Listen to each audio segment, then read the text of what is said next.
Lu Jeene, are you sure you want to form a fleet of your own?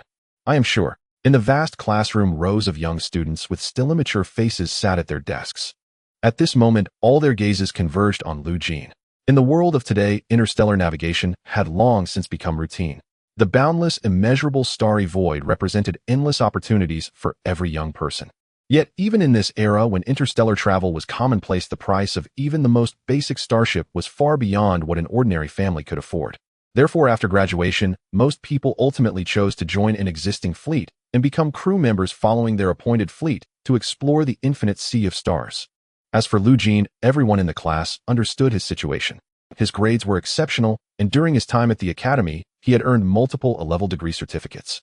With his abilities, once he graduated, he would become a highly sought-after crew member whom every fleet would fight to recruit. Yet today, Lu Jeene declared that he would not join any fleet. He intended to establish a fleet of his own. Lu Jeene, did you not sleep last night? Are you still dreaming right now? Right now on Blue Star's starship market, even the cheapest Hyena-class battleship costs at least 10 million credits to acquire. With your current circumstances, never mind buying a starship. Just affording a small spaceship would already be a struggle. Lu Jeene, your grades are excellent, sure, but everyone knows your situation. This kind of joke is fine for fooling your buddies, just don't end up fooling yourself. Faced with the sneers and jibes of the crowd, Lu Jeene did not bother to explain. Even if he tried, they would only assume he was joking. Lu Jeene had been reborn. The moment he awoke that morning, countless memories that did not belong to him flooded into his mind. More precisely, memories that did not belong to his present self. He had foreseen the future. In that future, he joined a fleet and served as its first officer. He led the fleet through campaigns on every front. He had once commanded his ships to battle amid endless swarms of insectoid creatures. He had once slipped through demonic encirclements, again and again toying with demon fleets in the palm of his hand. But when the assimilation war erupted, Lu Jeene realized how insignificant he was in the face of a universe-spanning conflict. Billions of Zerg warships devoured a star in an instant. Omnipresent demonic whispers drove innumerable cosmic races into madness. Even Lu Jeene could not survive that war which engulfed the entire universe. After his death, Lu Jeene returned to the present with the memories of that future. Back to the very moment when he was about to make the choice that would shape his entire life. Lu Jeene. Outside the classroom, a figure as bright and fiery as a blazing flame appeared. Her clear call drew everyone's gaze away from Lu Jeene and onto the passionate girl who seemed to burn like fire. It's Jeene Mo, the #1 goddess of our Blue Star Academy. What is she doing in our class? Isn't it obvious? She must be here to recruit Lu Jeene. Don't you know? Jeene Mo just acquired a Fire Phoenix-class battleship 2 days ago and is now recruiting crew members. As expected of a planetary lord's daughter. I wonder if I have any chance of getting aboard. If I could serve on the goddess's ship, I'd even be willing to scrub the decks. The classroom buzzed with discussion, though no one was surprised by Jeene Mo's appearance. As the premier academy of the entire solar system, Blue Star Academy was home to countless monstrous talents and prodigies. Children of planetary lords and corporate heirs were also anything but rare. Besides Jeene Mo's newly formed Blazing Flame fleet, among the soon-to-graduate students of Blue Star Academy, at least 2 others had already started building fleets of their own. Spotting Lu Jeene in the classroom, Jeene Mo paid no attention to the gazes around her. She walked in with her usual fiery, storming stride, like a walking blaze, heading straight for Lu Jeene. The next second, Jeene Mo set both hands on Lu Jeene's shoulders as if afraid he might slip away. Lu Jeene. Join my fleet, she said. As long as you are willing, I'll make you my first officer. And I'll offer you an annual salary of 1 million credits. If we run into combat, I'll also give you additional bonuses depending on the battle. How about it? Jeene Mo fixed her bright eyes on Lu Jeene, staring at him without blinking. She was confident. According to her information, the other new generation captains had not yet come to recruit Lu Jeene. She was definitely the first captain to extend an offer. Moreover, she knew that Lu Jeene had received a job offer from the Solar Alliance. The Alliance had offered him an annual salary of 500,000 credits. She had directly doubled that amount for him, so she believed the probability of recruiting Lu Jeene was 99. 99. Unless Lu Jeene intended to form a fleet of his own, no fleet could match the generous terms she offered. Looking at the familiar, yet somehow distant Jeene Mo before him, the corners of Lu Jeene's lips lifted slightly in a faint, gratified smile. So you agree? Seeing Lu Jeene smile, Jeene Mo thought he had accepted her offer. But in the next instant, Lu Jeene spoke, his tone upright and unwavering, uttering 3 decisive words. I refuse. In his previous life, Lu Jeene had indeed joined Jeene Mo's fleet. Precisely because of that, he knew that if he made the same choice again, then the outcome of this life would not be much better than the last. Thus he chose that 0.01 chance. I will build a fleet of my own, so I will not join anyone else's fleet. form a fleet of his own. Jeene was taken aback at first, then she finally processed his words. So Jeene had refused her not to join another captain, but to create a fleet of his own. Wait, build a fleet of his own. Jeene wanted to form a fleet belonging solely to him. How was that possible? She had investigated Jeene's family background. Jeene was a war orphan. His parents had died in a past conflict. Although he had received a considerable pension, that amount was barely enough to buy a small spacecraft, let alone a starship. Where would he get the money to buy one? Seeing Jeene's expression, Jeene could easily guess what she was thinking. Indeed, with the money he currently possessed, he could hardly afford even a small ship, much less a starship. But Jeene knew one thing with absolute clarity: in the largest ship recycling yard on Blue Star, there was a starship waiting for him to awaken it.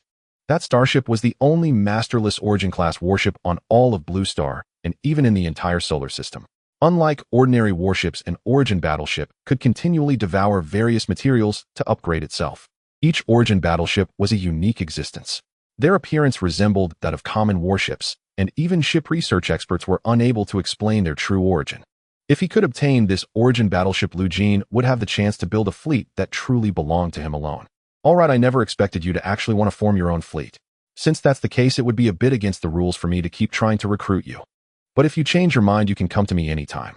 Whether Jeene was using the excuse of forming a fleet or not, Jeene understood very clearly that if she continued to pester him, it would most likely backfire.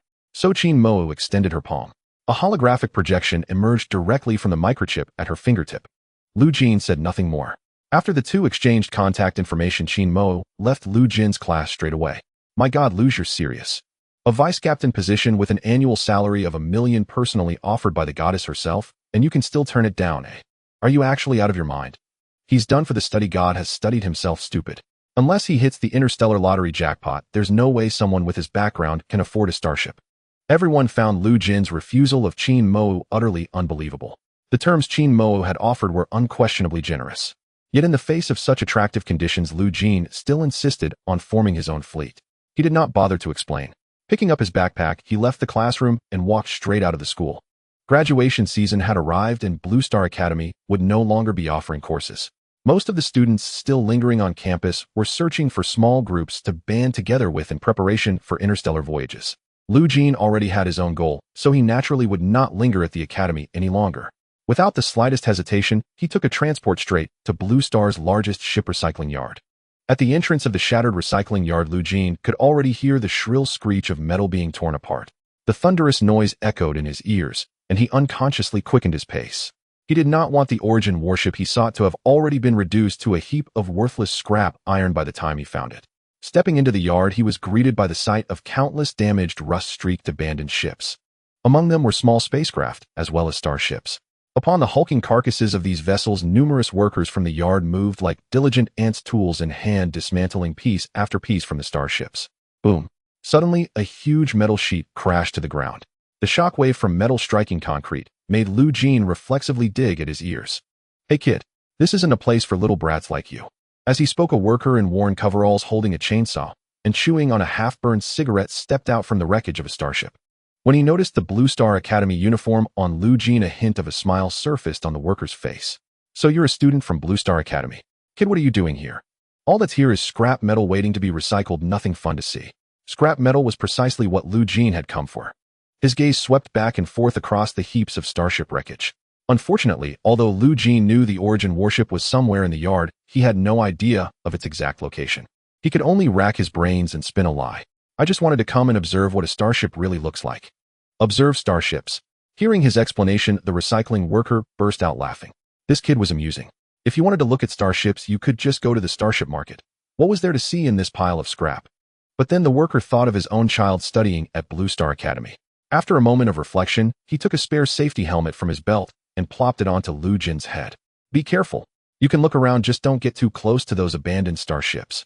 The yard was filled with derelict vessels and was usually left unmanaged.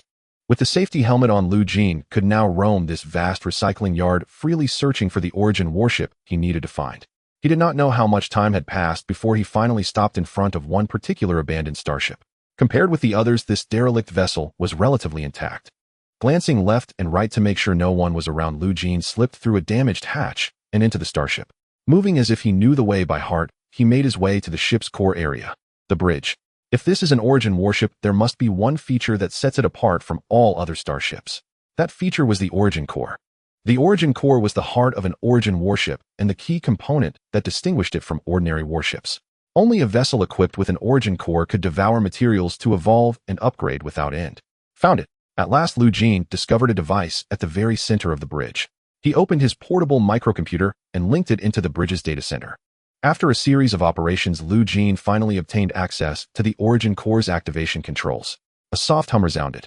Under his delighted gaze, the origin warship revealed its greatest secret to him. A crimson tank-like object rose into view. It was the heart of the origin warship. At this moment, there was not the slightest supply of material within this origin core. Without materials and energy to feed on, an origin warship could not display its true strength, no matter how extraordinary it was. After thinking for a moment, Jeene lowered the origin core back into its compartment. He then restored the discarded materials piled atop the origin core to their original positions. Once everything was thoroughly concealed, Jeene left the abandoned starship and went back to find the worker who had lent him the safety helmet. "I want to see your boss. I want to buy one of your abandoned starships." Huh. For a moment, the surrounding workers were all stunned. They had worked at this recycling yard for so many years, and this was the first time they had heard such a request. Someone actually wanted to spend money on a pile of scrap metal. What was he going to do with it? Use it as a model? A few of the workers initially wanted to talk Jeene out of it, but seeing his resolve, they could only go and call the yard's boss. Someone wants to buy an abandoned starship, and he's a student. It was the first time the recycling yard's boss had heard of anyone wanting to purchase a derelict vessel. Could it be that the boy wanted to refurbish the starship? But the reason these vessels had ended up here was that the cost of repairing them far exceeded their actual worth. Unless the ship held some special meaning for him. But what special meaning could a derelict starship possibly have for a student? After much hesitation, the boss still headed to the yard. When he saw Jeene, his frown deepened. "You're the one who wants to buy an abandoned starship. Kid, a scrap starship is still a starship. The price isn't cheap. If you want to take this one away, the price is a flat 500,000 credits. Deal." "What? A deal?" The owner of the recycling factory initially thought he must have misheard. What era is it? And someone is actually willing to spend 500 credit points to buy a pile of scrap metal. In the next moment, the owner of the recycling factory immediately realized. A fat sheep had come to him. If he didn't butcher it, someone else would.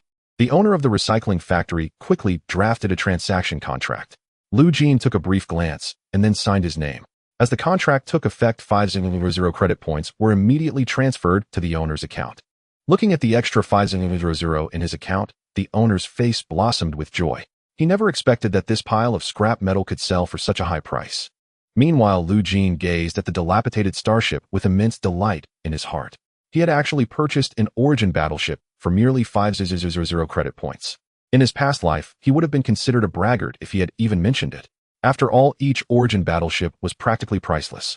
With 500 credit points, one couldn't even buy a decent spaceship, let alone acquire an origin battleship. But in fact, Jeene had indeed done it. Next, Jeene hired a transport ship to take the nearly scrapped starship from the recycling factory to the repair port. At this moment, the Blue Star repair port was bustling with numerous starships docked there. Among them were many graduates from various universities who were hiring ship engineers to inspect and repair their ships or starships. At that moment, a dark cloud appeared in the sky. Everyone couldn't help but look up. What came into view was a dilapidated starship that was nearly scrap. What the heck? What has this starship experienced to become like this? Isn't it pointless to repair such a starship? Even if it can be repaired, the cost would probably be enough to buy a brand new starship. Whose beloved ship is this? To still want repairs when it's in this state, that's true love. For a moment, everyone's gaze followed the dilapidated starship to one of the docks. Even the ship engineers, upon seeing this starship, couldn't help but break out in a cold sweat. They had seen countless battle-damaged starships in their years in the repair industry, but this was the first time they had seen such a severely damaged starship. Many engineers gathered around wanting to see which strange captain owned this vessel. It was in such a state, yet it was still brought here for repairs. A few graduating students also gathered curious to see who the captain of this dilapidated ship was. At that moment, Jeene appeared in everyone's sight. He glanced at the gathered ship engineers and directly asked, "I need 10 laborers. Are there any applicants?" "Laborers? What do they need laborers for? Shouldn't the ship engineers be assessing the battle damage right now?" However, given the state of this ship, it probably didn't need assessment. The onlooking graduates gasped upon seeing Jeene. Jeene. This dilapidated ship belongs to Jeene. WTF. Are you talking about Jeene from Blue Star Academy? That's right, he's the one who rejected Jeene and insisted on forming his own fleet. What the hell? This kid actually managed to get a starship. You call this a starship? This thing is practically scrap metal. If it can fly, you'll eat it. The news spread quickly after all. The largest crowd at the repair port was made up of these freshly graduated students. Soon the news spread throughout the entire repair port. At this moment, Jeene was conducting the final checks on her starship at the repair port. Captain Jeene really got a starship. A crew member relayed the news to Jeene. Upon hearing this, her eyes lit up with surprise. Jeene really got a starship. This guy is quite capable. Shall you handle the remaining finishing work for now? I'm going to check out this guy Jeene's starship. In a flurry, Jeene even interrupted the crew member before he could finish his sentence. She immediately assigned her work to a nearby crew member and summoned a hovering board. In the next moment, her figure vanished from the spot. The crew member who delivered the news was left stunned. Wait, I haven't finished speaking. Captain. Unfortunately, Jeene could no longer hear his calls. On the other side, many onlookers gathered around Jeene's ship. Observing the dilapidated starship behind Jeene, they did not hold back in their mockery. A starship? This thing can be called a starship. Is Jeene here to make fun of us? Jeene, you've truly lost your mind. You had a perfectly good fleet to join, yet you insisted on forming your own fleet. Is this the starship of your fleet? This ship probably wouldn't even attract space pirates. Facing the ridicule, Jeene remained unfazed. He took out his communicator to check on the information. He ordered should be arriving soon. At that moment, Jeene also arrived at the scene. When she saw the starship behind Jeene, she was taken aback, then frowned. Then Jeene rushed over to Jeene in a few quick steps. She grabbed Jeene by the collar, feeling an intense mix of frustration and disappointment. Jeene, is this your starship? What difference is there between this starship and scrap metal? Is this dilapidated starship your reason for rejecting me? You better give me a reasonable explanation, or I will forcibly take you away to prevent you from wasting your talent here. Jeene was genuinely angry. Jeene's talent could surely shine brightly in the starry sea. Yet he was now putting his entire future on this dilapidated starship. What was this? She couldn't understand, nor would she allow Jeene to squander his future like this. Watching Jeene so agitated, Jeene couldn't help but smile slightly.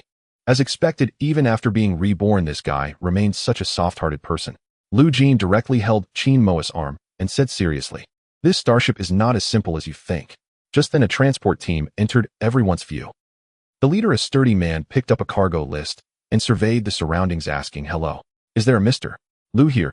The 1 ton of high energy or you ordered has arrived. Could you please sign for it?" "I am." Jeene pried open Jeene's hand and then swiftly walked towards the burly man.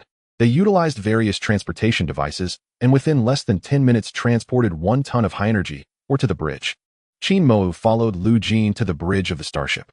Looking at the dilapidated and trash-like bridge, Jeene felt a surge of anger. She wanted to see how Jeene would explain this to her.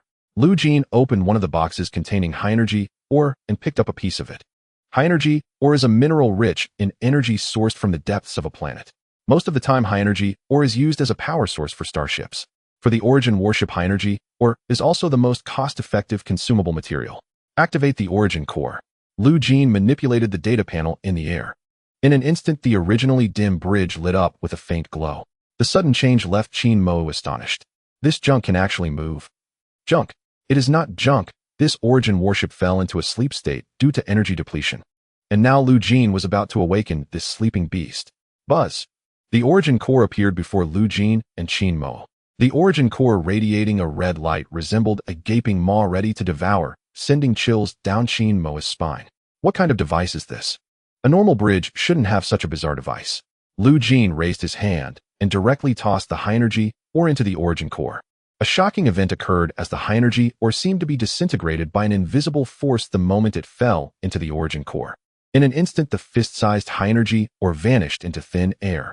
Jeene, what on earth is this? By this point, even the bold Jeene felt a chill down her spine. Is this ship eating something? Could it be that this ship is alive? Jeene did not answer. He poured an entire box of high energy ore directly into the Origin core. Ding, material supply detected. Ding, sleep mode deactivated, switching to normal mode. Ding, 95 hull damage detected, initiating self-repair. The empty bridge suddenly echoed with mechanical sounds. The damaged screen lit up. The long silent engine roared to life. At that moment, the entire starship began to tremble as if awakening from slumber. The onlookers outside also noticed the changes in the starship. Is that the sound of the engine starting? What the hell? The engine? Are you saying this starship can still move? No way. How is that possible? Forget possibility, but really moved. Before everyone's eyes, the starship, which had appeared lifeless, began to rise. Anti-gravity system restoring. Warp engine restoring. Detected missing hatch reconstructing. Along with a large amount of high energy were all poured into the origin core. The entire origin warship came back to life. The damaged screen emitted a faint glow and the cracks gradually healed under the light. The scattered debris on the ground was enveloped by an invisible force floating back to its original position. In just half a stick of incense, the dilapidated bridge was renewed. At this moment, Jeene felt as if she were dreaming. Am I dreaming? You are not dreaming. This is the miracle of the Prometheus.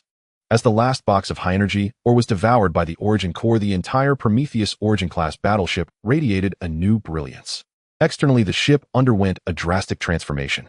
The new hull shell gradually covered the entire surface like newly born flesh. The decayed rust and fragments were directly replaced by the new hull. The incomplete parts emitted a faint glow. The hull gaps were gradually covered by new materials resembling 3D printing. Witnessing the transformation of the starship, the previously mocking crowd all wore expressions of shock. My goodness, is this starship self-repairing? A miracle. This is simply a miracle. This starship is actually self-repairing. A self-repairing starship. Yes, this starship is indeed the rumored origin warship. Origin warship. Is this for real? This miraculous transformation unfolded before everyone's eyes. The severely damaged starship completed its metamorphosis in just an hour. Many ship engineers recognized the true identity of this starship at a glance. Origin warship. The rumored origin warship. Currently, only 6 origin warships are known in the entire solar system. And these 6 origin warships are mostly in the hands of the Solar Alliance. Now the 7th origin warship has appeared here. While the ship continued to self-repair, Jeene looked back at Jeene, who was in the center of the bridge. Are you satisfied with this explanation? At this moment, Jeene was dumbfounded and couldn't say a word.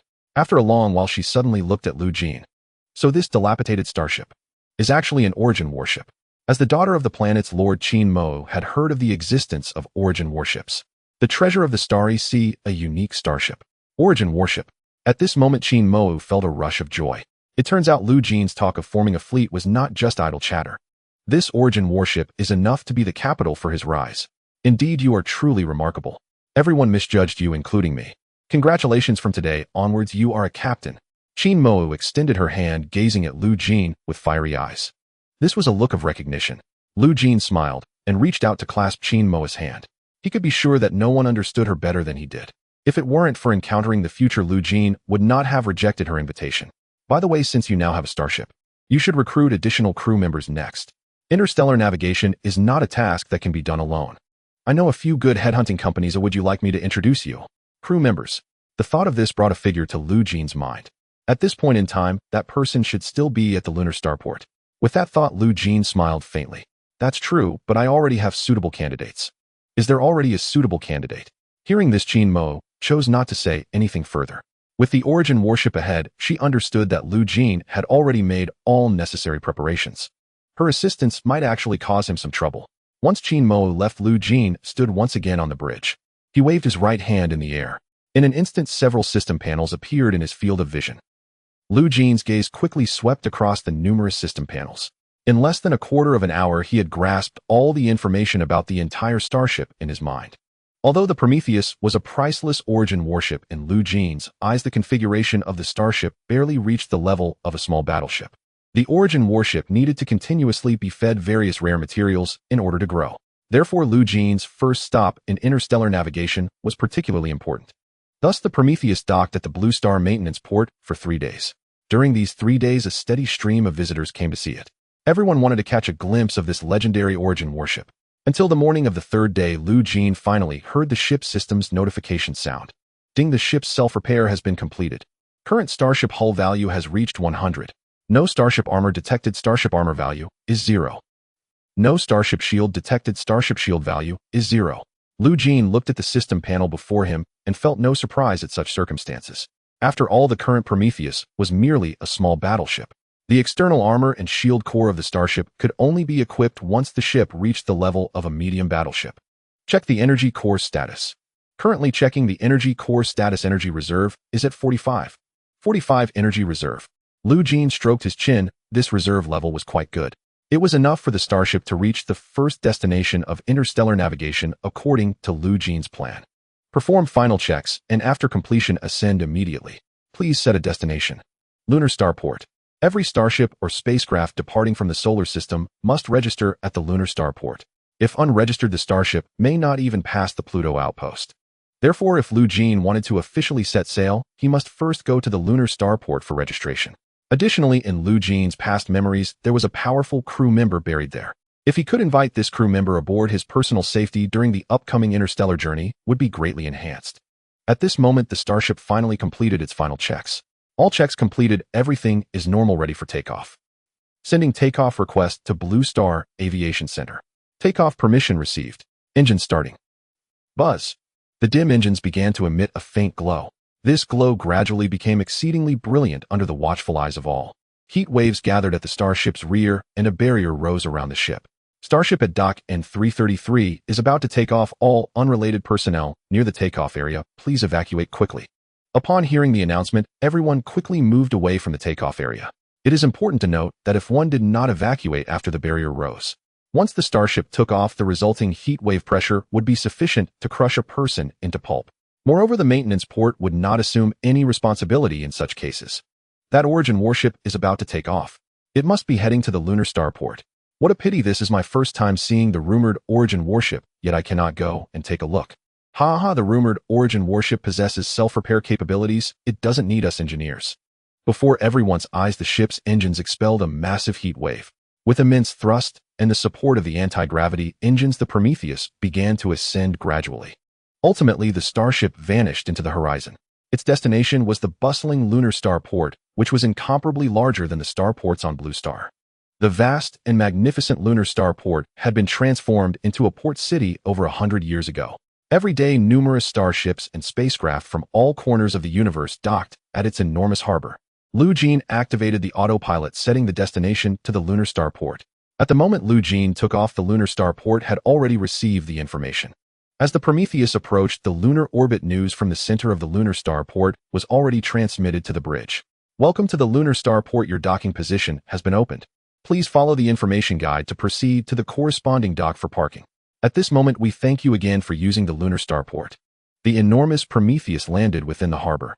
The hatch opened, and Jeene, who had already arrived at the entrance, walked straight down from the starship. Looking around, he saw that the entire Lunar Starport was enveloped in a transparent sphere. This was the ecological barrier developed by the Solar Alliance. On the planet covered by the ecological barrier, humans do not need to wear spacesuits. The oxygen content and gravity of the moon have all been adjusted to levels suitable for human activity. Thus, Jeene did not put on his portable spacesuit and walked directly out of the starship. This esteemed captain, welcome to the Lunar Starport. May I ask if you need a series of services such as ship maintenance, crew recruitment, and tourist navigation? For just 1,000 credit points, you can have an all-knowing lunar tour guide. As soon as he stepped off the starship, a woman approached him. Under normal circumstances, Jeene would likely ignore these promotional lunar tour guides. But today was different. He came to the Lunar Starport for two main purposes. One was to register. The other was to find someone. Jeene looked at the lunar tour guide and directly inquired, I am looking for someone. Looking for someone. You've come to the right person. I am a local of the moon, and having mingled in the Lunar Starport for many years, I can find even a fly if you need me to. The person I am looking for is named Yu Tiancang. Upon hearing this name, the lunar tour guide's expression noticeably changed. Seeing this, Jeene was certain that the lunar tour guide definitely knew the whereabouts of Yu Tiancang. Yu Tiancang. Captain, are you looking for that madman Yu Tiancang? Exactly do you know where he is? Captain, you might not know, but Yu Tiancang has an eccentric personality and unpredictable movements. Oh, very few know his active areas. So you don't know? Know what I mean is, it will cost more. Take these 2,000 credit points. With a wave of his hand, Jeene's account immediately decreased by 2,000 credit points. On the opposite side, the lunar tour guide, upon seeing the additional 2,000 credit points in his account, immediately broke into an enthusiastic smile. Boss is generous. I will take you to find Yu Tiancang right away. Following the guide, Jeene made his way to the central area of the Lunar Starport. This place was crowded with people from all over. Among them were even a few alien races with peculiar appearances. The guide led Jeene directly to the talent market of the Lunar Starport. During this period, the talent market was 10 times busier than usual. After all, aside from a few wealthy individuals who could assemble their own fleets, most graduates could only rely on their own efforts to find fleets that would accept them. Boss, we have arrived. Stopping in his tracks, Jeene looked around. He saw that nearly all the resting spots along the walls were occupied by a group of burly men wearing simple vests. These ruggedly dressed men were collectively known as temporary porters. They lacked skills, and all they had was brute strength. Thus, they could only do the simplest of hauling jobs. If luck was on their side, and they were chosen by a fleet, they could shed the title of temporary porter and become a proud porter. Looking at the scattered temporary porters around, Jeene couldn't help but ask, "Is Yu Tiancang here?" As soon as he spoke, Jeene keenly noticed that several temporary porters were casting discreet glances in his direction. Oh, among these temporary porters, there were actually experts. Soon a raspy voice of a middle-aged man emerged from a makeshift tent made of various tattered fabrics. "Who the hell is looking for me? Don't you know it's nap time?" Accompanied by the approaching voice, a scruffy, bloodshot, middle-aged man appeared in Jeene's line of sight. Seeing this middle-aged man, Jeene couldn't help but smile slightly. The figure before him gradually began to resemble the one from his memories. Jeene was certain that this was the person he was looking for. Yu Tiancang reluctantly lifted his eyelids and then looked at Jeene. Seeing that the newcomer was a young man, the disdain in his eyes was evident. "Kid, spit it out quickly. What do you want from me?" As he spoke, Yu Tiancang impatiently scratched his ear. Seeing this situation, the lunar tour guide quietly distanced himself from Jeene. He had previously mentioned that Yu Tiancang was a madman, and he was not joking. This guy had a very violent temper, and a disagreement could easily lead to a fight. One must know that the group of temporary porters were all individuals with strength far exceeding that of ordinary people. Yu Tiancang made his name here solely by his fists. Sometimes when he went berserk, he even dared to hit the very employers who hired him. It could be said that unless absolutely necessary, hardly anyone would be willing to hire Yu Tiancang to move goods. Yet despite his notorious reputation, he still managed to survive in the talent market. Even the managers of the talent market would not easily provoke this living tyrant. "Yu Tiancang, would you like to accept my employment and become my crew member?" Upon hearing this, all the temporary porters were momentarily stunned. Become a crew member? Was this kid inviting Yu Tiancang to be his crew member, rather than a temporary hire? Even Yu Tiancang, who faced Jeene, was taken aback for a moment. Then realizing what was happening, Yu Tiancang couldn't help but burst into laughter. "Kid, I suggest you find out a bit more before hiring me. I, Yu Tiancang, am quite famous in this talent market. Of course, this fame might differ from others." After saying this, Yu Tiancang waved his hand and turned to leave. However, looking at Yu Tiancang's back, Jeene was even more certain that he had not found the wrong person. Temporary porter. This was merely Yu Tiancang's current identity. Before becoming a temporary porter, he had another identity. That was a 5-star general of the Solar Alliance. One must know that a 5-star general of the Solar Alliance, not to mention their fleet command level, had personal combat abilities that could match 100 foes. The title of 5-star general represented not just a title, but the pinnacle of human martial prowess. Therefore, Jeene would never easily give up on this recruitment. What I said is not a joke. Upon hearing this, Yu Tiancang's footsteps abruptly halted. He turned around and saw Jeene's calm gaze devoid of any hint of jest, which piqued Yu Tiancang's interest. He walked straight up to Jeene. A powerful sense of pressure surged towards him. Among it was a trace of murderous aura extracted from mountains of corpses and seas of blood. If it were an ordinary person facing such a Yu Tiancang would surely instill fear. However, in his past life, Jeene had experienced no less than Yu Tiancang. At this moment, Yu Tiancang realized that although Jeene appeared youthful, the aura emanating from him was as immovable as a rock. Interesting. Yu Tiancang found a hint of interest in this inscrutable young man, and stroking his chin, inquired with a teasing tone. "So what kind of compensation do you offer to hire me, a temporary porter? I'm just a freshly graduated student, so I don't have any money." "No money?" The surrounding temporary porters widened their eyes in disbelief. Was this kid planning to make Yu Tiancang work for free? Yu Tiancang clenched his fists, feeling as if he had been mocked. A surge of unnameable anger suddenly rose within him. "So what if you're a student? Even if you were a beast, you shouldn't expect to work for free." Yu Tiancang raised his fists, clenching them tightly, the joints cracking loudly. Seeing this, the surrounding temporary porters immediately understood. This young man was about to get beaten up. Yu Tiancang didn't care if you were a student or a beast, as long as he was displeased. Whether it was an 80-year-old or a 3-year-old in kindergarten, he wouldn't hold back. But at that moment, Jeene spoke again. "Although I don't have money, I have a way to treat your illness. You must be the one who's sick." Yu Tiancang immediately swung a punch. This punch used less than a tenth of his strength. Though the force was not great, with Yu Tiancang's strength, being hit would still be unpleasant. However, Jeene's gaze was sharp, and Yu Tiancang's fist seemed to slow down in his eyes. He stepped back half a step, using the combat experience from his memories to easily evade the attack. Seeing his attack missed, Yu Tiancang became even more furious and immediately threw another punch. While dodging, Jeene began to persuade Yu Tiancang. "Do you often feel like someone is whispering in your ear? Or perhaps every time you sleep you have nightmares. Sometimes you find it hard to control your emotions, becoming extremely irritable and angry. These symptoms are not what you think they are not just battle-induced trauma. As soon as the words fell, Yu Tiancang's fist came to a halt right before Lu Jeene. During Lu Jeane's speech, Yu Tiancang had thrown 3 punches, but all 3 were evaded by Lu Jeene. Although Yu Tiancang hadn't exerted himself, his punches were not something an ordinary person could easily dodge. The critical point was that all the symptoms Lu Jeene described perfectly matched those of Yu Tiancang. His mental state had been deteriorating for several years. He often experienced auditory hallucinations, nightmares during sleep, and in severe cases, even sleepwalking. His emotions had become as volatile as gunpowder, leading to extreme irritability. At first, Yu Tiancang thought it was due to the mental trauma caused by the countless battles and killings he had endured in the Star Sea. However, as the symptoms worsened, he began to doubt. Perhaps this was not merely a mental trauma. He had been targeted by something unclean. Yu Tiancang retracted his fist, suppressing the anger within. Why should I trust you? Over the years, there have been hundreds, if not thousands, who claimed they could cure me. You little brat, what makes you think you can cure me? Despite this, Yu Tiancang still found it hard to believe Lu Jeene. This information about him could easily be discovered with a little investigation. Thus, facing this young man who accurately spoke of his symptoms, Yu Tiancang couldn't lower his guard. You may not believe me, but I can responsibly tell you that you only have 1 year left to live. The symptoms Yu Tiancang exhibited were due to his inadvertent contact with the relics of demons. Most cosmic beings, once they come into contact with anything related to demons, will be targeted by the demons. The demons will continuously tempt and corrupt those cosmic beings, ultimately turning them into breeding grounds for demon births. In a year, Yu Tiancang would completely become a breeding ground for demons, becoming the source of disaster for the solar system.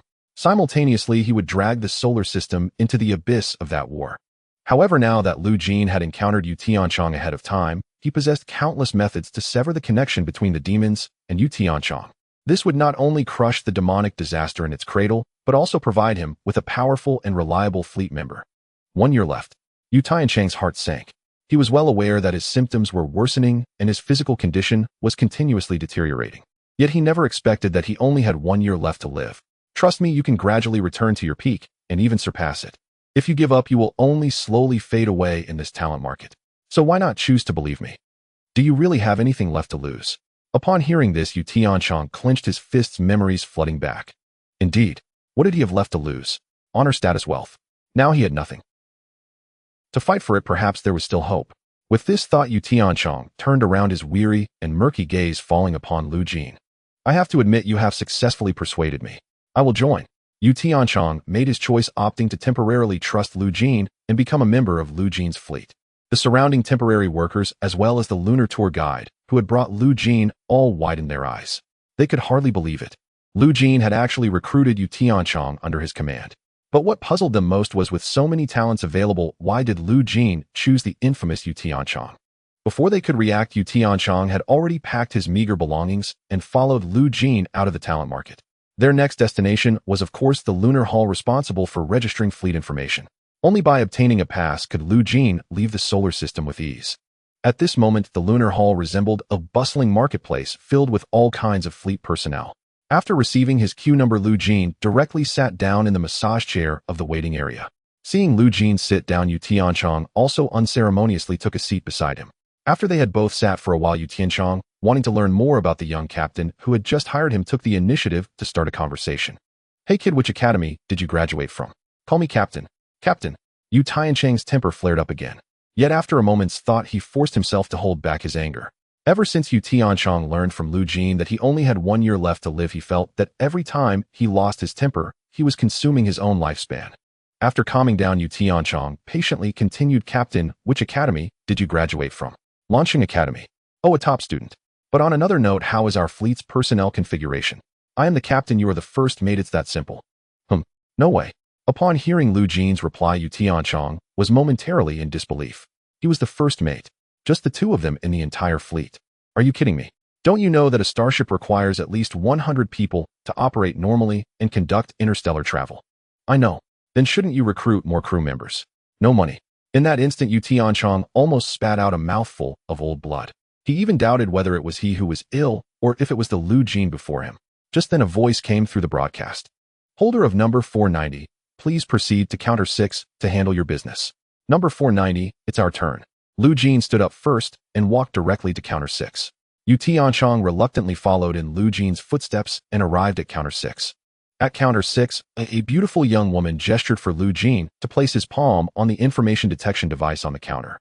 As Lu Jiene placed his palm on the device, all his personal information was displayed in front of the staff. Lu Jiene graduated from Launching Academy. Fleet name Spark Fleet. Fleet personnel 2 people. The staff was stunned upon seeing the number of fleet members. She had seen fleets with hundreds or even thousands of members, but this was the first time she had seen a fleet with only 2 members. Sir, isn't your fleet size a bit too small? No, I think it's just right. Hearing Lu Jine's response, the staff's mouth twitched slightly. Yu Tiancang behind Lu Jiene couldn't help but facepalm. He confirmed that his bargain captain truly had some serious issues. It seemed he should take this opportunity to sneak back to his talent market. Origin battleship. Yu Tiancang, standing behind Lu Jiene, was momentarily stunned, doubting his ears. However, Lu Jine's response instantly brought him back to reality.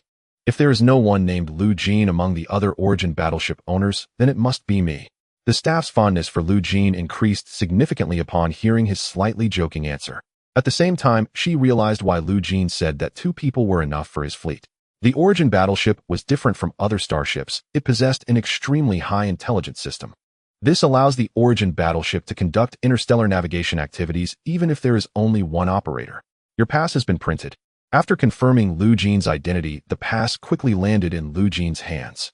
Meanwhile, Yu Tiancang, who had been standing behind Lu Jiene, was overwhelmed with numerous questions. How did Lu Jiene acquire an Origin battleship? What functions does his Origin battleship possess? After leaving the solar system, what is the destination of this fleet? However, before he could ask, Lu Jiene was blocked by a group of people. 5 burly men equipped with numerous mechanical prosthetics stood in front of Lu Jiene. They formed a wall directly blocking Lu Jiene's advance. Behind the 5 strong men, a young man dressed in luxurious attire with an arrogant expression approached Lu Jiene. I've finally waited for you, Lu Jiene. Is there something you need? Lu Jiene was not unfamiliar with the person in front of him, as he was a member of the new generation fleet from the Blue Star Academy. One of the heirs of the Blue Star, Shinong Medical Group, Meng Lifeng. In Lu Jiene's memory, Meng Lifeng was a quintessential representative of the rich second generation. As long as a problem could be solved with money, it was not an issue in his eyes. Now, with 5 burly men blocking Lu Jiene, it was obvious what his true intention was. Lu Jiene, I offer 100 million credit points to buy your Origin battleship. Sure enough, Meng Lifeng's target was the Origin battleship in Lu Jiene's possession. As a treasure of the universe, it was a legendary starship that everyone desired. Lu Jiene understood clearly that being targeted was only a matter of time. The other 6 holders of Origin battleships in the solar system were at least war generals of the Solar Alliance. Compared to seizing the ownership of an Origin battleship from them, Lu Jiene was indeed a much better choice. However, facing Meng Lifeng's almost predatory behavior, Lu Jiene showed no signs of fear. Instead, his gaze fell upon Meng Lifeng. Meng Lifeng, how about we have a bet? If you win, I'll give you the Origin battleship as a wager. If you lose, how about giving me 100 million credit points? A bet. Hearing this word, Meng Lifeng's eyes lit up. After all, Meng Lifeng's favorite pastime was participating in various gambling games, enjoying the thrill of winning and losing. Naturally, upon hearing Lu Jiene propose a bet, Meng Lifeng immediately agreed. Good. How shall we bet? Hearing this, a barely perceptible smile appeared at the corner of Lu Jiene's mouth. Just like the Meng Lifeng from his past life, he was indeed a confirmed gambling addict. Unfortunately, once one is addicted to such a vice, they must eventually pay the price. These men should be your recruited crew, right? That's right. Then how about letting your crew fight against my crew in a battle PK? Battle PK? Meng Lifeng glanced at his crew. Standing 2 meters tall, built like an ox, equipped with various mechanical prosthetics to enhance combat power. Most importantly, each of them was a former mercenary with rich combat experience. In contrast to Lu Jiene's side, Meng Lifeng glanced at Yu Tiancang. No matter how one looked at it, he was just an ordinary person. Thus, after weighing the options, Meng Lifeng decisively chose to agree. Of course, just don't regret it after you lose. Perfect, there's a public arena right outside the Moon Hall. Get ready to transfer your Origin battleship to me. Public arena refers to a combat area set up in a fixed location. The Moonstar port, bustling with people, inevitably experiences various conflicts. To prevent these conflicts from disturbing the surrounding order, the Solar Alliance has established several public arenas at the Moonstar port. As long as an agreement is signed in the public arena, violence can be used to resolve certain disputes. Furthermore, the signed agreement will also be recognized by the Solar Alliance. For many years, due to the existence of the public arena, the conflict incidents at the Moon port have almost been reduced to a very low level. Now, after signing the betting agreement, Lu Jiene and Meng Lifeng's crews stood on the public arena. You truly are a ruthless boss who I've just taken office for one day, and I've already been given such a task. Standing in a corner of the arena, Yu Tiancang complained somewhat displeased.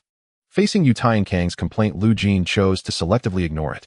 Can it be done in a few minutes? Hearing this, Yu Tiancang smiled. This kid truly has confidence in himself, betting his origin battleship. If it were Yu Tiancang, he wouldn't have that kind of courage. Coming back to his senses, Yu Tiancang looked at the mechanical mercenaries opposite him. 1 minute will be enough. Saying this, Yu Tiancang moved to the center of the arena. The mechanical mercenary across also approached, his eyes disdainful, looking at Yu Tiancang as if he were a lamb to be slaughtered. They'll make you regret standing here. Just you. Before the formal start, a thick smell of gunpowder filled the entire arena. Meanwhile, the commotion in the public arena also attracted the crowd around. Goodness, someone is fighting again. The person who invented the public arena must be a genius. Hurry over, or we won't get to the front row. Wait, isn't that Yu Tiancang in the arena? Yu Tiancang him again. Among the crowd, a few people instantly recognized Yu Tiancang upon seeing him in the arena. After all, Yu Tiancang's reputation at the Moon Star Port was far from obscure. Moreover, he was also a regular at the public arena.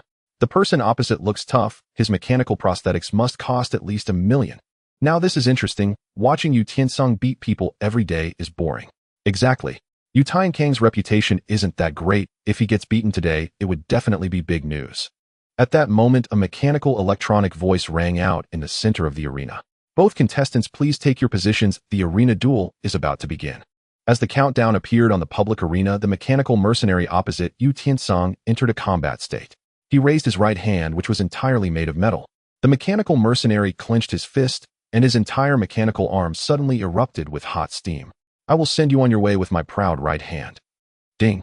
The countdown ended, and the mechanical mercenary's fist sliced through the air, directly striking at Yu Tiancang.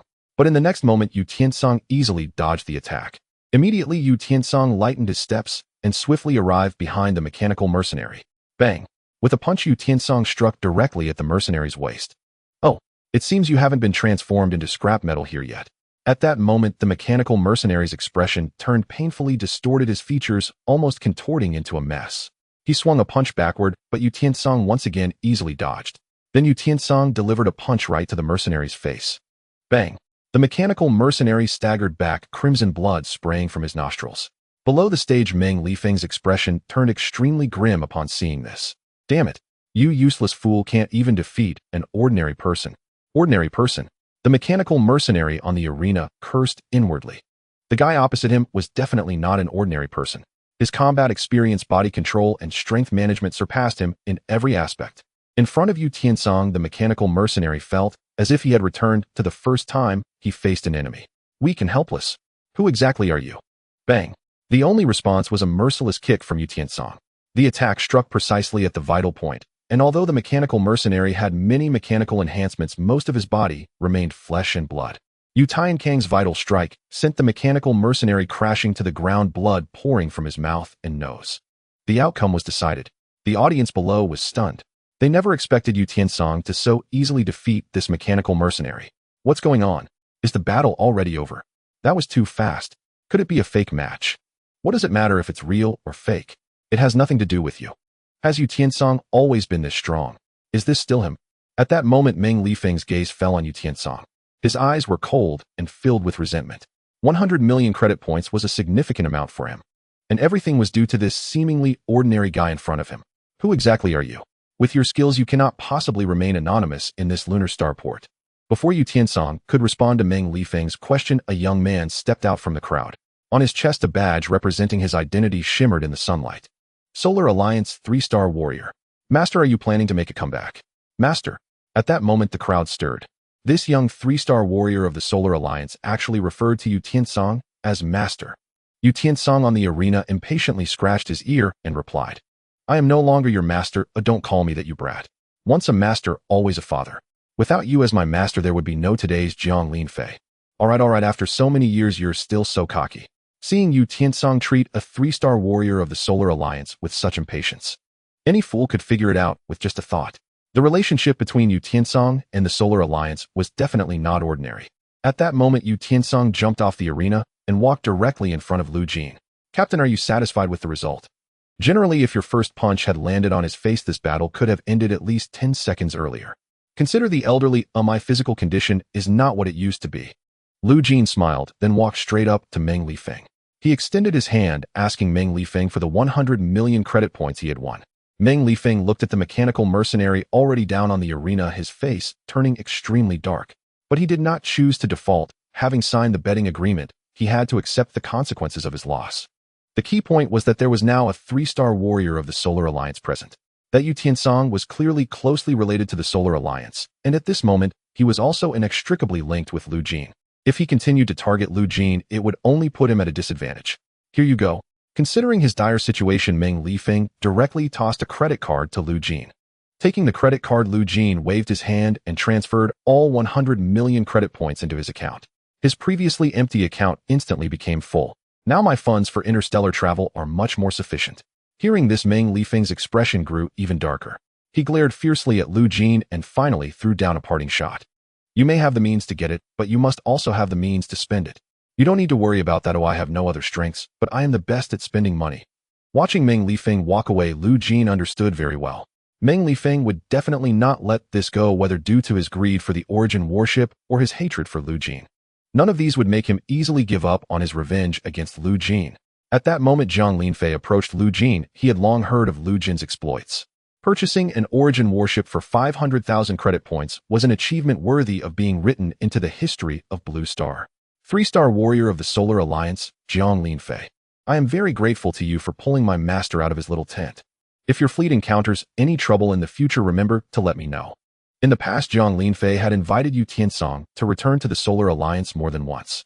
But Yu Tiancang was well aware of his physical condition and had repeatedly declined the invitations to return to the Solar Alliance. However, neither the Solar Alliance nor Zhang Linfei ever imagined that Lu Jin would actually have a way to invite Yu Tiancang to become his crew member. Perhaps this kid indeed possessed extraordinary charm. Whether it was the Origin warship or recruiting Yu Tiancang, these 2 feats alone were sufficient to prove his exceptional nature. Zhang Linfei's goodwill, in a sense, was also a friendly gesture from the Solar Alliance towards Lu Jin. My captain, where should we go next? Watching Zhang Linfei leave, Yu Tiancang refocused his gaze on Lu Jin. And Lu Jin, thinking of the 100 million credit points in his account, couldn't help but smile. Now that I have the funds, it's time to go on a shopping spree in the market. One cannot help but say that the acquisition of 100 million credit points was entirely beyond Lu Jin's plans. Originally, Lu Jin intended to register the fleet information and leave the lunar port directly after recruiting Yu Tiancang, hastily heading to the next destination. But Meng Lifeng, that fellow, actually came knocking on his door. A fat sheep that came for free. If Lu Jin didn't take a stab at him, he wouldn't be Lu Jin. Arriving at the largest trading market of the lunar starport, Lu Jin had a clear target, first heading to the energy store. Among the supplies consumed during interstellar travel, energy was undoubtedly one of the most significant. The high energy or Lu Jin purchased at Blue Starport was also considered one type of energy material. However, with funds now available, Lu Jin certainly aimed to buy more efficient energy materials. Boss, let's start with 10 tons of energy crystals. No problem. Yu Tiancang, who had been following Lu Jin, couldn't help but ask upon hearing Lu Jin's purchase. Is 10 tons of energy crystals enough? If those 10 tons were placed on a spaceship, they would definitely last for quite a while. But what they were piloting was not a spaceship, but a massive starship. The energy consumption of a starship is no small number. 10 tons of energy crystals are sufficient. Quality resources should be used wisely. I have other important supplies to purchase with this funding. Other important supplies: food and water. No, their fleet only consists of 2 people, so they shouldn't need too many food supplies. Arms and ammunition.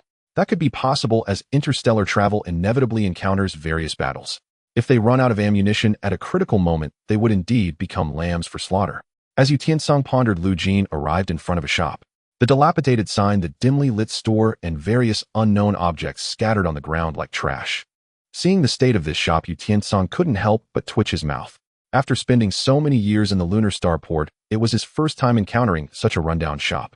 This shop was located in an extremely remote area with hardly any foot traffic nearby.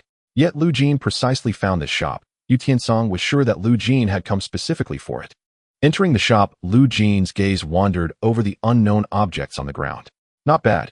Lu Jin lifted a black, unidentified object from the floor.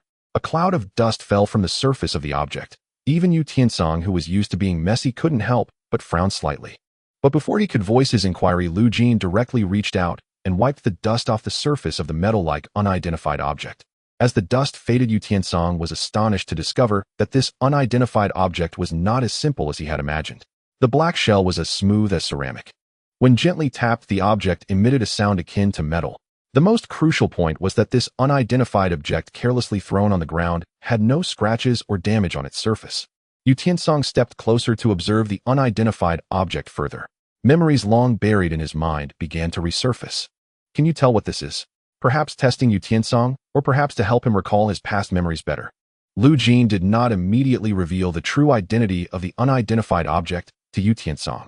After careful observation, Yu Tiancang suddenly found that the back of this unidentified object was covered with biological veins. Biological material. The material was similar to the ceramic steel used in human ships, but ceramic steel is a new type of synthetic material. Suddenly Yu Tiancang seemed to remember something. That's right, this object is the shell of the Zerg. Zerg shell. Then everything can be explained. But why would the Zerg shell appear in this seemingly unremarkable shop? Before Yu Tiancang could figure out the situation, Jeene had already placed the Zerg shell back on the ground. He then set his sights on another item, a giant cannon. On the base of the giant cannon, a series of mysterious symbols were engraved. TSK Tisk, there's even a laser-penetrating cannon of the spirit race. As soon as he finished speaking, an old man walked out from a dark corner. His expression was serious as he strode directly to Jeene. Kid, how do you know this is a weapon of the spirit race? Isn't it written right here? Jeene pointed at the series of mysterious symbols on the base. The spirit race has always been mysterious and elusive with very little information available about them. However, in his past life, Jeene had encountered the fleet of the spirit race and had seized a considerable amount of information about them. Precisely because of this, he was able to recognize that this was a weapon of the spirit race. You actually recognize the script of the spirit race. I've been running this shop for so many years, and you're the first person to recognize its origin. So that's the rule. In his past memories, Jeene knew that this shop had various rare materials.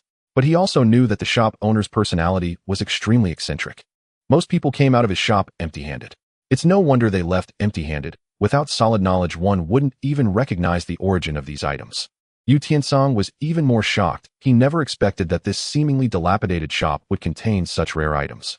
Zerg shells, spirit race, giant cannons. Even the Solar Alliance has very few reserves of these two items.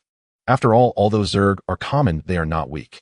Capturing Zerg shells would undoubtedly require an unimaginable price. As for the spirit race, there is even less to say. Their movements are secretive and their strength is extremely formidable. Even the current Solar Alliance wouldn't dare to say that encountering spirit race forces would guarantee an easy victory. This Zerg shell was taken from the steel beetle among the Zerg, and this spirit race giant cannon should have been obtained from some ruins. Although it is a weapon of the spirit race, the manufacturing date on it is already 10,000 years old. The old man listened to Jeene's answer, his eyes growing brighter. He even took out a notebook and began recording everything Jeene said. Yu Tiancang, standing by, was utterly astonished. Jeene looked to be only around 20 years old. Yet the knowledge he possessed was even more impressive than that of Yu Tiancang, a former 5-star general of the Solar Alliance. Soon Jeene packed a considerable amount of materials. The entire shop became significantly emptier under Jeene's rummaging. The remaining materials were unappealing to Jeene, so he saw no need to purchase them. He didn't want to spend all of the 100 million credit points he had just acquired in one go. At this moment, the shop owner walked directly over. Young man, today you've truly left me awestruck. Here is my contact information. If I ever acquire anything extraordinary in the future, I'll reach out to you immediately. Same as always, if you can clearly explain the origin of this artifact, you may take it with you. The shop owner approached voluntarily. After decades in business, his sole purpose had been to uncover the provenance of his collection. He never imagined that after all these years of waiting, Jeene would single-handedly decipher every item in his inventory on this very day. Without hesitation, Jeene exchanged contact details with the shop owner. After all, the owner had amassed artifacts so rare, even the Solar Alliance struggled to obtain them. His background and sourcing channels were undoubtedly extraordinary. Jeene knew he would likely require vast quantities of unknown materials in the future. An additional contact meant another avenue, and that was always wise. Shortly thereafter, the shop owner hired several heavy-duty engineering transport vehicles. With those vehicles, Jeene effortlessly transferred all purchased materials onto his starship. Returning to the docking bay, Yu Tiancang instantly recognized Jeene's vessel. Crowds already swarmed its perimeter. Lunar port sentinels labored desperately to maintain order around the starship.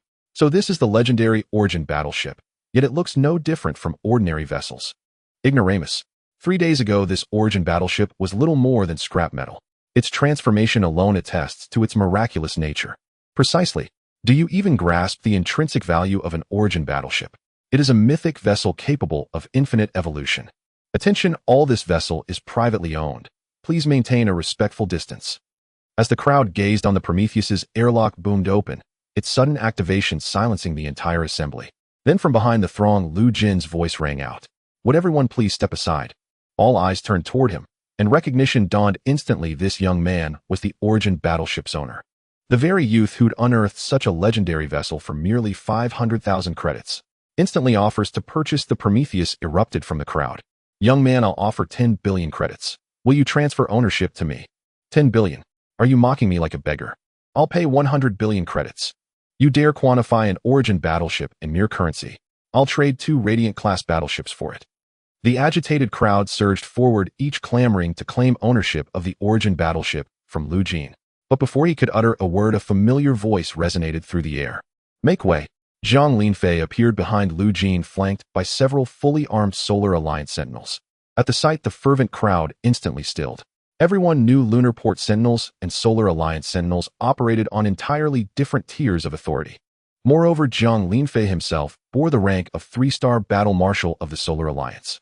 The crowd parted swiftly to either side. Lu Jin glanced at Yu Tiancang beside him. Yu Tiancang merely shrugged, signaling his innocence.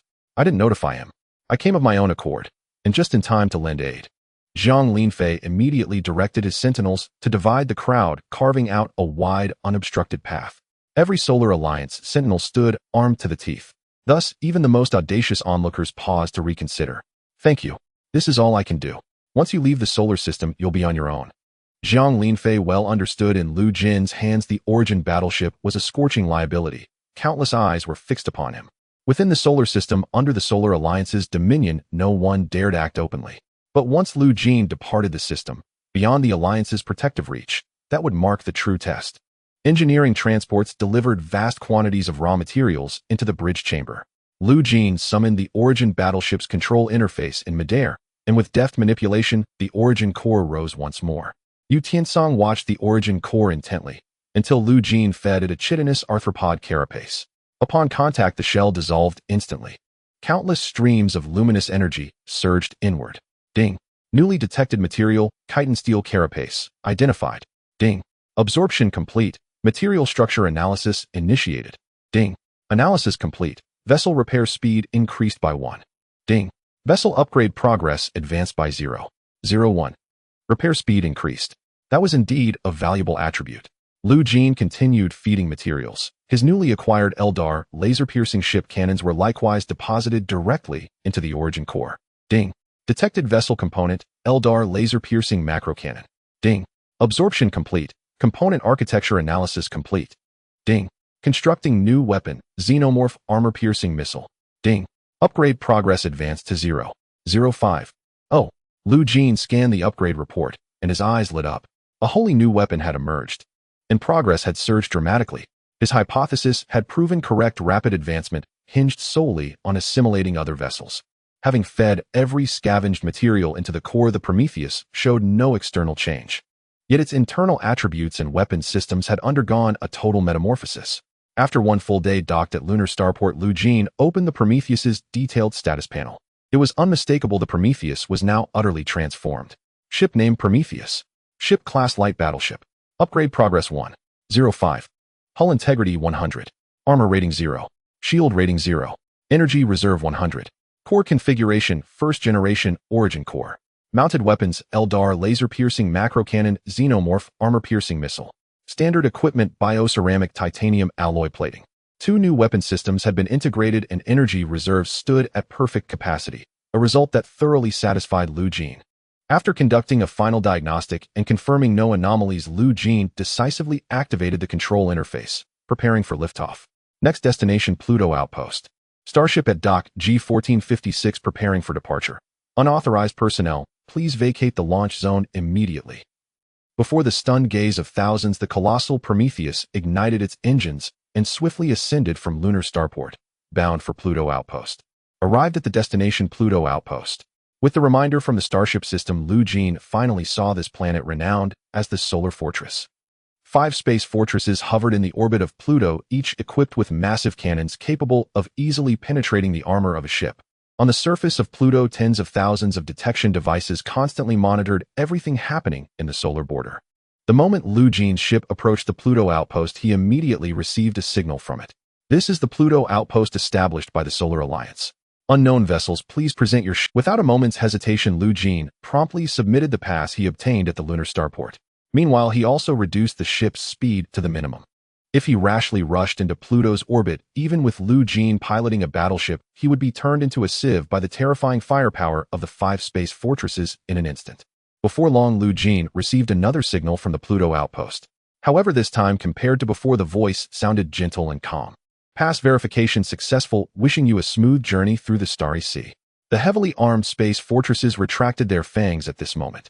The starships surrounding the solar border made way for Lu Jiene's ship, the Prometheus, which maintained a steady speed as it passed through the solar border. Watching the Pluto outpost gradually fall behind his starship, Lu Jiene took a deep breath. Even though he had participated in numerous battles in his past life, he still felt a sense of unease at this moment. From this point on, he would become a fledgling eagle, leaving the nest facing the endless starry sea alone. Just then, a familiar voice came through the public channel. "Hello? Lu Jiene, can you hear me?" "Huh?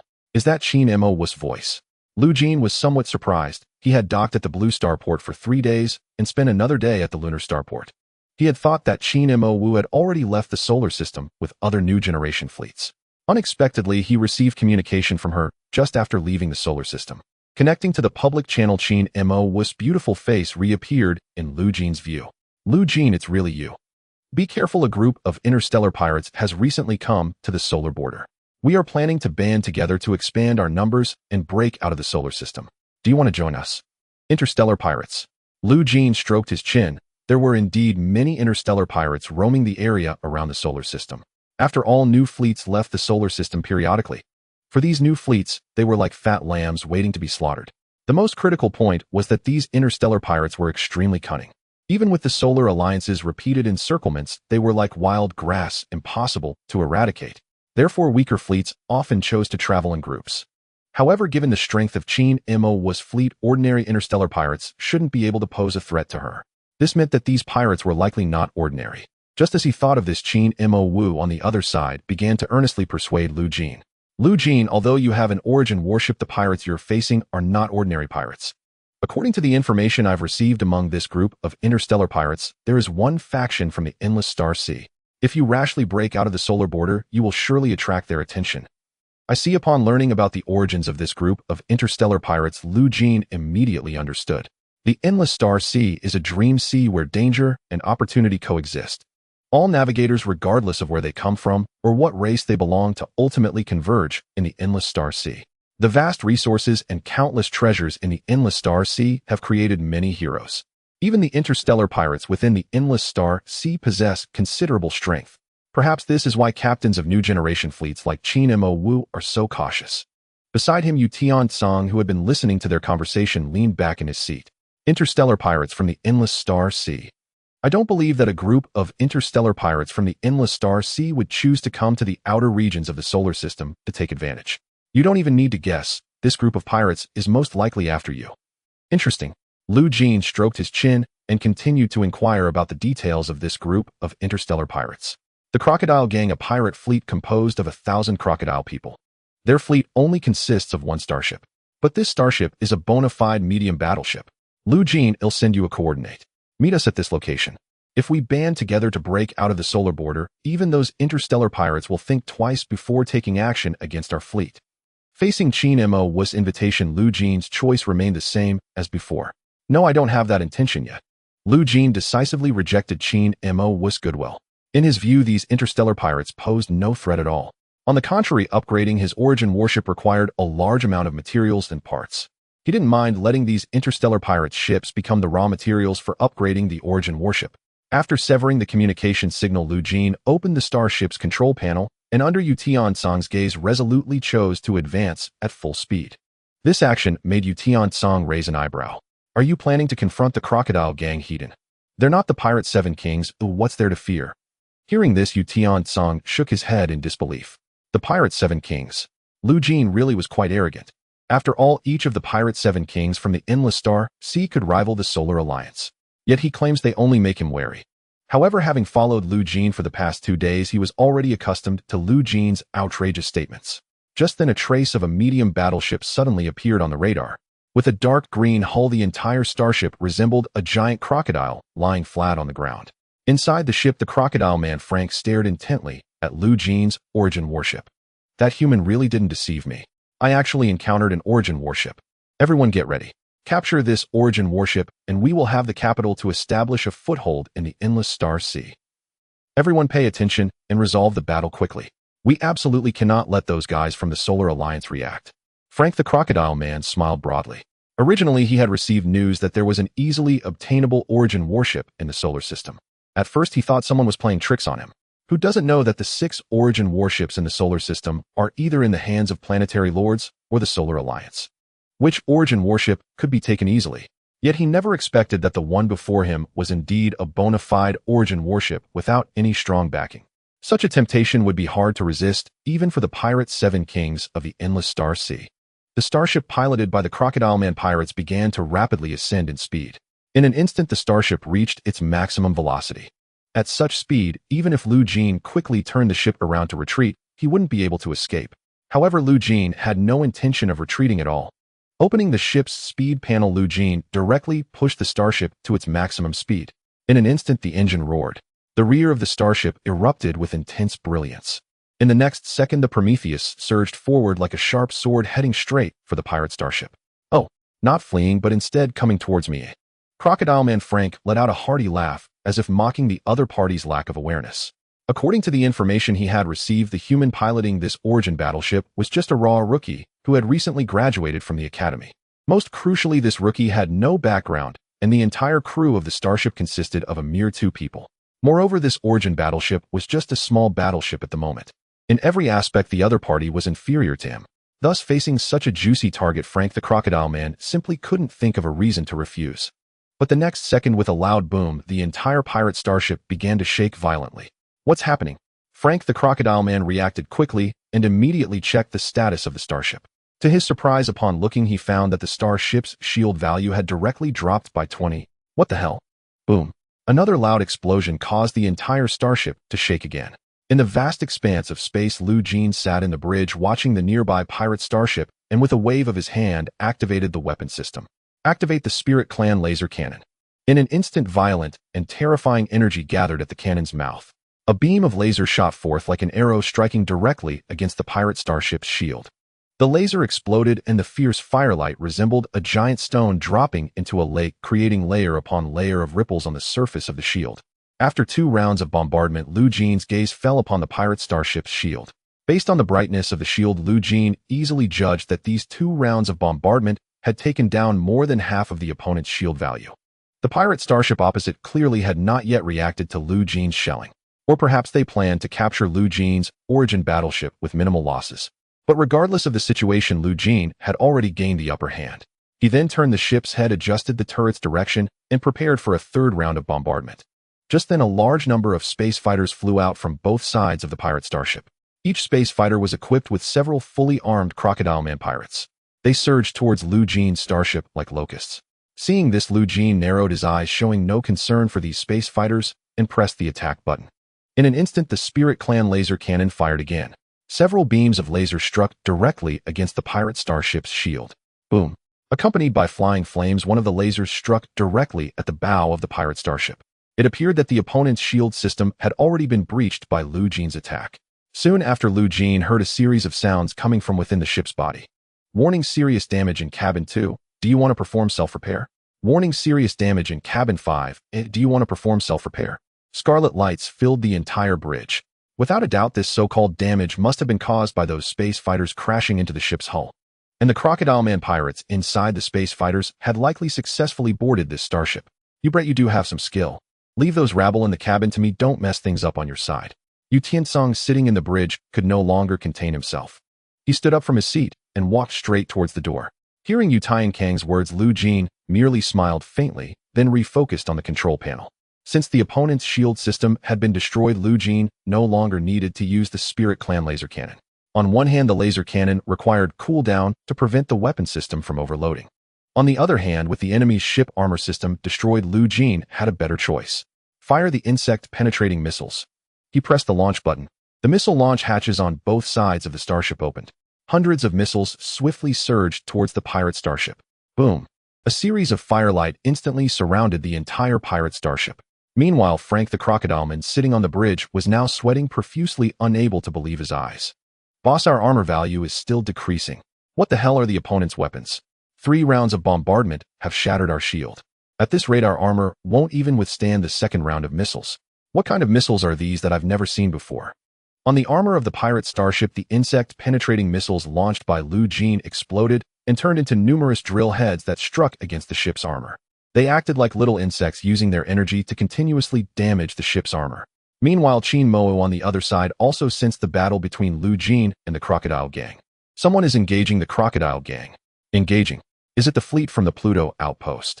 If it were the fleet from the Pluto outpost, the Crocodile Gang wouldn't even engage with them. It seems Jeene's fleet is fighting the Crocodile Gang. What? Jeene's fleet? Is this guy insane? How could he possibly think he could engage the Crocodile Gang? Doesn't he fear for his life? In the public channel, many of the new generation fleet captains were puzzled. Does he really not know the heights of heaven and the depths of earth, thinking that just because he has an origin battleship, he is invincible? The one saying this was Meng Lifeng, who had once been tricked by Jeene. Now, however, a smug smile adorned his face. Meanwhile, the Sun Alliance war general stationed at the Pluto outpost turned serious upon hearing the news. Nonsense. The Crocodile Gang is not something that a new fleet can contend with. What? Yu Tiancang is also on board. Immediately dispatch a fleet to the battle location for support. I cannot accept that an origin battleship and a 5-star war general fall into the hands of a group of space pirates. Both the New Generation Alliance and the Pluto Outpost unanimously believed that Jeene could not defeat the Crocodile Gang. The Crocodile Gang was, after all, a group of space pirates who had survived the Endless Star Sea. Any pirate who could survive from the Endless Star Sea would undoubtedly possess significantly stronger combat power than ordinary pirates. What reason did Jeene have to believe he could win against them? Boom. Another round of missiles came flying in. The Crocodile Man Frank no longer dared to be reckless. He quickly activated all the intercepting cannons on the pirate starship. Damn it. Why is the firepower of a small battleship so terrifying? Is this the power of the origin warship? I must obtain it. Frank the Crocodile Man looked at the precarious shield system before him, his expression grim. He never expected that a mere small battleship could possess such terrifying firepower. He had underestimated his enemy. But now, even if he regretted it, it was too late. The intercepting cannons managed to destroy some missiles in advance, but a portion still struck the pirate starship. In an instant, flames erupted. The armor of the pirate starship began to crumble. Upon seeing this, Jeene smiled faintly. From now on, every attack he launched would directly inflict damage on the pirate starship. The Spirit Tribe's laser cannon activated. The alien insect armor-piercing missiles were fired. All the cannon fire poured down upon the body of the pirate starship like a torrential rain. The enemy, however, did not choose to sit idly by. Even fiercer cannon fire was constantly carving out new breaches on the hull of the Prometheus. But soon Frank the Crocodile Man realized. Whenever he inflicted damage on the Prometheus, within a minute those breaches would begin to heal. The entire starship seemed like a living entity. Any injury inflicted by the pirate starship would heal at an astonishing speed. This realization left Frank the Crocodile Man in despair. How could he win against a starship capable of self-healing? Damn it. What about those landing ships? Why is there no news at all? At this moment, Frank the Crocodile Man remembered that he had initially sent out a group of Crocodile Man pirates to quickly take over the origin warship with minimal losses. He had specifically dispatched a batch of Crocodile Man pirates to board the enemy's ship and space fighters. But now his ship was at its limit while the enemy's ship showed no signs of movement. With so many Crocodile Man pirates, couldn't they take down 2 people? Faced with the boss question, the many Crocodile Men did not dare to answer directly. Because long before now, they had already lost all contact with the landing Crocodile Men. The only possibility for such an outcome was that all the Crocodile Men they sent out had been slaughtered by the enemy. The bridge door of the Prometheus opened. A strong smell of blood filled Jeene's nostrils, and he turned to glance at the entrance. Yu Tiancang, drenched in blood and looking extremely weary, walked over. He threw a series of equipment onto the ground and then plopped down into his seat. It seemed he had dealt with all the pirates. However, Jeene observed Yu Tiancang. Although he was covered in blood, there were no signs of injury on him. Is this the strength of a 5-star battle general of the Solar Alliance? It seems my choice was not wrong. The pirates in the cabin have been dealt with. How long will it take you to finish over there? Facing Yu Tiancang's inquiry, Jeene chose not to answer. His fingers rested above the ship's attack system. He pressed the attack button. A new wave of attacks surged towards the pirate starship. However, this time the pirate starship had no shields or armor. Faced with the attack from the Prometheus, they could only desperately defend with their hull. Boom. A laser beam accurately struck the bridge. The entire pirate starship was instantly paralyzed, reduced to a pile of scrap metal floating in space. Yu Tiancang glanced at the time. Only an hour had passed since the battle began. In just 1 hour, he could easily take down a medium-sized battleship. Should he marvel at the strength of the Origin warship, or should he be shocked by Lu Jine's formidable ship-handling skills? Even if Yu Tiancang stepped in personally, he couldn't guarantee he could easily resolve this battle in an hour. Just then a signal from Qin Mo came through the public channel. Lu Jine, how are you doing right now? You must hold on. I have brought people to support you. Reinforcements have also arrived from the Pluto outpost. You have to hold on. Reinforcements? Yu Tiancang felt it was somewhat ridiculous. What use were reinforcements now? Were they coming to clean up the battlefield? You guys don't need to come. The crocodile gang has already been completely dealt with. What? Hearing Yu Tiancang's voice, Qin Mo was momentarily stunned and somewhat unable to react. Lu Jine has already dealt with those space pirates. He has already taken down the crocodile gang. How could that be possible? Aren't the crocodile gang space pirates from the endless star sea? How could they be so easily defeated by Lu Jine? Lu Jine did not engage in further conversation with Qin Mo. His attention was entirely focused on the wreckage of the medium-sized battleship left behind by the crocodile gang. For his Prometheus, this medium-sized battleship was an excellent material for evolution. Lu Jine maneuvered the starship closer to the pirate starship, and after approaching, several engineering arms extended from the interior of the starship. They began to dismantle the pirate starship before them and sent the disassembled parts into the ship's internal warehouse. Ding, dismantling ship parts in progress. Ding, dismantling complete ship upgrade progress increased to 1:15. Watching the ship upgrade progress continuously rise, Lu Jine's inner joy was beyond concealment. Indeed, to quickly upgrade the Origin warship, defeating and devouring other starships is the fastest and most effective process. At this moment, Lu Jine noticed a large number of ships appearing on the radar. Without needing to guess, he knew these ships were undoubtedly the new generation fleet, led by Qin Mo along with reinforcements from the Pluto outpost. Seeing the scene before them, they all wondered if they were seeing things. In their expectation, Lu Jine should have had no chance to fight back against the crocodile gang's attack. But now it seemed the positions of hunter and prey had shifted. The engineering arms of the Prometheus were like fangs relentlessly tearing into the pirate starship of the crocodile gang. By now, the entire pirate starship had been gnawed away at significantly. This indicated that the battle had already ended long before they arrived. Lu Jine, can we come aboard your ship for a visit? At this moment, both Qin Mo and the commanders of the Pluto outpost support fleet were somewhat in disbelief.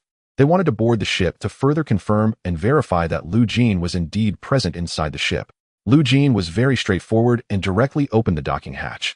Qin Mo led many new generation captains to board Lu Jine's starship. Even the commanders of the Pluto outpost support fleet boarded the Prometheus. The hatch opened. In an instant, a strong smell of blood rushed at them. What greeted their eyes was a multitude of dead Crocodile Man pirates. They lay sprawled in disarray across various compartments, and even in the passageway one could see a space fighter cut in half. Everyone gasped in shock at the grim interior of the starship. When they reached the bridge area, what they saw was Yu Tiancang drenched in blood and Lu Jine commanding the engineering arms at the control panel. Incredible. They never expected that after such a brutal battle before them, Yu Tiancang and Lu Jine were not only unscathed, but also showed no signs of fatigue on their faces. Schwellen. Haha, you brat, have you been assigned to the Pluto outpost? Yu Tiancang's gaze fell upon the battle general from the Pluto outpost. The battle general, upon hearing Yu Tiancang accurately call his name, immediately straightened his posture and presented a standard military stance. Report. Thanks to your guidance before, I am who I am today. Alright, you're just like that guy Zhang Linfei. Yu Tiancang waved his hand, then his gaze landed on Qin Mo and her group. Now they all understood. Sitting before them, Yu Tiancang was once a renowned 5-star general of the Solar Alliance with a reputation that was extremely high. Moreover, covered in the blood of crocodile pirates, he exuded an even more menacing aura. Under Yu Tiancang's intense gaze, these inexperienced new generation captains couldn't help but slow their breathing. Observing their reactions, Yu Tiancang couldn't help but scoff internally. Indeed, that guy Lu Jine was the most abnormal of them all. The new generation captains were already fearful at the sight of blood, let alone having to deal with interstellar pirates. But Lu Jine was different. He didn't even bat an eye at interstellar pirates, not to mention the 7 kings of the endless star sea. Since you're all here, why not help us clear out these crocodile pirates in the cabin? This can also be seen as a training opportunity for you. After all, in the future, the corpses and blood you encounter will be no less than what you see today. What? The new generation captains exchanged glances upon hearing this. Make them clean up the battlefield. They were pampered and didn't even have to lift a finger for their daily needs. Now a crew member under Jeene wanted them to clean the battlefield. Before they could refuse, the captain of the Pluto outpost Shui Wen immediately agreed. I guarantee to complete the task. With that, Shui Wen began leading his soldiers to clean the battlefield. Among the new generation captains, Qin Mo stepped forward, proactively starting to handle the corpses and blood on the ground. Just as Yu Tiancang said, the corpses and blood they would encounter in the future would only be more than today. Facing the thick smell of blood and the various horrific corpses, Qin Mo suppressed her inner resistance, determined to adapt to this brutal battlefield. Qin Mo stepped up, and whether the others were willing or not, they joined in the cleanup of the battlefield. Damn it! Why do we have to help him clean the battlefield? If I had known there'd be this, I wouldn't have come. Does Jeene not know to hire more crew members? Among the crowd was Meng Lifeng, who also felt the same. He looked at the corpses of the crocodile pirates on the ground, his expression grim. What a bunch of useless trash. Meng Lifeng had originally thought these interstellar pirates from the endless star sea would be somewhat capable. He believed dealing with Jeene would be a piece of cake. But unexpectedly, these pirates not only failed to deal with Jeene, but instead became his stepping stones. Just as Meng Lifeng was pondering, the cabin door suddenly made a noise. The sudden sound startled everyone. All eyes turned to the cabin door where the sound originated, only to see its surface dissipating like scales, eventually replaced by a brand new material. What is happening? Ding, ship upgrade progress has reached 10, reconstructing origin hangar. Ding, all ship materials have been analyzed, redesigning drone blueprint Fong drone. Origin hangar. Jeene looked at the hangar icon that appeared on the ship panel, his curiosity piqued. It was the first time he had seen this icon. Could it be that this new function was unlocked because the upgrade progress reached 10? Clicking on the origin hangar function panel, Jeene's eyes lit up. Is this the power of the origin battleship? This newly unlocked origin hangar was actually a fully automated factory for producing flying devices. As long as materials are supplied, the origin hangar can process and assemble a series of engineering tasks based on the blueprints stored in the hangar system. The recently unlocked Fong drone was currently the most powerful drone that the hangar could create. However, after a glance, Jeene realized, although the origin hangar could independently create Fong drones, the hangar's docking capacity could only accommodate 100 drones. This issue would likely only be resolved after Jeene upgraded the Prometheus to a medium battleship. Closing the hangar function panel, Jeene felt quite pleased. Though he had a wealth of memories from his past life, there was little information about the origin battleship. Jeene only knew that every origin battleship he encountered had an extremely terrifying strategic value. Now, after independently possessing an origin battleship, he clearly understood its power. Self-repair, self-upgrade, self-supply, self-manufacturing. This is the origin battleship. And everyone else noticed that the origin battleship they were on had undergone some changes. It's a pity that as mere observers they had no various permissions. After cleaning the entire starship, they could only return the same way. Once all the starships departed, Yu Tiancang sat back down in the captain's chair. The blood on him had been completely washed away and he had changed into clean clothes. You let them leave so easily. It's easy to tell that the appearance of the crocodile gang pirates here was definitely due to someone leaking the news about Jeene's possession of the origin battleship. Combining this with the recent conflicts Jeene had encountered, it was likely that Meng Lifeng was behind this crocodile gang's attack. Upon hearing this, Jeene leaned back in his chair and chuckled softly. How could that be? Do you really think I would let them come to clean the battlefield? I have already installed a signal locator on Meng Lifeng. However, now is not the best time to act. In Jeene's memory, Meng Lifeng quickly obtained an opportunity after leaving the solar system. It was this opportunity that allowed him to carve out a place for himself in the endless star sea. Therefore, Jeene planned to seize the opportunity he had obtained before completely dealing with Meng Lifeng. The fact that it allowed him to stabilize his footing in the endless star sea showed that this opportunity was not simple. Since it has been determined to completely eliminate him, Jeene must first extract the last bit of value from the opponent before resolving the issue. As time passed, the new generation fleet quickly departed from the solar system. The downfall of the crocodile gang instilled fear in the interstellar pirates surrounding the solar system. Soon Jeene discovered that the signal source of Meng Lifeng had reached an extremely remote star system. This star system was not on the route to the endless star sea, so Jeene could be certain that the opportunity Meng Lifeng was about to obtain lay within this remote star system. Coordinates locked, preparing to activate the jump engine. Destination confirmed. Jeene decisively initiated the jump.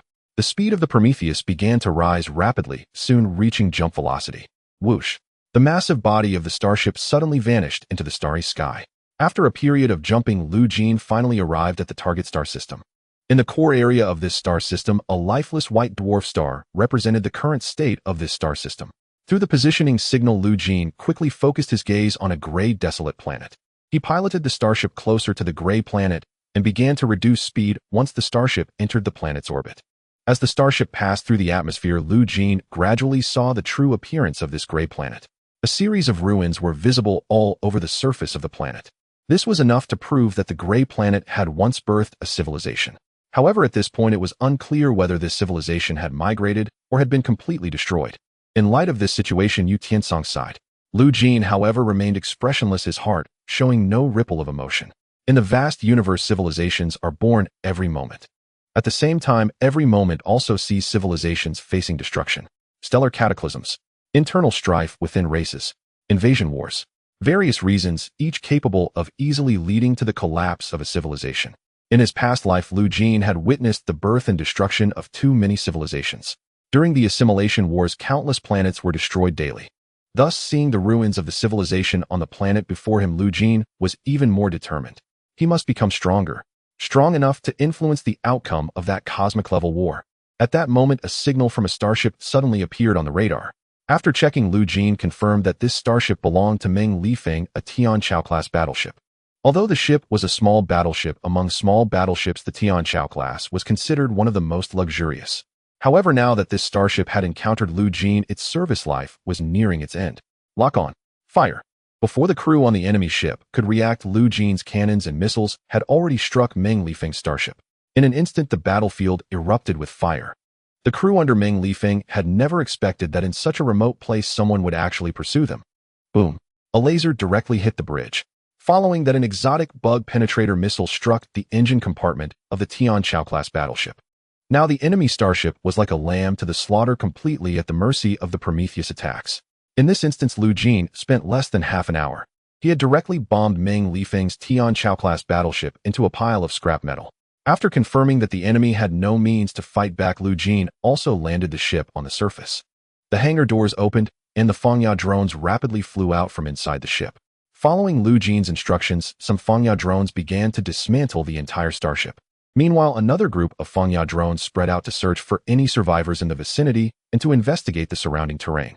As the Tianqiao-class battleship was continuously dismantled, Jeene and Yu Tiancang emerged fully armed from the ship. Check if there are any survivors around. Capture one for questioning. Are you joking? Do you really think anyone could survive after your bombardment?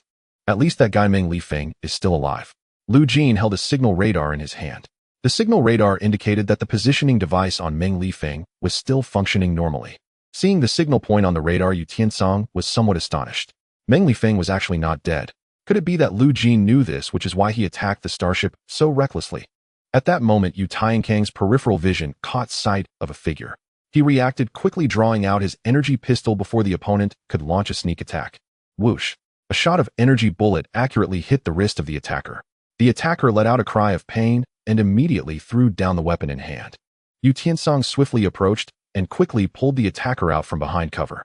Jeene came closer to inspect and found that this attacker was someone he recognized. It was one of the mechanical mercenaries who had followed Meng Lifeng at the Moon Harbor. The mechanical mercenary recognized Jeene as well, and his face instantly turned grim. It was clear without thinking that Jeene must be seeking revenge on Meng Lifeng. However, he was puzzled as to how Jeene could so accurately pinpoint their coordinates. Tell me, what was Meng Lifeng doing on this planet? If you answer incorrectly, don't blame me for not giving you a chance. The cold muzzle pressed against the attacker's forehead, Jeene placed his index finger on the trigger, ready to pull at any moment. Seeing Jeene so calm, the mechanical mercenary was certain that if he pulled the trigger, Jeene would not hesitate to kill him. Thus, he dared not conceal anything and quickly divulged everything he knew. I only know that there is a civilization ruin on this planet. Our captain knows that guy Meng Lifeng is here to find a treasure from the ruins. Treasure. Logically speaking, the probability of treasures being born in such a civilization ruin was nearly zero. But it could not be ruled out that there might be something overlooked. Moreover, situated in the remote outskirts of the star, there might indeed be undiscovered treasures. Thank you for the information. After obtaining sufficient information from the mercenary, Jeene signaled Yu Tiancang to let him go. The mechanical mercenary was incredulous that they actually let him go. Watching the mercenary's retreating figure, Yu Tiancang looked at Jeene with confusion. This was not his style. Sure enough, in the next moment, Jeene raised his energy pistol and delivered a lethal shot to the mercenary. Putting away the energy pistol, Jeene's gaze fell upon a nearby hill. I will go up high to scout the surroundings. You check if there are any other survivors around. After receiving this command, Yu Tiancang shook his head at Lu Jine's back. It seemed he still did not know his captain well enough. Lu Jiene climbed up and soon reached a high point surveying the surrounding terrain. This is a relatively well-preserved and large city ruin. The buildings and streets have not been completely covered, and one can vaguely discern the former splendor of this city. In the center of this vast city ruin, a magnificent and intact building immediately captured Lu Jine's attention. Activating the signal tracking radar, Lu Jiene glanced at the location of the signal source. It was precisely inside the unknown building at the center of the city. It seems that this unknown building is the location of the treasures of civilization. Lu Jiene stowed away the signal tracking radar and walked straight towards the city ruins. As he stepped into the city ruins, several fangtooth drones rushed in from behind him and quickly spread out. Scanning city ruins. Detecting life signs. Searching for energy signals. I must say, with the fangtooth drones, Lu Jiene's information gathering methods became significantly easier. Soon Lu Jiene obtained the basic situation of the city ruins. Just then he received an intelligence alert from the fangtooth drones. Ding. Intense energy signal reaction detected. An energy signal reaction. Could it be that this city ruin is not completely incapacitated? Just as Lu Jiene was curious, the fangtooth drones issued a warning. Ding. A strong energy signal reaction is approaching. Boom. In the next second, a high-rise ruin was suddenly shattered. A massive figure 2 meters tall charged directly towards Lu Jiene. Lu Jiene reacted swiftly, immediately dodging into the surrounding ruins for cover. The nearby fangtooth drones quickly regrouped. Compared to ordinary drones, fangtooth drones are equipped with Gatling guns and specialized fangtooth missiles. Their combat power far exceeds that of ordinary combat drones. Once the fangtooth drones had assembled, Lu Jiene, hidden in the shadows, immediately controlled the fangtooth drones via a mini-computer. Through the viewpoint of the fangtooth drones, Lu Jiene clearly saw the true form of that massive figure. It was a creature emanating a metallic sheen. Its exterior resembled that of a hunting dog. The metallic hound reacted extremely quickly, its gaze fixed on the fangtooth drones. In the next moment, the metallic hound agilely darted among the high-rise ruins like a monkey. Seeing this, Lu Jiene immediately grasped the intention of the metallic hound. The fangtooth drones swiftly retreated while the bullets from the Gatling guns poured down upon the metallic hound like a torrential rain. In an instant, sparks flew everywhere. A dense barrage of bullets struck the metallic hound, causing its movements to momentarily falter. When the metallic hound reached a high point, the fangtooth drones had already created a safe distance. Just as Lu Jiene was preparing to analyze the identity of the metallic hound in detail, the metallic hound's body in his view began to undergo violent changes. In an instant, the metallic hound transformed into a humanoid robot. Transformed into a humanoid, the metallic hound leaped up with lightning speed. Its claws slashed out, directly destroying a fangtooth drone. Transformation. A dual-form mechanical creature. Seeing this, Lu Jiene immediately thought of a civilization. The Apocalypse civilization. In the ancient cosmic era, one of the most powerful mechanical life forms. The reason the Apocalypse civilization could rise was that they mastered a synthesis method for a special energy substance called Apocalypse crystal. According to numerous records, the Apocalypse crystal ranks among the top 10 in energy density among all energy substances. Unfortunately, with the disappearance of the Apocalypse civilization, the Apocalypse crystal also vanished from the historical annals of the Starry Sea. Lu Jiene looked at the Apocalypse creature in his view, his eyes filled with deep interest. Could it be that the Apocalypse civilization has not completely disappeared? Just as Lu Jiene pondered, the metallic hound launched another attack. But this time Lu Jiene did not choose to show mercy. Activate the fangtooth missiles. In an instant, countless fangtooth missiles shot out like arrows, striking the metallic hound. The explosive flames instantly engulfed the metallic hound. When Lu Jiene emerged from his cover behind the ruins, what he saw was a ground strewn with metal fragments. Picking up a piece of metal debris, Lu Jiene observed the intricately crafted circuits and an unknown black liquid inside. This further confirmed to him that this metallic hound was indeed a member of the Apocalypse civilization. He could hardly believe that any current civilization could create such a precise mechanical creature. What a surprising gain. Lu Jiene's gaze gradually traversed the city ruins, finally resting on the unknown building at the center. A fangtooth drone landed near Lu Jiene, and a mechanical arm extended from it, collecting all the remains of the metallic hound from the ground. Once all the remains were collected, the fangtooth drone headed straight back towards the direction of the ship. Meanwhile, Lu Jiene continued to approach the unknown building. Along the way, Lu Jiene occasionally saw the corpses of Apocalypse creatures. Around these corpses, numerous signs of battle were evident, along with the bodies of crew members dressed in uniform. These crew members were naturally combat personnel under Meng Lifeng.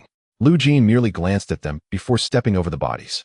Ultimately, Jeene finally arrived in front of the unknown building. Looking at the towering structure before him, Jeene waved his hand, and a fangtooth drone rushed directly into the tower. Through the viewpoint of the fangtooth drone, Jeene saw the scene inside the building. Compared to the corpses and debris in the city ruins, the battle inside the building was even more intense. Boom. With a loud crash, Jeene's attention was also drawn over. As he maneuvered the fangtooth drone closer to the source of the sound, a much larger and sturdier figure came into view. The apocalypse creature covered in heavy metal resembled a heavily armored knight at that moment. Intruder.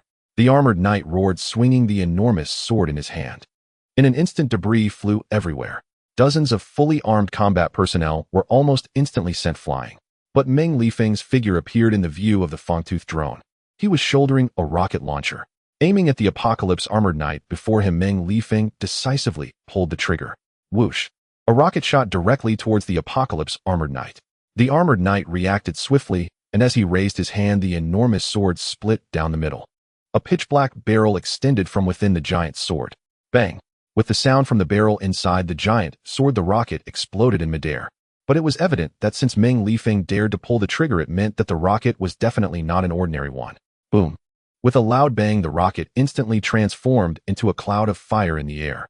The violent fire cloud rapidly spread, engulfing the apocalypse armored knight along with the surrounding area. The massive wave generated by the explosion made the entire building tremble. Damn it, these metal scraps are endless. As the flames dissipated, all that came into view were the shattered corpses on the ground. Meng Lifeng merely cast a glance, not allowing his crew a moment's rest, and immediately urged them to continue their advance. The crew he hired, faced with Meng Lifeng's exploitation, could only suppress their anger. They initially thought that a new generation captain like Meng Lifeng would only face enemies that were merely some interstellar pirates. However, they never expected that just after leaving the solar system, Meng Lifeng would head straight for this desolate planet. Most critically, this planet harbored such powerful mechanical life forms. By the time they walked from the landing site to here, they had already lost over half of their personnel. It was hard to guarantee that they could leave this place safely. Meanwhile, Jeene, standing in the outer area, observed everything happening inside through the view of the fangtooth drone. The closer they got to the core area, the more numerous the apocalypse creatures became. Unlike the apocalypse creatures in the ruins of the city, those within this building were far more powerful. Some of these apocalypse creatures were even equipped with weapons adorned with the emblems of the apocalypse civilization. This further confirmed Jeene's conjecture. The only intact building before him must hold something of utmost importance to the apocalypse civilization. According to the information Jeene obtained in his previous life, the two most important things of the apocalypse civilization. One of them is the cornerstone of the apocalypse civilization, the formula for the apocalypse shard. The second is the origin of the apocalypse civilization, the cosmic treasure that can create apocalypse creatures, the apocalypse seed. Either of these would be an extremely rare ultimate treasure for Jeene. With this in mind, Jeene quickened his pace, heading straight for the core area of the building. As he ventured deeper, more and more remains of apocalypse creatures appeared in Jeene's view. Some were in beastly postures, howling at the sky. Others stood upright, holding long swords with solemn expressions. The remains of these apocalypse creatures varied in posture and expression, but the one common point was that they exhibited no signs of energy fluctuations. Looking at the thousands of remains of apocalypse creatures around him, Jeene couldn't help but feel a sense of sorrow. If all these apocalypse creatures were to revive, what a massive force that would be. Unfortunately, just as when a human's heart stops beating, they would be utterly dead. Apocalypse creatures also die completely after losing their energy supply. Before death, they erase all memories to prevent their bodies from falling into enemy hands. Because of this, even if reactivated apocalypse creatures lose their original souls, becoming mere infants of the apocalypse civilization. Ding, weak energy fluctuations detected. Just as Jeene was about to leave, the fangtooth drone surprisingly detected a faint energy fluctuation. Are there still surviving apocalypse creatures? Jeene glanced at the intensity of the energy fluctuation. It was very weak, almost imperceptible. This indicated that the apocalypse creature had fallen into a near-death state. Following the signal coordinates provided by the fangtooth drone, Jeene quickly found the dying apocalypse creature. He saw its massive mechanical body leaning against a corner with half of it already gone. The exposed tubes were continuously spewing black, viscous blood. Jeene maneuvered a fangtooth drone closer, but even as the drone approached, the apocalypse creature showed no reaction. Seeing this, Jeene's eyes lit up. Such an opportunity was simply a once-in-a-lifetime chance. Most mechanical creatures would clear all their data memories before dying, to prevent enemies from retrieving their memories from their remains. but the apocalypse creature before him was in a half-dead state. This meant that as long as Jeene was lucky enough, he might be able to extract its stored memories before it completely died. Perhaps he could unravel the mystery of the disappearance of the apocalypse civilization, or obtain the synthesis formula for the apocalypse shard from its memories. Whichever type of memory it was, it would be of immense value to Jeene. Faced with such a treasury of memories, Jeene dared not be the slightest bit negligent. He immediately controlled the Fangtooth drone to use its internal mechanical arm to cut open the head of the apocalypse creature. Upon locating the hardware section for memory storage, Jeene quickly took out a data cable, connecting to a microcomputer, breaking through the internal firewall of the apocalypse creature, extracting stored memories from the brain. As a vast amount of data flooded into the microcomputer, Jeene's eyes grew brighter. Downloading historical data of the apocalypse creature, extracting information on the apocalypse shard formula, analyzing physical data of the apocalypse creature. Just then a term he was all too familiar with appeared on the screen of Jeene's microcomputer. Void insectoids. The downfall of the apocalypse civilization was actually related to the void insectoids. How could this be? Didn't the void insectoids only appear in large numbers during the assimilation war a year later? Just as Jeene was puzzled, a warning prompt suddenly popped up on the screen of the microcomputer before him. Warning. Biological signal lost. Seeing this warning prompt, Jeene decisively disconnected the data cable. The apocalypse creature before him finally met its true death. Unfortunately, Jeene did not fully grasp the information regarding the apocalypse civilization. Jeene was a content person, being able to unexpectedly obtain so much intelligence was already a great outcome. At the very least, Jeene now understood what treasures were contained within this building. The treasure guarded by this building was the origin of the apocalypse civilization, the apocalypse seed. Much like the origin battleship, the source of the apocalypse seed could not be traced. But one thing was certain: the apocalypse seed, like the origin battleship, was a cosmic-level treasure. It is rumored that the apocalypse seed autonomously absorbs surrounding energy, and when the energy reaches a certain level, it can give rise to a substance known as seed source. The seed source can grant mechanical life a soul, making it a being distinct from other mechanical lives. And this is the origin of the apocalypse civilization. At its peak, the apocalypse civilization possessed a total of 100 apocalypse seeds. But at some point, the void insectoids invaded. The void insectoids not only devoured 99 apocalypse seeds, but also drained all the potential of this planet. Jeene was not surprised by this outcome. On the contrary, he admired the apocalypse civilization even more for managing to retain one apocalypse seed under the invasion of the void insectoids. Jeene calculated the time in his heart. That guy Meng Lifeng should have already arrived at the storage area of the seed. If that's the case, it was time to reap the rewards. Meanwhile, in the core area where the Tianqi fire seed is stored, Meng Lifeng gasped heavily, wiping the sweat from his forehead. His gaze swept over the many crew members behind him, only to see that countless had perished and their equipment was in tatters. Surrounding these crew members, several massive Tianqi creatures resembling fortresses lay sprawled on the ground in various poses. Finally, it's over. From the outside, there were wild Tianqi creatures about 2 meters tall. Inside the building, there were fully armed Tianqi heavy armored knights, standing around 3 meters tall. In the end, the core area of the fire seed even had massive Tianqi creatures, standing 5 meters tall, covered in various heavy firepower. The crew members under Meng Lifeng had dwindled to less than 1/10 of their original number. However, when Meng Lifeng saw the Tianqi fire seed, which resembled a crystal gem and emitted a soft glow, his eyes were filled with greed. The Tianqi fire seed is finally mine. Meng Lifeng took step after step closer, his heart already envisioning the scenes of using the Tianqi fire seed. As long as he possessed enough energy, he could continuously charge the Tianqi fire seed, thus creating a large number of fire source seeds. With a vast number of fire source seeds, he could establish a Tianqi legion that would be loyal only to him. Along the way, he had already witnessed the combat power of these Tianqi creatures. Thus, Meng Lifeng had absolute confidence in the Tianqi legion he envisioned. Just then a voice suddenly rang out behind him from his crew. "Be careful." In the next second, a shadow loomed over his head. Meng Lifeng looked up, and what met his eyes was a Fang drone. Before he could react, 2 Gatling guns extended from below the Fang drone. Not good. In an instant, flames erupted. A dense barrage of bullets fell upon Meng Lifeng like a rainstorm. The many crew members watched this scene, their eyes wide with fear. Damn it! What is this drone? I've never seen this model before. Could it be a defensive measure of this building? Damn, how are we supposed to fight? At this point, every crew member was exhausted. Even the ammunition in their hands had been nearly depleted during the relentless battles. It could be said that they had reached a point of utter exhaustion. It was precisely by seizing this opportunity that Jeene could easily use the Fang drone to inflict heavy damage. After all, while the firepower of the Fong drone was indeed stronger than that of ordinary drones, Meng Lifeng, as a wealthy heir, had crew members equipped with formidable weapons. Otherwise, they wouldn't have been able to reach this point under the siege of the Tianqi creatures. As Lu Jin had anticipated, after a round of fire from the Fong drone, Meng Lifeng's figure gradually appeared amidst the smoke. He was half crouched on the ground, surrounded by an energy shield that deflected all the attacks from the Fong drone. Meng Lifeng's gaze turned icy as he scanned the crew, ultimately falling on Lu Jin behind them. Lu Jin, what are you doing here? Then Meng Lifeng immediately realized. He had been tracked. Otherwise, it would be impossible for someone traveling a normal route to arrive at this planet. The only possibility was that Lu Jin had followed him here. With this thought, Meng Lifeng quickly began to check himself. Soon he found the signal transmitter that Lu Jin had placed on him. This signal transmitter was not particularly concealed and could be easily discovered with a cursory search. However, Meng Lifeng never expected that someone would tamper with him. With a crunch, he crushed the signal transmitter in his hand. His gaze was cold as it flicked between Lu Jin and himself. Although he had many crew members and various high-quality equipment, after enduring numerous battles, his crew was already at their limit. The ammunition for those fine weapons was likely depleted as well.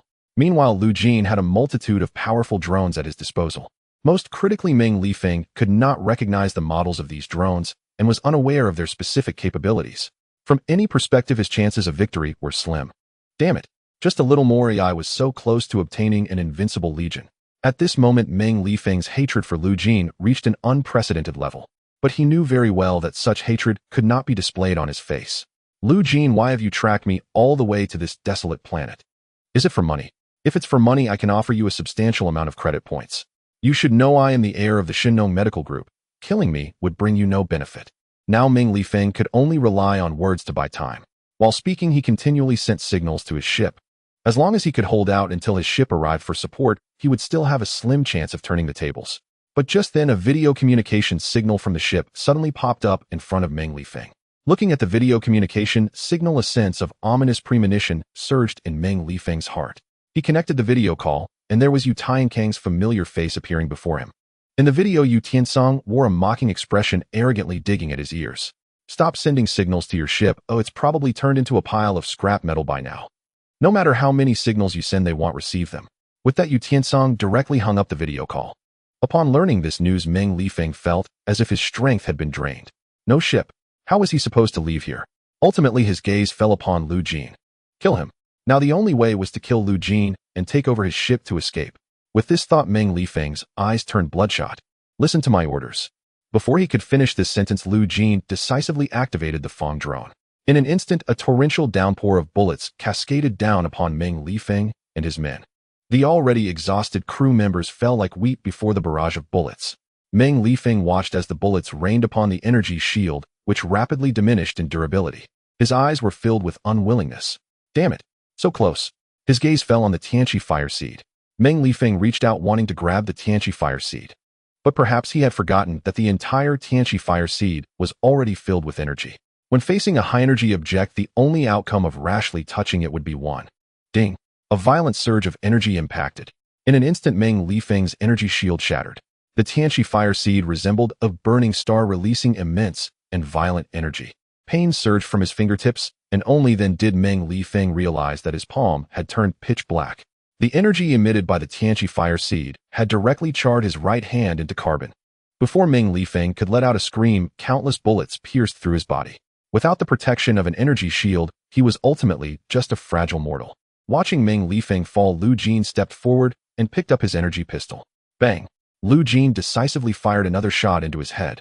After finishing the shooting, Lu Jin turned his attention to the Tianqi fire seed. However, compared to the reckless Meng Lifeng, Lu Jin appeared much more cautious. He chose not to approach recklessly, but instead summoned a Fangtooth drone. Two metallic arms extended from inside the drone with a metal box at the end of the arms. As the metal box approached the Tianqi fire seed, it suddenly began to deform and expand. In the blink of an eye, the metal box transformed into a cage, enveloping the Tianqi fire seed within. Immediately afterward, the metal box began to contract and reshape again. When it completely encased the Tianqi fire seed, Lu Jin held the metal box in his palm. At this moment, the Tianqi fire seed was completely isolated. It could no longer absorb external energy, nor could it release energy outward. Truly, one object restrains another. Lu Jin gazed at the metal box in his hand. The material used for this metal box was anything but ordinary metal. The metal material used to create this metal box was the special metal that Jeene had collected from those Tianqi creatures. The Tianqi fire seed produced the Tianqi creatures, and the bodies of the Tianqi creatures were the best materials for containing the Tianqi fire seed. This made Jeene marvel once again at the wonders of this universe. The containment of the Tianqi fire seed was complete. Jeene even collected all the remains of those Tianqi creatures. After all, the materials and structures of these Tianqi creatures were enough for Jeene to study for a while. The mantis stalks the cicada, unaware of the aureole behind. The ultimate victor is still me. Jeene stepped out of the building. Just then the ground began to tremble. Noticing the anomaly, Jeene immediately looked back at the building. What was happening? Could it be that there were still some mechanisms inside the building that hadn't been triggered? Just as Jeene hesitated, the tremors intensified, causing the entire city ruins to begin collapsing under the impact. Seeing this, Jeene stopped pondering the cause of the earthquake. He rushed towards the direction of the ship as fast as he could. When Jeene finally boarded the ship, he couldn't help but look back. He saw a massive crack suddenly appear in the city ruins, and the building that housed the Tianqi fire seed vanished into the gigantic fissure. And the crack, after consuming half of the city ruins, didn't stop. It seemed to have a consciousness, rapidly advancing towards Jeene's location.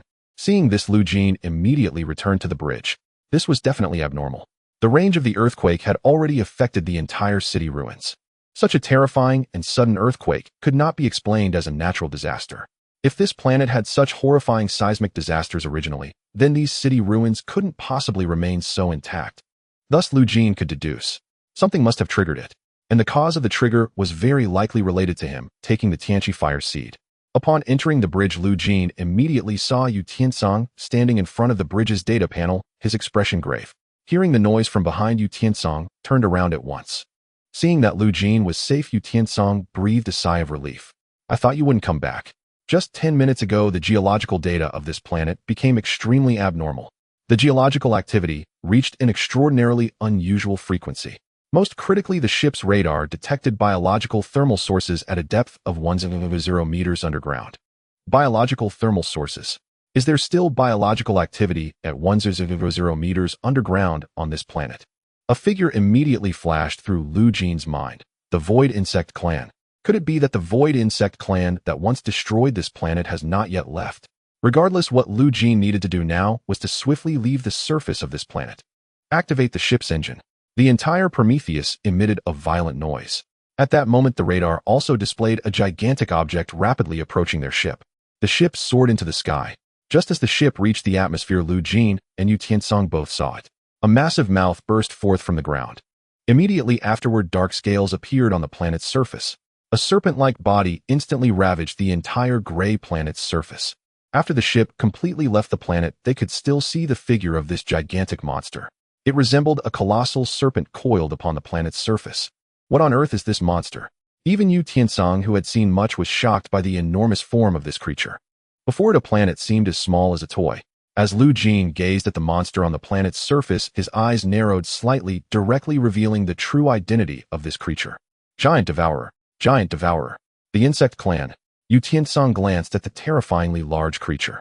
It was completely different from the insect clan he had encountered. How is this possible? The largest insect clan creatures I encountered were only the size of starships. This giant devourer's body diameter is estimated to be longer than this planet. The insect clan I encountered was not this terrifying. Facing Yu Tiancang's confusion, Jeene explained while adjusting the ship's skills. The insect clan is divided into two types. One is the Void Insect Clan, and the other is the Ordinary Insect Clan. Most of the insect clan drifting in the universe currently are Ordinary Insect Clan. The real Void Insect Clan will only appear in the public eye a year later. Compared to Ordinary Insect Clan, the Void Insect Clan has a wider variety and much greater destructive power. Just like the giant devourer before them, although it is in its juvenile state, its length is already longer than a planet's diameter. Once it matures, it can easily devour a planet. This is the terror of the Void Insect Clan. Sometimes Jeene even suspects that those Ordinary Insect Clan are merely bait set by the Void Insect Clan to disguise their own strength. Just then, the giant devourer on the planet's surface seemed to have noticed the Prometheus. Its movement suddenly halted, and then its gaze fell upon the ship. In the astonished gaze of Yu Tiancang, the giant devouring worm opened its blood-red maw. Countless sharp teeth resembling those of a meat grinder surged towards the Prometheus. Seeing this, Jeene remained calm and decisively activated the engines. Full speed ahead. The engines roared as all energy was channeled into the starship. The entire starship quickly distanced itself from the giant devouring worm. But it seemed as though the worm bore a relentless grudge against Lu Jeene, chasing after them as it ascended from the planet's surface. Seeing the adversary's actions, Lu Jeene immediately thought of the apocalypse seed he had just acquired. Could it be because of the apocalypse seed? So far, this was the only possibility. That building, besides guarding the apocalypse seed, likely had the function of shielding energy fluctuations. Once he brought the apocalypse seed out of the building, the energy fluctuations emitted by it would have alerted the sleeping giant devouring worm underground. It was precisely for this reason that the giant devouring worm awakened and attacked them. What should we do next? Even Yu Tiancang, seasoned by countless battles, felt a moment of panic as he gazed at the approaching maw. The starship itself was a massive object, yet compared to the giant devouring worm it seemed exceedingly small. To the worm, the entire starship was no different from a snack. Lu Jeene calmly maneuvered the starship, attempting to create as much distance as possible from the giant devouring worm. Then he stood up abruptly from the control panel. Yu Tiancang, you take control of the ship from here. Me. At such a critical moment, Lu Jeene actually entrusted the control of the ship to him. Before Yu Tiancang could react, Lu Jeene had already left the bridge area. Gazing at the increasingly close giant devouring worm, Yu Tiancang widened his eyes and hurriedly took over the ship's control system. Watching the enormous shape on the radar drawing nearer, beads of sweat began to form on Yu Tiancang's forehead. Damn, how could they escape from such a colossal monster? Where had Lu Jeene gone at such a critical time? After leaving the bridge, Lu Jeene went directly to the engineering bay No. 6, where the laser cannon of the Spirit Clan was located. Looking at the Spirit Clan laser cannon before him, Lu Jeene drew a multifunctional wrench from his waist. Although he did not know how Meng Lifeng from his past life managed to escape from the pursuing giant devouring worm. But Lu Jeene did not have time to replicate his old path. He took out the apocalypse seed he had just acquired, opened the ammunition bay of the Spirit Clan laser cannon, and a hint of madness flickered in his eyes. Cut off the energy supply line. Install the apocalypse seed. Connect the circuits, adjust the energy extraction efficiency. Under Lu Jiene's continuous modifications, the internal structure of the Spirit Clan laser cannon underwent a tremendous transformation. Ordinary weapons in front of the giant devouring worm had attacks akin to mere tickles. The only weapons capable of threatening the worm had to be of the annihilation class. Therefore, Lu Jeene modified the Spirit Clan laser cannon. The modified cannon could release all the energy within the apocalypse seed in one go. The energy accumulated in the apocalypse seed was sufficient to reach annihilation class levels. But Lu Jeene was also aware of the consequences. They only had one chance. Moreover, at the moment of firing, their ship would suffer significant damage. For an ordinary ship, this would almost be a mutually assured destruction strategy. But the ship Lu Jeene stood on was not an ordinary ship. It was an origin battleship capable of self-repair. Returning to the bridge area, Yu Tiancang was now drenched in sweat. In order to increase the distance between the starship and the giant devouring worm, Yu Tiancang utilized nearly all his experience. Yet even so, it only delayed matters for a brief time. Lu Jeene, where have you been? At such a moment of life and death, the ship's captain Lu Jeene had suddenly disappeared. This made Yu Tiancang feel an anger rising within him. But facing Yu Tiancang's questioning, Lu Jeene simply told him to step aside and took back control of the ship's systems. Initiating the activation of turret No. 6. On the ship's deck, the modified Spirit Clan laser cannon gradually aimed at the giant devouring worm behind the ship. Lu Jeene did not immediately launch an attack. There was only one opportunity. He had to seize it well. Target locked. Beginning energy charging. Ding, turret No. 6 is charging. Seeing the operating interface where the Spirit Clan laser cannon began to charge, Yu Tiancang was filled with confusion. Previously, he had already attacked the giant devouring worm. But whether it was the Spirit Clan laser cannon or the alien armor-piercing missiles, their attacks on the giant devouring worm were no more effective than a tickle. Now Lu Jeene activated the charging system of the Spirit Clan laser cannon again. Wasn't this just a waste of effort? But soon Yu Tiancang realized that the Spirit Clan laser cannon was not as simple as he had imagined. Ding, charging progress reached 200. Ding, charging progress reached 500. Warning, charging overload reached 800. Warning, charging overload reached 1000. A scarlet warning flashed before Lu Jeene. But Lu Jeene seemed oblivious, continuing to charge. The entire starship began to tremble, as if a primal force within it was about to erupt. This terrifying power made Yu Tiancang feel a twinge of fear. What had Lu Jeene done? Why was there such terrifying energy contained within the ship? At that moment, Lu Jeene spoke again. If you don't want to be thrown out in a moment, hurry back to your seat. Hearing this, Yu Tiancang dared not ask further. Even if he did not trust Lu Jeene, feeling such a terrifying energy fluctuation should have made him realize. Next, something significant was about to happen. Warning energy at maximum overload state. Please release as soon as possible. The moment this warning appeared, Lu Jine's gaze fell on the radar. The giant devouring worm seemed to sense the threat from the starship's turret. Its speed began to slow down. But at this point, even if it wanted to escape, it was too late. Fire. Lu Jiene pressed the launch button nonchalantly. In an instant, a dazzling beam pierced through the body of the giant devouring worm like a spear. The beam did not stop after piercing its body. It continued forward until it struck the surface of the Apocalypse Star. Immediately, a blaze erupted on the surface of Apocalypse Star. The flames rapidly spread, quickly covering half of the planet, and a massive shockwave swept across the planet's surface. The body of the giant devouring worm was pierced by the beam, leaving a bloody hole. The once invincible giant devouring worm writhed in pain under this fatal blow. Before long, the body of the giant devouring worm stopped writhing, transforming into a massive corpse in the starry sky. Uncertain how much time had passed, Lu Jiene felt someone touching his cheek. By reflex, he swatted away the unfamiliar hand. At this moment, Lu Jiene felt a wave of dizziness wash over his head. All he remembered was that at the moment of firing, the violent recoil had engulfed the entire starship. But he was left wondering if the giant devourer had been dealt with in the end. Oh, this human is still alive. Shalia, one must not be disrespectful to a warrior. I can hardly believe it. Such a weak human actually managed to kill a void insect. Such a warrior is truly admirable. Hearing the voices nearby, Lu Jiene furrowed his brow and opened his eyes. As his vision gradually cleared, what came into view was a flying dragon with snow-white scales. Surrounding this white dragon were two more flying dragons. One of them was even more robust, with scales that were exceptionally coarse and brown. Seeing Lu Jiene awake, the three flying dragons all focused their gazes on him. He has awakened. What should we do next? Why not just give him some supplies and leave? He's unlikely to understand our language. This might be the safest approach. Just as the three flying dragons considered leaving the supplies, Lu Jiene's hazy mind gradually became clear. He immediately recognized that the three flying dragons before him were the huntress dragons known as the Star Sea Hunters. It was said that these star-hunting dragons roamed across the Star Sea. They possessed numerous extraordinary abilities, such as shape-shifting and tearing through space. Among the many races in the Star Sea, they were undoubtedly a formidable tribe. However, due to their immense strength, they regarded other races with disdain. Only those warriors with exceptional combat prowess could earn their respect. Thank you. Lu Jiene expressed his gratitude to the huntress dragons in their dragon tongue. Hearing Lu Jiene speak their language, the three huntress dragons were somewhat taken aback. This human actually knew their race's language. I never expected this warrior to know the dragon tongue. Shalia, if you could learn from this warrior, you wouldn't still be so weak now. Lu Jiene's gaze fell upon the white huntress dragon. A closer inspection revealed that this dragon was smaller, and its scales were not as coarse as the other two. The huntress dragons were a race that valued strength above all else. Lacking power meant one could not hold a place within the tribe. Clearly, this white huntress dragon was a typical example. At that moment, the largest huntress dragon fixed its gaze on Lu Jiene. Warrior, as a human, you managed to kill a void insect. I respect you. However, I have a small request. Could you sell us the corpse of that void insect? The corpse of the giant devourer. It is dead. Lu Jiene finally breathed a sigh of relief.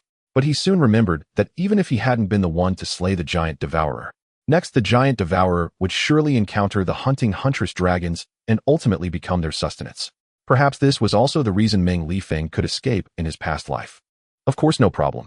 The corpse of the giant devourer was not particularly useful to Lu Jiene. However, if he could use the corpse of the giant devourer to gain the goodwill of the huntress dragons, it would be an incredibly worthwhile transaction. After receiving Lu Jiene's permission, the leading huntress dragon stood up. It spread its wings and shot straight toward the ceiling. At the moment it touched the ceiling, the huntress dragon's form passed right through the ship. Space traversal. Is this the power of the huntress dragons? Upon returning to the starry sky, the huntress dragon's size rapidly expanded instantly, making its body larger than the starship. This was the true form of the huntress dragon. The size it had before was simply altered for easier entry into the starship, shape-shifting, altering its bodily structure. This was also a hallmark of the huntress dragons. After the three huntress dragons left, Lu Jiene finally stood up from his seat. He first approached Yu Tiancang, and seeing the unconscious Yu Tiancang, Lu Jiene directly shook him awake. Yu Tiancang, now awake, rubbed his head in confusion. Am I still alive? Yu Tiancang looked bewildered. After confirming that Yu Tiancang was fine, Lu Jiene sat back down in his seat. Bringing up the ship's panel, Lu Jiene began to check the damage the ship had sustained. After a thorough inspection, Lu Jiene was stunned to find that the ship's damage from this battle had reached a staggering 40. Ding detected severe damage to the ship, initiating self-repair. Ding estimated time for complete repair, 23 hours. Looking at the time needed for repairs, Jeene let out a sigh of relief. Fortunately, it was an Origin battleship capable of self-repair. If it were an ordinary battleship, it would have likely been completely disabled by such damage. After confirming that the Origin battleship could still function, Jeene left the bridge and headed straight to the engineering bay No. 6. Unlike the completely intact bridge, the entire engineering bay No. 6 had suffered devastating damage. The dark laser cannon of the Spirit race had its barrel completely vanished, leaving only half the turret. The walls of the entire engineering bay No. 6 had also vanished. Through the gaps, Jeene could see the huntress dragons feasting on the giant devourer before them. The massive body of the giant devourer could indeed satisfy the hunting needs of the huntress dragons. After just a glance, Jeene took out his familiar multifunctional wrench. He opened the energy supply center of the turret, and there lay the Apocalypse Ember quietly resting within. Jeene opened the metal box to check the condition of the Apocalypse Ember. He saw that the Apocalypse Ember was dim and lifeless, looking like a lamp about to go out. When Jeene opened the metal box, he could clearly feel the surrounding energy being frantically absorbed by the Apocalypse Ember. Seeing this, Jeene quickly stored the Apocalypse Ember away again. Now was not the time for it to absorb energy. The self-repair of the Origin battleship also required a substantial amount of energy. If all the energy was absorbed by the Apocalypse Ember, how would his Origin battleship perform self-repair? Just as Jeene was putting away the Apocalypse Ember, the familiar white huntress dragon approached him. Before long, her petite form landed right in front of Jeene. At the same time, she brought with her a box. "Warrior, these are what my father asked me to give you." Saying this, she directly opened the box. In an instant, a series of palm's-eye scales, shimmering like jewels, appeared before Jeene's eyes. It is actually Star Dragon scale. The Star Dragon scale, as its name implies, is shed from the star hunting dragon during its growth process. At the same time, Star Dragon scale is one of the most precious biological materials in the Star Sea. One must know that the star hunting dragon spends its entire life hunting various prey that contain immense energy. Only in this way can they sustain their powerful bodies. Naturally, the dragon scales on their bodies also contain boundless energy. Jeene picked up a piece of Star Dragon scale. Its surface was rough, yet extremely hard, and upon careful examination, one could clearly perceive the flow of various energies within. In the market of the solar system, a piece of Star Dragon scale is worth at least 1,000,000 credit points. Now the box placed before Jeene was filled with Star Dragon scales of various colors. This is already enough. Jeene knew very well that if it weren't for him killing the devourer and gaining the goodwill of the Star Hunting Dragon clan, given the proud nature of the Star Hunting Dragon, it was estimated that it wouldn't even have the desire to communicate with him. Upon seeing Jeene accept the Star Dragon scale, Cheryl quickly approached him. "Brave one, I have a small request." A request? Jeene naturally would not easily refuse the request from the Star Hunting Dragon before him. However, after Jeene agreed, Cheryl actually transformed into a human form and stood before him. Seeing this, Jeene felt a surge of ominous premonition rise within. "Brave one, could you hire me as your crew? My strength is too weak in the clan, and I wish to follow you for training." To become his crew. Training. Upon hearing Cheryl's request, Jeene felt an absurdity wash over him. A powerful Star Hunting Dragon actually wanted to become his crew. What does your father say? With Cheryl before him, Jeene was hesitant to hire her. Because with his current abilities, he couldn't ensure he could easily manage the Star Hunting Dragon Cheryl. At that moment, the previously massive Star Hunting Dragon landed back on Jeene's starship. "I fully agree." Saying this, the Star Hunting Dragon glanced at Cheryl. In the presence of her father, Cheryl evidently became much more timid. Seeing Cheryl's performance, the Star Hunting Dragon snorted coldly. Then the Star Hunting Dragon handed a coordinate crystal to Jeene. "Brave one, I know this request is somewhat difficult for you. But now Cheryl clearly cannot keep up with the pace of our clan. As her father, and also the leader of the clan, I must make a choice. This coordinate crystal allows me to sense your location. If one day you can no longer tolerate this child, use this coordinate crystal to notify me." Saying this, the Star Hunting Dragon placed the coordinate crystal into Jeene's hand. Cheryl stood silently by the side. It wasn't until the Star Hunting Dragon was about to leave that Cheryl stepped forward and spoke. "Father, I will not let you down." The Star Hunting Dragon looked deeply at Cheryl, then spread its wings and left the starship, returning to the clan. Jeene looked at the white-haired girl before him, who was Cheryl transformed into human form. This was yet another unexpected development. He never expected to actually gain a Star Hunting Dragon as his crew. He didn't know whether this was a good or bad thing. After the Star Hunting Dragon clan divided the devourer, they directly opened a spatial passage and swiftly left this star system. As a member of the Star Hunting Dragon clan, Cheryl truly remained on Jeene's ship. A day passed just like that, and the starship's repairs were nearing completion. Jeene poured all the materials he had obtained into the Origin core. the remains of the celestial enlightenment creature acquired from celestial enlightenment star, and the recently obtained star dragon scale, watching the materials gradually being decomposed within the origin core. At the moment Jeene poured in the star dragon scale, the entire ship's upgrade progress skyrocketed. Ding, rare biological material detected, analyzing material structure. Ding, ship upgrade progress reached 20. Ding, detectable upgrade routes available, please select the next upgrade route. Select upgrade route. Jeene was slightly surprised upon seeing this prompt. The ship's upgrade actually had selectable routes. He thought he only needed to continuously feed materials for the origin warship to upgrade autonomously. But when Jeene saw the 2 upgrade materials, he felt even more amazed by the origin warship's wonders. Because regardless of which upgrade route, both were enough to make Jeene feel a surge of excitement. Upgrade Route 1, unlock Origin Energy Nexus, unlock recipe, Celestial Dragon Crystal. The Celestial Dragon Crystal has a greater energy density compared to the celestial fragments, and its value is even more precious. The most crucial point is that this energy substance can only be produced by Jeene's origin warship. Such exclusivity makes the value of the Celestial Dragon Crystal even higher. It can be foreseen that if Jeene chooses this upgrade route, he will gain a continuous source of wealth. However, Jeene did not choose this route immediately. Upgrade Route 2, unlock Origin Mecha Research Center, unlock recipe Dragon Flame Mecha Infantry. Dragon Flame Mecha Infantry, a powerful unmanned infantry armor. Not only can it serve as armor for crew members, but even without crew control, its combat system can automatically launch fierce attacks on enemies. 2 routes. 1 provides an endless supply of precious resources. The other route can enhance Jeene's fleet's ground combat efficiency. After much deliberation, Jeene chose Upgrade Route 2. As good as the Celestial Dragon Crystal is, its limitations are too great. His origin warship is currently only the size of a small battleship. How many Celestial Dragon Crystals can it produce? Moreover, the planet Jeene is heading to next is an undeveloped resource planet. Therefore, after weighing the pros and cons, Jeene chose the second upgrade route. Ding, reconstructing Origin Mecha Research Center. Ding, recipe Dragon Flame Mecha Infantry information has been recorded in the ship's database. After Jeene's selection, the internal space of the Prometheus began to change again. One of the empty compartments started to be sealed off. The internal space began to transform, and soon it was converted into a mecha research center. Looking at the dwindling materials in the warehouse, Jeene felt it was time to head to the next destination. The ship's upgrade requires a large amount of materials. The ship's self-repair also requires a substantial amount of materials and energy. And next, Jeene still needs to earn a considerable amount of funds for interstellar travel. This also relies on a substantial support of energy materials.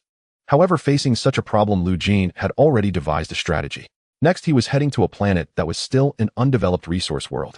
Although finding an undeveloped resource planet in the outer star sea was as difficult as ascending to the heavens, Jeene recalled that there was a planet in an undeveloped star system known as the extreme cold star system. This planet was perpetually shrouded in ice and snow. On that planet, there existed a special mineral called Frost Spirit Crystal. The Frost Spirit Crystal could not only be used as an energy mineral, but its luster and toughness also made it active in the jewelry and forging industries. Of course, all of this depended on the discovery by the gem family of the brilliant star system 6 months later. As of now, it lay desolate with its civilization likely still in the primitive tribal era. At this moment, it was the perfect opportunity for Jeene to make a substantial profit. With this in mind, Jeene opened the control panel and unfolded the star map. After setting the coordinates for the extreme cold star system, he pushed the engine and accelerated the ship to its maximum speed. Once the ship reached its peak velocity, Jeene decisively initiated the jump. The starship's form abruptly vanished. Days later, when the starship reappeared, it had already arrived in a strange star system. The star of this star system was still in its youth. Its faint glow also symbolized that the star system before him was gradually giving birth to civilization. Standing by the corridor window, Jeene gazed at the vast, boundless sea of stars before him.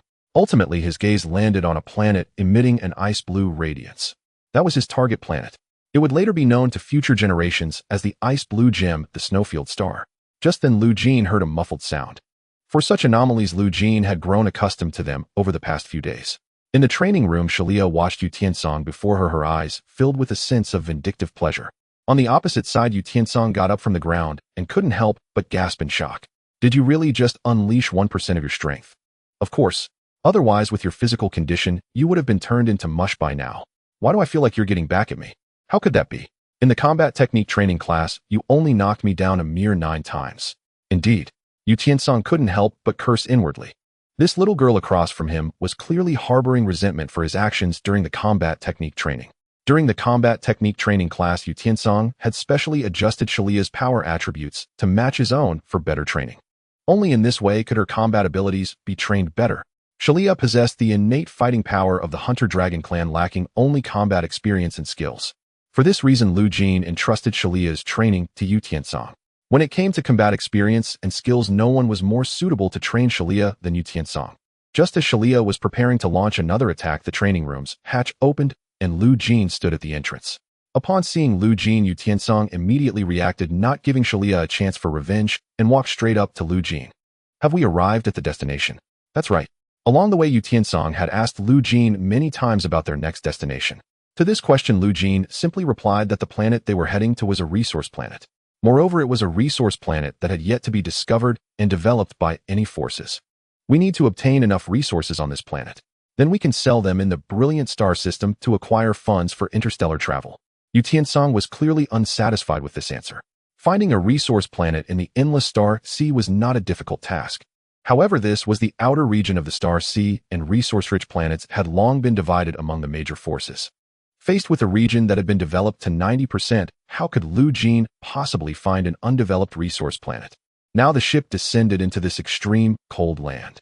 The moment the hatch opened, an endless wind and snow rushed in. Even wearing protective gear, one could feel the harsh environment of this planet. Seeing this, Yu Tiancang couldn't help but complain. With such low temperatures, are you sure this is an undeveloped resource planet?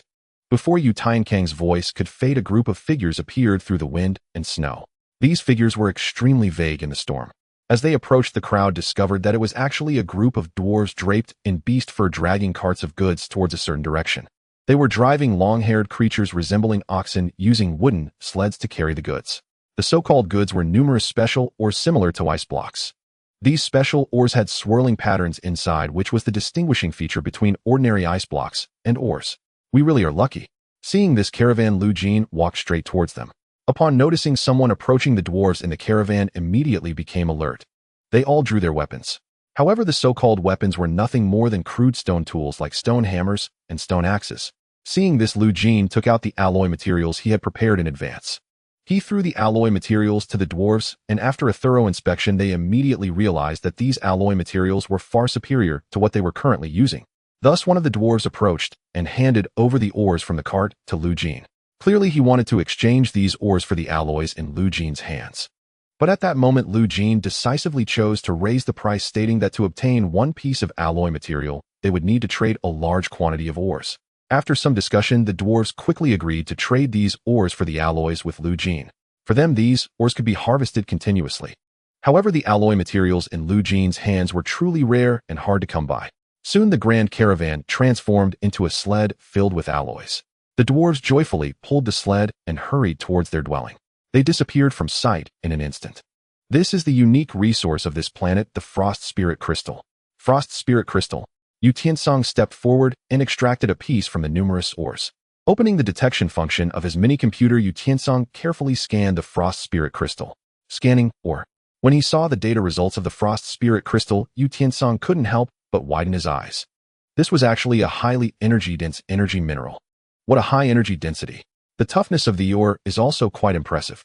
I can't believe there are such special materials on the outskirts of the Star Sea. After Yu Tiancang's thorough assessment, this so-called Frost Spirit Crystal is undoubtedly considered a top tier or among many minerals. Such ores can easily be exchanged for large amounts of those dwarves' cheapest alloy materials. At this moment, Yu Tiancang finally understood why Jeene had stockpiled so many cheap alloys in the warehouse. Initially, Yu Tiancang had complained about Jeene buying so many cheap alloys, occupying space and making it difficult to sell later. But little did he expect that these so-called cheap alloys would directly realize a reversal in value on this wealth-rich planet. Jeene, you are simply a genius.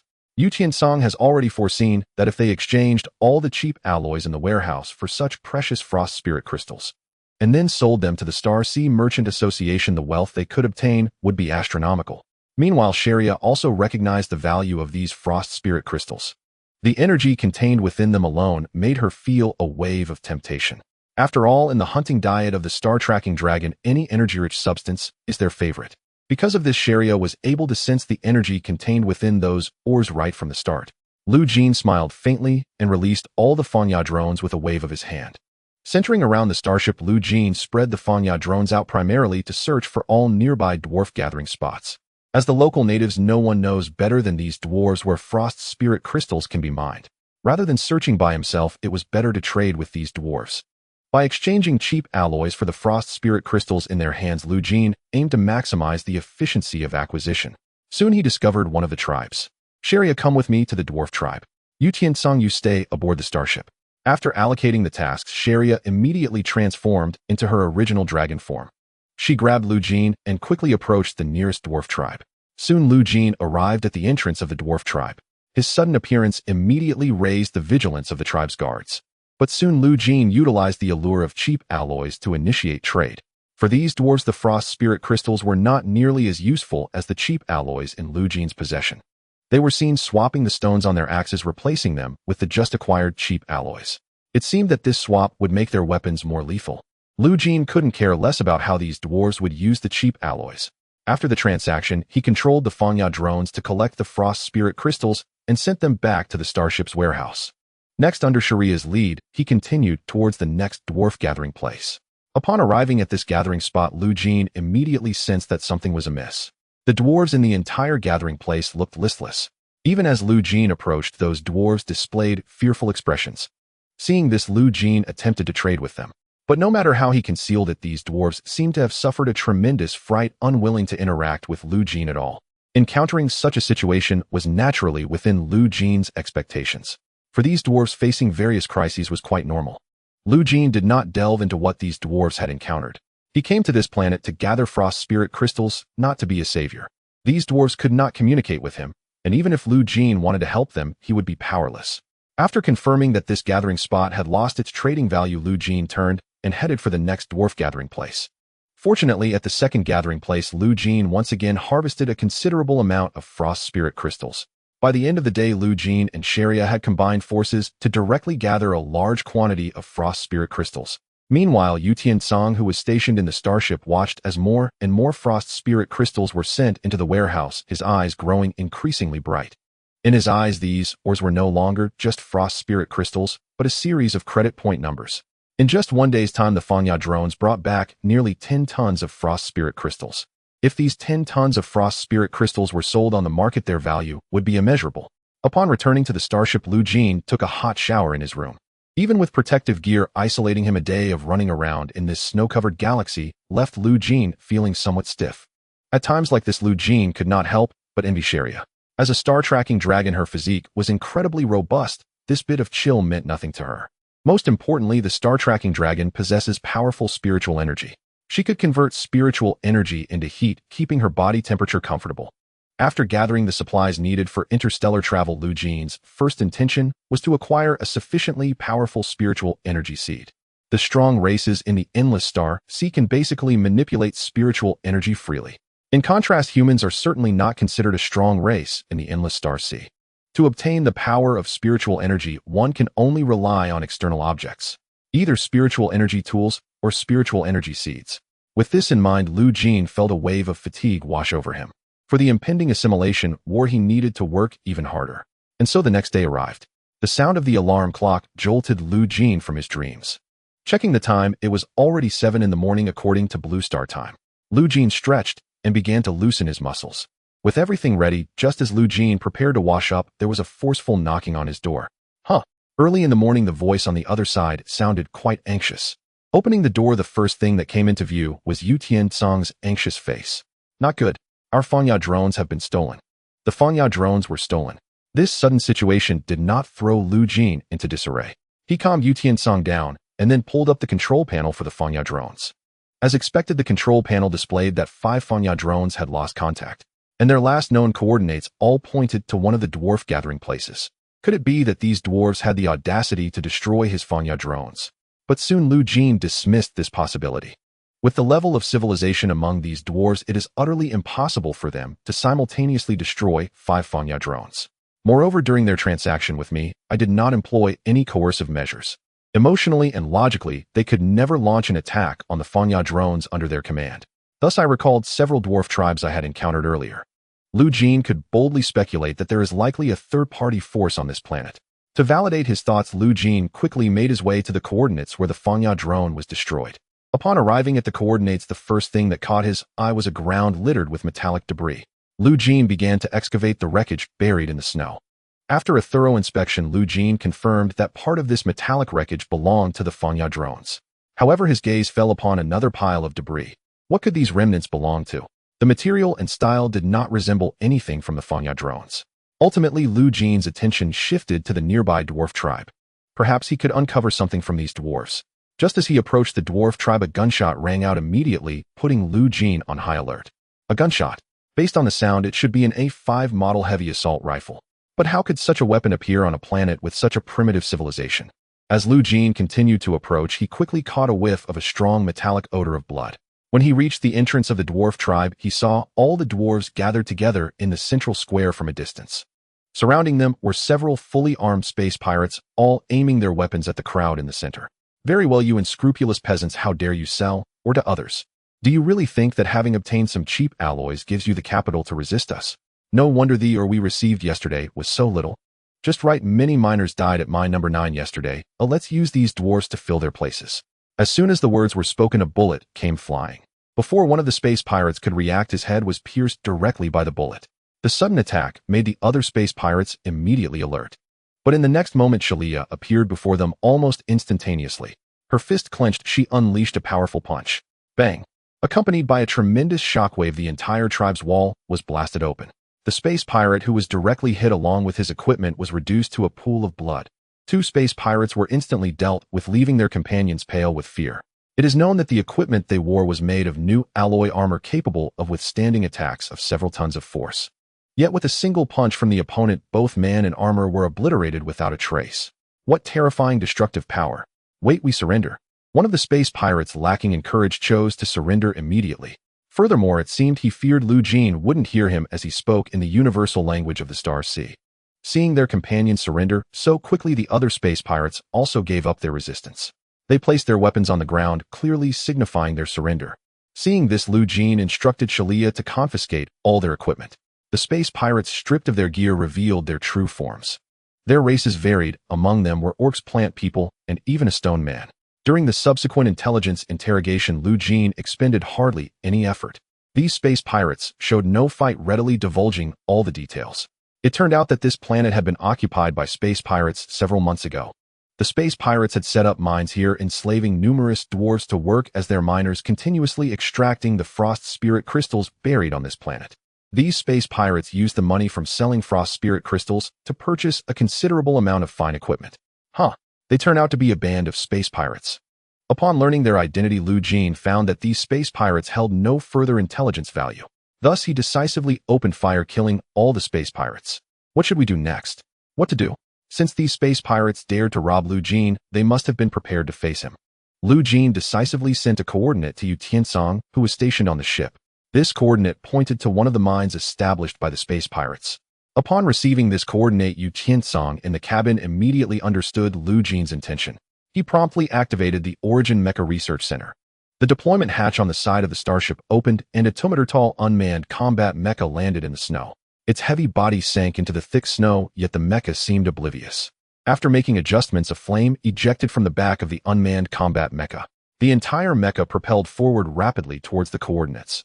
Once the first mecha left, the second and third mechas followed closely behind.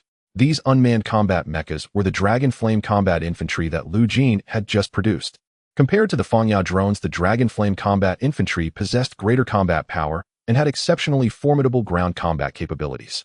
This time, Lu Jeene intended to use these Dragon Flame combat infantry to eliminate the space pirates.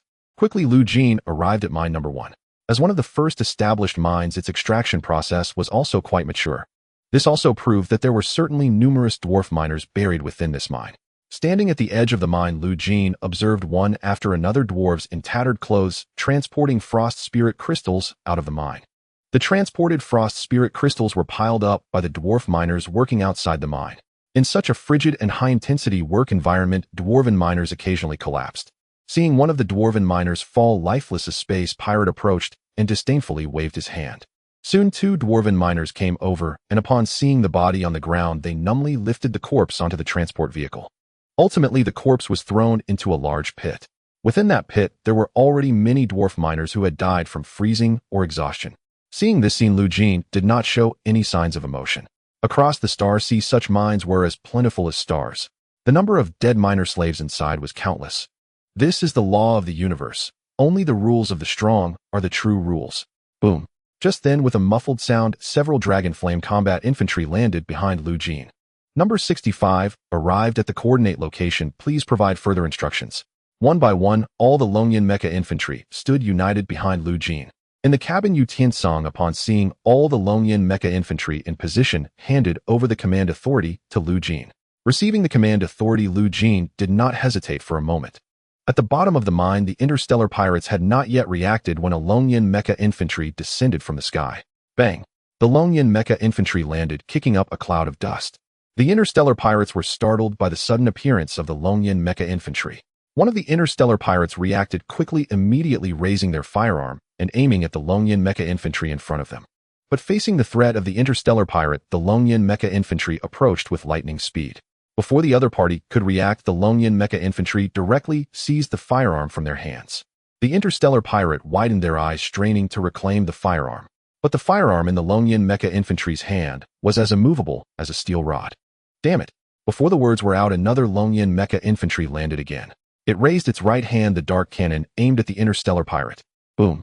A shell directly hit the fully armed interstellar pirate. The interstellar pirate was instantly blown to pieces. The commotion quickly alerted other interstellar pirates, and more interstellar pirates gathered. But Longyan mecha infantry also continued to descend to the bottom of the mine. They raised their hands, the flame grenade launchers equipped in their palms, pouring fire mercilessly among the interstellar pirates. The fierce explosions engulfed them in scorching flames. In less than 5 minutes, the entire bottom of the mine was shrouded in flames. Cleanup complete. All targets have been eliminated. Looking at the mine beneath his feet, it had already turned into a wasteland. Jeene waved his hand, and the Fangya drone immediately entered the mine to haul away all the frost spirit crystals that had been extracted. The quantity of these frost spirit crystals was even greater than what he had collected yesterday. This made Jeene think about the reserves of other mines. If he could scour all the mines of these interstellar pirates, he might just complete his target number ahead of schedule. With that in mind, Jeene decisively chose to head to Mine No. 2. The distance between Mine No. 1 and Mine No. 2 was not far, and the commotion at Mine No. 1 naturally drew the attention of many interstellar pirates at Mine No. 2. The explosion has stopped. What happened over at Mine No. 1. If you're curious, why don't you go check it out? I'm insane. Clearly something bad happened at Mine No. 1. At this moment, the pirate leader inside Mine No. 2 wore a serious expression. After a thorough check, he found that he could not contact anyone from Mine No. 1. This was not good news. After careful consideration, the pirate leader decided to gather the personnel. There must have been some kind of incident at Mine No. 1. They might be next in line. But before he could step out to warn the interstellar pirates, with a loud bang, the Longyan mecha infantry descended from the sky. Enemy attack. The numerous interstellar pirates quickly reacted, all aiming their firearms at the central Longyan mecha infantry. Pull the trigger. In an instant, a torrent of bullets rained down upon the Longyan mecha infantry. Yet the Longyan mecha infantry stood there, and the bullets from all directions were blocked by an invisible force. Target confirmed. Annihilation mode activated. Boom. The Longyan mecha infantry was enveloped in a layer of red energy shield. The next second, this layer of energy shield rapidly expanded outward like an explosive shockwave. Caught off guard, the nearby interstellar pirates were directly blown away. Several shells fell from the sky. Accompanied by flames and explosions, other Longyan mecha infantry landed one after another. This battle still held no suspense. Even the speed at which this battle ended was more decisive than that at Mine No. 1. This time we struck it rich. Warehouse No. 1 is almost full of frost spirit crystals. As long as we loot a few more mines, we will fill the entire ship. Captain Jeene, have you considered buying a few more cargo ships? Yu Tiancang in the voice channel did not hide his joy at all. Even during the Solar Alliance period, he had never seen so many energy, or even if there were, those were supplies used by the Solar Alliance to wage war, having nothing to do with him. At this moment, Yu Tiancang was already impatient to urge Jeene to continue clearing out those interstellar pirates. He had never cleared out such wealthy interstellar pirates. This was completely different from those shabby pirates drifting in the Star Sea. Jeene told Yu Tiancang not to rush. The mines were right there, and they wouldn't run away. Next, let the Fangya drone transport the supplies from the 2 mines back first. Yu Tiancang also knew that one must take things step by step. So he stopped talking and focused on controlling the Fangya drone swarm, transporting all the frost spirit crystals from the two mines back to the cabin. At that moment, a fierce wind howled and a massive shadow enveloped the entire mine. Jeene looked up and saw 10 medium-sized transport ships appearing in the sky. A transport fleet. Looking at the transport fleet appearing in the sky, Jeene frowned slightly. Because these transport ships were not part of the interstellar pirates' fleet, their hulls bore a very conspicuous faction emblem. And this faction was one Jeene was all too familiar with. One of the gem families of the brilliant galaxy, the emblem of the Haubo family. Why would the Haubo family's cargo ships appear here? Moreover, judging by the stance of these cargo ships, it seemed they were headed straight for this mine. Could it be that the so-called trading partner of these interstellar pirates is the Haubo family? If that's the case, then this is quite interesting. It must be known that the brilliant galaxy, as one of the financial galaxies in the outer regions of the Star Sea, is controlled by numerous gem families.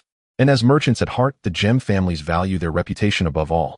If it were to be discovered that the Haubo family secretly traded with interstellar pirates, the damage to the reputation of the gem families would undoubtedly be serious. Especially now that the Grand Gala is about to commence. The cargo ships landed with a thundering sound, and the huge waves they stirred up brought endless snow and ice toward Jeene. Then the cargo doors opened. Several guards from the Haubo family clad in heavy power armor stepped out of the cargo ship. The last to appear was a tall and extremely alluring woman. She confidently walked down from the cargo ship, her arrogant gaze sweeping across the bottom of the mine. However, the woman's expression quickly became unpleasant. At this moment, the bottom of the mine was a complete wreck. Numerous dragon flame mech soldiers at the bottom of the pit were relentlessly eliminating the remnants of the interstellar pirates. Meanwhile, the dwarven miners took advantage of the chaos to swiftly climb out of the mine and flee into the distance. Most critically, in the warehouse at the bottom of the mine used for storing frost spirit crystals, one drone after another was continuously collecting the frost spirit crystals. Seeing this, the woman directly snatched a firearm from a nearby bodyguard. Her gaze was fierce as she aimed directly at a drone. "Leave it for me." Pulling the trigger, intense energy gathered in the chamber. Bang! An energy bullet shot forth like an arrow, heading straight for the drone in the air. Just as the bullet was about to hit the drone, a grenade suddenly appeared in the trajectory of the energy bullet. The two projectiles collided, exploding into a burst of fireworks in the air. Seeing the drone carry away the frost spirit crystals, the woman from the Haubo family looked even more displeased. Her gaze fell upon the dragon flame mech soldiers at the bottom of the pit. After a careful observation, her brows furrowed. She could not discern the model of the enemy. Where did these unknown model mech soldiers come from? Ultimately, the woman's gaze landed on Jeene and Shelia. Because aside from the slain interstellar pirates and the panicked dwarven miners, the two people in front of her seemed the most like the controllers. "Who are you? I advise you to heed my words. The minerals here are not for you to touch. If you return all the minerals now, I can let it go this time. Otherwise, you are opposing the gem family." Hearing this, Jeene couldn't help but chuckle. Opposing the gem family? Since when could the Haubo family represent all the gem families? Based on the intelligence, Jeene knew the several gem families in the brilliant star system were certainly not united. They had simply not torn their faces in public, but the hidden struggles behind the scenes had lasted for many years. How could a mere Haubo family represent the gem families? I have no idea when the Haubo family could represent the entire gem family. Moreover, this planet is not marked as the territory of your Haubo family. Or are those interstellar pirates on the ground actually members of your Haubo family? Jeene's words left the opponent speechless. First, the planet beneath our feet is an undeveloped planet, and everything on it belongs to public resources. When did it become the private territory of the Haubo family? Second, Jeene obtained the minerals from the interstellar pirates by his own ability. Now does the Haubo family think they can just take them with a few words? Jeene would never swallow his pride. Faced with Jeene's firm attitude, the woman from the Haubo family squinted her eyes, revealing a hint of intense killing intent. "You refuse the toast and force the punishment. However, even if you hand over the minerals, from the very beginning, I never intended to let you leave this planet." As soon as her words fell, dozens of soldiers in heavy power armor immediately emerged from the cargo hold. They leapt down from the ship. With a dull thud, the heavy power armor landed, kicking up a cloud of dust. As the dust settled, the soldiers from the Haubo family, armed with Gatling guns, aimed at the dragon flame mech soldiers, who were still clearing out the remnants of the interstellar pirates. Fire! A series of gunfire erupted at the bottom of the mine. Torrential bullets instantly covered the entire bottom of the mine. But the dragon flame mech soldiers were not to be trifled with. The moment they came under attack, they immediately deployed their energy barrier. A multitude of bullets struck the energy barrier, creating ripples. When the energy barrier reached its critical point, the Dragon Flame mech soldiers immediately initiated an energy explosion. In an instant, a massive shockwave spread outward. The Haubo warriors hit by the shockwave involuntarily took a few steps back. Seeing this, the woman watching from the ship frowned slightly. It must be noted that the heavy power armor worn by these Haubo warriors costs a staggering 1,000,000 credit points for just one set. Such a high price tag also proved the formidable strength of the power armor. In terms of firepower and defense, it was already top tier.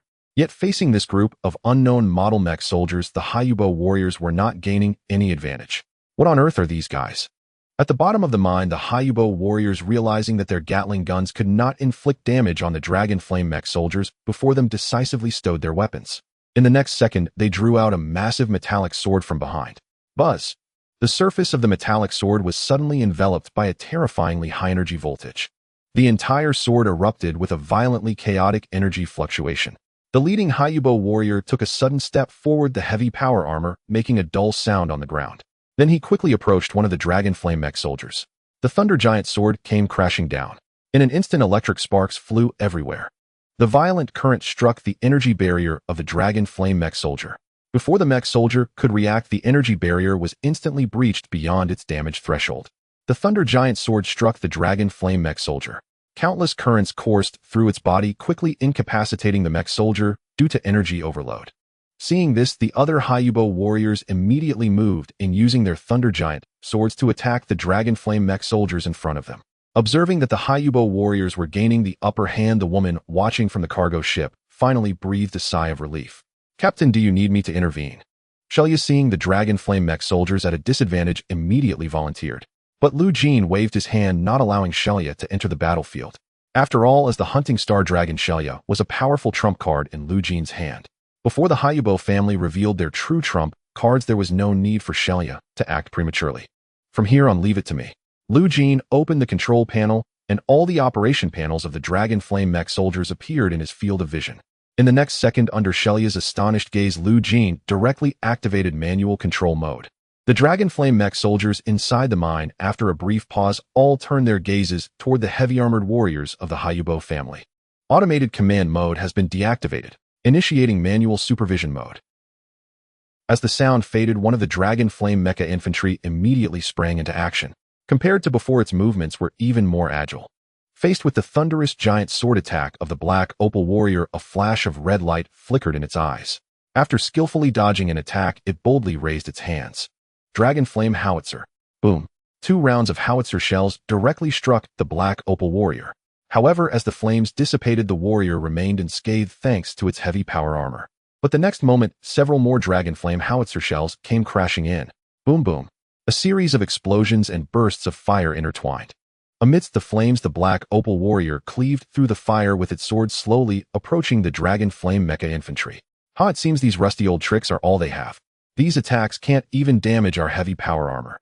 Let's not waste time, let's end this farce quickly. The Black Opal warriors, facing these ineffectual attacks, took no notice of the Dragon Flame mecha infantry. Just then, one of the Black Opal warriors stepped forward. Crack! A harsh sound echoed from within the heavy power armor. Hearing this sound, the Black Opal warrior instinctively began to search for its source. Soon after, he noticed a crack appearing on the surface of his arm's armor. A crack? How could this be possible? Seeing this, Jeene revealed a satisfied smile. At first glance, he recognized that the heavy power armor worn by the opposing warriors was forged from black steel. Although this type of armor has formidable defensive capabilities, it is extremely fragile against sudden changes in environment. Originally, this fatal weakness went unnoticed by the wearers until the outbreak of the Assimilation War a year later, when the critical flaws of this heavy power armor were fully exposed. Now Jeene bombarded these heavy power armors with the Dragon Flame howitzer. The temperature on the surface of the armor had already exceeded normal levels. Moreover, they were in an environment of extreme cold, tens of degrees below zero. A clash of cold and heat. The alternating onslaught of flames and ice directly pushed this heavy power armor to its breaking point. Before the opponent could react, Jeene had already commanded the mini Dragon Flame mecha infantry to launch an assault. Without any unnecessary movements, the Dragon Flame mecha infantry charged a punch directly at the Black Opal warrior before them. The Black Opal warrior reflexively raised his arm to defend. But when the fist of the Dragon Flame mecha infantry collided with the heavy power armor made of black steel, the result was that cracks began to appear all over the surface of the armor. Bang! Another heavy punch shattered the armor. The Black Opal warriors stared wide-eyed at this scene, utterly unable to believe what they were witnessing. The heavy power armor shattered. How could this be possible? The woman watching the battle from the ship could no longer sit still. The expensive heavy power armor was smashed to pieces with a single punch. What exactly happened here? Just a moment ago, the Black Opal warriors had the absolute upper hand. Now their equipment was directly shattered. And the Black Opal warriors, whose equipment was shattered once again, turned into helpless lambs awaiting slaughter in front of the Dragon Flame Mecha Infantry. There was almost no need for Jeene to manually control them. The Dragon Flame Mecha Infantry, relying on its automatic mode, could eliminate all the remaining Black Opal warriors. Seeing this scene, the woman on the ship could no longer remain seated. Quick, start the ship. At this moment, even if she were a fool, she understood that the enemy she faced was far from ordinary. They were merely a cargo ship, and the Black Opal warriors responsible for cargo safety had all been dispatched. But the outcome was already apparent. If they continued to stay here, she might end up in danger herself. But just then Jeene looked at the cargo ship that was about to take off, and said to Sharia beside him, "Next, it's your turn to take action." "Understood, Captain." Sharia, who could no longer contain her inner desire for battle, hesitated not for a moment. She leaped into the air and transformed into the form of a star hunter dragon. Her body rapidly expanded, instantly transforming into the size of a starship. Before the cargo ship could fully take off, Sharia landed directly above it with a single strike. The tremendous impact shattered the cargo ship's engine. Without power, the cargo ship plummeted to the ground like a meteor. Jeene's gaze fell upon the Black Opal warriors, and suddenly, he noticed something amiss. To confirm he wasn't seeing things, he jumped into the mine pit. When he approached one of the Black Opal warriors, his eyes narrowed slightly, and his expression grew serious. For the Black Opal warrior before him had no color in his skin. Most crucially, there were two already dark red blood holes in his neck. Opening their mouths, sharp fangs were clearly visible. These Black Opal soldiers came from different races, yet they all shared the same characteristics. And Jeene was all too familiar with these characteristics. Because in the memories of his past life, many crew members from the Fire Phoenix fleet to which he belonged had exhibited these symptoms. The only reason for such symptoms was that they had been transformed into blood servants by the true ancestor of the Blood Clan. During the assimilation war, the main forces aside from the Void Insect Clan and the Subspace Demons included the Blood Clan, which was also a particularly troublesome force. First encountering the Void Insect Clan, and now the Blood Clan. It seems my fate with these monsters is quite deep. Jeene glanced at the corpses of these Black Opal warriors, then his gaze shifted to the fallen cargo ship. Leaving the mine pit and approaching the downed cargo ship, although it had crashed, the damage was not particularly severe. The woman who had been so arrogant before now crawled out of the cargo ship in a rather disheveled state. But before she could feel relieved for having escaped with her life, Jeene's figure appeared before her. Jeene stepped on her body without a hint of tenderness. Beside him, Sharia maintained the form of the Star Hunter dragon, though her size had reduced significantly. Her gaze fell on Jeene, a bit surprised, for she could now clearly sense a thick aura of malice emanating from him. Jeene kicked the Black Opal family woman away. After a careful inspection, he indeed found a concealed mark on her neck. It seems the Black Opal family has already been thoroughly infiltrated by the Blood Clan. But how pathetic you are. You don't even qualify to become a blood servant. Bang! Jeene decisively killed the woman before him. To the Blood Clan, the true ancestor is an existence of supreme authority. Beneath the true ancestor of the Blood Clan are the Blood Clan's dependents. Only the true ancestor and dependents can convert a person into a blood servant. Once transformed into a blood servant, one can only be enslaved by the Blood Clan with no autonomy left. In comparison to being devoured by the Void Insect Clan or being seduced into corruption by the Subspace Demons, this feeling of being powerless is the most tormenting. Originally, Jeene intended to extract some information from this woman. However, to his disappointment, she was not even worthy of being called a blood servant. She was merely the lowest tier of the Blood Clan, blood food. A person treated as food cannot provide much intelligence even under interrogation. Yet Jeene did not give up. His gaze fell upon other cargo ships. It was evident that the Haubo family was secretly collaborating with interstellar pirates to mine frost spirit crystals, undoubtedly with some ulterior motive. Furthermore, this motive could very likely overturn the entire Brilliant Star system. From Jeene's memories of his past life, he recalled that shortly after the assimilation war commenced, the Brilliant Star system became the territory of the Blood Clan. The Blood Clan utilized this financial center to continuously supply fresh blood to several races involved in the assimilation war. The Blood Clan branch occupying the Brilliant Star system was likely from the Haubo family. This further solidified Jeene's resolve. He absolutely could not allow the Haubo family to overturn the Brilliant Star system. If he could destroy the blood clan hidden within the brilliant star system, he would alleviate much pressure in the upcoming assimilation war. Thinking of this, Jeene immediately notified Yu Tiancang stationed aboard the ship. Yu Tiancang, I command you to launch the ship immediately. Next, you and Zuelia must work together to destroy all the cargo ships that have just landed on the surface. Remember, not a single ship can be spared. Receiving the order, Yu Tiancang did not dare to hesitate. He immediately activated the ship's engines. The Prometheus began to ascend, and upon reaching a certain altitude, Yu Tiancang immediately started bombing the coordinates Jeene had sent. Beams of laser rained down from the sky. In other mining areas, immense, booming sounds echoed one after another. With a source warship and a hunting star dragon, Jeene faced a cargo fleet of merely 10 ships equipped with only a small amount of armed forces. He did not need to exert much effort to leave them all on this planet shrouded in extreme cold. Soon, all the leaders of the cargo ships were thrown before Jeene. These leaders belonged to various races. Jeene scanned around and discovered that none of them bore the marks of the blood clan. Their skin was of normal coloration, there were no terrifying blood holes on their necks, and even their mouths lacked the distinctive fangs of the blood clan. At that moment, Zuelia and Yu Tiancang arrived at Jeene's side. Yu Tiancang had also learned about the existence of the blood clan from Zuelia. I didn't expect that the vampires from legends actually exist. I thought they were just ghost stories made up by the Blue Star people to fool children. To this, Jeene merely smiled faintly. Many historical legends from Blue Star indeed have their basis. After all, a legendary creature does not just appear out of nowhere, it must have some source of origin. The origin of vampires is precisely these blood clans that excel at hiding themselves. These people seem completely normal. If they are all normal, this confirms Jeene's suspicion. Among these leaders, there must be at least one blood clan dependent. Once they reach the level of dependence, they can conceal their blood clan traits. To expose them is naturally quite easy. They merely need to be harmed. Once a blood clan dependent is injured, their self-healing ability will activate. While this ability ensures the survival of blood clan dependents, prolonged use will rapidly deplete their internal energy. The way blood clan replenishes energy is by consuming the blood of other creatures. Their thirst for blood will cause them to reveal their true forms. As expected, after Jeene shot at them several times, 3 of the blood clan dependents could not suppress their thirst for blood and immediately revealed their true forms. The other leaders were clearly brought in to confuse the situation. 3 dependents. Looking at the 3 blood clan dependents before him, Jeene felt somewhat surprised. He initially thought that having just 1 blood clan dependent among these leaders would suffice. He did not expect that a transport fleet would actually have 3 blood clan dependents in charge. This also indicated the Haubo family's level of concern for this planet. The 3 blood clan dependents across from him now looked like beasts viciously staring at Jeene's neck. Who exactly are you? How do you know our identity? In the face of the 3 blood clan dependents questioning, Jeene waved his hand and summoned a dragon flame mecha infantry. Before they could react, Jeene directly threw one of the blood clan dependents out. The prepared dragon flame mecha infantry ruthlessly fired a dragon flame artillery shell at him.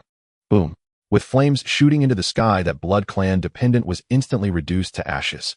At this level, even with their true ancestor-level self-healing abilities, they could not survive. Jeene's thunderous methods directly intimidated the remaining 2 blood clan dependents.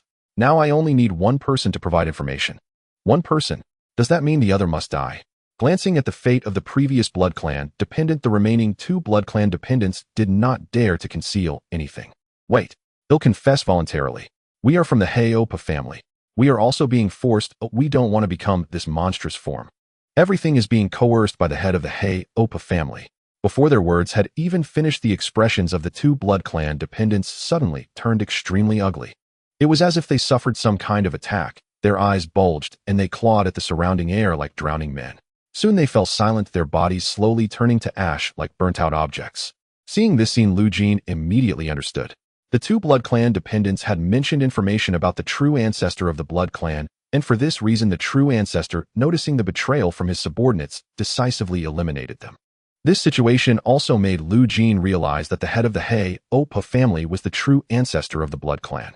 The entire Haubo family had likely already been transformed into a true blood clan group. Jeene was not surprised by this situation. Are they dead? Watching as the 2 figures before him gradually turned to ashes, dissipating into the wind and snow. Even Yu Tiancang and Shalia, who had seen much of the world, could not help but reveal a hint of astonishment in their eyes. Jeene, being well-versed in the blood clan, naturally explained the reasons to the 2. The Blood clan maintained a strict hierarchy where even the vassals were merely pawns that could be easily erased in the eyes of the true ancestor. Once a vassal mentioned the identity of the true ancestor, they would be immediately detected by the true ancestor. The result, of course, would be their direct eradication by the Blood clan's true ancestor. For the entire Blood clan, the true power resided solely within the true ancestor. If the true ancestor were to be killed, all the vassals and blood servants under their command would be destroyed alongside them. Thus, among the various races in the Assimilation War, while the Blood clan might not be the most formidable, they were undoubtedly the most troublesome. Unless it was a critical moment, the true ancestor of the Blood clan would never reveal their true identity. After receiving a series of messages, Yu Tiancang could not help but ask Lu Jeene, "So are we still heading to the brilliant star system next?" As one of the top financial centers in the outer region of the Star Sea, many interstellar travelers would include the brilliant star system in their travel routes. The brilliant star system not only boasted grand star ports, but also facilities for the maintenance and repair of ships. Even its market often featured rare treasures from the endless Star Sea. Moreover, the brilliant star system was about to host the Centennial Brilliant Festival. At that time, the Gem family would present many treasures that were usually hard to come by. From any perspective, they had no reason to refuse to go. However, now that the secret of the Haubo family had been discovered, if they went to the brilliant star system, wouldn't that be like a sheep entering a tiger's den? Yu Tiancang's concerns were not unfounded. Yet Lu Jeene merely smiled, faintly responding to Yu Tiancang's question with great calm. "Of course we have to go. The Gem family of the brilliant star system is not solely represented by the Haubo family. The brilliant star system held an indispensable role for him and for the Assimilation War a year later." Although the war had yet to begin, the confrontation between Lu Jeene and the Blood clan had already stepped onto the stage. Lu Jeene would not believe that at this point the Haubo family would easily let him go. Furthermore, even if the Haubo family abandoned the pursuit of this incident, Lu Jeene would not easily let it go. If he were to let go now, his chances of survival a year later would be nearly zero. Facing a group of monsters capable of overturning the entire universe, Lu Jeene had to seize every opportunity to weaken their combat strength as much as possible. With this in mind, Lu Jeane's gaze fell upon the fallen cargo ships. He hoped that these ships, after being devoured by the Origin warship, would provide him with significant upgrades. Returning to the interior of the starship, Lu Jeene directly controlled the Fanya drone to begin dismantling the cargo ships from the Haubo family. The ship parts along with the frost spirit crystals were sent into the starship. Moreover, Lu Jeene did not hesitate to invest all the wreckage of the cargo ships and the newly acquired frost spirit crystals into the Origin core. As a large quantity of materials was poured in, Lu Jeene could clearly see the ship's upgrade progress skyrocketing as if it were on a rocket. Analyzing new materials. Ship upgrade progress reached 25. Dismantling ship parts. Ship upgrade progress reached 31. After reaching 31, the upgrade speed of the ship began to slow down.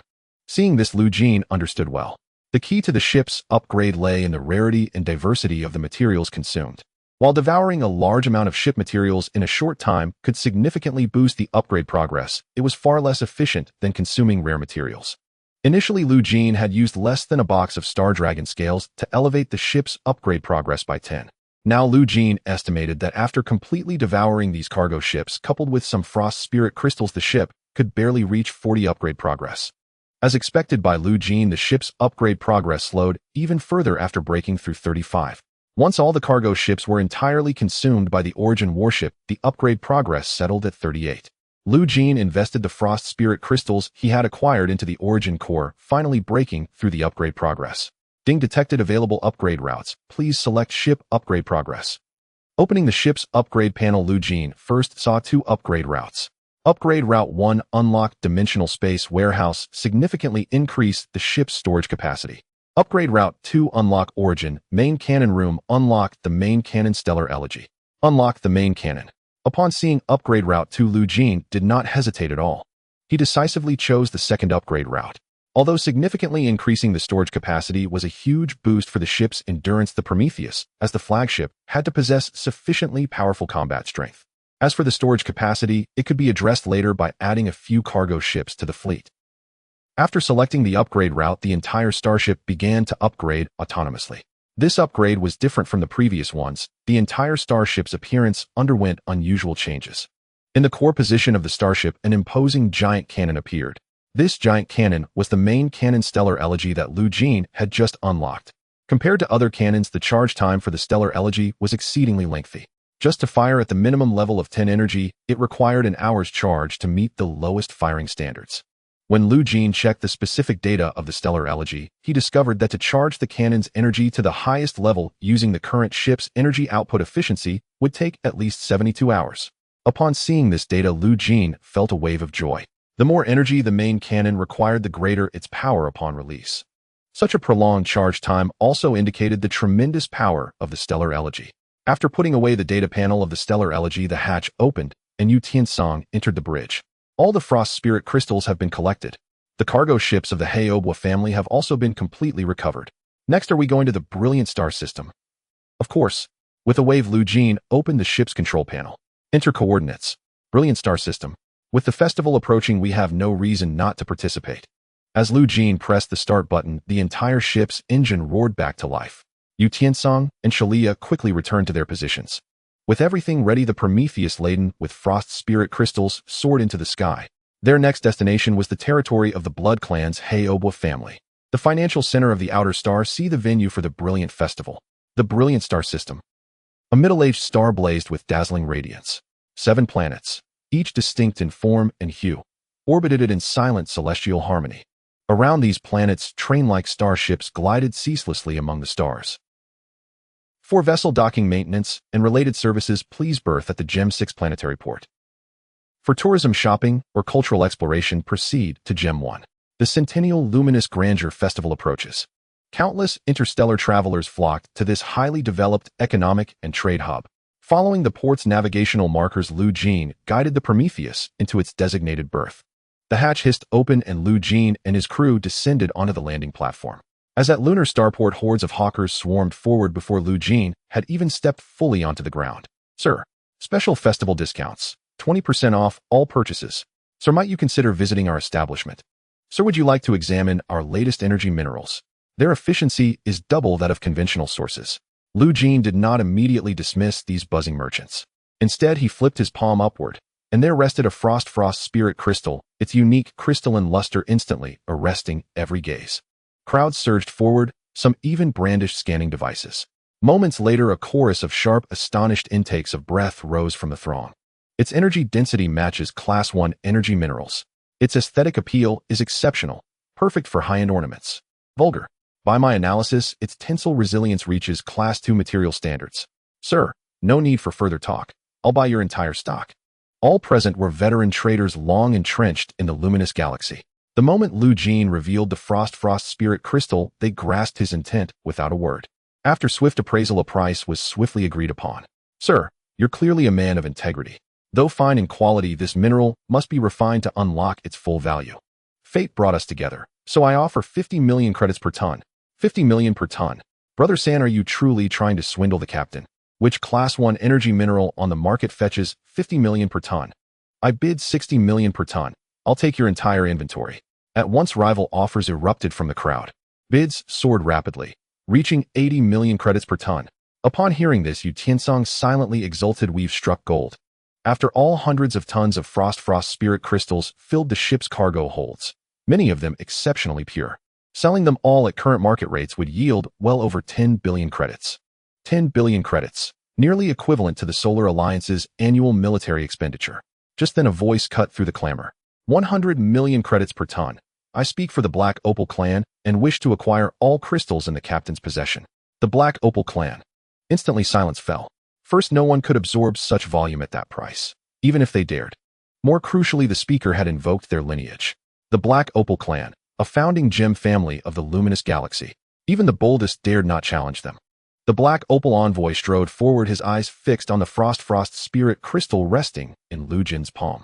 100 million per ton, for your entire stock. This price is fair and commensurate with the crystal's worth. What say you, sir?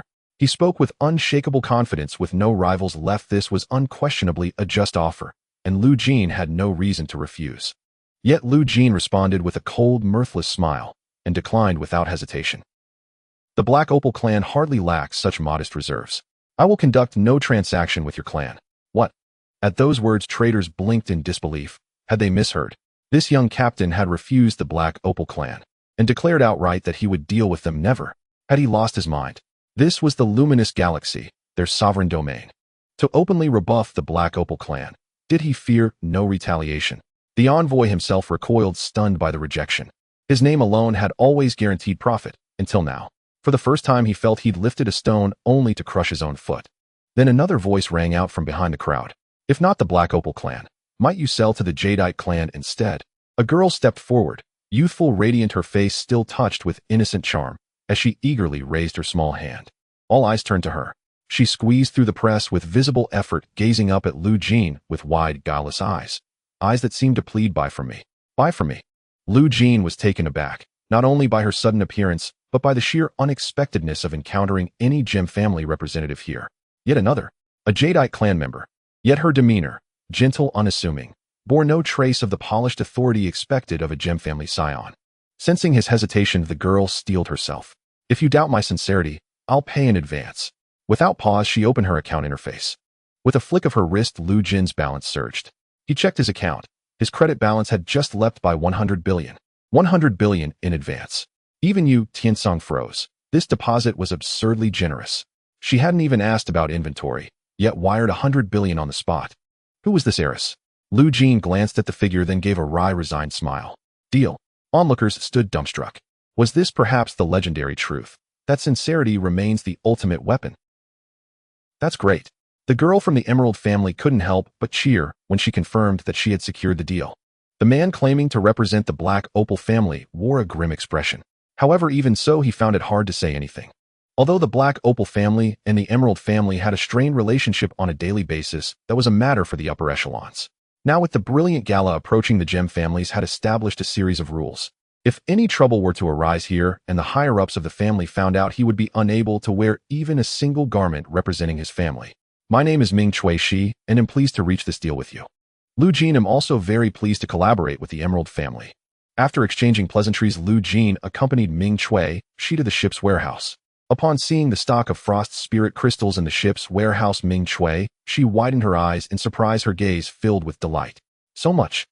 Originally, Ming Shi and others thought that high-quality ores like frost spirit crystals wouldn't have a large output. But now, seeing the stock in Jeine's warehouse, she felt incredibly fortunate. If other merchants knew that Jeene had so much stock, they would definitely not easily part with these frost spirit crystals. I didn't expect you to have so much inventory. I thought such precious ores wouldn't have a large output. Boss, you really are quite lucky. Ming Shi looked at the mountain of frost spirit crystals in front of her and couldn't help but swallow hard. If these ores were processed and sold, the Emerald family would surely gain a substantial profit. But what intrigued Ming Shi even more was where Jeene had obtained so many precious ores. It's important to note that the planets on the outskirts of the Star Sea had mostly been fully developed. Although there were some overlooked ones, the majority were barren planets that were not worth developing. Yet frost spirit crystals had never appeared in major markets before. This could only mean they came from the endless Star Sea or were a specialty of an undeveloped planet. If it were the latter, then their value would far exceed the current price. But Ming Shi also understood that Jeene certainly wouldn't easily reveal the source of these ores. There are many more such ores, but someone needs to mine them. If you're interested, you can bid to purchase the planetary coordinates I have. Purchase planetary coordinates. Ming Shi immediately wondered if she had misheard. A planet containing high-quality ore veins, and Jeene actually planned to part with it. Elders in her family often said that there's no such thing as a free lunch. But in this situation, what was the difference from falling into a windfall? For a moment, Ming Shi found it hard to react. How much do you plan to price it at? That's up to you. Jeene threw the question back to Ming Shi, who understood the value of this coordinate. After some hesitation, she ultimately didn't mention a price. I need to think about it. Can I have a contact number? I'll contact you as soon as possible. Ming she said earnestly. As a member of the Emerald family, she understood the importance of this transaction. Jeene handed her his contact information. In fact, Jeene didn't care who his trading partner was. As long as they weren't from the Black Opal family, any other gem family would do. However, now that a member of the Emerald family was presenting themselves opposing the Black Opal family, they were undoubtedly the best choice. All he needed to do was sell the planetary coordinates, and someone would help him deal with the Black Opal family. Once the plans within the Black Opal family fell apart, the Blood Clan within would naturally surface. At that time, it would be his turn to take action. As one transport vehicle after another entered the ship's hold, carrying away truckloads of frost spirit crystals, the surrounding crowd began to stir.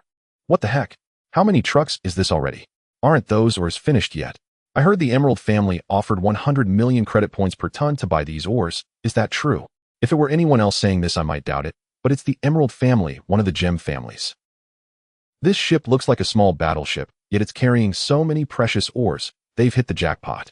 The incident gradually spread. After all, while transactions occurred at the starport every moment, such a massive quantity, involving a gem family, could be considered unique. Not everyone's goods could attract the attention of gem family members. As for Jeene, the center of the incident, he had already left the starship and boarded the planetary train heading to Gem Planet No. 1. The planetary train sped along its designated track at speed, even surpassing that of ordinary spaceships. Soon the train arrived at the station. Jeene, along with Yu Tiancang and Shuelia, stepped out of the station together. The gentle sunlight fell, and skyscrapers stood tall like a forest in this golden land. Races from all corners of the star sea gathered here. As Jeene walked down the street, he encountered a store every few steps. Inside the store's various unique goods dazzled the eye. As he walked along, none of the items sold in the stores were repeated. Such prosperity was something even the lunar starport couldn't compare to. Unbeknownst to him, Jeene arrived at a tavern. Looking at the sign of the tavern in front of him, it boldly read, Starry Tavern, in the common language of the Star Sea. Upon seeing Jeene stop, Yu Tiancang had already noticed this tavern. For someone like Yu Tiancang, who enjoyed a drink from time to time, this tavern clearly held great appeal. Since we rarely get to relax, why not have a few drinks? Jeene did not refuse Yu Tiancang's suggestion.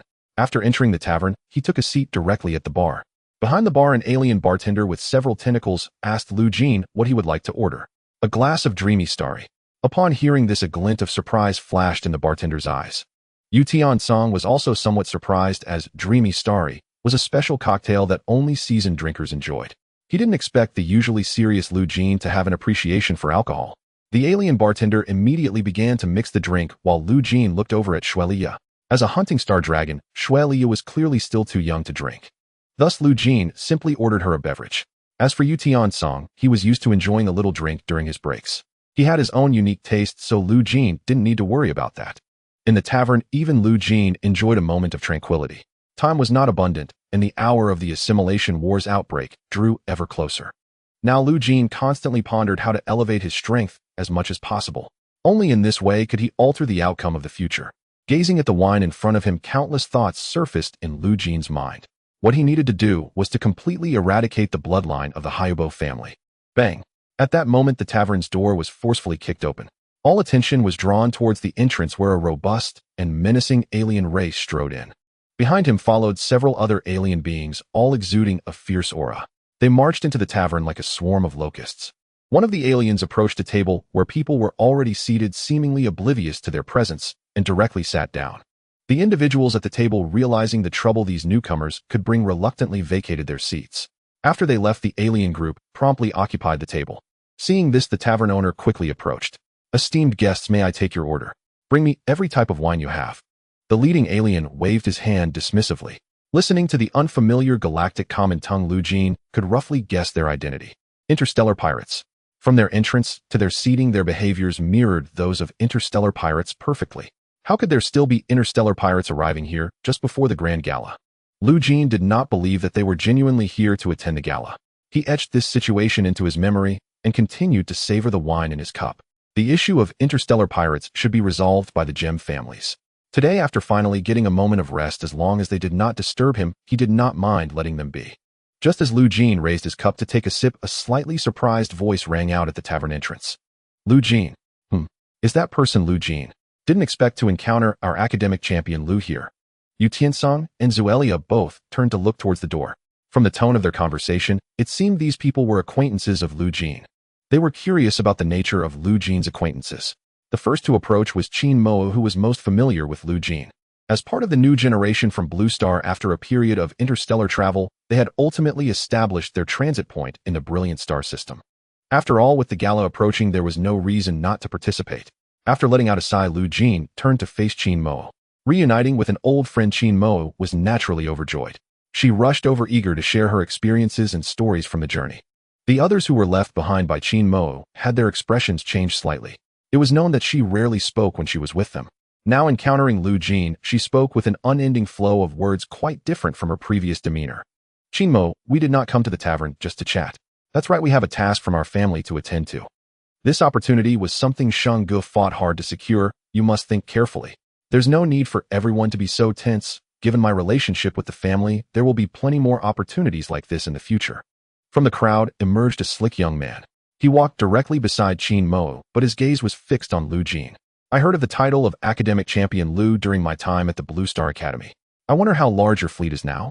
If you are capable enough, I might be able to provide you with an opportunity to connect with the Gem family. After all, I am now a prospective member of the Haubo family. By completing the tasks of the Haubo family, I can become a formal family member. Hearing this, Lu Jeene's gaze finally landed on the young man. After a careful appraisal, Lu Jeene recognized his identity. Sheng Yunjiang. He was a rich heir from the famous Shihe Lian Engineering Company on Blue Star. Among the new generation of captains, his strength was considered among the elite.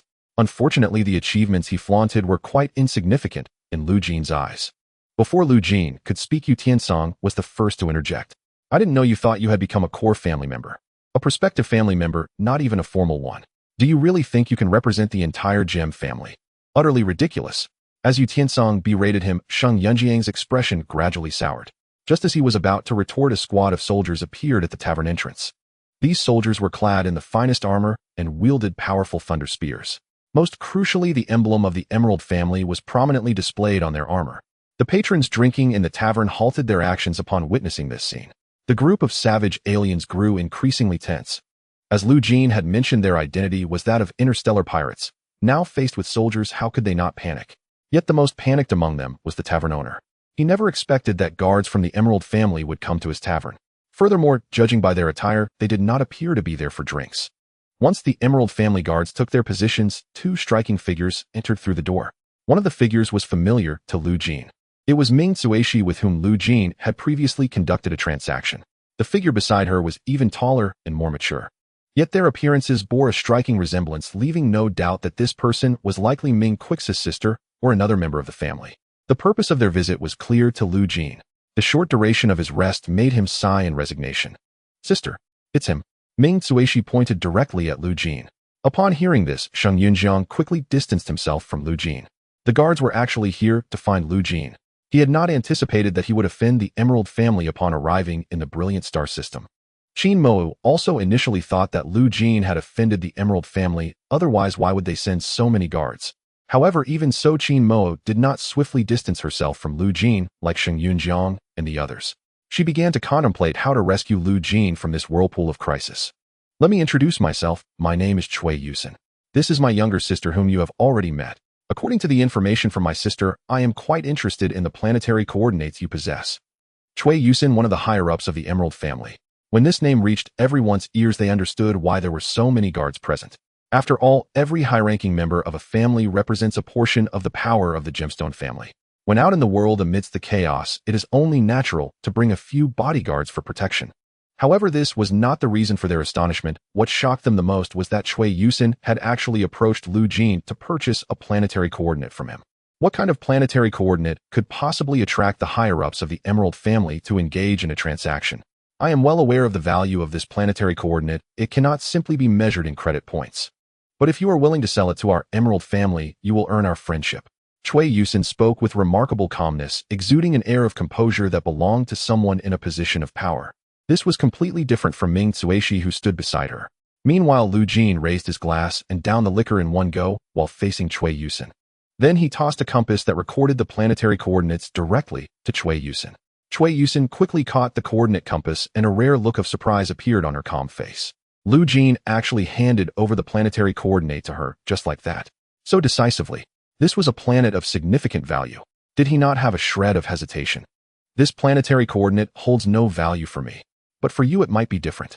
You can set the price as you see fit. Lu Jeene decisively threw the question to the Emerald family.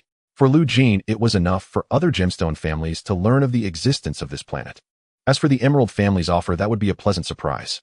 Seeing Lu Jeane's generosity, Cui Yusen pondered for a moment before decisively pulling out a card. The card was made of a material that glimmered like a gemstone under the light.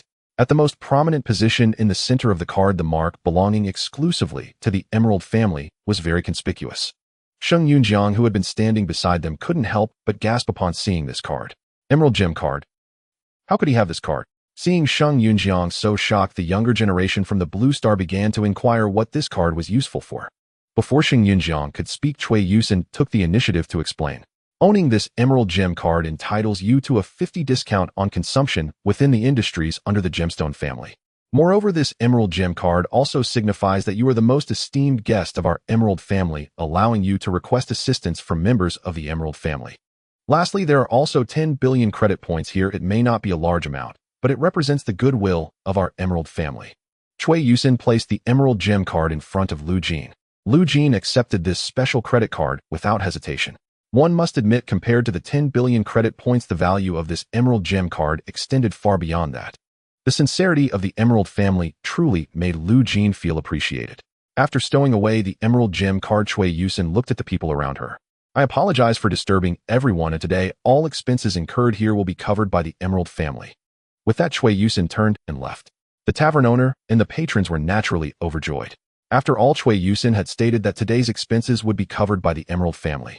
If they were to act overly polite, it would only waste this rare opportunity. Soon the entire tavern returned to its previous joyful atmosphere. Qin Mo looked at Lu Jeene with admiration. Even after Cui Yusin's explanation, she understood the significant importance of the Emerald Gem card in Lu Jeene's possession. This card was far more useful than Sheng Yunjiang's so-called preparatory member status. Lu Jeene, how exactly did you manage to achieve this? The value of this Emerald Gem card cannot be measured in money. The Gemstone family's industries are incredibly extensive, even occupying a place in the endless star sea. With this Emerald Gem card, you will save a considerable amount in the future. Lu Jeene played with the Emerald Gem card in his hand, a slight smile curling at the corners of his mouth. He naturally understood the value of this Emerald Gem card. But right now he was more concerned about when the Emerald family would discover the little tricks of the Black Opal family. Surely Cui Yusin was already eager to arrange an exploration ship to the extreme cold planet. Once the Emerald family's exploration ship reaches that planet, the secrets of the Black Opal family will be exposed. At that time, perhaps Lu Jeene would not even need to take action. Sheng Yunjiang looked at the Emerald Gem card in Lu Jeene's hand green with envy to the point of madness. He had worked tirelessly for the Black Opal family, yet in the end he barely attained the status of a preparatory family member. But what about Lu Jeene? What had he done to earn an Emerald Gem card? Sheng Yunjiang snorted coldly and turned to leave. The younger generation from the Blue Star who had originally surrounded him, after some hesitation, ended up with less than half following in his footsteps. The others instantly changed their stance and began to flatter Lu Jeene. However, Lu Jeene's thoughts were completely elsewhere when Shalia approached him and whispered, "Captain, those few people have been observing you since just now. Among them there is a psionic user. Should I take action to deal with them?" Psionic user. Following Shalia's gaze, Lu Jeene's attention fell on those alien races. Those alien races met Lu Jeene's gaze without any intention of dodging. In fact, one of the alien races even made a threatening gesture toward Lu Jeene, displaying a proud demeanor. "Big brother, that kid is looking over here. So what if he is looking? I clearly heard that he has 10 billion credit points in that card. Should we pull a heist before the brilliant gala? Behave yourselves, we came here on a mission this time. If you mess this up, don't blame me for turning against you." What a big fuss, so a human kid without any psionic abilities is easy to handle. In their eyes, Lu Jeene was nothing more than a fat sheep, and greed filled their expressions. Hearing the discussions of his subordinates, the leader of the alien races hesitated. At that moment, a message popped up on his mini-computer. "Lucky." One of the extraterrestrial beings whistled cheerfully. As Lu Jeene had guessed, these extraterrestrial beings were all hired by the Haubo family, a group of interstellar pirates. Though the true motives behind the Haubo family's hiring of them remained unknown, Lu Jeene's sale of the planetary coordinates to the Emerald family had already come to the attention of the Haubo family. The upper echelons of the Haubo family decisively decided to eliminate Lu Jeene ahead of time. His presence had already posed a threat to the Haubo family. If they continued to let things slide, who knows what Lu Jeene might do next. Thus, several interstellar pirates all stood up. The moment they stood up, the gaze of those around them focused on them. The patrons could not help but swallow hard, clearly not wanting to get involved with these intimidating figures. One of the interstellar pirates headed straight to the bar right where Lu Jeene was seated. They positioned themselves on either side of Lu Jeene, occupying all the space around him. At this point, even a fool could understand. These fearsome figures were clearly targeting Lu Jeene. The younger generation from Blue Star around Lu Jeene immediately scattered at the sight of this situation. Just as one wave subsided, another rose. Qin Mo stood beside Lu Jeene, scrutinizing those around him. "What do you want?" In response to Qin Mo's inquiry, the several interstellar pirates merely smiled faintly, showing no regard for her. One particularly burly interstellar pirate leaned in closer, his eyes gleaming with a mocking glint, as if teasing his prey. "What's the matter? Is this bar only for you? Haha, you folks are being a bit too domineering. We just want to enjoy some finely crafted cocktails, no need to get so worked up. As he spoke, one of the interstellar pirates prepared to make a move on Jeene Mo. But before he could touch her, Lu Jeene swiftly grabbed his wrist. The interstellar pirate was momentarily taken aback and attempted to break free from Lu Jeene's grip. However, he soon realized that Lu Jeene's strength was not something he could easily escape. In an instant, a flicker of anger surged within the interstellar pirate. "Let go of me, you brat." Before his words could fade, Lu Jeene suddenly tightened his grip. In almost an instant, the interstellar pirate felt an electric shock coursing through his entire arm. Then a bizarre event unfolded. The interstellar pirate was astonished, unable to feel the existence of his arm. What was happening? Meanwhile, the other pirates observed Lu Jeene's fingers with a thoughtful expression. Interesting, it's rumored that there exists an ancient martial art in the solar system that can easily subdue enemies. I've drifted through the star sea for many years, encountering many blue star humans, but never have I seen anyone utilize ancient martial arts to such an extent as you. You do have some skill. If it weren't for the fact that my employer pays so well, I might have considered recruiting you into my fleet. The interstellar pirate approached Lu Jeene. This interstellar pirate's skin was a deep red, covered in dense scales. As he drew closer to Lu Jeene, the scales on his body began to ripple like waves. Then a particularly subtle force quietly began to approach Lu Jeene. "Next, you should come with me." The interstellar pirate's voice turned extremely seductive. Even Jeene Mo, standing beside him, felt a wave of dizziness upon hearing his voice. At that moment, Lu Jeene's gaze met that of the interstellar pirate. Their eyes locked. In an instant, the interstellar pirate felt a chill run down his spine. Lu Jeene's gaze was remarkably clear, showing no signs of being influenced by him. How could this be possible? He was a psychic. Dealing with this ordinary human boy should have been a matter of overwhelming superiority. At this moment, his gaze landed behind Lu Jeene. In that instant, he locked eyes with Xuelia. Without hesitation, Xuelia unleashed her psychic energy. The terrifying psychic aura surged like a tide, instantly engulfing the interstellar pirate. The pirate's eyes widened in disbelief as he felt the overwhelming psychic energy emanating from Xuelia. How could this be? The other party was also a psychic. Beside this human boy, there was actually a powerful psychic. Moreover, this psychic's power was even greater than his own. No, his psychic energy felt utterly insignificant compared to hers, like a full moon beside a mere glow. In an instant, the interstellar pirate felt a wave of suffocation. It was as if an invisible force had tightly grasped his throat. Seeing their leader in such pain, the companions immediately sensed that something was amiss. "Boss, what happened to you? Damn, we have run into tough opposition. It must be this kid's doing." Seeing their leader's anguished expression, almost on the verge of suffocation, the several lackeys disregarded everything and rushed to attack Lu Jeene. But before their fists could land, Yu Tiancang had already appeared in front of them. At that moment, Yu Tiancang was burning with rage. Just when he had a chance to rest, someone dared to come looking for trouble. He showed no mercy.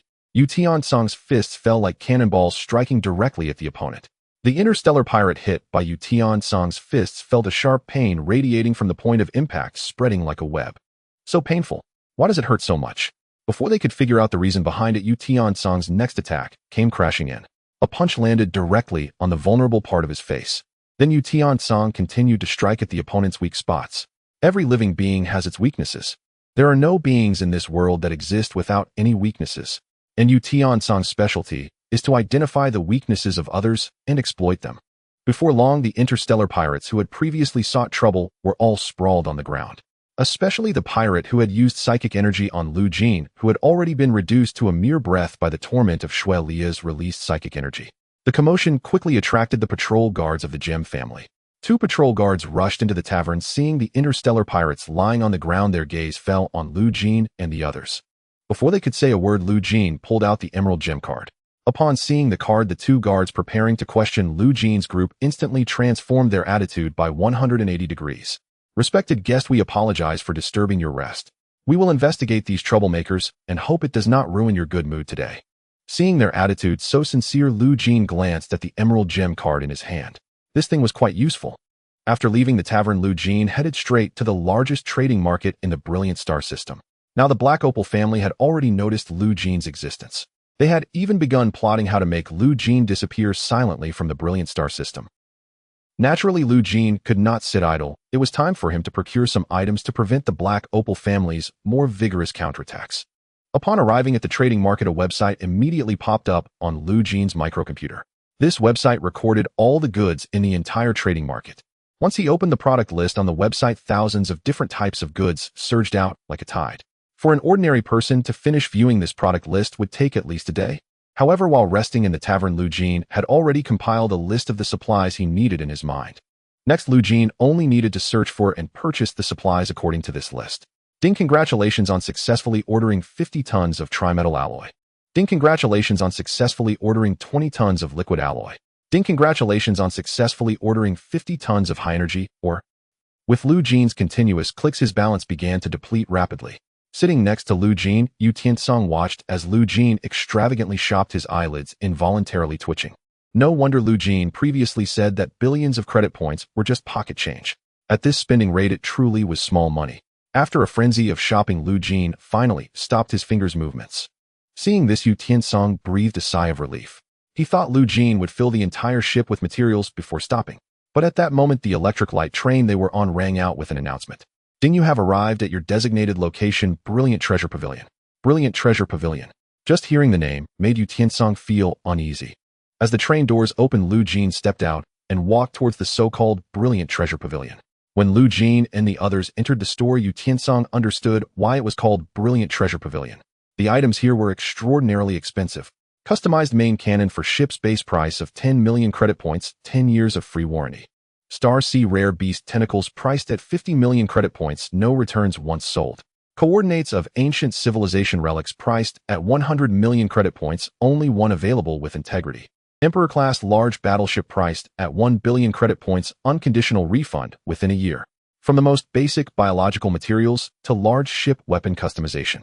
This so-called Brilliant Treasure Pavilion had everything one could desire. However, although the variety of items was quite complete, the prices were not something ordinary people could afford. As soon as Jeene entered the shop, a human salesperson immediately approached him. Hello, welcome to the Brilliant Treasure Pavilion. Clearly, this was a human employee specifically hired to better serve customers. Jeene scanned the goods around the shop and turned to the human salesperson. I would like to purchase a material called mithril. Mithril. After hearing Jeene's request, the salesperson opened his microcomputer to begin searching. Soon the human salesperson faced Jeene with an apologetic expression. I'm sorry, mithril is currently out of stock in the Brilliant Star system. Out of stock? Upon hearing this response, Jeene seemed to have anticipated this outcome. This was because mithril was the nemesis of the blood race. Weapons made from mithril could inflict tremendous damage on the blood race. Unfortunately, during this period, the various races in the universe were still unaware of mithril's restraining effect on the blood race. Thus, mithril often appeared in the inventory lists of materials under pressure. And now the shortage of mithril further proved that the Black Opal family had already secretly taken action. Since there is no mithril, do you have any ordinary silver or the blessed holy water from the holy city in stock? We do have those. These two items were considered the most common materials. Moreover, the Black Opal blood race might not know that ordinary silver, or combined with the unique, blessed holy water from the holy city, could be refined into materials that are even more effective against them. Holy silver. The restraining effect of this synthetic material is more than 10 times that of mithril. Jeene decisively purchased all the ordinary silver, ore, and blessed holy water in stock at the Brilliant Treasure Pavilion. Once all the materials were bought, Jeene immediately returned to the ship. For several days, Jeene locked himself inside the ship. Yu Tiancang and Zuelia were given an extended vacation. With their combat power, even if the Black Opal family sent someone to target them, they might not be able to succeed easily. Meanwhile, as Jeene secluded himself inside the ship, the date of the brilliant gala was rapidly approaching. Until one morning, as a fatigued Jeene was still waking up, he heard a reminder from the ship's system. Ding, a foreign presence has been detected outside the cabin. Would you like to open the door? Hearing the sound, Jeene stretched and rubbed his still sleepy eyes. When he opened the ship's monitoring screen, he saw Qin Mo already standing at the cabin door. So early, what could Qin Mo want on his ship? Without time to think, Jeene headed straight to the cabin door. After opening the door, the first thing Qin Mo saw was a disheveled Jeene. Jeene had a multifunctional wrench hanging at his waist. Seeing Jeene like this, Qin Mo was momentarily taken aback. What had Jeene been doing on the ship these days to end up looking like this? But after a brief moment of surprise, Qin Mo immediately remembered the purpose of her visit. Jeene, you haven't forgotten that today is the day of the gem auction, have you? The gem auction. Jeene pondered for a moment, and then relevant details about the auction suddenly surfaced in his mind. Seeing that Jeene looked enlightened, Qin Mo knew he had certainly forgotten. Before the start of the brilliant gala, the gem family would scour the rare treasures from across the star sea to hold a grand auction as a prelude to the brilliant gala. And today was the first day of the gem auction. Qin Mo had come specifically to remind Jeene, fearing he might forget. Coincidentally, I managed to get 2 tickets for the auction. Before she could finish, Meng Quix's figure appeared in Lu Jean's line of sight. Meng Quix's intention for visiting Lu Jean at this time was self-evident. Mr. Lu Jean, my sister asked me to invite you to this gem auction. If possible, could you accompany me to the gem auction site? With the invitation from the Emerald family, Lu Jean had no reason to refuse. Moreover, he was rather curious about how much the Emerald family had discovered by now. May I bring my friends along? Facing this question, Meng Quix generously responded. The Emerald family possessed a vast private room spacious enough that even if Lu Jean brought a dozen people, it would be more than adequate. After receiving the answer to his question, Lu Jean nodded and asked Qin Mo and Meng Quix to wait for him for a while. After all, in recent days, Lu Jean had been engaged in a series of engineering renovations within the cabin. At this moment, aside from the strong smell of rust, he was also engulfed in an extremely pungent odor of machine oil. He certainly did not want to attend the gem auction in such a state. After a refreshing wash, Lu Jean tidied himself up once again. At this time, Yu Tiancang and Zuelia were also ready, standing by the cabin door waiting for Lu Jean's arrival. Thus, Lu Jean, along with Qin Mo and Yu Tiancang and Zuelia, followed Meng Quix to the site of the gem auction. As a prelude to the splendid event, the scale of the gem auction needed no further elaboration. A grand auction venue reminiscent of a castle appeared before their eyes. The gem auction was divided into an inner and outer area. The auction took place in the inner area, and entry required a ticket issued by the Gem family. For those without tickets, there was no need to worry. The Gem family had allocated a commercial district in the outer area. Many shops had displayed their treasures for sale. Even without entering the auction, one could certainly find desirable items by wandering around this commercial district. Lu Jean and the others were enjoying a taste of privilege.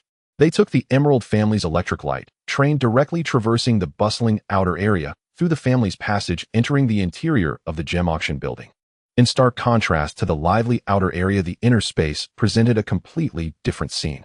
After all, those who received invitations from the Gem family were typically prominent figures in the Star Sea. Numerous alien races of various colors wandered through the inner area. Amidst the clinking of glasses, one transaction and decision after another were made. Lu Jean and the others headed straight to the door of the private room with the best view in the venue.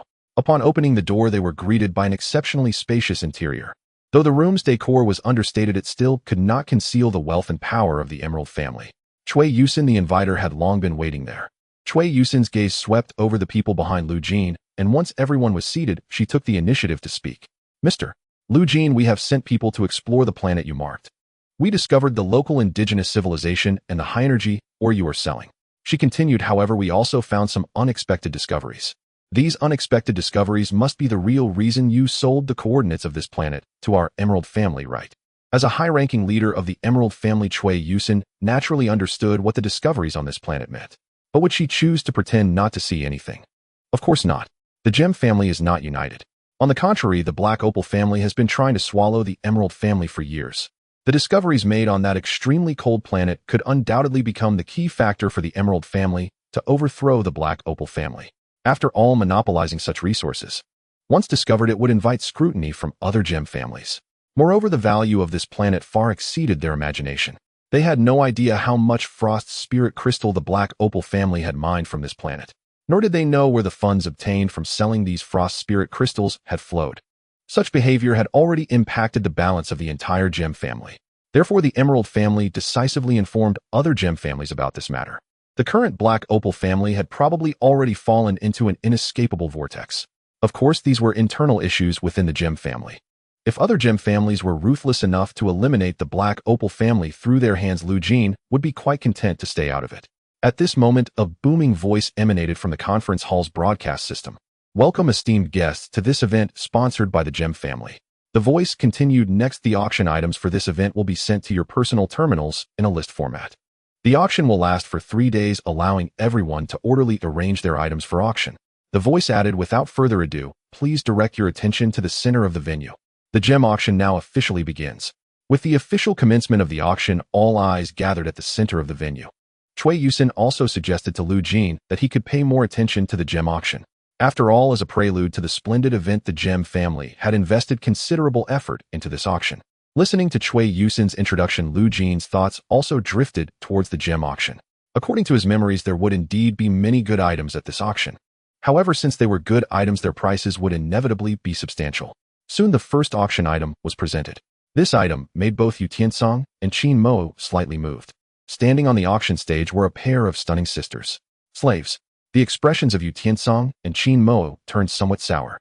Although the slave system still existed in many civilizations, the two hailing from the Blue Star civilization still held a resistant attitude towards this system. Cui Yusin, seeing their thoughts directly, explained to them, "Please don't misunderstand. These two voluntarily sold their freedom to become slaves." "What? Voluntarily? How could anyone voluntarily sell themselves into slavery?" Cui Yusin continued to explain to them that these two sisters belonged to the Star Sea Elves. The Star Sea Elves were a race on the brink of extinction in the Star Sea. While they possessed formidable psychic combat abilities, their reproduction faced significant challenges. Because of this, their population had shown no signs of growth even over hundreds of years. In fact, the traces of the Star Sea Elves had nearly vanished from the Star Sea. Though I don't know what purpose they have for selling their freedom, it indicates they have some awareness since they chose this path.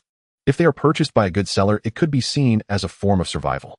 After explaining, Cui Yusin's gaze fell on the silent Lu Jeene. Noticing this, Cui Yusin took the initiative to ask Mr. Lu Jeene, "Are you interested in these two Star Sea Elves?" Upon hearing this, Yu Tiancang and Jeene attention turned to Lu Jeene. In Jeene eyes, if this pair of sisters was bought by Lu Jeene, he would certainly not mistreat them. However, she also knew very well that as a rare race, the Star Sea Elves appearing at the gemstone auction meant their worth was certainly not comparable to ordinary treasures. Therefore, Jeene did not say anything to force Lu Jeene to buy these Star Sea Elves. But at that moment, Lu Jeene raised his hand and directly pressed the button to participate in the auction. "Star Sea Elves, I am indeed somewhat interested." In Lu Jeane's memories, although the outbreak of the assimilation war led to the fall of many planetary civilizations, in the endless war, there were also many brilliant war stars that rose. Among them were a pair of twin generals who shone brightly during the assimilation war with their formidable combat power. And this pair of twin generals belonged to the Star Sea Elves. Now, seeing this pair of elven sisters again, the images of those twin generals unconsciously surfaced in Lu Jeane's mind. If these two Star Sea Elves are indeed the future renowned twin generals, then Lu Jeene had no reason not to win them at the auction. Moreover, the Star Sea Elves are inherently a powerful race. If it weren't for genetic defects making their future reproduction extremely difficult, this race would eventually become one of the top races in the Star Sea. In Lu Jeane's memories, there happened to be a method to compensate for their genetic defects. If successful, he might just gain a valuable source of soldiers. Considering various factors, Lu Jeene decisively participated in the auction. The worth of the Star Sea Elves had now reached a high price of 20 million credit points. Yet even so, the price continued to soar. At that moment, the auction price on the big screen suddenly changed. 100 million credit points. The sudden spike in the auction price left the entire venue silent for a few seconds. It jumped straight from 20 million to 100 million. What kind of tycoon is so unreasonable? However, even so, this price did not last long. Soon the price began to rise again. 110 million credit points. 120 million credit points. But the next second, the number on the screen jumped again, reaching a price of 200 million credit points. This sudden change once again shocked everyone in the venue. Meanwhile, Cui Yusin's gaze also fell on Lu Jeene. With a teasing tone, she said, "Mr. Lu Jeene, it seems you are determined to acquire these two Star Sea Elves." Facing Cui Yusin's teasing, Lu Jeene smiled faintly. With a wave of his hand, he raised the bid to 300 million credit points. To others, this pair of sisters was merely rare Star Sea Elves. But in Lu Jeane's eyes, they were two powerful beings of future generals. After the outbreak of the assimilation war-grade spiritual energy users could not be bought with money. Soon, under Lu Jeane's extravagant bidding, he spent a mere 600 million credit points to buy the pair of Star Sea Elf sisters. After deducting the credit points from his account, the pair of Star Sea Elf sisters was sent to the private room where Lu Jeene was located. Once the Star Sea Elf sisters entered the private room, the older Star Sea Elf first scanned the many figures in the room. Eventually, her gaze fell upon Shalia. The innate dragon might of Shalia made even this Star Sea Elf feel a sense of oppression.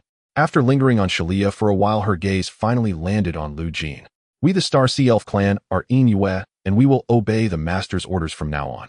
We, the Star Sea Elf clan, are Yulan, and we will obey the Master's orders from now on."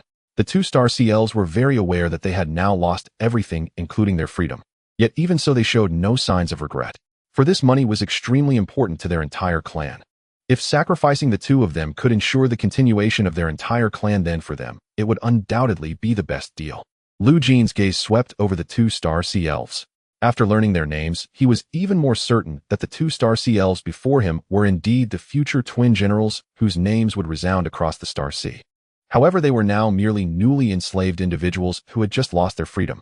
Just then, Lu Jeene made a move that shocked everyone. Lu Jeene opened his personal terminal and in front of everyone directly disabled the biological control chips on Yu and Yulan. Feeling the biological control chip lose its effect in their minds, Yu and Yulan's faces were filled with shock, while Cui Yusin and others nearby also showed expressions of astonishment. "You, what are you doing?" As the elder sister, Yu was the first to react, looking at Lu Jeene in confusion.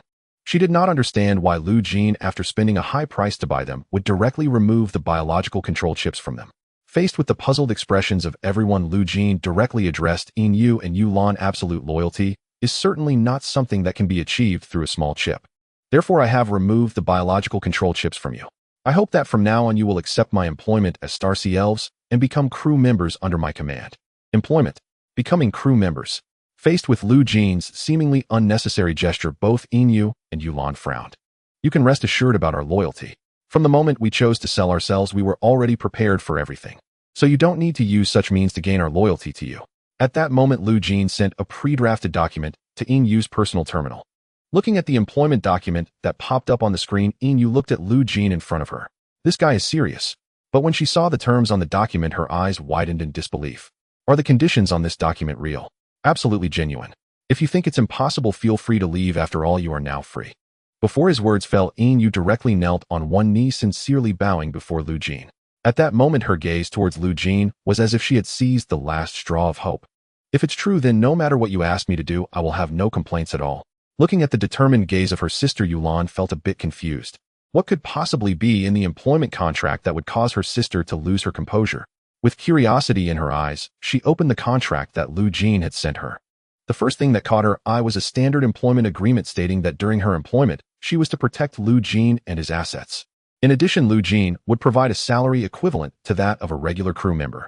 However, upon reaching the end, Yulan discovered an unusual clause. Lu Jeene was obligated to help the Star Sea Elves mend the genetic defects, aiding them in reproducing normally. Upon reading the last line, Yulan's eyes widened in disbelief. Mending genetic defects. How could that be possible? After all, the Star Sea Elves are a race born with immense spiritual energy. They could even engage in extraordinarily intense battles in outer space using their spiritual energy. Yet despite their formidable abilities, they were still unable to resolve their genetic reproduction defects. Perhaps this was the curse of eternal life bestowed upon them by the cosmic will during their creation. But Lu Jeene promised that he could repair the Star Sea Elves' flawed genes. "I've never heard of such a thing as mending genetic defects." Yulan clearly found it hard to believe that Lu Jeene possessed such abilities. After all, to her, Lu Jeene was just a slightly wealthy human from Blue Star. In response to Yulan's skepticism, Lu Jeene showed no signs of anger. He was not deceiving Yu and Yulan, as there indeed was no method to mend the genetic defects of the Star Sea Elves at present. But that did not mean there wouldn't be one in the future. In his past life memories, it was precisely Yu and Yulan who had unveiled the method to repair the genetic defects of the Star Sea Elves. Lu Jeene was merely bringing that knowledge from the future into the present. Moreover, this method was only effective for the Star Sea Elves. Although Yu and Yulan developed this method in their past lives, the Star Sea Elves had long since vanished from the Star Sea due to the outbreak of the Assimilation War. Now Lu Jeene was simply placing their research achievements where they were meant to be. "If you don't believe me, I can mend the genetic defects in both of you right now." Right now? Upon hearing this, not only Yu and Yulan, even the well-informed Cui Yusin couldn't help but feel a wave of embarrassment. Gene mending technology. Especially for the genes of the Star Sea Elves. The genes of spiritual practitioners are thousands of times more complex than those of ordinary beings. Even the Gem family, who had operated in the brilliant star system for so many years, had never attempted to enter the genetic industry. Yet Lu Jeene casually claimed he could mend the genetic defects of the Star Sea Elves. To Cui Yusin, this seemed utterly outrageous. Meanwhile, upon hearing this statement, the light in Yu's eyes grew even more vibrant. Really? Before she finished speaking, Lu Jeene's gaze fell upon Xuelia. "Xuelia, do you remember what I taught you a while ago?" As he said this, Xuelia immediately recalled the training Lu Jeene had given her not long ago. Although Lu Jeene was not a spiritual practitioner, his rich experience from his past life made his training for Xuelia remarkably easy. Now, compared to when she first joined the fleet, Xuelia's spiritual energy had reached an incredibly meticulous level. The most basic requirement for the gene repair surgery of the Star Sea Elves was precisely this fine control of spiritual energy. Upon hearing that Lu Jeene would demonstrate the gene repair surgery on the spot, Cui Yusin's attention was drawn in. Yu stood up and without hesitation walked up to Lu Jeene. She had long been prepared to sacrifice for her clan. Now that Lu Jeene claimed to have the ability to change their genetic defects even if there was only a 1 in a billion chance, she had to try. Following Lu Jeene's instructions, Shuelia, Lu Jeene, and Yin Yu formed a circle. Then Shuelia and Yin Yu's spiritual energy began to extend and ultimately collided within Lu Jeene's body. In an instant, Lu Jeene frowned. Spiritual energy was still somewhat difficult for his physical body to endure. But he was the only one who could preside over this surgery. Shuelia's spiritual energy was now the scalpel in Lu Jeene's hands. Cui Yusin immediately ordered others to seal off the entire room. No matter what happened, no one could disturb Lu Jeene. The entire room seemed to be isolated from the bustling auction outside, filled only with the sound of breathing. After an unknown period, beads of sweat began to form on Shuelia's forehead. The difficulty of this surgery was far greater than she had imagined. However, the most arduous part was Lu Jeene. At this moment, 2 completely different spiritual energies were present within his body. After an unknown period, Lu Jeene suddenly opened his eyes, gasping for air, as if he had just emerged from water. Indeed, this surgery was an ordeal for Lu Jeene comparable to torture. But fortunately, the gene defect repair surgery was a resounding success. All of this was thanks to the future Yin Yu and Yulan, who wanted the wandering star sea elves to learn of this technique. They disseminated the details of the gene defect repair technology as if they were distributing flyers throughout the entire star sea. Because of this, Lu Jeene was able to achieve such success today. Having had her genetic defects repaired, Yin Yu looked at Lu Jeene in disbelief. At that moment, a blush appeared on her cheeks. Noticing the unusual sensation in her body, Yin Yu quickly covered her face to force herself to calm down. "How do you feel, sister?" Yulan hurriedly stepped forward to inquire. As Yin Yu sensed the changes in her body, the way she looked at Lu Jeene gradually became somewhat peculiar. "I can feel a kind of restlessness within me. This feeling is something I've never experienced before. The genetic defects have been repaired. The former star sea elves had no desires, so their bodies did not produce substances suitable for their race's reproduction. But now that feeling has completely vanished." Yin Yu felt as though she had regained her emotions, making her feel more real than ever. Meanwhile, Cui Yusin couldn't help but applaud, astonished that she could witness such remarkable techniques today. This only reinforced her belief that befriending Lu Jeene was undoubtedly the best decision she had ever made. Now free from genetic defects, Yin Yu approached Lu Jeene directly, her gaze fixed on him intensely, and then she spoke solemnly. "Such a great favor, I could never repay it even with my life.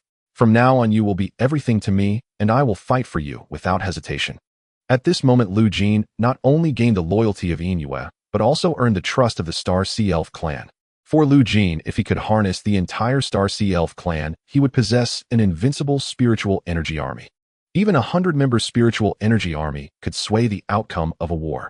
At this moment, Yulan also realized her mistake. She never imagined that Lu Jeene as a human could truly achieve such a miracle. Unfortunately, at this time, Lu Jeene was already exhausted. Cui Yuexan looked at Lu Jeene as if she were gazing upon a treasure trove yet to be fully opened. What secrets did Lu Jeene, a human from Blue Star, still hold? Just as Cui Yuexan intended to engage Lu Jeene in further conversation, a message suddenly popped up on her personal terminal. Upon seeing this message, her expression noticeably shifted. A flicker of displeasure flashed across her face. Then Cui Yuexan stood up and apologized to Lu Jeene. "I'm sorry, Mr. Lu Jeene. There was a minor incident on the family side, and I have transferred the ownership of this room to you. During the gem auction, you can use this room freely. If you have any issues, you can contact my personal terminal." After saying these words, Cui Yuexan hurriedly left. Watching Cui Yuexan lead away everyone from the Cui family, Lu Jeene sat back up. His gaze fell upon Yin Yue, and he solemnly addressed her. With Lu Jeane's current physical condition, improving the genetic flaws of the entire Star Sea Elf clan was undoubtedly impossible. However, he could assure her that once he obtained suitable spiritual energy genetic seeds and became a spiritual energy practitioner, he would be able to rectify the genetic flaws of the entire Star Sea Elf clan. After witnessing Lu Jeane's true strength, both Yin Yu and Yulan unhesitatingly chose to believe in him. After all, only Lu Jeene possessed the technology to mend genetic defects. They had no choice but to trust Lu Jeene. Leaning against the soft sofa, Lu Jeene felt his fatigue gradually dissipating. After Cui Yuexan left, she did not return until the auction ended. Observing this, Lu Jeene did not pay much attention. After the auction concluded, he returned to the ship to rest. When he woke up, it was already noon the next day. Before Lu Jeene could rise from bed, he heard Yin Yu's voice at the door. "Captain, it's already noon. Will you be attending today's gem auction?" Glancing at the time, Lu Jeene was surprised to find he had slept for so long. Getting out of bed, Lu Jeene opened the door. Yin Yu had been waiting at the door holding a steaming breakfast. Lu Jeene glanced at the breakfast, which surprisingly consisted of dishes that suited his taste from Blue Star. "Give me a moment to freshen up. Do you need my help?" No need for that. Seeing Yu still intending to enter the room, Jeene quickly closed his door. After washing up, Jeene made his way to the ship's lounge. In the lounge, Jeene had set up a bar and various entertainment facilities, allowing the crew to enjoy some leisure activities during their downtime. But just as Jeene was about to take a bite of his breakfast, an urgent message popped up on his personal terminal. Breaking news. The head of the Lancôme family was murdered in the dead of night. The Lancôme family urgently convenes a gym meeting, vowing to spare no effort in finding the murderer. With the grand gathering approaching, such a tragedy has occurred. How will the Gem family respond? After seeing this news, Jeene found his breakfast suddenly unappetizing. Jeene scanned through the numerous news updates, his brows furrowing. The Black Opal family has acted. Moreover, they directly killed the head of the Lancôme family. No, that can't be. The Black Opal family is currently targeted by other Gem families. How could they commit such a crime under their noses? Do they have other accomplices? As this thought crossed his mind, Jeene immediately recalled the space pirates he encountered at the tavern earlier. Spiritual practitioners. Space pirates. If that is truly the case, everything makes sense. The Black Opal family hired a group of space pirates who must be the ones responsible for murdering the head of the Lancôme family. These space pirates could silently assassinate the head of a Gem family, which also suggests that they are not to be underestimated. It seems this time the Gem family has suffered a crushing defeat. Not only did they not inflict any harm on the Black Opal family, but they also allowed one of their own to be severely injured. The Lancôme family, having lost their head, is likely struggling to survive. Not to mention they are in no position to join forces with other families against the Black Opal family. At this moment, Jeene's personal terminal popped up another window. Chui Yu Xin, am at the entrance of your ship, and I need your help. Chui Yuzin's message. Upon seeing this, Jeene immediately accessed the ship's surveillance. Sure enough, Chui Yu Xin and her sister Ming Chui, she were already standing at the ship's entrance. When Jeene let them into the cabin, he realized that this time Chui Yu Xin and Ming Chui, she had come without even a bodyguard. In such a dangerous situation, their decision to come find Jeene must have taken immense courage. What do you need to see me about? Jeene did not engage in much small talk, directly asking Chui Yu Xin about her purpose for coming. Compared to yesterday, Chui Yuzin's face was filled with worry. She approached Jeene, pushing Ming Chui in front of him, and said earnestly, "You must have seen the news. The head of the Lancôme family has been murdered. Based on our preliminary investigation, it is highly likely that the perpetrator is a spiritual practitioner. Crucially, even the level 2 spiritual practitioners we hired could not detect any traces of the perpetrator's actions. This means their spiritual level is likely at 3 or even higher." Jeene raised an eyebrow, not particularly surprised. Among spiritual practitioners, they are ranked from 1 to 9 based on their strength. A 9th-level spiritual practitioner could single-handedly suppress an entire planet. While a 3rd-level practitioner may not be considered strong in the endless star, they are certainly formidable in this peripheral area. If it really was a 3rd-level practitioner who acted, it is understandable that the Gem family could not find the murderer. Now I even feel that the Emerald family might not be entirely safe. Therefore, I would like to ask if you could shelter my sister for a while. At least until I resolve this matter, I do not want her to return to the Emerald family. Sister. Ming Cui looked at her sister with a worried expression. She never expected that today Cui Yu Xin would bring her here so discreetly for such a reason. Cui Yu Xin gazed at Ming Cui, her eyes gradually growing resolute. In this gemstone family driven solely by interest, she was the only one who cared for her sister. As her elder sister, Cui Yu Xin would not allow her to come to any harm. While gently stroking Ming Quick's hair, she looked towards Jeene. "Once this is over, I will reward you generously. So you must protect my sister." Facing Cui Yuzin's repeated exhortations, Jeene's gaze instead fell upon Cui Yu Xin. As a senior leader of the Jade family, she would undoubtedly also be a target for those lurking in the shadows. Compared to Ming Cui Yuzin's safety was far more concerning. "You should worry about yourself first." Hearing this, Cui Yu Xin shook her head. Now she could no longer remain uninvolved, as she had to return to take charge. Just as Cui Yu Xin opened the hatch preparing to leave, Jeene's gaze seemed to ignore the distance, directly landing on the top of a distant skyscraper. At the top of that skyscraper, a prepared sniper armed with a high-precision kinetic sniper rifle aimed at the direction where Cui Yu Xin was located. "Confirm target identity, senior member of the Jade family, Cui Yu Xin." As soon as the words were spoken, a voice came from his communication device. "Confirm target bounty, oh don't miss." Hearing this, the sniper smirked disdainfully. Without any guards around, wasn't it easy to assassinate Cui Yu Xin? But just as he opened the scope preparing to aim further, Jeene's figure appeared in his line of sight. Jeene was staring directly in his direction, and the feeling of their gaze locking made the sniper shiver involuntarily. What was happening? Had he been discovered? Impossible. His position was very concealed, and the sniper rifle he used had special optical camouflage. He had made all preparations. There was absolutely no way he could be discovered. Perhaps it was just a coincidence. With this thought, the sniper calmed himself and aimed at Suiju Xin. Aim. Pull the trigger. Bang. Accompanied by a barely perceptible sound, a bullet erupted from the muzzle. The sniper's bullet shot towards Suiju Xin with lightning speed. But just then a figure of Yin Yu suddenly appeared before Suiju Xin. Before the sniper bullet could reach Suiju Xin, Yin Yu directly released her spiritual energy, establishing a protective energy field around her. The bullet was intercepted. Seeing the intercepted sniper bullet, Suiju Xin's eyes widened. There really was someone lying in wait for her. But this operation was extremely covert, and even her sister didn't know who it was. Yin Yu was equally shocked. She hadn't sensed the assassin's killing intent. But just as Suiju Xin was leaving the ship, Jeene sensed something was off. This feeling was engraved in her memory from battlefield experience. It was this experience that saved Suiju Xin's life. Seeing his assassination fail, the sniper on the rooftop was drenched in cold sweat. He had actually failed. Damn. The sniper cursed under his breath, having no intention of continuing. Now that there was a spiritual energy user protecting Suiju Xin, no matter how he tried, the outcome would be the same. Thus his most important task now was to leave quickly. But when he finished packing and prepared to leave, he turned around and saw Sharia waiting behind him. Without waiting for the sniper to react, Sharia grabbed him and spread her dragon wings, flying straight towards Jeene.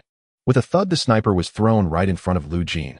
Looking at the two-star sea spirits beside Jeene and the menacing Sharia behind him, the sniper clearly realized that even if he had immense abilities today, it would be difficult to escape. With this thought, he seemed to resign himself and directly looked at Jeene. I never expected that Jeene, who has assassinated countless targets, would ultimately fall here. If you want to extract information from me, I suggest you save your breath.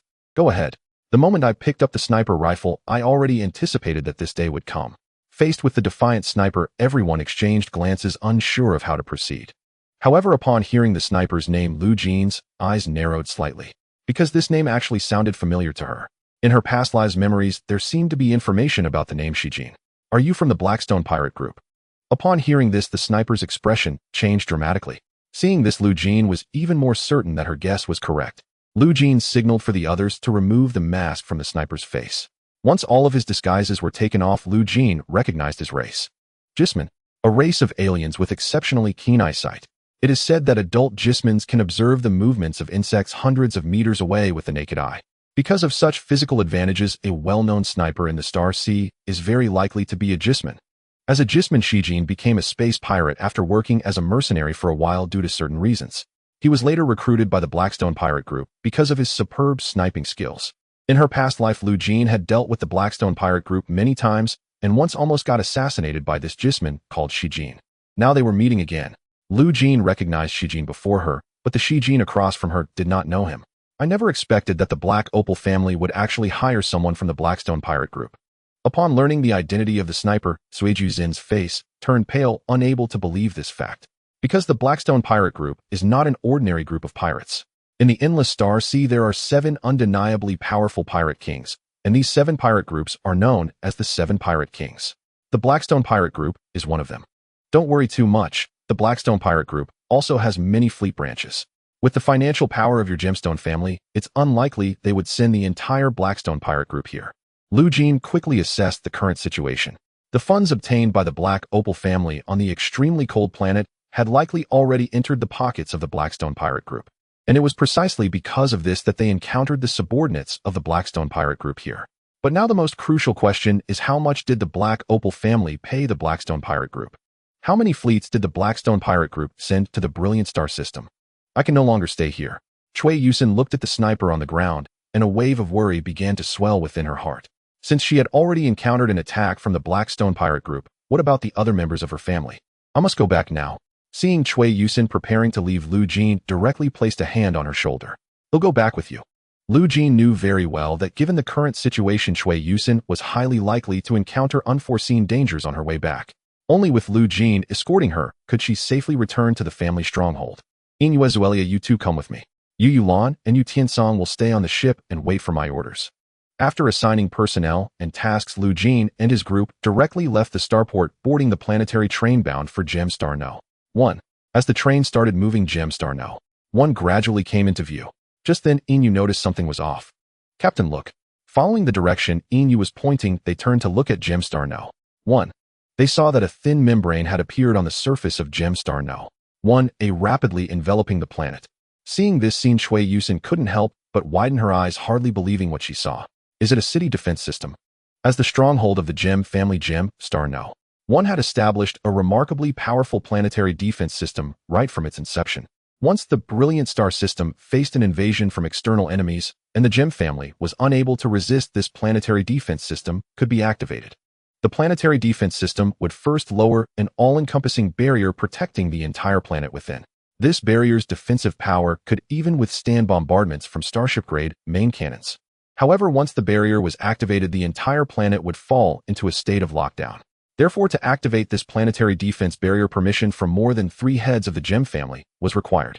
Now that the planetary defense system had suddenly been activated, not to mention the guests attending the brilliant festival on Gemstar No.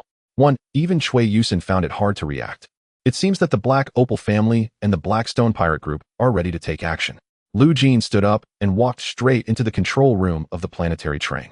Inside the control room, the train driver had clearly also noticed the changes on Gemstar No. 1.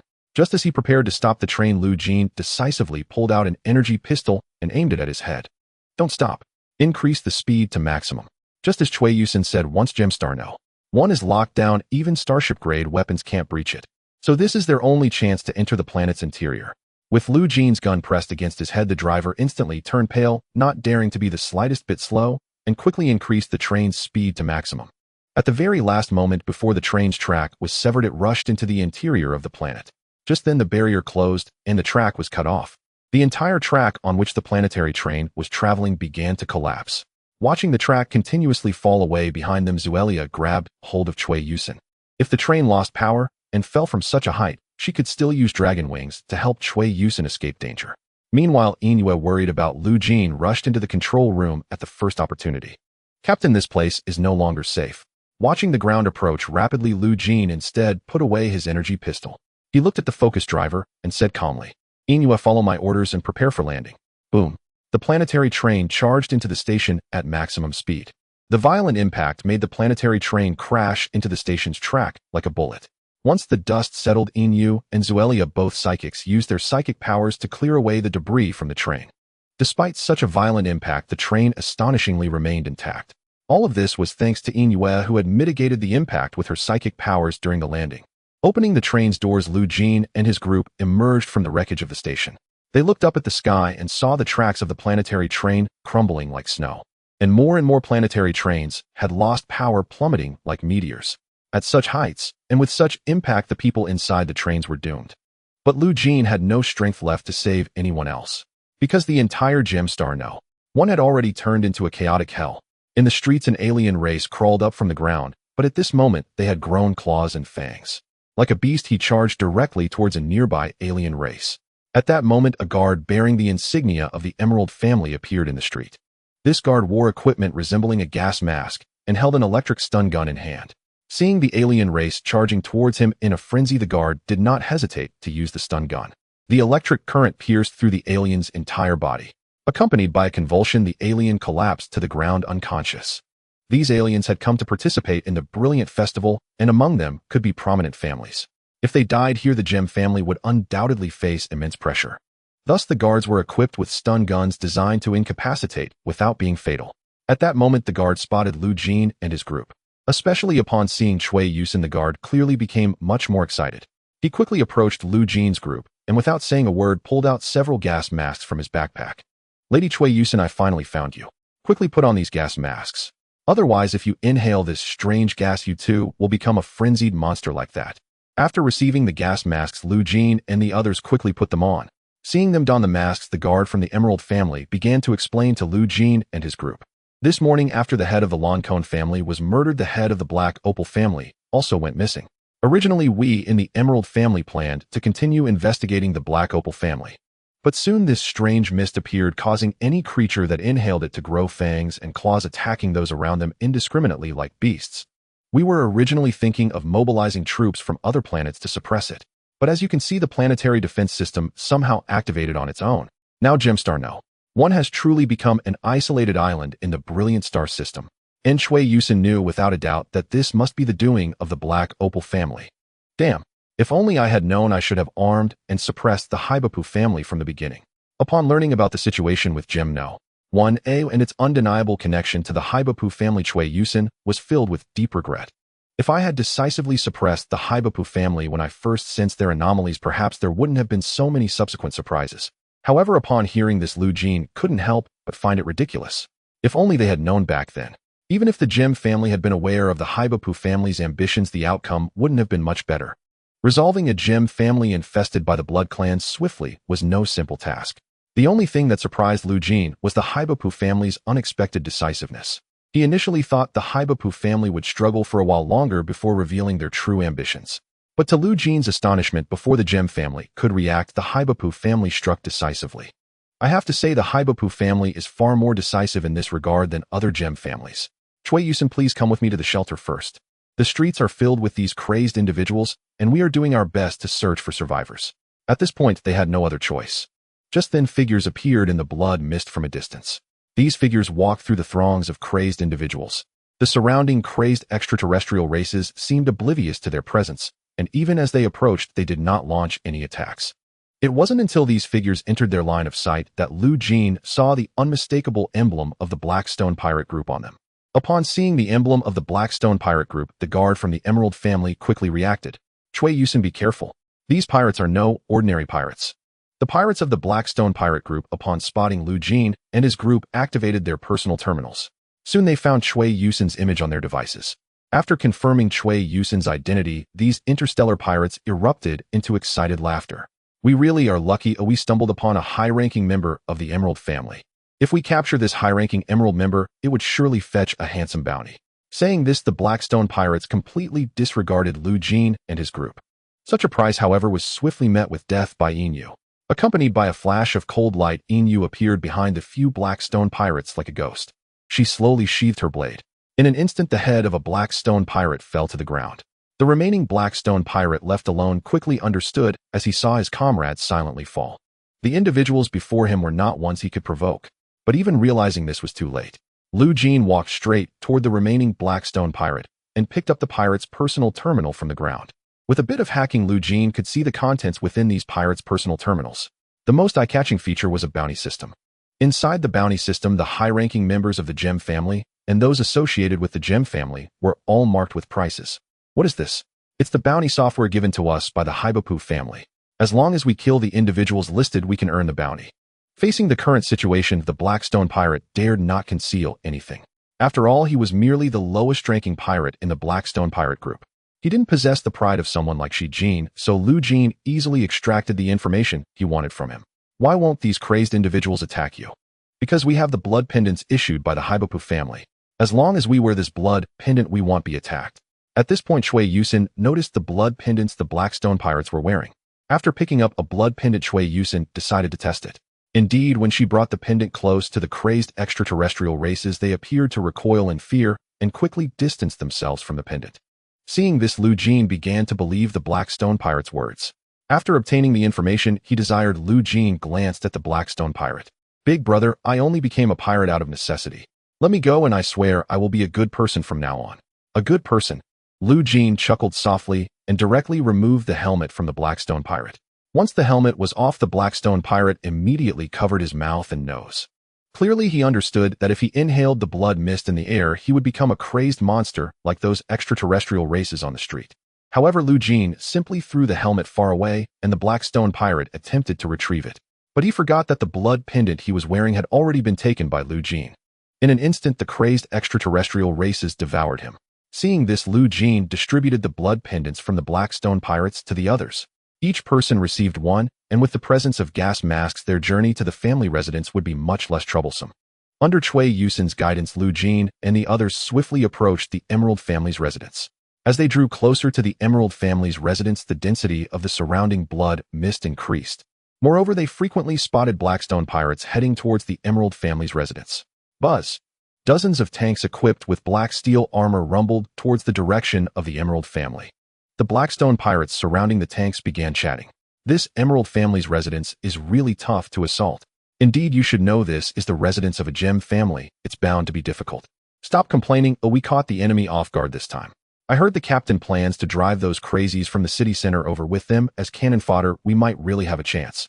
As they watched the tank convoy gradually move away, Jeene and his group, who had been hiding in the shadows, began to reveal themselves. Jeene looked at Cui Yusin beside him, taking into account the descriptions provided by the Blackstone pirates. Now the Emerald family's residence was surrounded tight, and entering from the front seemed impossible. If we can't go in from the front, well, take the secret passage. As a high-ranking member of the Emerald family, Cui Yusin was well aware of the secret passages within the Emerald family's residence. These passages were even unknown to many family members. Only the high-ranking members of the family knew of the secret passages, providing Jeene with an opportunity to enter the Emerald family's residence. As Cui Yusin had said, this secret passage truly qualified as one. They first descended into the city's underground purification pipeline system, navigating its labyrinthine network of conduits. At last they reached the passage's exit, a sealed aperture secured by a genetic lock. Cui Yusin placed her palm upon it. Upon detecting the Jade family's genetic signature, the lock disengaged swiftly. Stepping out, the group found themselves immediately inside a discreet, yet opulent residence. The interior bore the hallmarks of a conference chamber, spacious, austere, and elegantly appointed. At that moment, however, the room stood utterly empty. As Jeene and the others emerged, they encountered members of the Jade family face-to-face. Lady Cui Yusin. The family members stared in astonishment, clearly unprepared for her sudden appearance, let alone accompanied by strangers like Jeene. But Cui Yusin had no patience for pleasantries. Who is currently commanding your forces? It's Lord Hartley. Hartley. Hearing the name, Cui Yusin's brows briefly furrowed, then relaxed with quiet resolve. Though she and Hartley had long maintained a strained rapport, she could not deny one truth: if he were directing the defense, the family stronghold would be exceptionally secure. Take us to him, immediately. Cui Yusin needed urgent clarity on what had unfolded across Gem 1, and Hartley, now orchestrating the family's resistance, would possess the most critical intelligence. Guided by the family member, Jeene and the others soon stood before Hartley, the Jade family's wartime commander. He wore powered armor shimmering with the deep lustrous green of polished jade. His helmet rested nearby, his hawk-sharp gaze swept across a holographic map of the family compound. Around him stood squadron commanders, some grim-faced, others seething with fury. Damn it! I've never fought a more humiliating battle in my life. Those frenzied civilians are nearly impossible to neutralize. If we engage them recklessly while they encircle the compound, we risk catastrophic collateral damage. Had they not been elite delegates attending the Radiant Conclave, I'd have vaporized them all with a single salvo. Our immediate priority must be countering the blood mist's effects. Otherwise, we remain perpetually on the defensive. What utter indignity, to be outmaneuvered by pirates. Look on the bright side. At least these aren't common interstellar marauders. They serve under one of the 7 pirate kings. At that moment, Hartley's gaze fell upon Cui Yusin. The other commanders too turned, startled by her unexpected return. Hartley glanced at her, faint surprise flickering in his eyes. After all, Gem 1 was descending into chaos, yet Cui Yusin had ventured beyond the compound, unescorted, unarmed, and unshielded.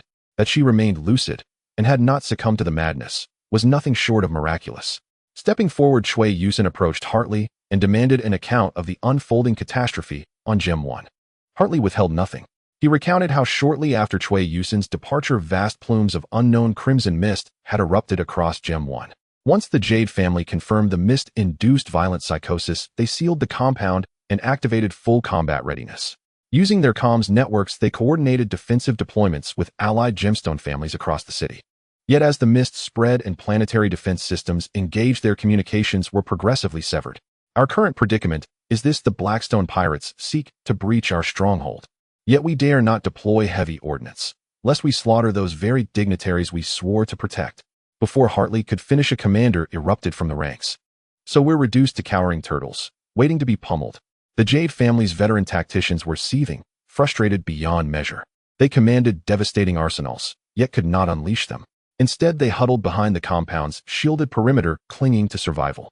How could such impotence sit well with warriors of their caliber? Hartley fixed Cui Yusin with a long, searching look, then continued. Preliminary investigations tie this entire sequence to the Black Opal family.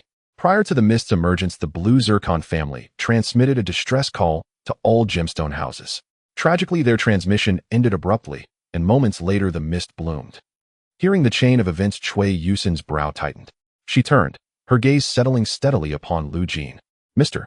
Jeene, can you neutralize this blood mist? Having witnessed his peerless mastery of genetic reconstruction, Cui Yusin trusted him implicitly, now placing her hopes squarely upon his shoulders. As her question hung in the air, Hartley appraised Lu Jeene, then dismissed him with undisguised disdain. His fellow commanders reacted even more dismissively. After all, even their own researchers had failed to identify the mist's composition. Could a mere human from Blue Planet possibly unravel such a mystery? Preposterous. Cui Yusin, have you lost your senses? What could a Blue Planet native possibly accomplish? Even our Jade family's foremost biochemists cannot isolate its constituents. What then could he possibly contribute? I say we crush the frenzied mob outright, and lay the blame squarely at the Black Opal family's feet. Just then Lu Jin's voice cut through the chamber. Yes. A single word, yet every eye snapped toward him. Calmly Lu Jeene retrieved an unmarked vial from his pack. Under the rapt scrutiny of all present, he began explaining its composition. The blood mist is in essence a hyperstimulatory hematotoxin. Its active agents induce pathological blood excitation, triggering acute psychosis and violent mania. This antidote, strictly speaking a targeted neurosuppressant, is engineered to counteract precisely those agents. Inhalation restores cognitive coherence within minutes. However, re-exposure to the mist will re-induce madness, so eliminating its source remains imperative for permanent resolution. Hartley and his commanders exchanged skeptical glances, doubt etched deeply into their expressions. Yet Cui Yusin, unlike them, accepted the vial without hesitation and gazed upon Lu Jeene with renewed reverence. This is more than enough. With the antidote formula in hand, they can begin large-scale production in the laboratory within their base. This way they can relieve the frenzy of those who have gone mad. Once these citizens return to normal, they can launch a counterattack against the Blackstone pirates. However, at this moment, Hartley the commander has begun to harbor suspicions about Lu Jeene. This blood mist has only recently appeared. How do you know its composition and the antidote formula? In an instant, all eyes turned to Lu Jeene. At this moment, they even began to doubt whether Lu Jeene was a spy sent by the Black Opal family. But Lu Jeene remained unflustered. He had ample evidence and witnesses to prove his innocence. Moreover, this blood mist is naturally a signature tactic of the Blood Clan. In his past life, Lu Jeene had encountered countless attacks from the blood mist, and the blood mist from his memories was far stronger than the current one. Its effects extend beyond merely driving people insane and causing them to sprout fangs and claws. Those creatures that consume the blood mist in large quantities will gradually be transformed into true blood servants. Lu Jeene had long anticipated the Blood Clan's tactics, which is why he had developed the antidote in advance. But now it seems that his antidote is far ahead of the current versions of the blood mist. I don't trust this guy. He might be an undercover agent sent by the Black Opal family. I don't trust him either. It's too suspicious for him to bring us the antidote at such a critical moment. I suggest we capture this guy first. Almost all the high-ranking members of the Emerald family expressed doubt about the sudden appearance of Lu Jeene. Even the guards of the Emerald family were gradually approaching. Faced with such an attitude from the high-ranking members, Lu Jeene chuckled lightly, then directly tore off his facade of being a good-natured person. The Black Opal family cannot command me. If I held hostility towards you, trust me, everyone present here would have already met their demise the moment I stepped in. As soon as he finished speaking, Sharia and Inue, who stood behind Lu Jeene, burst forth with all their spiritual energy pressure. The violent spiritual energy pressure swept through the entire room like a storm. All the commanders felt the violent spiritual energy pressing down on them like a massive boulder. At this moment, they suddenly understood. There was not a word of falsehood in Lu Jeane's words. Just with the two powerful spiritual practitioners behind him, he could indeed kill them all in an instant. Hartley knelt on one knee, directly collapsing before Lu Jeene. His attitude underwent a complete 180-degree turn, and he gasped heavily. If it weren't for the protective armor on him, Hartley would likely have already prostrated himself before Lu Jeene. My lord, we of the Emerald family have been arrogant. I sincerely apologize to you. At this moment, the other commanders were unable to catch their breath, unable to speak. Lu Jeene waved his hand, and Sharia and Inyu retracted their spiritual energy pressure. At that moment, it felt as if everyone was a drowning person gasping for air. What terrifying spiritual energy pressure! Just as Lu Jeene said, he could have wiped out everyone upon entering. After all, although they were all high-ranking members of the Emerald family, they had no means to deal with spiritual practitioners. The only ones capable of defeating a spiritual practitioner are other, even more powerful spiritual practitioners. If you still don't believe me, you can bring a madman for an experiment. After saying this, Lu Jeene walked straight out of the room. At this point, staying any longer would only hinder the Emerald family's performance. Upon leaving the room, Lu Jeene looked up at the sky. Looking at the planetary defense system that encircled the entire planet, he couldn't help but sigh internally. Despite all his calculations, he had not accounted for the existence of the planetary defense system. Now all he could rely on were the items in his backpack and the two beside him, Sharia and Inu. Configuring a large amount of antidote takes time, so during the downtime Jeene made his way to the outskirts of the family base. The entire family base's defense facilities are divided into two layers. The outer layer consists of a united shield system made of energy barriers. The massive energy barrier envelopes the entire family base. Once the shield system is breached, they will face the second line of defense, a protective fence made of high-strength metal. This fence is so strong that even continuous bombardment with artillery would leave it undamaged. Beyond these two defensive measures lies a crazed crowd and the Blackstone pirates, who are continuously bombarding with various tanks. At this moment, the Blackstone pirates had not yet realized the severity of the problem. Under their bombardment, the outer shield system was already beginning to show signs of fatigue. The members of the Emerald family responsible for defense began to feel anxious upon seeing the dimming shield. Damn it! These Blackstone pirates are relying on hostages and treating us with disdain. How could our esteemed gem family be so humiliated? If it comes to it, let's charge out now and fight them to the bitter end. Among the crowd, some more hot-blooded family members were eager to charge out and fight the Blackstone pirates. But just at this moment of agitation, a voice suddenly echoed within the Emerald family base. All members of the Emerald family, please note Inter-Level 1 alert status. As the voice fell, the ground began to tremble. Immediately, Jeene witnessed the rich heritage of the Emerald family as a gem family. An armed squad fully equipped appeared in everyone's sight. They wore emerald green special warfare power armor, a model and type that even the well-informed Jeene could not recognize. The special warfare power armor stood 3 meters tall, equipped with 2 thunder double blades on the back. In terms of ranged firepower, the power armor's shoulders were fitted with 4 mini heavy Gatling guns. The sides of the arms were equipped with a unique 5-layer alloy material developed by the Emerald family with defensive capabilities that could withstand naval firepower. Boom, boom, boom. The armed squad in heavy armor resembled walking humanoid war machines. The family gates were suddenly blasted open. The shield system also shut down. Unimpeded, the crazed individuals surged into the family base like a swarm of bees. Upon seeing this, the family members responsible for defense tightly gripped their weapons, preparing to welcome the assault of the crazed individuals. The Blackstone pirates in the distance saw this and smiled. Ha ha, their shield system has been breached. Wait, why did their gates also open? Could it be that the Emerald family is preparing to surrender? That's impossible. I have a bad feeling about this. Just as they feared, as the crazed individuals approached the family base, a group of experimenters armed with jet launchers appeared behind the armed squad. As the injector sprayed the antidote from the storage chamber, a large amount of mist fell directly onto the frenzied crowd. After consuming the antidote, those who had been mad gradually began to recover. The madness in their eyes disappeared, replaced by profound confusion. Where is this place? Wasn't I attending a gem auction? Why am I here? Isn't this the residence of the Emerald family? What on earth happened? The crowd was filled with doubts, but the Emerald family had no time to explain. The Emerald armed squad marched out of the family residence like a war machine. A loud voice echoed from the sound system of their powered armor. The Emerald family is about to conduct an armed suppression. Those who do not wish to die, step aside. Upon hearing the announcement, everyone turned their gaze towards the armed squad. Seeing the fully armed squad, those who had just awakened instinctively made way. The armed squad successfully passed through the encirclement formed by the crowd. Now, upon seeing the Emerald family's armed squad, the Blackstone pirates could no longer maintain their previous calm. Damn, the blood mist has failed. Has the Emerald family developed an antidote so quickly, eh? Quickly report the situation here to the captain. Before the words finished, the members of the armed squad spread out in a line. Their arms launched multiple missiles. Whoosh, whoosh, whoosh. The missiles targeted the armored convoy of the Blackstone pirates and were directly fired. With a series of explosions lighting up the sky, caught off guard, the Blackstone pirates were utterly unable to resist the attack from the armed squad. However, after the first round of bombardment, the Emerald family's armed squad did not cease their actions. As the mini Gatling guns mounted on their shoulders began to spin, bullets rained down like a violent storm upon the ranks of the Blackstone pirates. The armed squad advanced while suppressing fire. Despite being composed of only a few dozen members, their firepower was enough to keep the 1,000-strong Blackstone pirates from lifting their heads. The Emerald family's armed squad pressed forward relentlessly like wolves among sheep, crushing the Blackstone pirates in sight. Observing this, Jeene confirmed the strength of the Gem family. After all, as a critical financial center, the brilliant galaxy earned enough credit points each year for the Gem family to form a formidable armed force.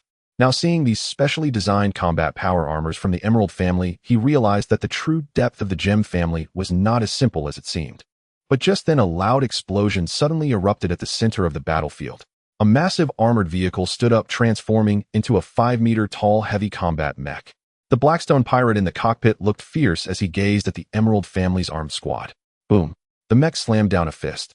The family member hit by it activated all the functions of the powered armor. The collision instantly stirred up waves around them. Seeing this, the members of the armed squad drew their thunderblades from their backs. Slash! With a single stroke, a terrifying current pierced through the entire mech. The Blackstone pirate in the mech cockpit twitched violently, yet even so he still pulled the control stick. The massive mech struck fiercely, sweeping away the nearby armed squad members. Witnessing this, everyone's hearts couldn't help but race. The Blackstone pirates actually had another armed mech hidden away. Although the powered armor was formidable, it was still armor, and compared to the mechanical powered mechs, it was somewhat inferior in many respects. At this moment, Lu Jeane's gaze fell upon Sharia beside him. Sharia, go help them. Receiving Lu Jeane's instruction, Sharia did not hesitate for a moment. She leapt into the air, transforming into the form of a hunting star dragon. When she reached above the heavy mech, her dragon claw fiercely grasped the mech's cockpit. With a flap of her dragon wings, the mech soared into the sky. Upon reaching a certain height, Sharia released her grip, and then a ball of raging flames fell like a bomb onto the giant mech. Boom! Flames instantly enveloped the entire mech. The mech crashed down from the sky, landing on the ground. When the flames subsided, the Blackstone pirate in the cockpit had already fallen into a coma. Seeing this, the surrounding armed squad dared not be the slightest bit negligent. The thunderblade pierced into the cockpit, taking the Blackstone pirate's life before he had fully awakened.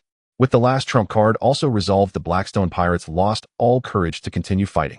Watching the scattered Blackstone pirates like stray dogs, Chui Yu finally breathed a sigh of relief. The rescued survivors were also welcomed into the Emerald family's residence. Hartley arrived beside Lu Jeene, and at this moment his attitude towards Lu Jeene had completely changed.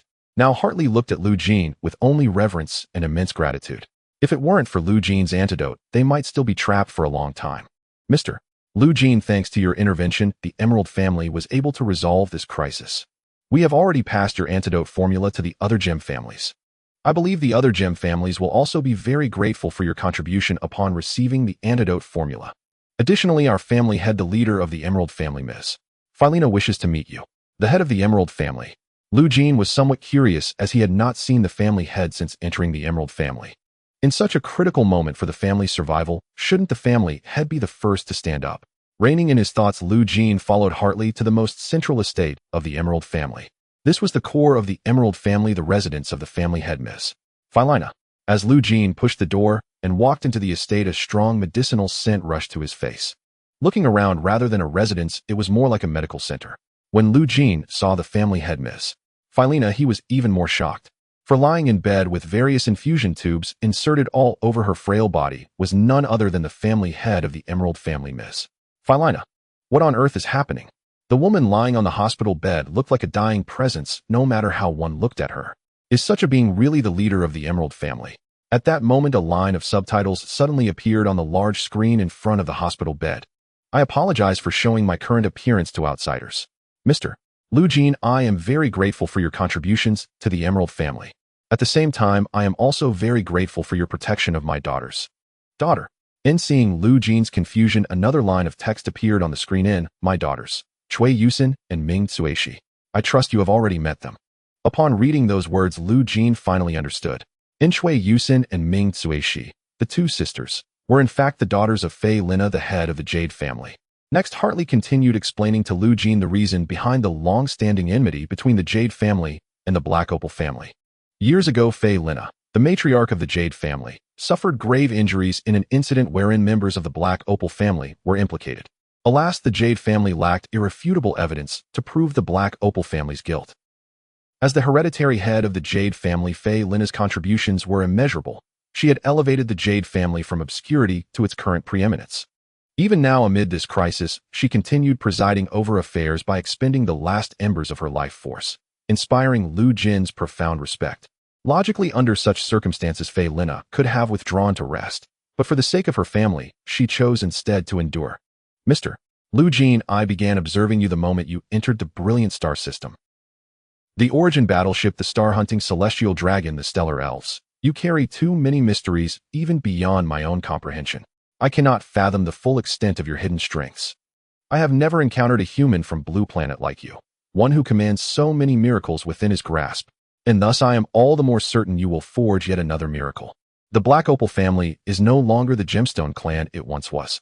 Therefore I implore you and save the last remaining Gemstone families.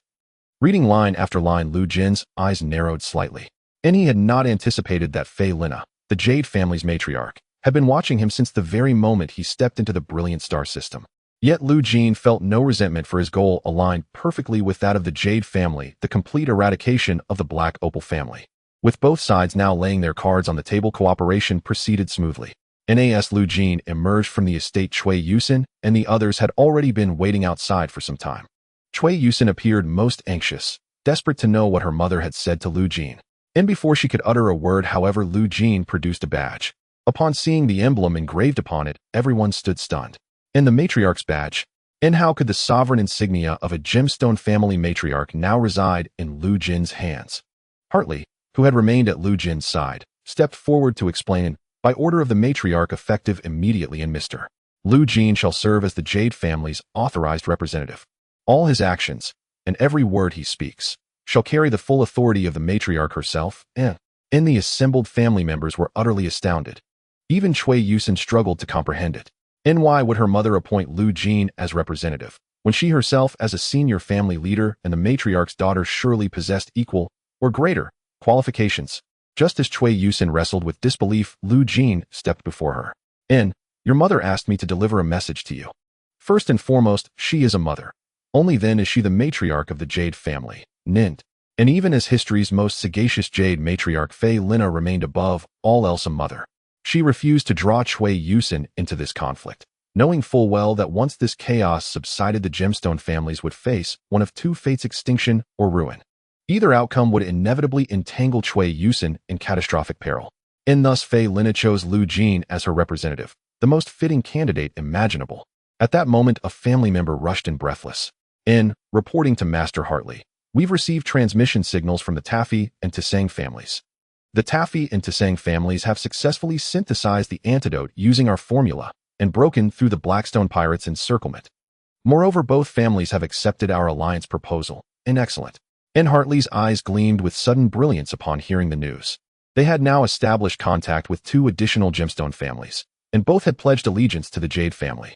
Their objective henceforth was simple: eradicate the Black Opal family and drive every last Blackstone pirate from their domain. And Mr. Lu Jin, what shall we do next? Hartley's gaze settled firmly upon Lu Jin. Their swift coalition victories owed entirely to Lu Jin's influence, and with his appointment as authorized representative, Hartley wholeheartedly endorsed it. Lu Jin stroked his chin, paused in thought, and then handed Hartley a formula. Does your family possess any mithril reserves? Mithril? And after a moment's reflection, Hartley summoned the logistics officer. Nant's inventory data was confirmed. He promptly reported back to Lu Jin. Reporting to Mr. Lu Jin, we hold 20 tons of mithril in storage. 20 tons. And Lu Jin had not expected such an abundant reserve. Hartley explained that ever since assuming leadership, Fei Lina had upgraded the Jade family's warehouse systems and instituted periodic procurement based on material rarity. This strategy aimed to prevent adversaries from monopolizing critical metals at pivotal moments, thereby safeguarding the Jade family from strategic disadvantage. And though mithril possessed limited applications, the Jade family nonetheless stockpiled substantial quantities. These reserves had lain dormant for years, likely remembered only by the warehouse custodians had Lu Jin not raised the matter. Hearing Hartley's explanation, Lu Jin felt renewed reverence for Fei Lina. And thanks to her foresight, the upcoming battle promised a far swifter and more decisive conclusion. I now issue my first command as authorized representative, and within 24 hours forge all this mithril into combat gear. I demand to see Jade family mithril weaponry deployed on the battlefield. Mithril weaponry? And Hartley was deeply perplexed. Mithril's brittle nature made it ill-suited for arms. Deploying it would seemingly weaken their forces. Yet recalling Lu Jin's new authority, Hartley instantly issued the order without hesitation. Across the Jade family estate, long-sealed mithril ingots were hauled from storage, dust brushed aside, and conveyed directly into the military foundry at the family's headquarters. Simultaneously, the Taffy and Tiancang families received identical directives from the Jade family. They were to mass-produce mithril armaments and converge within 24 hours upon the planetary defense hub currently occupied by the Black Opal family. What? Mithril equipment. How can mithril be compared to multi-alloy materials? What on earth is the Jade family up to? Now that the Blackstone pirates have been severely weakened, shouldn't we directly attack the Planetary Defense Center? The high-ranking members of the Tarsan and Taffy families were utterly baffled upon receiving this information. Mithril is something they wouldn't even glance at during procurement. Moreover, they have already mastered the antidote formula. Eliminating the Black Opal family and exterminating the Blackstone pirates is hardly a problem. Although the Tarsan and Taffy families were greatly puzzled by the news from the Jade family, they realized that with the antidote formula provided by the Jade family attempting to take the Planetary Defense Center with just the two families would still carry some risk. They could only waiting for the Jade family's actions in 24 hours. For the other two families, those 24 hours would be an unbearable torment. But for the logistics of the Jade family, it was a fierce battle. In just 24 hours, they successfully transformed all the mithril into equipment. At this moment, even the bullets for the family members' firearms were coated with a layer of mithril. All the equipment had the mithril components added as per Lu Jeane's instructions. Report, Mr. Lu Jeene, our troops have equipped themselves with mithril as you instructed. Under Hartley's watchful eye, Lu Jeene took out a bullet from a kinetic weapon. Indeed, the bullet's tip had been replaced with mithril. Lu Jeene nodded in satisfaction, reloading the bullet into the weapon. Very well. We are ready to depart. With Hartley's command, the armed forces of the entire Jade family began to mobilize. At the forefront of the convoy, the magnetic levitation armored vehicles carrying the family's armed members moved first. Following closely were several heavy armored trucks towing one Jade Special Operations power armor after another, keeping up with the lead vehicles. Behind these trucks was a heavy cargo engineering vehicle standing 20 meters tall. A multitude of reconnaissance drones appeared in the sky, and Lu Jeene sat inside a camouflage command center armored vehicle, constantly monitoring the various situations on the advancing road. Soon Lu Jeane's line of sight caught sight of the Taffy and Tarsan family troops. Compared to the Jade family, the forces of the Taffy and Tarsan families were much larger. In fact, the cargo engineering vehicle of the Taffy family was loaded with several war god-type firepower bombers. At this moment, the heads of the Taffy and Tarsan families entered the communication channel of the Gem Alliance. Oh, Hartley is also here. Is Hartley the commander of this battle? If it's Hartley, those guys are in for it. Sorry, two family heads, I am not the commander of this battle. Immediately after, Hartley introduced Lu Jeene to the two family heads. Upon learning that Lu Jeene was now the representative of the Jade family, the two family heads went silent. Clearly, they did not recognize a Blue Star human as the commander. It should be noted that Hartley had commanded various battles of the Gem families, and his leadership skills were acknowledged even by the other family heads. Now, giving command to a low-profile Blue Star human, how could that arrangement instill confidence in the heads of the two families? As if sensing the dissatisfaction of the two family heads, Lu Jeene smiled faintly and expressed nonchalantly, although the Gem Alliance consists of three families, our goals are aligned. To eliminate the Black Opal family, annihilate the Blackstone pirates, and rescue the Blue Cone family. Since our goals are aligned, once you arrive on the battlefield, feel free to act independently. What I can command is merely the troops of the Jade family. At this point, even Hartley understood the implications of Lu Jeane's words. The two family heads who looked down on Lu Jeene directly stated they would command their troops according to their own intentions. After all, in their eyes, Lu Jeane's leadership skills were inferior to the family members under them. After the other participants left the communication channel, Hartley could not help but ask Lu Jeene, Mr. Lu Jeene, is this really okay? In response to Hartley's doubts, Lu Jeene explained to him. Although he was the provider of the antidote, he was still a Blue Star human with limited experience. Even if the Jade family recognized him, the other two families would not easily accept him. In such a situation, if he were to forcefully command the troops of these two families, it would backfire. It would be better to let these families suffer a bit to temper their arrogance. Suffer a bit. Hartley glanced at the scale and configuration of the Gem Alliance. With such a scale and configuration, could they possibly fail? Before Hartley could voice his doubts, an explosion suddenly occurred on the road ahead. Boom. With a loud bang, a fully loaded armored vehicle was blasted into the sky. This armored vehicle happened to be the troop transport of the Taffy family. The head of the Taffy family immediately entered the command channel. According to the footage from the drones, he quickly grasped the situation ahead. On their way to the Planetary Defense Center, thousands of soldiers clad in exoskeleton armor appeared before them like monsters. These soldiers bore the insignia of the Blue Cone family, yet at this moment, they were attacking the Taffy family soldiers like a frenzied mob with fangs and claws.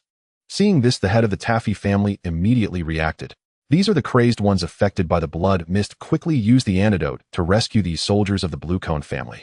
The Black Opal family has been too careless. They might not even know that we have developed an antidote. All soldiers take note, the ones attacking us are crazed allies. Be careful not to harm them and wait for the antidote team to arrive to treat them. As soon as he finished speaking, a cacophony erupted in the communication channel. A Taffy family armed member, seeing the Blue Cone family members charging at him, initially intended to attack. But upon receiving the message, he quickly shifted to a defensive stance. However, the Blue Cone family member across from him would not let him off. That Blue Cone family member pounced on him like a beast. With fangs bared, the member immediately used his firearm to defend himself. But the next moment, the frenzied Blue Cone family member actually bit the gun in half. Seeing this, the armed member of the Taffy family felt a chill run down his spine. Something is wrong. The previous crazed mob did not have such fierce attacking power. Suddenly, the frenzied Blue Cone family member bit down on the neck of the Taffy family armed member. The sharp fangs pierced through the equipment made of multi-alloy, directly embedding into the flesh beneath. A blood-curdling scream pierced the air as the attacked member of the Taffy family convulsed violently. The antidote response team, arriving just in time, immediately raised their aerosol injectors. Copious streams of antidote mist enveloped both afflicted family members. Just as relief began to ripple through the onlookers, the two figures slumped on the ground, staggered upright, unsteady yet unmistakably alive. To the horror of the antidote team, the Blue Cone family member showed no sign of recovery.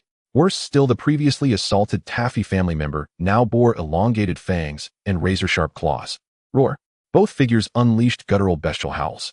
In the next heartbeat, they charged into the antidote team like wolves descending upon a flock, feral, unstoppable, and utterly merciless. A cascade of shrieks erupted over the comms channel. Hearing them, the patriarchs of the Taffy and Tiancang families exchanged grim glances. The situation had just spiraled beyond control. Damn it! The antidote is completely ineffective. Stay sharp. These Blue Cone members have transformed into full-blown monsters. What's our next move? Do we counterattack? They're nothing like the frenzied civilians. My armor's already shredded by their claws. Sweat drenched the armed operatives of the Taffy and Tiancang families. Their armor, engineered from advanced alloys, was failing catastrophically against those monstrous fangs. These suits were forged to withstand impacts rivaling starship hull integrity, yet even that standard proved futile against the creature's savage bite. What in blazes was happening? Chaos erupted across both forces, and at its epicenter, the two patriarchs rushed straight to Hartley. Hartley's face paled upon hearing the frontline report. The antidote had failed. Impossible. Yet within moments, critical intelligence clarified everything. Unlike the rabid civilians, these family members possessed not only fangs and claws, but drastically enhanced physical prowess. To pierce alloy-grade armor with mere teeth defied all known biology. Realizing the gravity, Hartley strode swiftly toward the command center. Jeene, already stationed in the command center, regarded Hartley's arrival with quiet anticipation. Mr. Jeene, the frontline antidote has failed. Failed? A faint knowing smile touched Jeene's lips. His formulation targeted only those corrupted by the blood mist, not the newly created blood thralls personally sired by vampiric kin. Their origins differed fundamentally, thus one remedy could never suffice. Jeene activated the battlefield surveillance feed. Every detail of the carnage unfolded before him precisely as intended. He isolated one frame and magnified it. Notice anything unusual? On-screen, a Blue Cone family member lunged at a Tiancang operative. Hartley scrutinized the image and instantly spotted the anomaly. Each monster bore twin puncture wounds at the throat. Such wounds were absent on the frenzied civilians. These were not the same affliction. They were two entirely distinct phenomena. Hartley's gaze shifted slowly to Jeene. The Blue Cone members are beyond salvation. Precisely so. Once transformed into vampiric thralls, reversal was impossible, the hallmark of vampiric terror. Recall the mithril-forged gear I entrusted you to manufacture. Now is the time to deploy it. Hartley's eyes dimmed with sorrow, then hardened with resolve. They would soon be forced to eliminate former allies, yet he swore no survivor would suffer the same fate. Bang!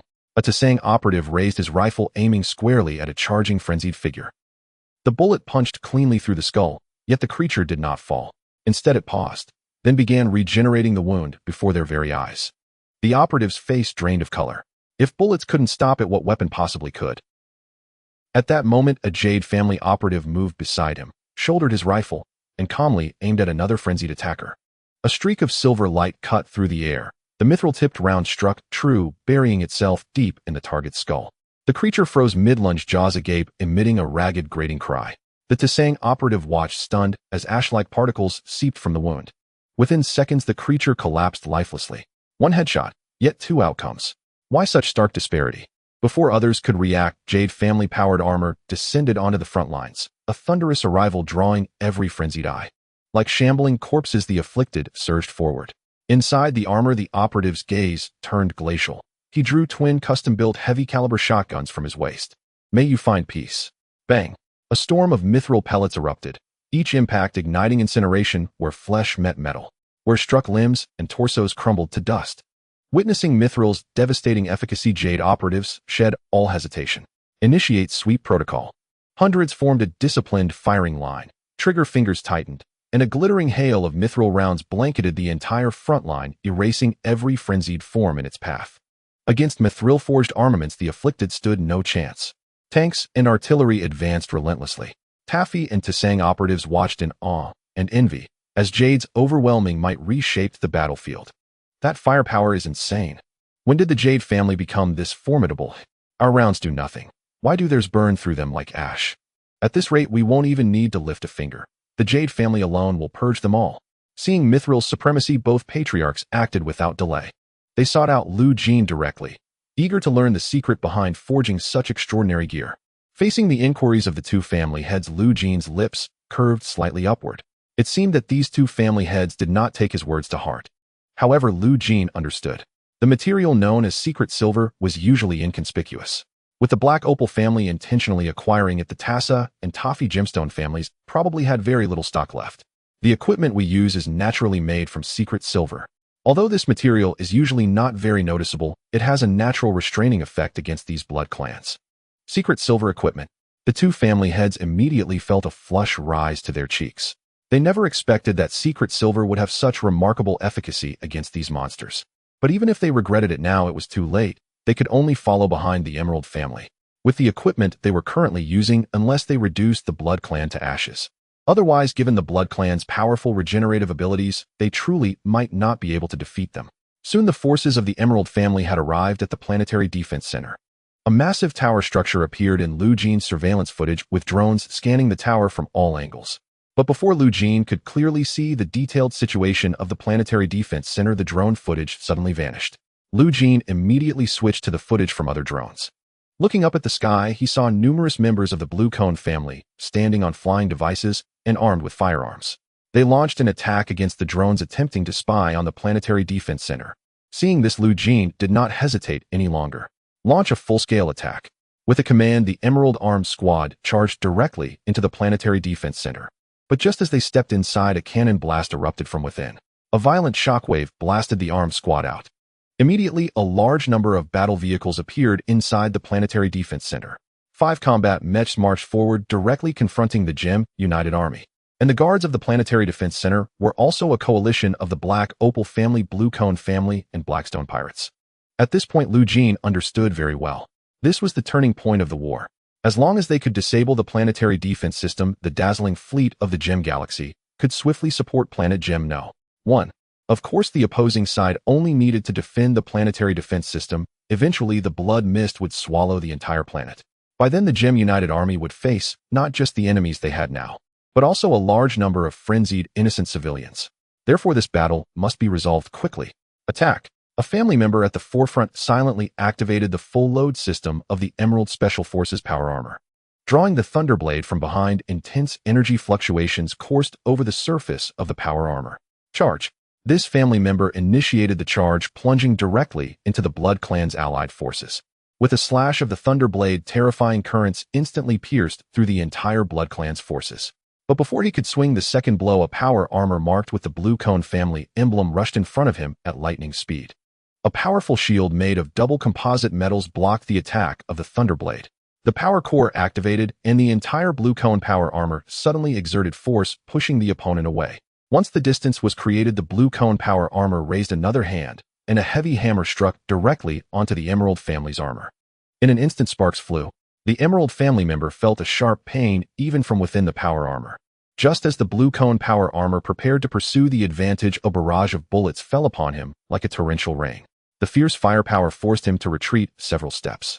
Members of the Toffee family's armed forces charged into the battlefield in firepower vehicles. Although they lacked secret silver equipment, they used the most intense firepower to cover the Emerald family's armed squad as they launched their attack. But at that moment, a shell directly hit the firepower vehicle. Boom! Flames erupted, and the firepower vehicle was reduced to countless fragments. Accompanied by the roar of engines, the heavy tanks of the Blackstone pirates tore through the battlefield like a wild bull. Boom, boom, boom. Several high-explosive shells exploded around the battlefield. Just as the Blackstone pirates bombarded the battlefield without restraint, their radar detected a surge of high-energy reactions. The heavy loading trucks of the Tassa family unfolded on the spot, transforming into a temporary launch platform. The armed helicopter in the center of the platform took off with a volley of flame missiles. The flame missiles aimed at the Blackstone tanks and were launched. All flame missiles have been launched up, prepare to return to the launch platform for resupply. Before the words faded, several engineering transport trucks marked with the Black Opal family insignia appeared in the coalition's line of sight. Before the engineering transport trucks could come to a halt, the massive objects inside could no longer be restrained. Rip! The engineering transport truck was torn apart, and a wildly designed large war mech stepped into the battlefield. Family armed members, power armor, bombing machines, war mechs.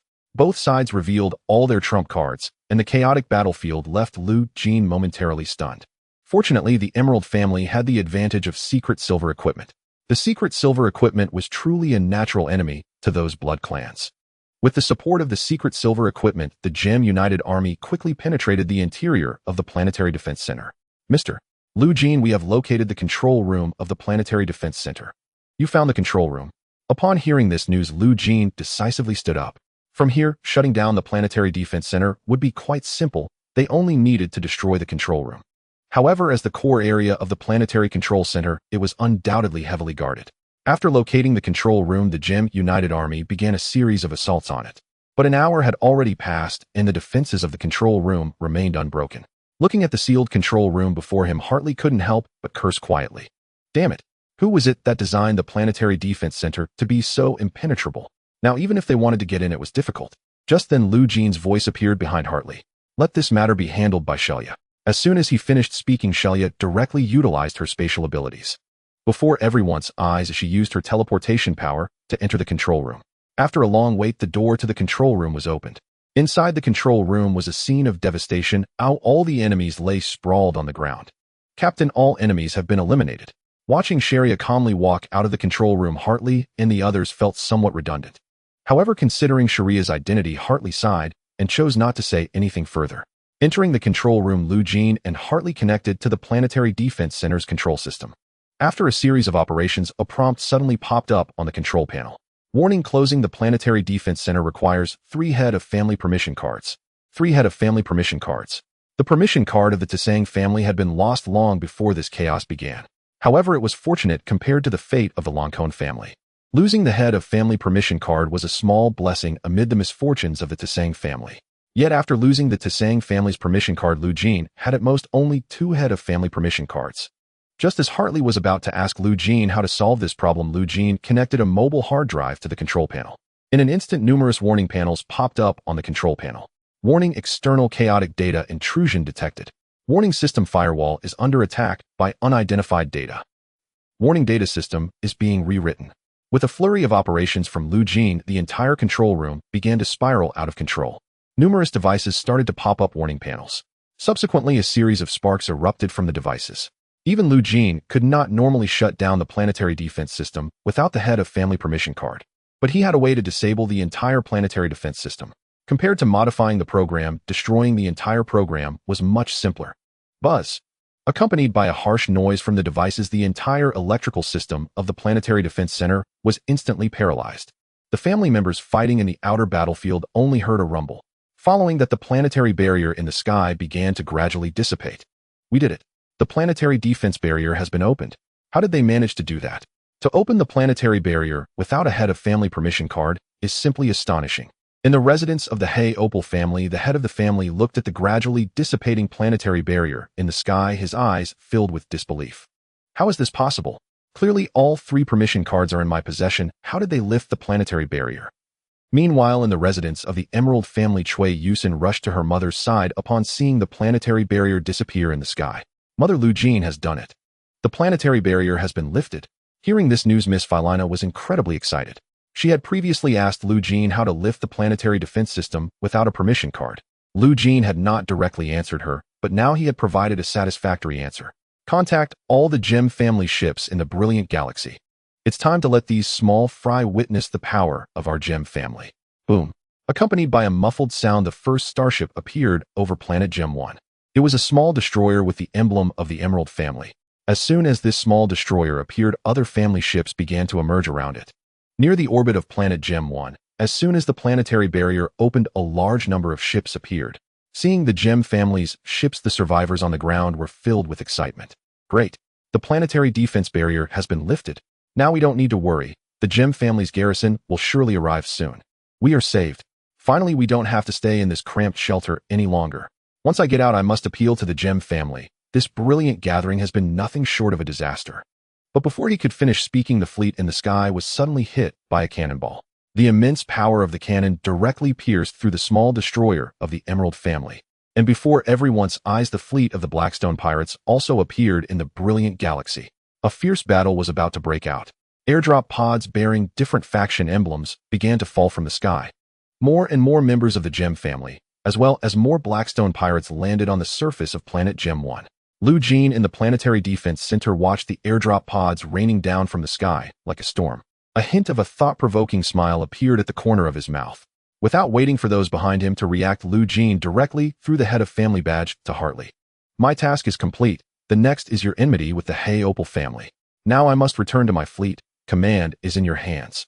Hartley, who hurriedly took the head of family badge, was momentarily taken aback. But before he could say anything, Jeene had already been carried away by Sharia, heading directly toward the coordinates where the Prometheus was docked. Now the planetary defense barrier had been opened. The garrison of the Gem family from other planets could land on the surface of the planet to carry out a series of support tasks. Conversely, reinforcements from the Haubo family and Blackstone pirates were also landing. Next, the surface of planet Gem 1 would become even more chaotic. Currently, Jeene was merely a flesh and blood body. If he were to be affected by ship cannons, even with Sharia and EU's protection, he would still be in grave danger. Therefore, to better utilize his strength, Jeene decisively chose to return to the Prometheus at the earliest opportunity. On the backside of planet Gem 1, the Prometheus had been waiting for a long time. When Jeene returned to the ship, Yu Tiancang and Yulan rushed over. Seeing that Jeene and his group were unharmed, both Yu Tiancang and Yulan breathed a sigh of relief. They did not know that after the planetary defense barrier was lifted, communications with the outside world would also be severed. During this time, Yu Tiancang and Yulan had imagined countless worst-case scenarios. But fortunately, Jeene returned safely to the ship, and they had a pillar of support. Fortunately, you are back safely. What should we do next? Yu Tiancang suggested, quickly leaving this place of chaos. Now the number of ships involved in this battle had surpassed 10,000. Although the Prometheus was a powerful origin warship, being caught up in the vortex of war still posed a risk of falling. Jeene, however, sat in his seat, opened the ship's control panel, and directly locked onto the next coordinates. This coordinate was right at the center of the battlefield. Now is the best time. Best time. At this moment, Yu Tiancang suddenly remembered that the best way to upgrade an origin warship is by devouring the wreckage of other ships. Could it be that Jeene intends to devour the wreckage of other ships in the center of the battlefield to upgrade the ship? Are you crazy? It should be known that the current brilliant star system battlefield is a true meat grinder of war. Small vessels entering here are nothing but cannon fodder. Jeene actually wanted to leverage the self-repair advantage of the origin battleship to head towards the battlefield's center and devour the shipwrecks. Yu Tiancang believed that his combat style was already crazy enough during his tenure at the Solar Alliance. But now, compared to Jeene, he was still too conservative. At this moment, Yu Tiancang looked towards the others. Sharia naturally didn't care. As a star-hunting dragon, she could survive even if the ship exploded due to her formidable physique. As for Yu and Yulan, there was no need to mention them. Their loyalty to Jeene was unquestionable. In the end, Yu Tiancang seemed to compromise and let out a sigh. Following you all during this time has definitely been the craziest period of my life. In that case, let us profit from this. After speaking, everyone returned to their seats. Jeene smiled faintly, not looking at anyone else, and directly pushed the speed to the maximum. The Prometheus turned its bow and activated its engines, heading straight towards the other side of the battlefield at Gem No. 1. Boom. In the battlefield filled with artillery fire, flashes of dazzling light from the shells occasionally lit up the sky. The Prometheus quickly entered the edge of the battlefield. At this moment, a medium battleship painted to represent the Tarsan family was flying directly towards Jeene's direction, having left the battlefield. Behind this battleship, the Blackstone pirates' vessels were relentlessly pursuing. A torrent of missiles fell upon that medium battleship like a rainstorm. In an instant, the medium battleship was engulfed in flames from the missiles, and numerous breaches appeared in its hull. Seeing this, a large number of Blackstone pirate fighters seized the opportunity and swooped in on the damaged family ship like flies. The family ship, seeing the number of pirate fighters displayed on the radar, couldn't help but feel a wave of despair. Damn, the firepower of these Blackstone pirates is too strong. Wait, which faction does this unknown ship on the radar belong to? Who cares which faction's battleship it is? Can a small battleship deal with our medium battleship behind us? Exactly. Instead of placing our hopes on this small battleship, we might as well contact other ships. Just then a beam of light shot forth like a sword. Before the Blackstone pirates could react, it pierced through the entire ship. Boom! The pierced ship began to explode from within. In an instant, the entire ship turned into a pile of ruins. Witnessing this scene, all the family members were stunned, because this beam of light was fired from the small battleship they had looked down upon. What level of weapon is this? One shot directly destroyed a medium battleship. Yu Tiancang on the bridge was even more astonished, for the weapon Jeene had just used was the main cannon Stellar Lament, which had only been unlocked recently. He never expected the power of Stellar Lament to be so terrifying. Just one shot could destroy an entire medium battleship. Although the battleship's shield and armor had been breached, the hull still had considerable defensive power. Was that attack just now fired from our main cannon? But doesn't the main cannon require at least an hour to charge? When Jeene landed on planet Jeene, Yu Tiancang had practically explored all of the ship's functions, the most important of which was the main cannon Stellar Lament. While powerful, it required a vast amount of energy. In response to Yu Tiancang's question, Jeene directly explained without evasion. Do you remember the time I didn't leave the ship for several days? During that time, I connected the Apocalypse Ember with the main cannon system. The Apocalypse Ember's energy is vast and violent. Ordinary energy output devices cannot withstand its enormous energy fluctuations. The main cannon Stellar Lament is a massive container. To use it perfectly, it requires a substantial amount of energy as support. When the Apocalypse Ember and the main cannon Stellar Lament are combined, the flaws of both become the greatest strengths of the other. Now Jeene only needs to use the energy from the Apocalypse Ember for output, allowing the charging time of Stellar Lament to be minimized. Looking at the massive wreckage of the medium battleship before him, Jeene unceremoniously activated the devouring mode. A large number of Fang Teeth drones were released. The ship's upgrade progress also began to soar rapidly. At that moment, the Tarson family's ship sent a communication signal. Once the communication signal was connected, the images of both ship captains appeared as holograms in the center of the bridge. Upon seeing Jeene's holographic projection, the Tarson family's captain was momentarily stunned before quickly reacting. Are you the renowned Mr. Jeene? Oh, you know me.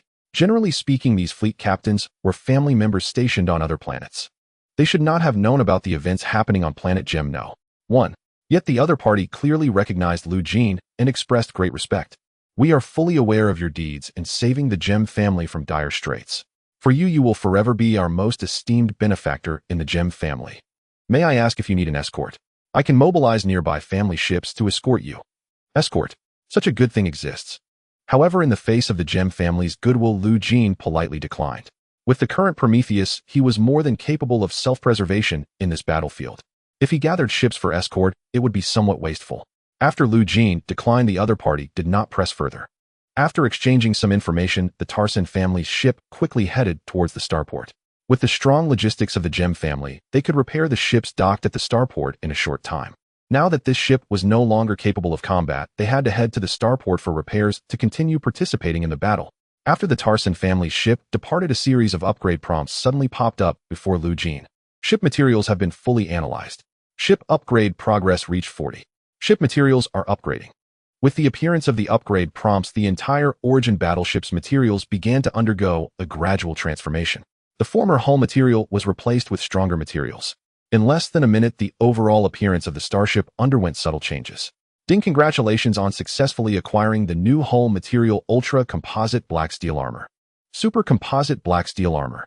Jeene was surprised that this upgrade directly enhanced the ship's material. It is known that the ship's material is crucial to the vessel's defensive capabilities. Once the material of an ordinary ship is determined, it cannot be changed until decommissioned. With the advancement of the times, more and more new materials have emerged. Even the luckiest of ships will eventually face retirement. However, the Origin warship has no such concerns. Gazing at the newly crafted ship, Jeene was utterly captivated. The Origin warship is truly remarkable. Boom. At that moment, a dazzling brilliance appeared in Jeene's line of sight. In the nearby battlefield, a large ship from the Black Opal family exploded under attack from other Jeene family vessels, emitting a burst of brilliant light. Looking at the large ship from the Black Opal family, Jeene glanced at the nearby medium-sized ship and immediately felt a sense of dissatisfaction. After a moment's hesitation, he decisively chose to retract all the Fangya drones. With the engine's thrust restarted, the Prometheus surged forward like a hungry wolf heading straight for the large ship. Upon arriving in the area of the large ship, Jeene promptly deployed all the Fangya drones. Under his control, the Fangya drones began to dismantle and collect the core components of this ship. The most critical area of a ship is the energy chamber. Next is the engine section. Jeene also discovered that the Origin warship's upgrade progress increased the fastest when devouring materials from these two areas. The battlefield is never short of shipwrecks, so Jeene could simply select the most essential parts for collection and consumption. Before long, the upgrade progress of the Origin warship reached 50. Upgrade materials have been fully analyzed. Ship's self-repair speed permanently increased by 5. This upgrade granted the ship an enhancement in self-repair speed. Jeene was naturally overjoyed, as the most formidable ability of the Origin warship is its self-repair. An increase in self-repair speed also means that the survivability of the Origin warship will be even stronger. Yet while Jeene was still immersed in the joy of his ship's self-upgrade, he was unaware that his vessel had already been targeted. The Emerald family, the Toffee family, and the Tsang family fleets recognized Jeene's ship, incorporating it into their allied units. Basically, the fleets of the three families would take the initiative to retreat upon seeing Jeene's ship. However, such actions also attracted the attention of the Black Opal family on the opposite side. Inside the bridge of a large battleship, the pale-faced head of the Black Opal family gazed grimly at the screen before him. Report to the head. We have confirmed the identity of that small ship. The owner of that small vessel is the Blue Star human Jeene, who is aiding the Emerald family. Jeene. Upon hearing this name, the head of the Black Opal family clenched his fist. The uncontainable rage within him nearly manifested as a tangible force emanating from his eyes. Damn it! This little Blue Star human has ruined all his plans. According to his strategy, he still needed about a year to amass sufficient resources. Once he possessed enough resources, the hired pirates would not only consist of the Blackstone Pirates faction. Originally, he planned to hire the entire Blackstone Pirate group in a year with the resources he had accumulated to help him assimilate the entire brilliant galaxy. But it was all because of this Blue Star human named Jeene that his plans were prematurely exposed, his resources insufficient, and the development of Blood Mist was hastily released while still in the experimental stage. Most critically, this guy actually holds the methods to restrain their bloodline. All of this made the head of the Black Opal family suspect that this guy was perhaps a cosmic will sent to punish his nemesis.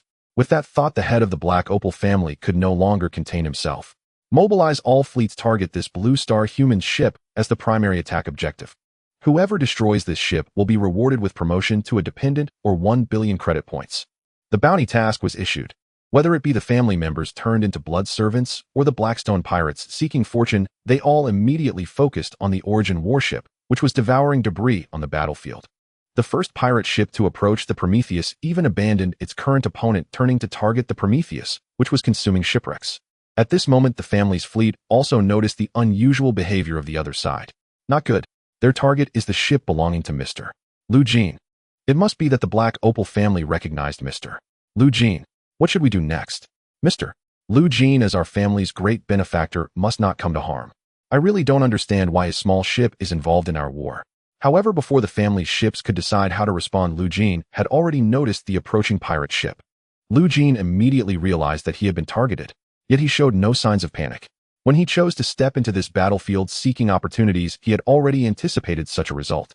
He saw the Fangya drones continuing to dismantle ship materials and send them into the ship's interior. However, the main cannon at the ship's bow was already aimed at the approaching pirate ship. Main cannon locked. Activating the Apocalypse Spark. Energy charging rapidly. 1, 2, 10. When the ship reached the minimum launch criteria, Jeene decisively pressed the launch button. Whoosh. A beam of light shot straight through the pirate ship. Explosions erupted one after another within the pirate vessel. In an instant, that pirate ship was reduced to a pile of wreckage. But Jeene was not finished attacking. He turned the ship around and initiated a new round of bombardment. The main cannon Star's Lament acted like a sniper rifle on the battlefield. Once targeted by the opponent, the outcome was essentially certain demise. Witnessing this scene, the Gem family was utterly shocked. Now I understand why Mr. Jeene dares to venture into the battlefield alone with just a small battleship. His ship's main cannon is so formidable. Is this firepower typical for a small battleship? Don't hesitate. Mr. Jeene doesn't need our protection at all. That's right. While we take advantage of the Black Opal family's attention, let's quickly locate their flagship. The Gem family's ships swiftly began to take action. After continuously destroying several small pirate ships, Jeene also ceased his attacks. The power of the stellar main cannon had instilled some fear in the Black Opal family and Blackstone pirates. They hesitated, not daring to advance easily, but Jeene was also well aware. Although the Apocalypse Spark was powerful, its capacity might be limited. Now the Apocalypse Spark had already consumed a considerable amount of energy. If he continued to bombard, he would soon deplete all of its energy. As Jeene withdrew his hand, the ships of the Gem family immediately sent him communication invitations. Upon accepting the invitation, Jeene directly entered the command channel of the Gem family. In this channel, various fleets were divided into smaller channels. The commanders of numerous fleets directed their ships based on the intelligence from the communication channels. Now, after Jeene entered this channel, a large number of captains from the Gem family gathered around him. Mr. Jeene, you are truly remarkable. Your ship's main cannon is incredibly powerful. Even my medium firepower ship cannot match your main cannon. Rumor has it that your ship is an origin battleship. Is that true? Everyone, please do not get too excited. The invitation for Mr. Jeene to enter the command communication channel is also for discussing important matters. Hearing this, Jeene's gaze fell on the holographic projection of the captain. He was curious about how his small battleship could assist the entire Gem fleet. Immediately, the commander of the Gem fleet revealed his plan. Now, the key to defeating the entire Black Opal Coalition fleet is to locate the flagship of the head of the Black Opal family. The flagship must be a large ship with extremely strong defenses. Large ships have shields and armor, making their defensive capabilities formidable. Even if they locate it and concentrate their fire, it would be difficult to destroy this large ship in a short time. Moreover, once their intentions to concentrate fire are discovered, the head of the Black Opal family will certainly be cautious. Thus, they thought of Jeene. Jeene's ship is a small vessel, and the enemy will definitely underestimate its power. Having witnessed the power of Jeene's ship's main cannon, the members of the Gem family unanimously agreed that Jeene should launch a surprise attack on the enemy's flagship. As long as they can destroy its shields or armor, they will be able to quickly concentrate fire on the ship's hull. Even if the Black Opal family reacts, they will not have time to respond. So they aim to exploit the mismatch in characteristics between Jeene's ship and its firepower to launch a surprise attack on the flagship of the head of the Black Opal family. I accept this plan, but in exchange I want the rights to distribute the wreckage of the ships after the battle. Shipwreck distribution rights. After merely a moment's thought, the Gem Coalition fleet decisively agreed to this request. Although the Gem family would recover the wreckage of the ships, since Jeene made this request, they naturally would not refuse. Given Jeene's contributions to the Gem family, even if he did not participate in this plan, they would have no objections to distributing the wreckage of these fleets.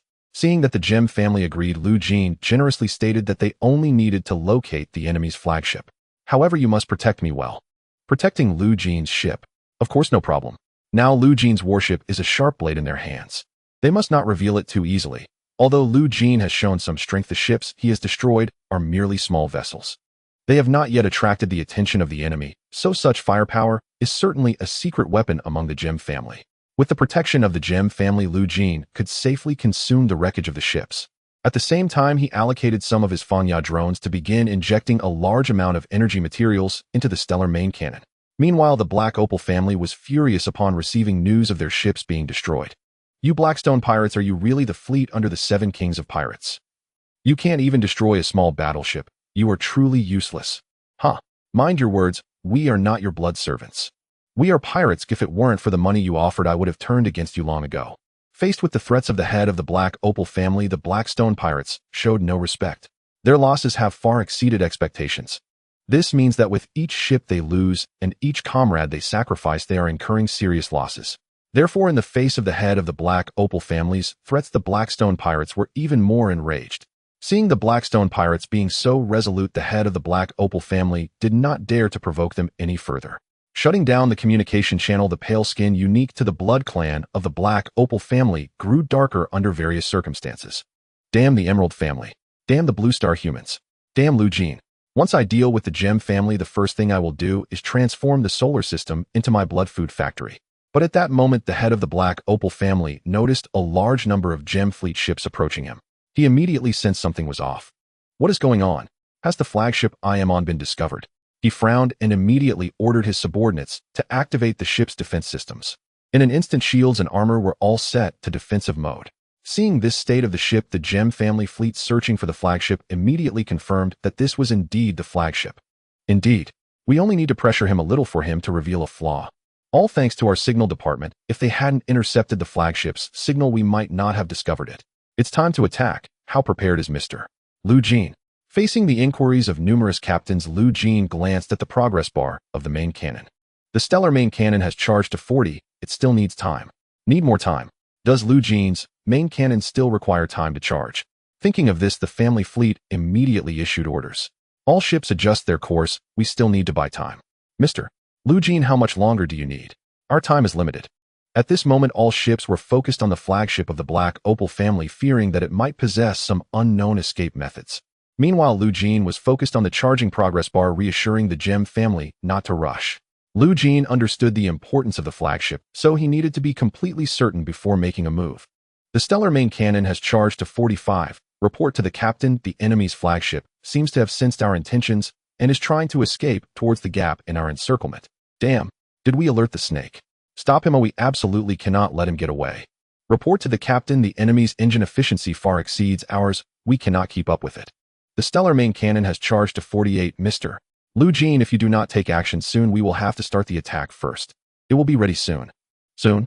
The enemy is about to escape the encirclement. Once it escapes the encirclement, it can use the jump engine.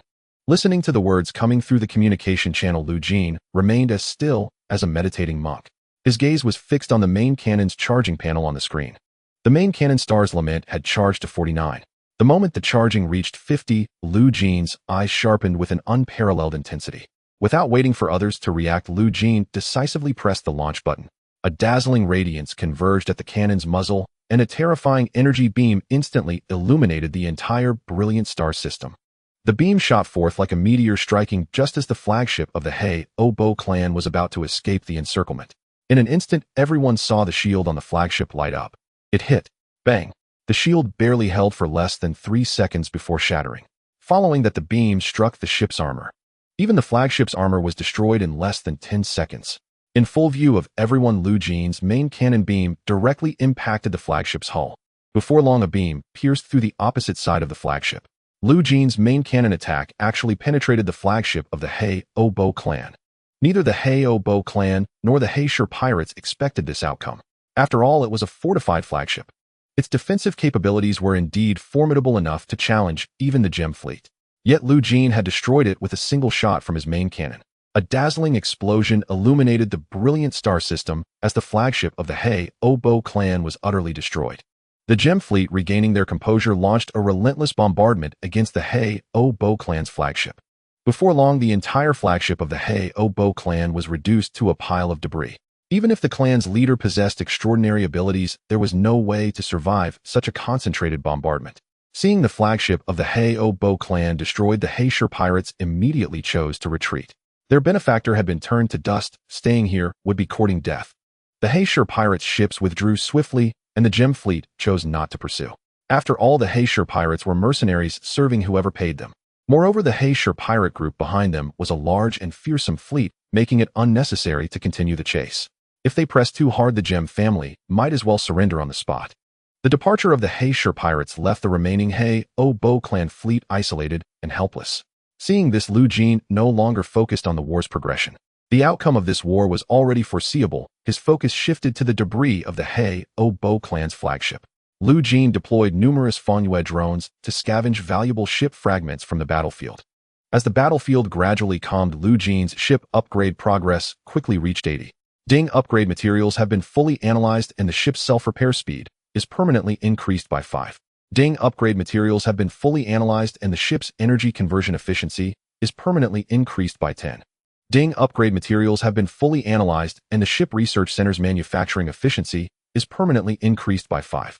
While constantly devouring ship wreckage on the battlefield, Jeene couldn't suppress the smile on his face as he observed the increase in his ship's upgrade progress.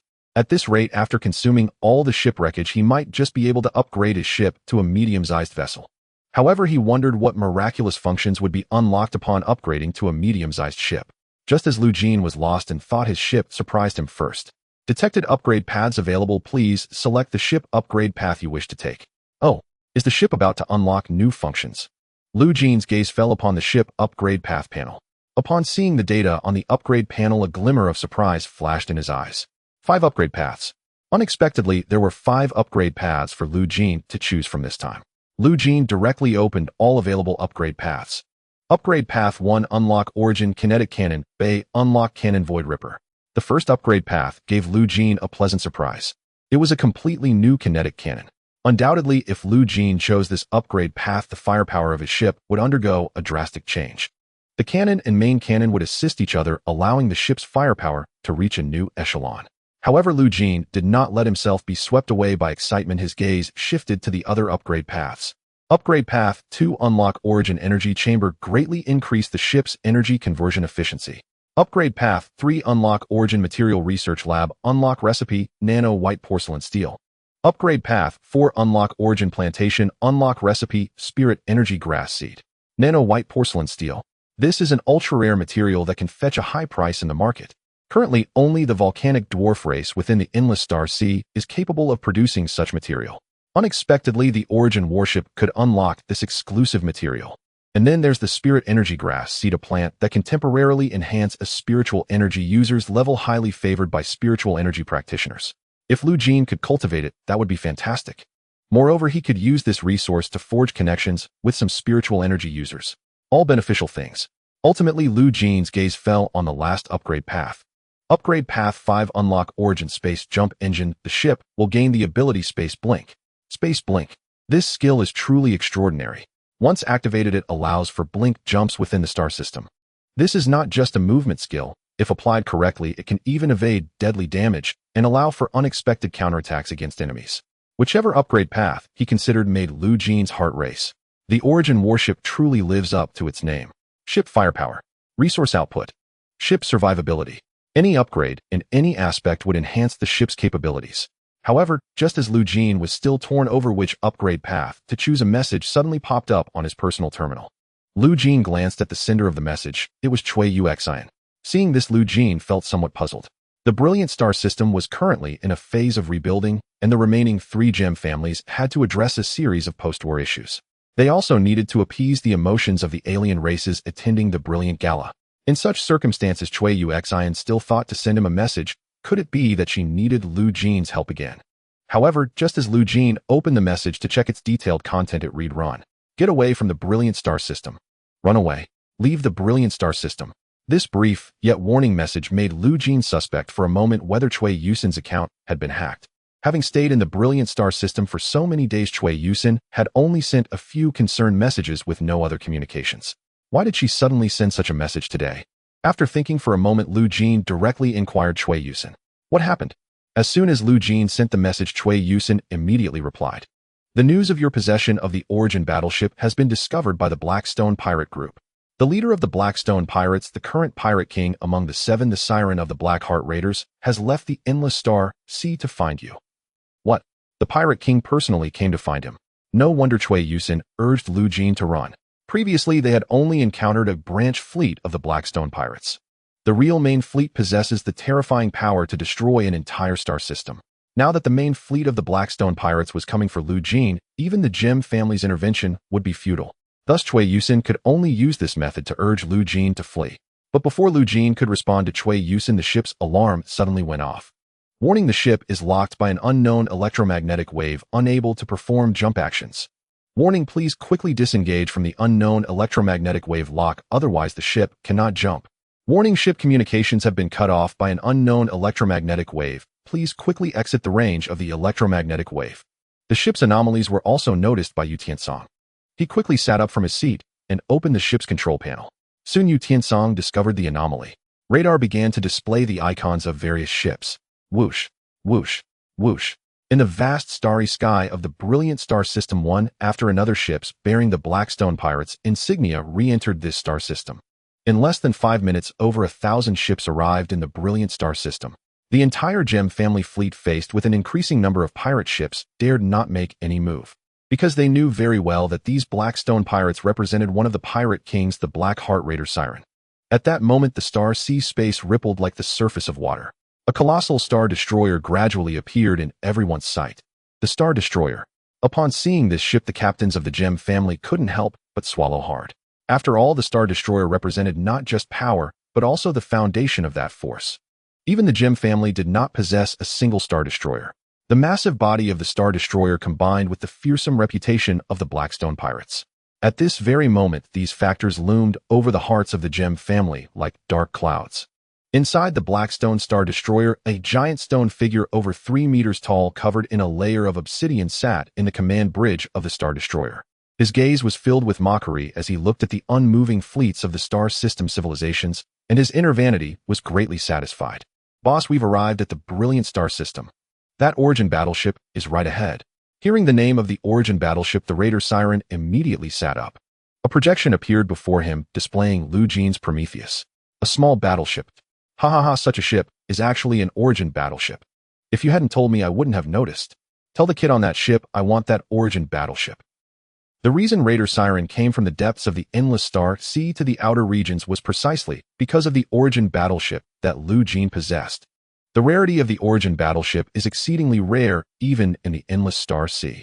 Although the Blackstone pirates had star destroyers stationed, they still did not possess a single origin battleship. Now that they had encountered an origin battleship, there was no way he would let Lu Jiene go. Yu Tiancang's expression also turned grim upon seeing the Blackstone pirates' star destroyer. He looked at Lu Jiene, wanting to see how Lu Jiene planned to deal with this crisis. Ding, unknown communication signal. Would you like to connect? Unknown communication signal. Without a second thought, Lu Jiene knew who the source of this communication signal was. Upon connecting the communication, Raider Siren's massive figure directly appeared in Lu Jiene's sight. Seeing Lu Jiene's figure, Raider Siren was somewhat surprised. Blue Star Kid, you actually dared to connect my communication signal. But this also saves me a lot of trouble. Now hand over the ownership of the ship to me immediately. If I'm in a good mood, I might let you off the hook. Let me off the hook. Facing Raider Siren's words, Lu Jiene chuckled lightly and looked up at Raider Siren.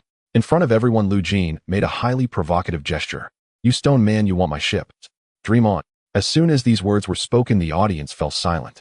Inside the command bridge of the Blackstone Star Destroyer, all the Blackstone pirates dared not even breathe. This kid has gone mad. He's simply insane. Doesn't he realize the situation he's in? Raider Siren clenched his fists, his gaze gradually becoming fierce, and the fierce aura of a pirate began to fill the entire command bridge. Very well. Since that's the case, don't blame me for being rude. Rude. That's what I should say. Lu Jiene sneered, and before everyone could react, he directly pressed the launch button for the ship's main cannon. The stellar elegy charged to 50%, and before the Blackstone pirates could react, it fired a shot directly at the shield of the Star Destroyer. Bang! The shield shattered, and the ship's armor was instantly breached by more than half. Such terrifying power left the Blackstone pirates utterly astonished. What the hell? A shot from this small battleship nearly destroyed the armor of a Star Destroyer. Raider Siren, after recovering from his shock, was even more furious. Damn ants! You dare to attack my flagship. All Blackstone pirates, listen up, capture this kid alive. I want to slice him into 1,000 pieces. But just then Lu Jiene decisively chose the ship's upgrade path.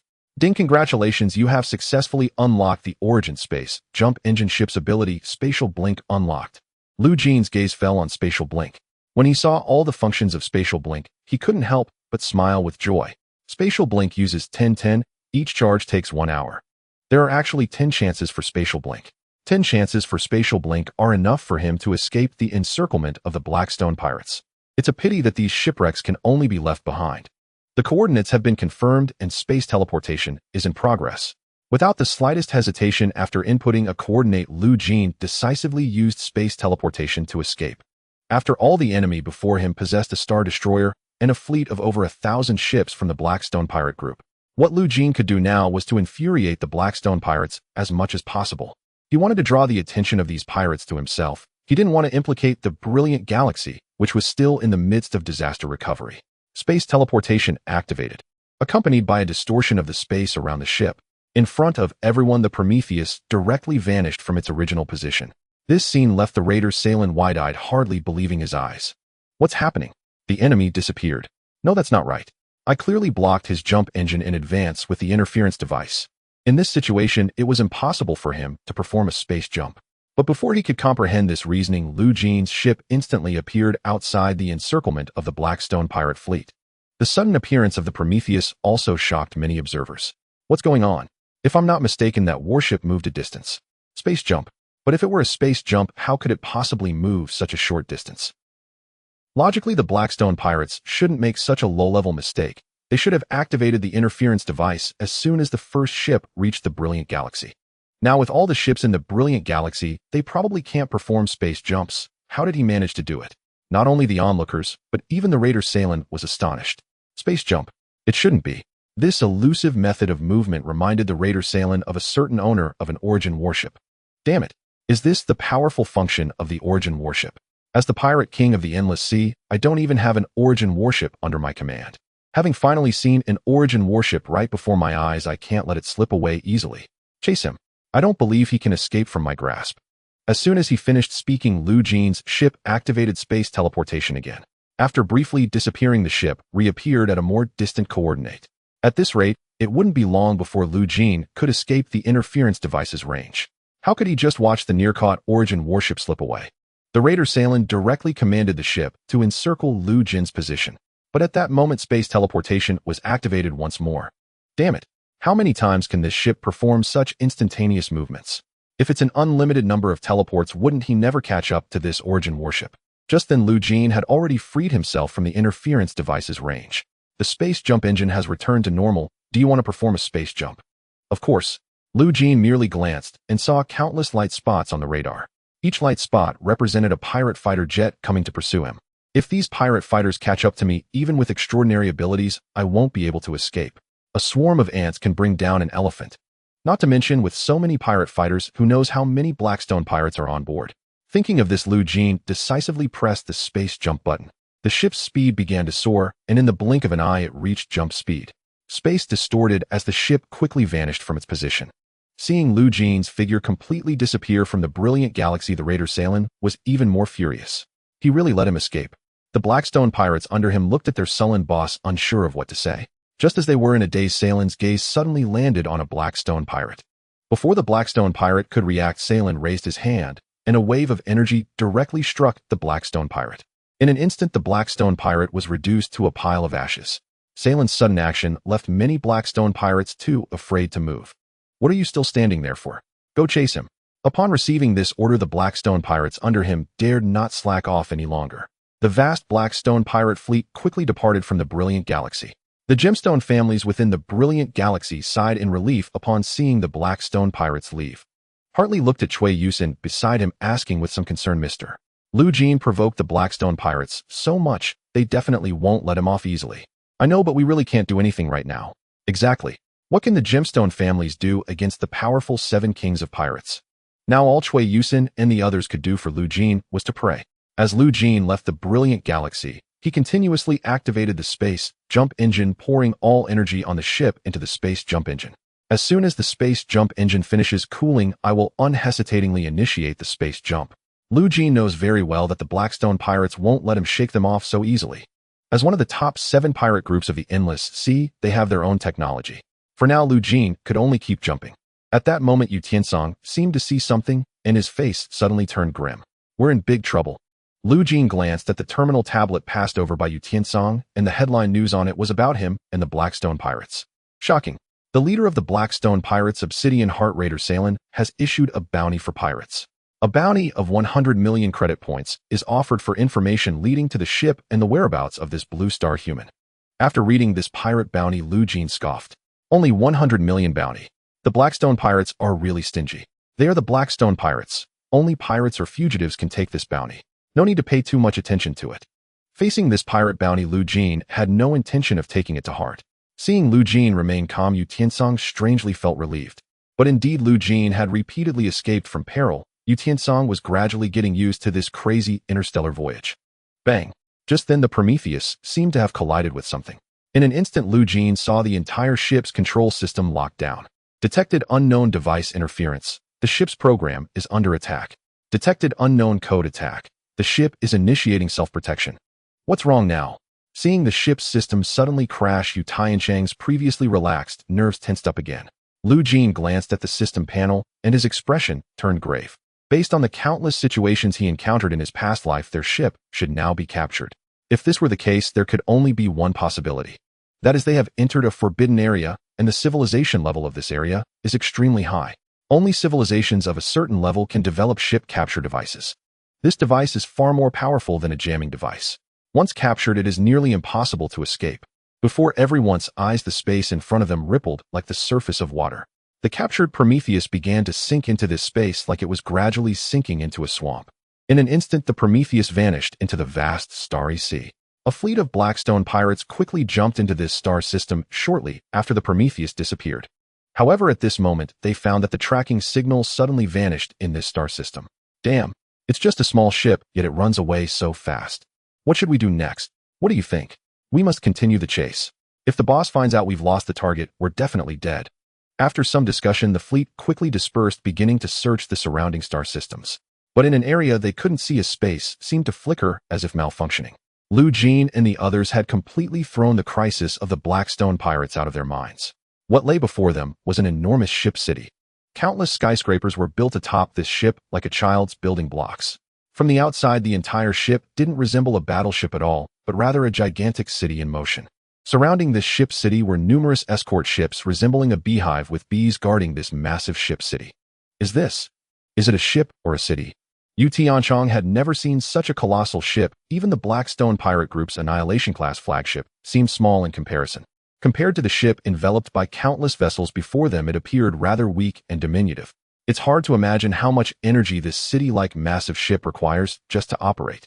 But before they could admire the grandeur of this ship city, several guards dressed in armor and riding flying devices had already surrounded their ship. Intruders, open your ship's doors. If you resist, we will take violent measures. Facing the aggressive guards, Yu Tiancang quickly looked at Jeene. They had encountered so many dangerous situations along the way. But no matter the circumstance, Jeene could effortlessly resolve it.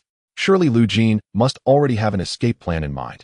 Thus, he just needed to keep calm and wait for Jeene's performance. But before Yu Tiancang could witness Jeene's performance, the ship's system prompt suddenly rang in his ears. The ship's doors have been opened. What?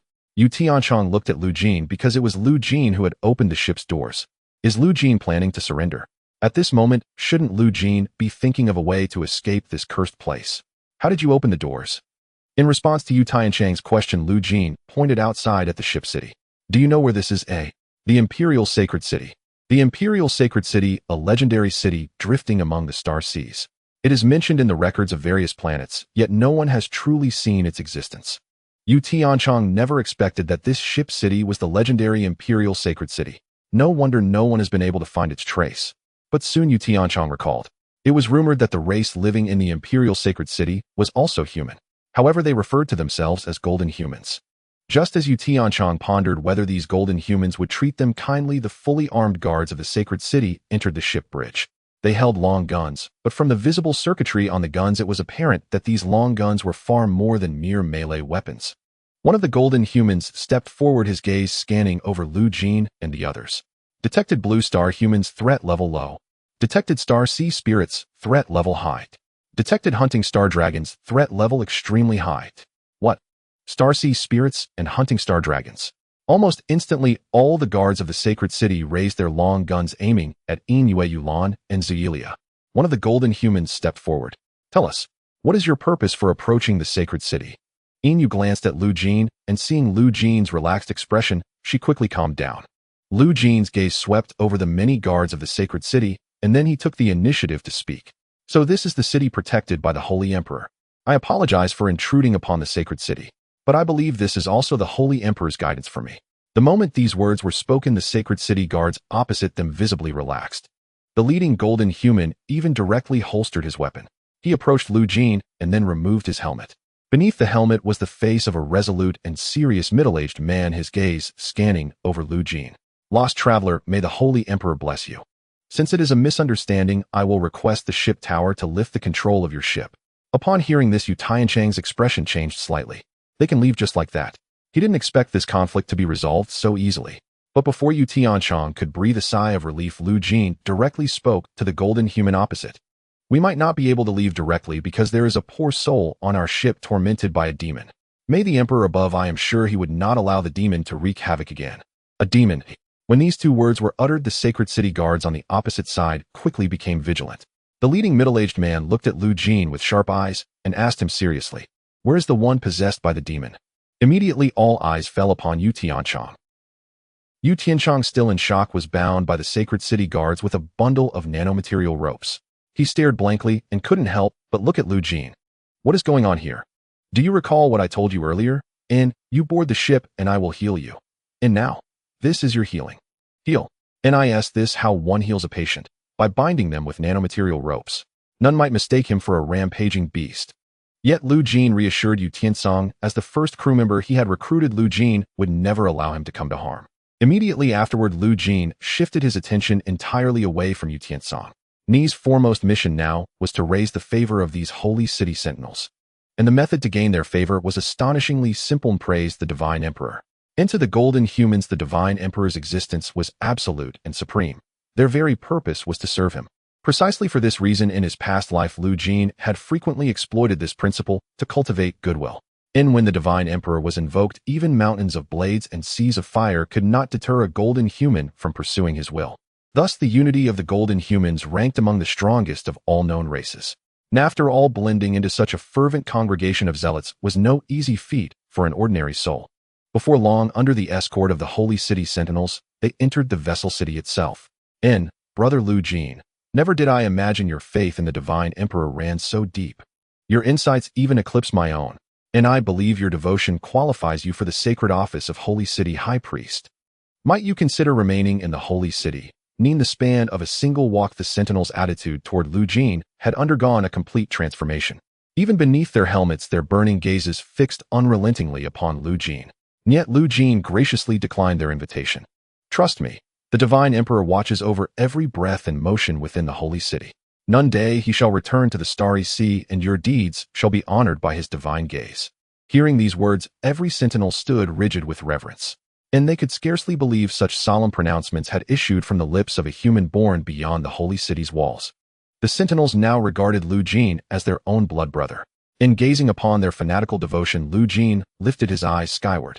Lu Jeene knew full well that the Divine Emperor worshipped by these golden humans was no ethereal deity of myth or doctrine. In his past life, Lu Jeene himself had once believed the Divine Emperor to be nothing more than a figment of golden human imagination. Until the Convergence War erupted and legions of demons descended upon the holy city like a black tide. Then, a force unknown surged forth, incinerating millions of demons into ash in an instant. And in its wake, golden humans awakened en masse, birthing terrifying warriors of Battle Commander tier. Thus, the golden humans rose as one of the most formidable resistance forces in the Convergence War. And when other factions asked how such strength had emerged, the golden humans answered with one truth: it is the Divine Emperor's grace. Only such an explanation could account for that sudden, overwhelming power, and for the golden humans' meteoric ascension.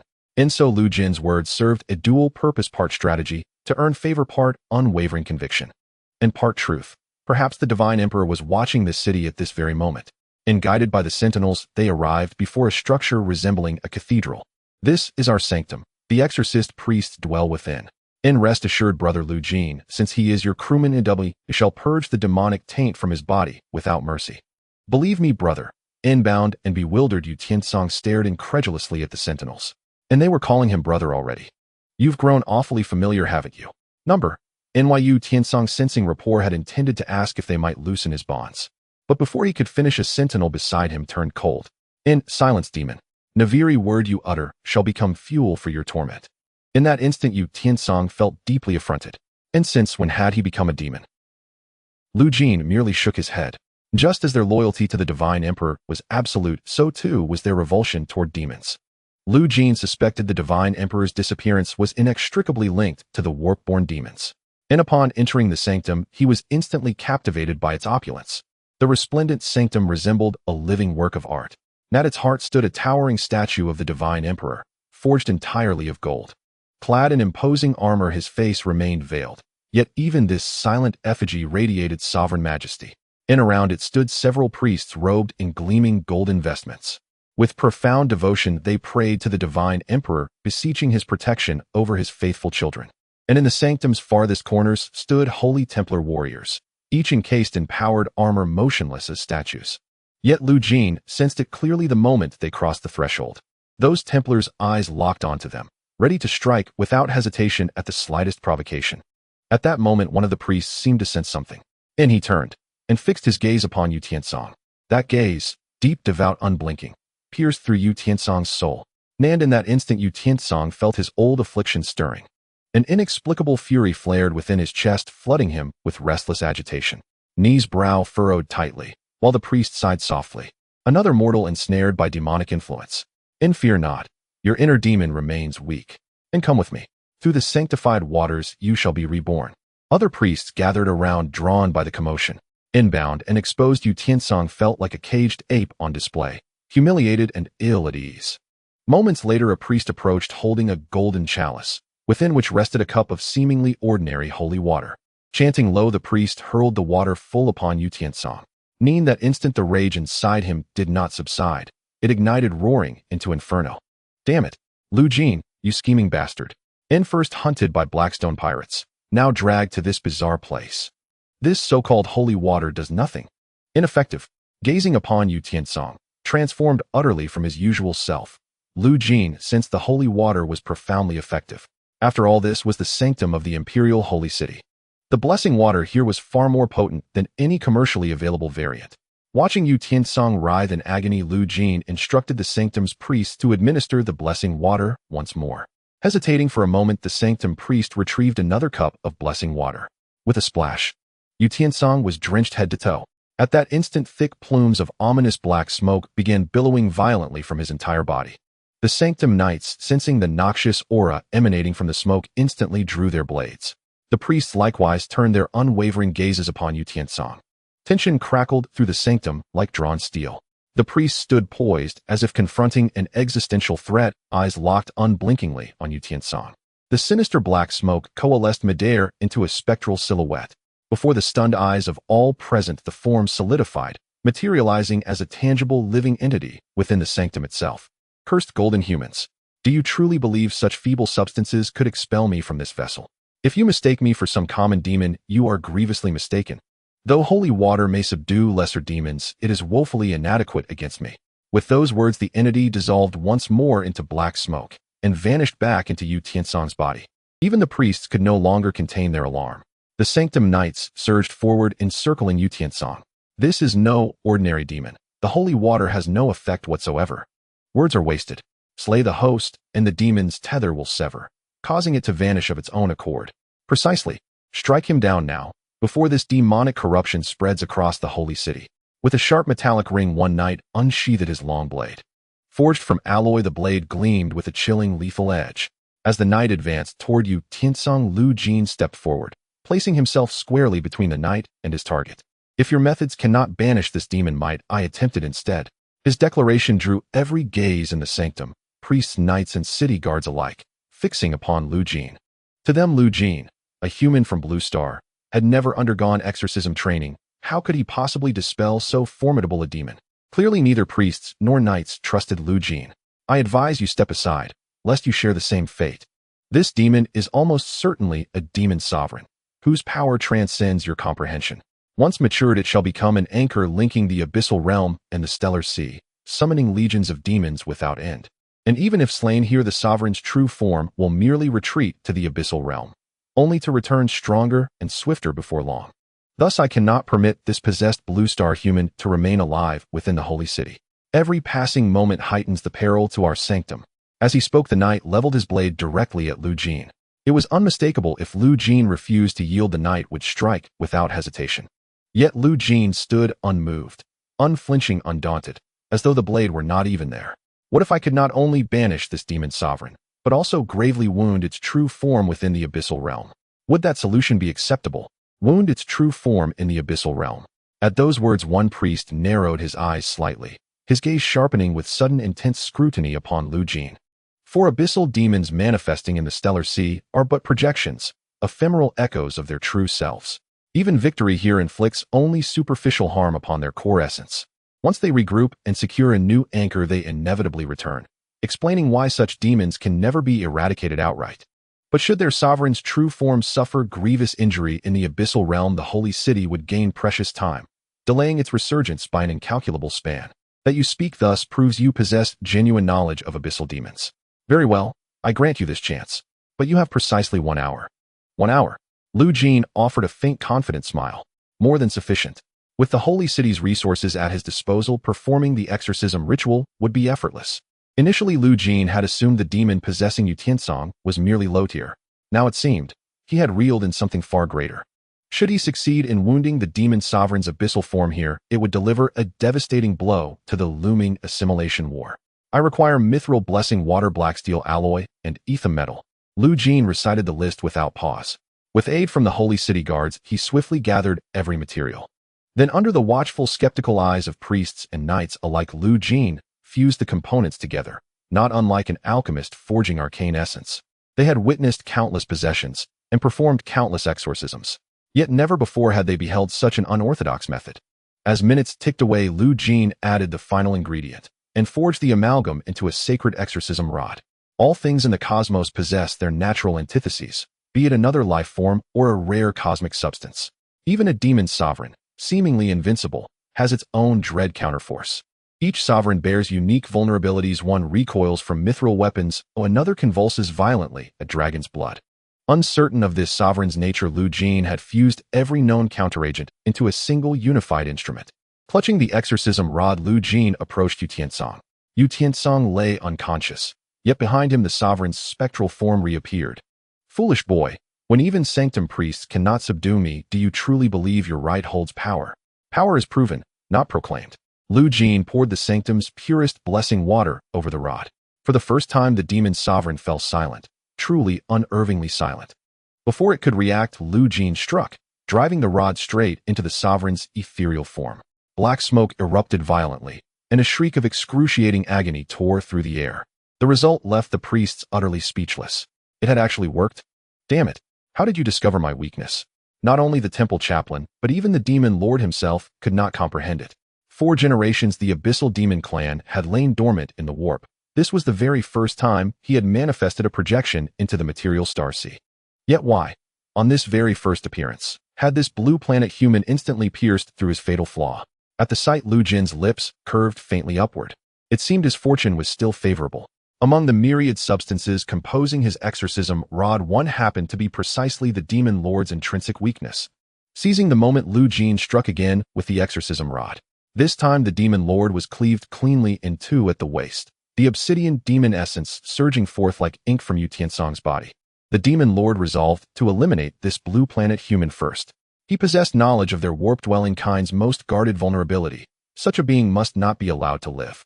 With that thought, the demon lord lunged straight toward Jeene. Even if you know my weakness, what of it? Should I perish, I may reconstruct my projection within the warp. Should you fall, your death is absolute and irrevocable. He intended to drag Jeene down with him in his final moments. The sudden turn left everyone momentarily stunned, unable to react. No one had expected the demon lord to act so decisively, to strike directly at the source rather than endure further assault. Stop him. Absolutely prevent him from killing brother Jeene. Too late. That cunning demon has already charged straight for Jeene. Watch out, move aside. In an instant, bystanders surged forward toward Jeene. Even the temple warriors and temple chaplains now grasped Jein's pivotal importance, and under such dire circumstances their expressions hardened with urgency. At that very moment, the sacred statue of the divine emperor at the temple's heart underwent a profound transformation. A blinding golden radiance shot forth like lightning, enveloping Jeene completely. Enshrouded in that golden light, the demon lord crashed headlong into it, and in the next breath his form dissolved as swiftly as snow upon scorching iron. This is the divine emperor's power. Impossible. He still lives. Before the demon lord could utter another word, his entire being evaporated into the air. In that instant, the temple's former oppressive gloom vanished entirely, replaced instead by a warmth as radiant and life-giving as the sun itself. The temple warriors and temple chaplains had witnessed every moment unfold before them. Their eyes flickered between the divine emperor's statue and the fading golden luminescence encircling Jeene. It is the divine emperor himself who has descended. I knew it. The divine emperor has always watched over and protected us. Mighty divine emperor, your faithful subjects thank you for slaying this demon. How foolish this demon dared commit violence within the temple sanctified by the divine emperor's grace.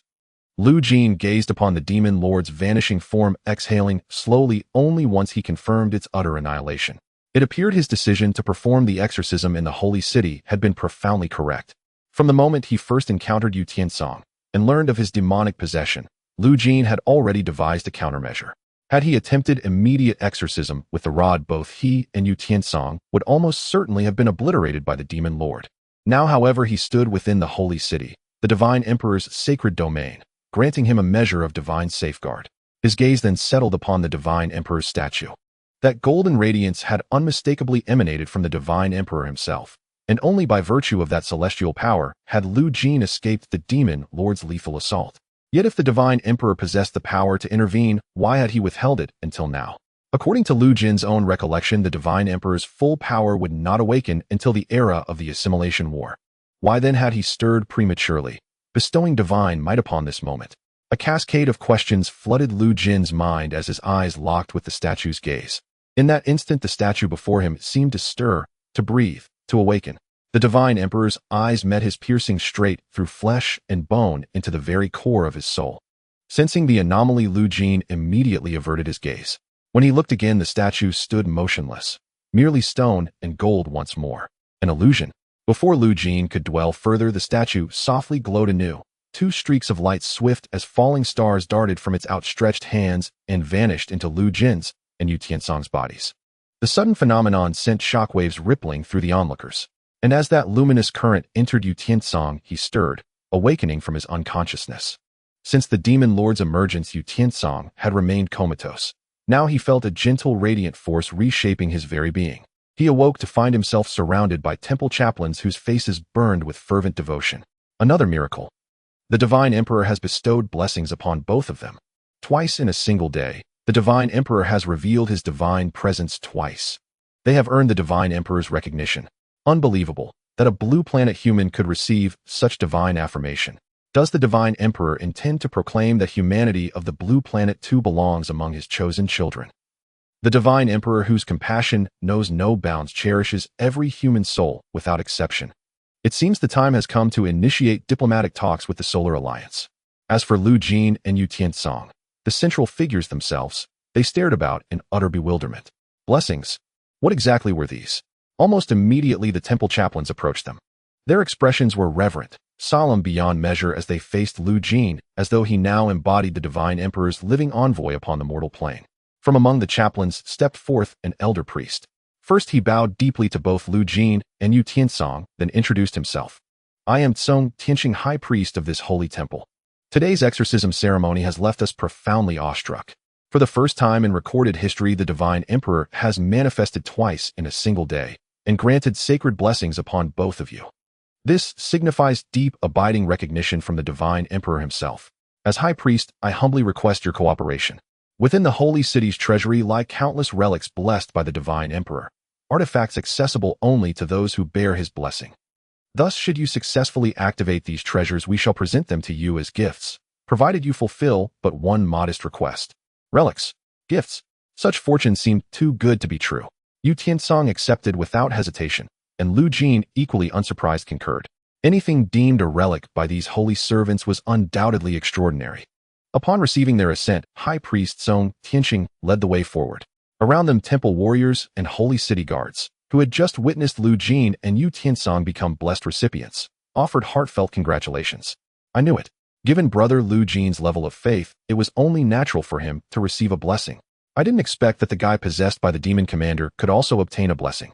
Under the possession of the demon commander, he has yet to be seduced and fall into depravity. His great willpower is beyond our comparison.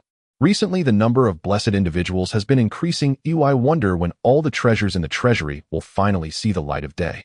Shortly after, under the guidance of the priest of the Holy Hall, Lu Jeene and Yu Tiancang arrived at the treasury of the holy city. A true treasury. All kinds of rare treasures were neatly arranged inside, untouched by dust. However, with a simple glance, Lu Jeene discovered that all the rare treasures were in an unactivated state. This led to an atmosphere of despair in the entire treasury, despite it holding a vast array of treasures.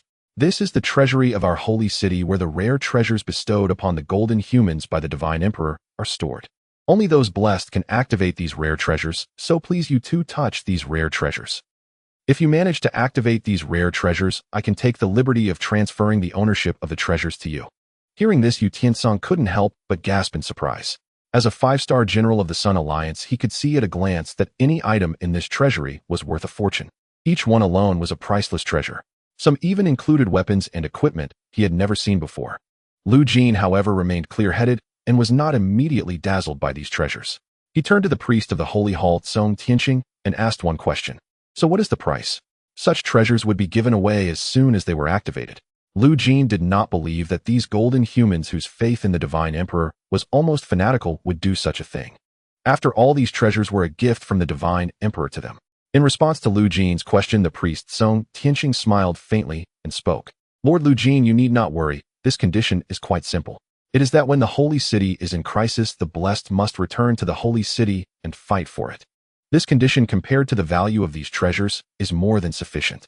In times of crisis, to fight for the holy city. Yu Tiancang glanced at Jeene as he was the captain of their fleet. Whether to accept this condition depended on Jeene's choice. After contemplating for a moment, Jeene decisively chose to agree. After all, this condition tied the holy city to himself. If a war of assimilation were to break out in the future, they would inevitably face it alongside the holy city, and having this condition would make things much easier for the alliance. Seeing Jeene agree, the priest Yu Tianchang let out a sigh of relief. Yu Tiancang, like a child, dashed straight into the treasury. What wonderful things! Yu Tiancang rushed over without hesitation to a set of armor made from an unknown metal. Before entering the treasury, he had already set his sights on this set of armor. Unlike powered armor, the armor in front of him was perfectly shaped to fit the human body. Yu Tiancang looked at the priest Yu Tianchang, who generously gestured for him to try it on.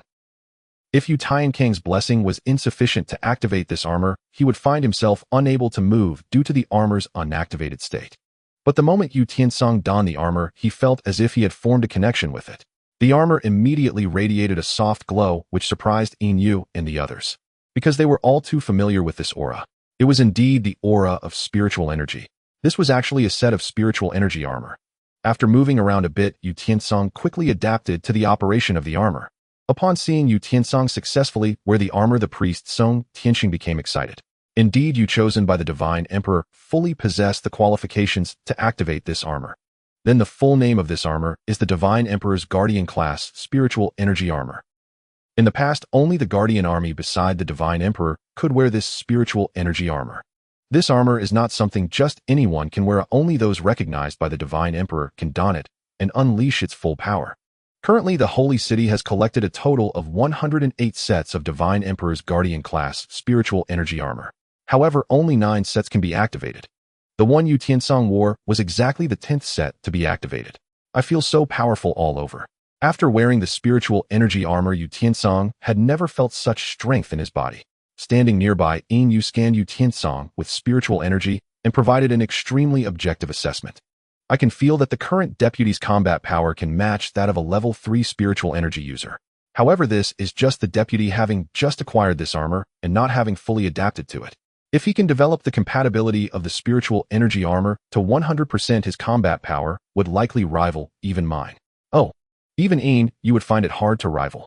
Hearing this evaluation, Jeene's perception of this spiritual energy armor was once again refreshed.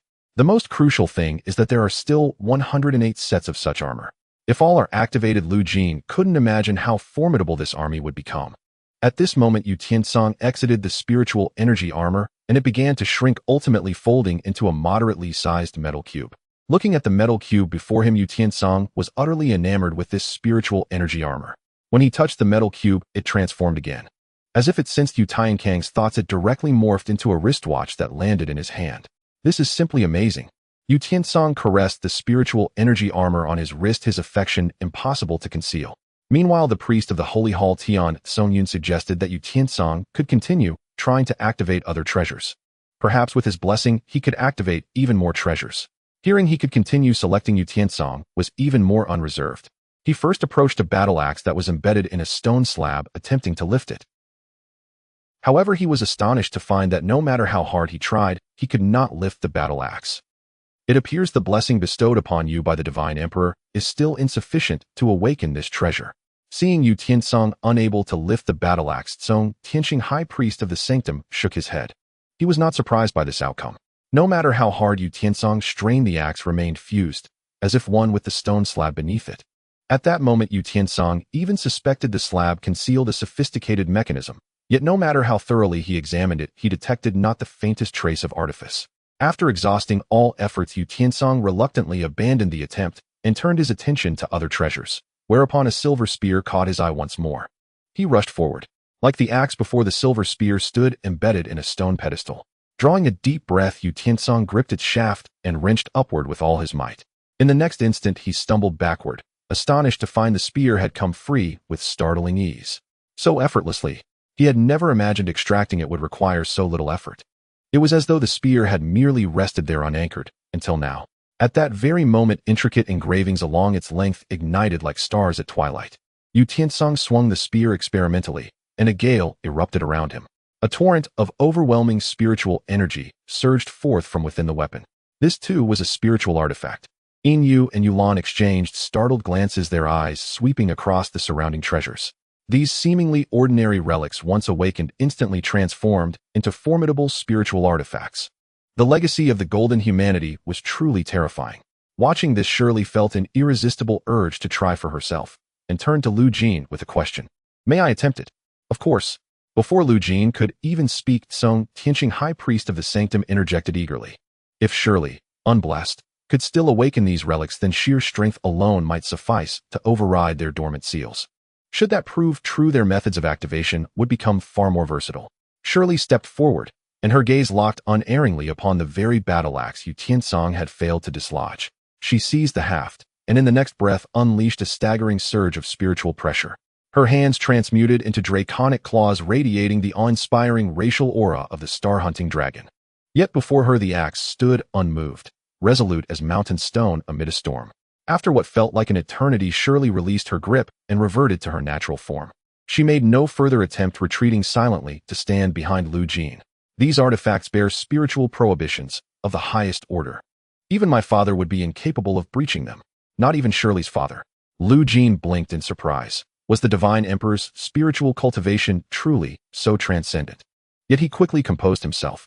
After all, this was the Divine Emperor, the architect of the golden humanity, whose achievements rivaled those of stellar deities themselves. This revelation left Yu Tiancang both elated and disheartened, elated that even the proud star-hunting dragons bowed before the Divine Emperor's supremacy, disheartened that such abundance of relics remained inaccessible without divine blessing. His faith in the Divine Emperor burned all the more fiercely, yet the irony weighed heavy. They possessed countless treasures, yet only the blessed could wield them. Currently, fewer than 100 blessed individuals existed across the entire holy city. Meanwhile, Yu Tiancang had already tested every relic within the vault. Alas, only the spiritual armor and this silver spear had responded to his call, awakening solely as his personal armaments. Now it's your turn. Yu Tiancang turned to Jeene, who, since entering the vault, had yet to take a single step inside. Seeing Yu Tiancang's selection complete, Jeene strode forward to choose his own treasure. Truth be told, Jeene held little interest in the vault's contents. To him, these weapons and armors were mere externals, never part of his path to strength from the outset. His true objective lay deeper, in the boundless stellar sea, an undiscovered spiritual seed. Should he claim it, Jeene was confident he could ascend to level 6 spiritual cultivator before the Convergence War erupted. Thus, facing the opulent array of relics, he felt no desire, only stepping before the battle axe to test whether he might draw it forth. But before Jeene could even touch it, arcane runes blazed across the axe's surface. Had it awakened? Jeene froze, his hand still suspended midair. Yu Tiancang, high priest of the sanctum, brimmed with excitement. A relic awakening before physical contact signaled that Jiene's blessing was likely the strongest ever recorded.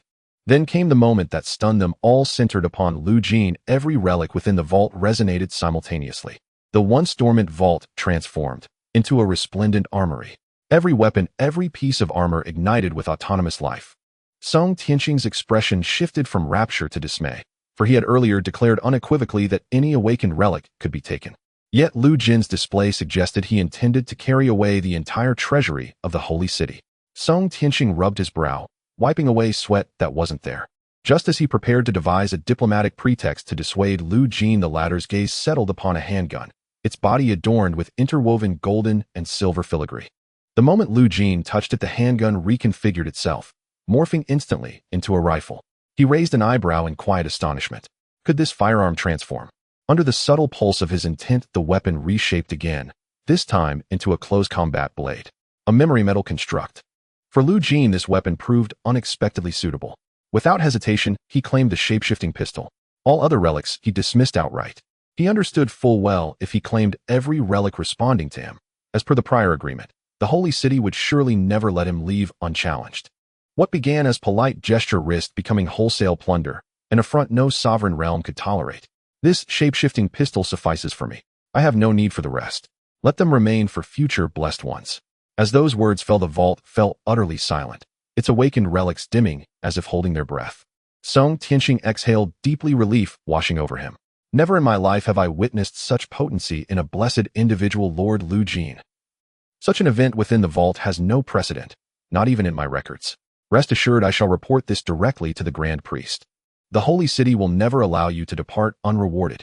Though Lu Jeene had refrained from claiming the vault's entirety, his demonstrated blessing was unprecedented. Undoubtedly, he was the most powerfully blessed individual the Holy City had ever encountered, worthy perhaps of being named the Divine Emperor's chosen emissary. Thus, regarding Lu Jeene, High Priest Song Tianqing of the Holy Sanctum had already elevated the matter to the highest priority. Exiting the treasury, Song Tianqing sincerely invited Lu Jeene to remain in the Holy City for an extended period. Lu Jeene did not decline. He himself had intended to stay in the Holy City for a while. The Blackstone pirates were undoubtedly scouring the starways for him. Remaining aboard the Holy City's vessel would grant him invaluable concealment. By then, even if the Blackstone pirates possessed celestial prowess, tracking his whereabouts would prove all but impossible. Under Song Tianqing's meticulous arrangements, Lu Jeene and his companions were assigned the finest suite at the very heart of the Holy City. Stepping into the chamber, Lu Jeene gazed upon its vast, soaring interior and could not help but sigh in quiet awe. Clearly, Song Tianqing had arranged everything with exceptional care. Within a vessel city of such magnitude, real estate held far greater value than planetary surface land. Yet even so, the suite assigned to Lu Jeene was astonishingly spacious. Entertainment rooms, lounges, private studies. Every conceivable amenity was thoughtfully provided. Lu Jeene sank onto the soft bed and weariness washed over him like a tide. After all, the war across the brilliant star system had only just concluded. He'd scarcely drawn breath before being hunted by the Blackstone pirates. Yet misfortune had borne unexpected fortune. He had against all odds found sanctuary in the Holy City. He had even succeeded in expelling the subspace demon possessing Yu Tiancang, an endeavor fraught with unforeseen complications, yet ultimately resolved. Now all that remained was to rest deeply until the Holy City reached its new star system. Then he would depart aboard his own vessel, resuming his voyage into the endless star sea. As he lay upon the bed, exhaustion descended once more. Closing his eyes, preparing to surrender to slumber, Lu Jeene suddenly felt the floor beneath him shudder violently. An earthquake? No, that made no sense. He stood aboard a vessel city. Tremors had no place here. Opening his eyes, he immediately saw his personal terminal flash with an urgent alert. Attention all residents, the Yueyng vessel will execute a large-scale collective spatial leap in 1 golden hour. Leap-induced turbulence is expected and entirely normal. Please take appropriate precautions. A spatial leap. This vessel city was capable of leaping. Instantly wide awake, Lu Jeene rose and strode from his quarters. Upon stepping into the nearby thoroughfare, he was met with a chorus of animated citizen discussions. Collective leap? What on earth is happening? It's been nearly a decade since our last leap. Who knows what's going on? If you wish to learn the truth, you'll have to ask the Grand Priestess herself. Enough idle talk. Hurry home and secure your belongings. Truly extraordinary. The leap is not only sudden, but alarmingly rushed. Indeed, for a city built upon a vessel like the Holy City. Initiating a leap demanded colossal energy reserves and inevitably disrupted daily life for its citizens. Thus, the Holy City typically drifted through the star sea under inertia alone. Its sudden announcement, however, piqued Lu Jiene's keen interest. For Lu Jeene, the Holy City's leap was ideal. Leaping covered vastly greater distances than inertial drift ever could. At that moment, a Holy City sentinel approached Lu Jeene and his companions, the very same guard who had earlier hailed him as brother. Their familiarity eased the encounter considerably. Brother Lu Jeene, I told you from the start you bore the unmistakable aura of a loyal devotee of the Divine Emperor. The Grand Priestess has been informed of your deeds and is deeply impressed. She has entrusted me to escort you personally to the bridge. To the bridge. Lu Jeene had not anticipated such an exclusive meeting place.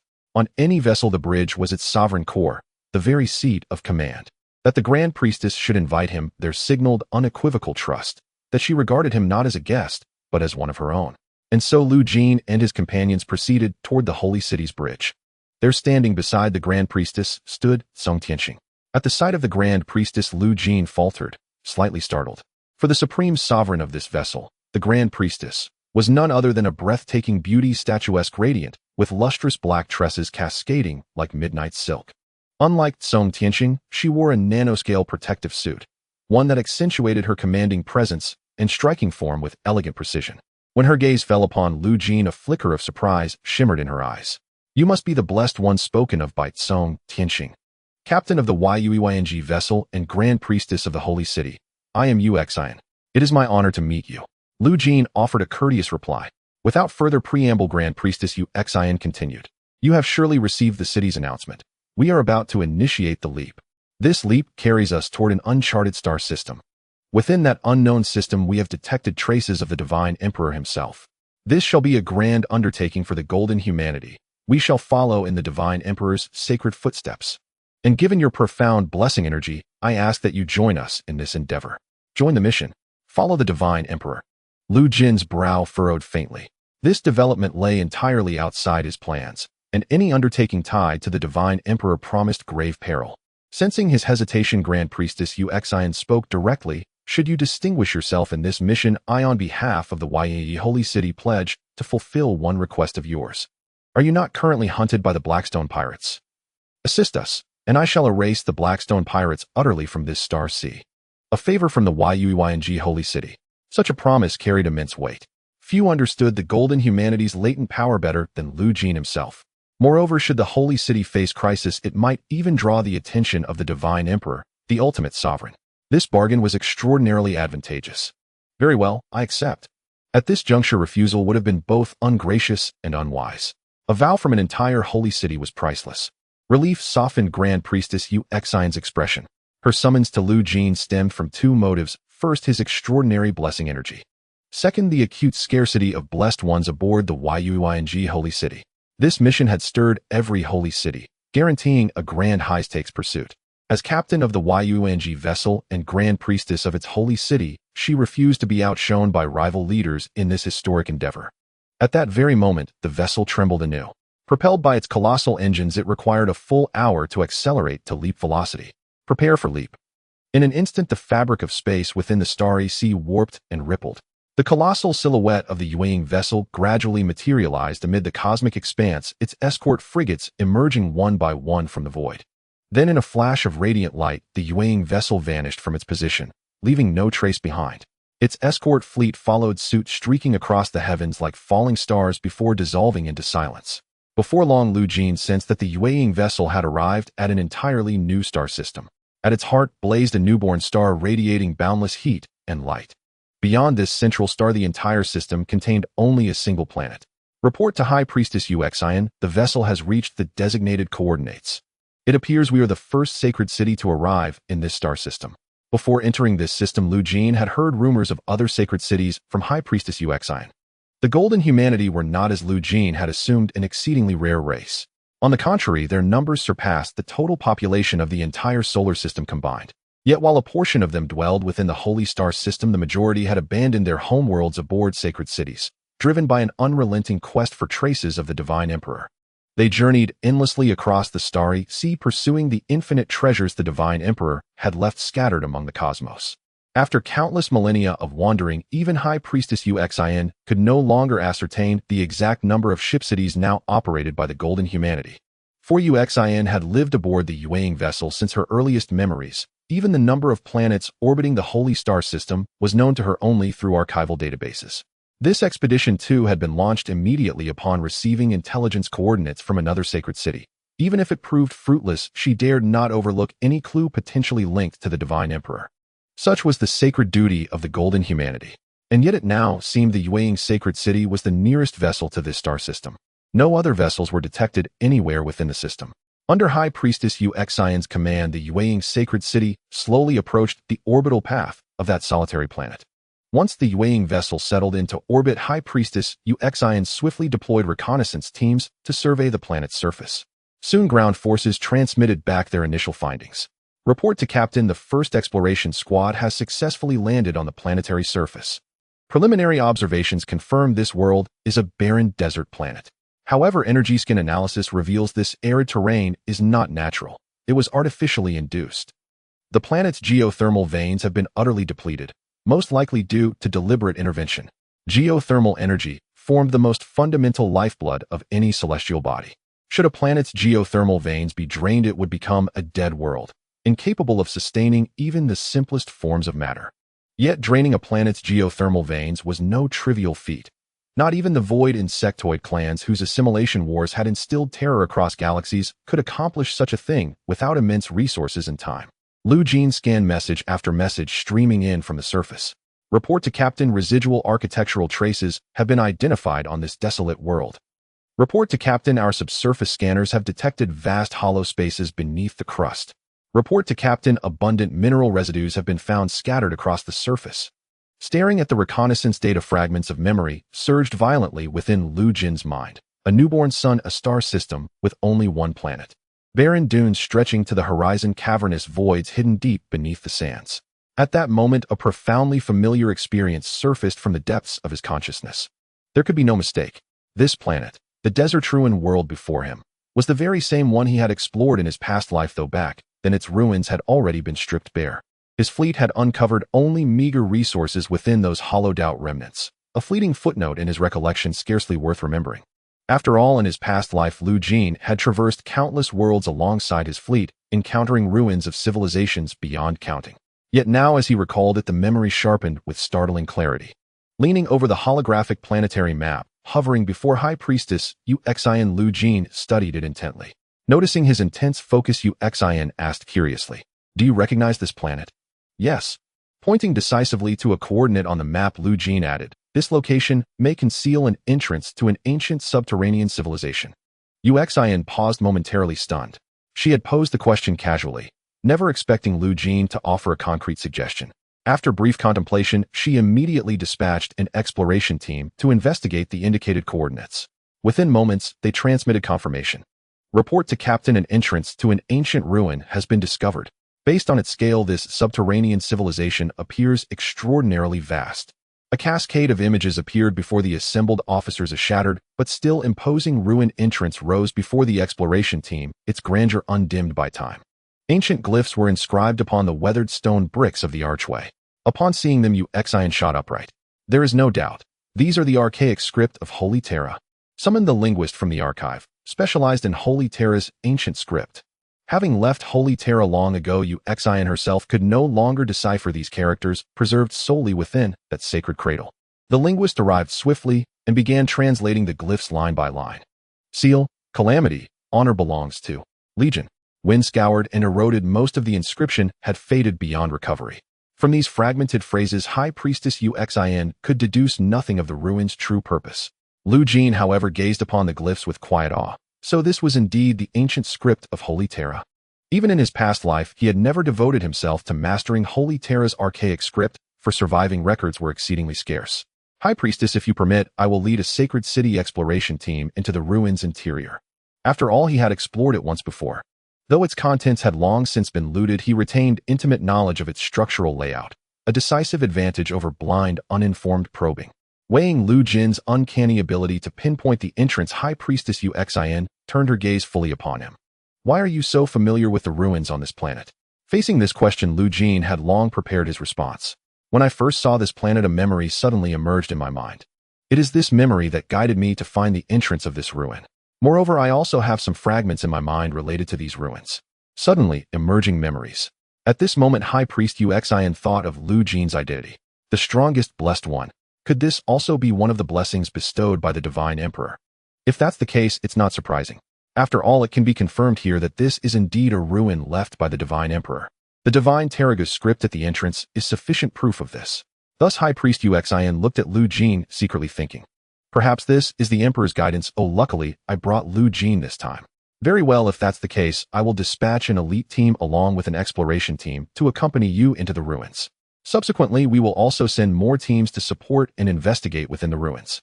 May the light of Divine Tier illuminate your path. May the guidance of the Divine Emperor lead you out of confusion." After a sincere and solemn prayer, Jeene proceeded to the deck area. This time, he didn't even need to activate the Prometheus. He could easily land on the planet's surface using the ship provided by the Holy City. With the ship jolting, Jeene had already landed in the designated area. When he stepped out of the ship, he was immediately astonished by the scene before him. Because the originally desolate desert area had now established building facilities one after another. Military camps, research institutes, archaeological areas, warehouses. At the entrance of the ruins, personnel from the Moonshadow Holy City had quickly established a small operational base. This made Jeene once again marvel at the potential of the Golden Humans. Just as Lu Jeene finished observing this small base, an armed team approached him with their equipment. "I am from Exploration Team 43, a translator Li Cheng at your service, Lord Lu Jeene. I am from the Holy City Guard Team 56, Captain Yu Xian at your service, Lord Lu Jeene." Lu Jeene glanced briefly at the team. In terms of professional equipment and hardware facilities, they were quite complete. With such a team, Lu Jeene could command them with great ease. So after a brief self-introduction, Lu Jeene led the team into the ruins. Following the passage of the ruins entrance, Lu Jeene led everyone downward. Gradually, the sound of wind and sand outside began to diminish, and eventually only the footsteps of the group could be heard in the enclosed space. After traversing a dark passage, the passage gradually became bright. Lu Jeene scanned both sides of the passage and discovered a luminescent moss-like plant growing on the walls of the passage. It was precisely because of this plant's presence that the visibility in this passage was not too terrible. At this moment, one of the exploration personnel approached. "Lord Lu Jeene, according to our instruments, a massive underground space has been detected 500 meters ahead. It seems they were about to exit this passage soon." Upon receiving this news, the group's pace quickened. Soon Lu Jeene saw a bright point of light as they drew closer. The light point continued to enlarge, eventually transforming into a portal. Stepping inside, a vast underground space appeared before him. A gigantic statue of an emperor first came into view, with a solemn expression, standing on the ground with a sword in hand. Beside him were soldier statues clad in powered armor. Some of these soldier statues wielded heavy hammers while others held sharp swords. Of course, there were also statues holding firearms, flamethrowers, and a series of technological weapons. Looking at the dazzling array of statues before him, the exploration team behind Lu Jeene was utterly astonished. They took out their equipment and began frantically recording the situation here, sending messages to the ground team to dispatch follow-up units to continue investigating the statues. However, Lu Jeene did not share the golden human's fervor for the divine emperor. His gaze fell upon the golden door behind the statue of the divine emperor. This door, like the treasures in the treasury, had a spiritual energy restriction set upon it. As a spiritual energy user, Yu was far more sensitive to spiritual energy than Lu Jeene. Thus, when she approached the golden door, she naturally sensed the spiritual energy restriction on it. A spiritual energy restriction. In Lu Jeane's memories, when he arrived here in his past life, he did not see these statues or this golden portal. The appearance of this ruin before him differed significantly from his memories. Lu Jeene looked at the golden door before him. Since this golden door is similar to the treasures, could he activate this door? Glancing at his hand, Lu Jeene seemed to have thought of something. Then he placed his palm on the golden door. In an instant, the golden door was activated and numerous spiritual energy runes appeared on its surface. Immediately afterwards, before everyone's eyes, the golden door actually opened automatically. "Captain, be careful." Faced with this sudden situation, Yu and others quickly stood in front of Lu Jeene. Even the Holy City guards came to the front of the golden door, gazing at the gradually opening golden door. Bang! The golden door fully opened, and through the open door they saw the situation inside. This was an even larger underground space with countless buildings towering like trees in a forest. The space before them turned out to be a vast underground city. Lu Jeene and the others stepped into this underground city, and Li Cheng and the team was extremely excited. Such architectural style, without a doubt, this is the architecture of divine tier. To think that there exists a stronghold of golden humans beneath this desolate planet. This is simply incredible. This is a major discovery. Li Cheng, filled with excitement, rushed into the underground city. Seeing this, Lu Jeene quickly followed in his footsteps. They weaved through these buildings, and Lu Jeene observed the buildings before him, which were only slightly worn. In his past life, when he arrived, these buildings had almost completely collapsed into ruins with very few intact structures. The current scene was increasingly different from his memories, and Lu Jeane's heart gradually sank. Something must have happened here which eventually led to the state he remembered. Entering the interior of a building, Lu Jeene and the others began to delve into the investigation of this underground city. Soon Lu Jeene discovered some clues within a room. Scattered utensils on the ground appeared to have been sliced in half by a sharp blade.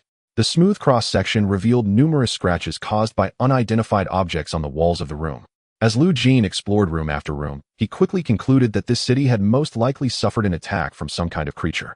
It was this attack that turned the city into a desolate place. As for where the residents of this city had gone, a particular location surfaced in Lu Jeane's mind. Behind this underground city lay an even larger subterranean space. Unlike the spacious and grand underground city, that space was as complex as an ant nest. Dense underground passages intertwined to form a massive underground network. Perhaps there he could find answers. Lu Jeene stood up, no longer intending to waste time in this underground city. However, just as he stood up, a scream echoed from not far away. Upon hearing the scream, Yu quickly returned to Lu Jine's side, drawing her weapon and becoming vigilant of the surroundings. Lu Jiene frowned slightly and immediately reached for his waist. The memory pistol he had just obtained from the Holy City quickly fell into his hands upon sensing danger. Once prepared, Lu Jiene and Yu swiftly approached the location from where the scream had originated. Soon Lu Jiene arrived at the scene of the scream. In the alley between two tall buildings in a dark corner, a guard from the Holy City lay on the ground. Crimson blood pooled beneath him, forming a small lake. His face was contorted in horror, as if he had seen something terrifying in life. His equipment was damaged, and even his helmet was nowhere to be found. Lu Jiene, holding his firearm, cautiously approached the corpse of the Holy City guard. The wound area on this guard's body was filled with numerous scratches and several fatal blood holes. These scratches were identical to those found within the building. Besides these, Lu Jiene discovered a pool of slime next to the corpse. With a wave of his hand, Lu Jiene activated the detection program on his personal terminal to analyze the unknown slime before him, detecting the composition of this substance. Preliminary detection result: this liquid is the bodily fluid of some creature possessing strong corrosive properties. Based on the detection results, the probability of it being from the Ado Wolfstar people is 40, while the probability of it being from the insectoid race is 70. There is a 70 probability. However, the acidity of this slime is more than double that of insectoid saliva. With various data points, Lu Jiene's expression gradually grew grave. This is indeed an unexpected result. As soon as he finished speaking, Lu Jiene turned and fired directly at the darkest corners on either side of the building. Bang, bang, bang. A series of shots rang out, causing the energy reserves in the memory pistol to quickly deplete. Even Yu beside him was baffled, unsure of what had triggered Lu Jiene to start firing wildly. But just as the last shot was about to exhaust the pistol's energy reserves, bang, a puddle of green liquid suddenly oozed from the wall of the building. Immediately amidst Yu's shocked gaze, a strange creature with an insectoid upper body and complete limbs appeared in her field of vision. This bizarre creature had a sharp spike on the back of its hand. Behind it, a black tail resembling a scorpion's stinger extended menacingly. Upon revealing its identity, this monster let out a harsh and unpleasant screech. Once Yu regained her composure, she immediately raised the blade in her hand. With her spiritual energy surging forth before the creature could even think of fleeing, Yu charged forward and struck. Slash! The monster's back was cleaved open, leaving a bloody wound. Yet even so, it was astonishing that it had not been slain. What a tenacious life force! Looking at the writhing and struggling creature on the ground, Yu felt a sense of lingering fear. She couldn't believe she hadn't discovered this creature sooner. Had it chosen to ambush Lu Jiene earlier, she definitely would not have been able to react in time. Thinking of this, Yu felt a wave of dread. Spending too much time in the captain's comfortable days had caused her to let her guard down. Before Yu could dwell on her guilt, Lu Jiene pulled a frost spirit crystal from his backpack. He placed the frost spirit crystal near the memory pistol, which seemed to devour it like a living creature. After consuming the frost spirit crystal, the energy reserves of the memory pistol began to rapidly recover. Glancing at the strange creature, Lu Jiene aimed at its head and fired. Bang, bang, bang. Another series of gunfire erupted. Lu Jiene finally breathed a sigh of relief only after the bizarre creature was completely dead. The commotion quickly attracted the other members of the exploring team nearby. What happened? Why is there gunfire over here? Goodness, what kind of monster is this? Has everyone arrived? Why are there a few missing? Report to the captain, we've lost contact with several team members.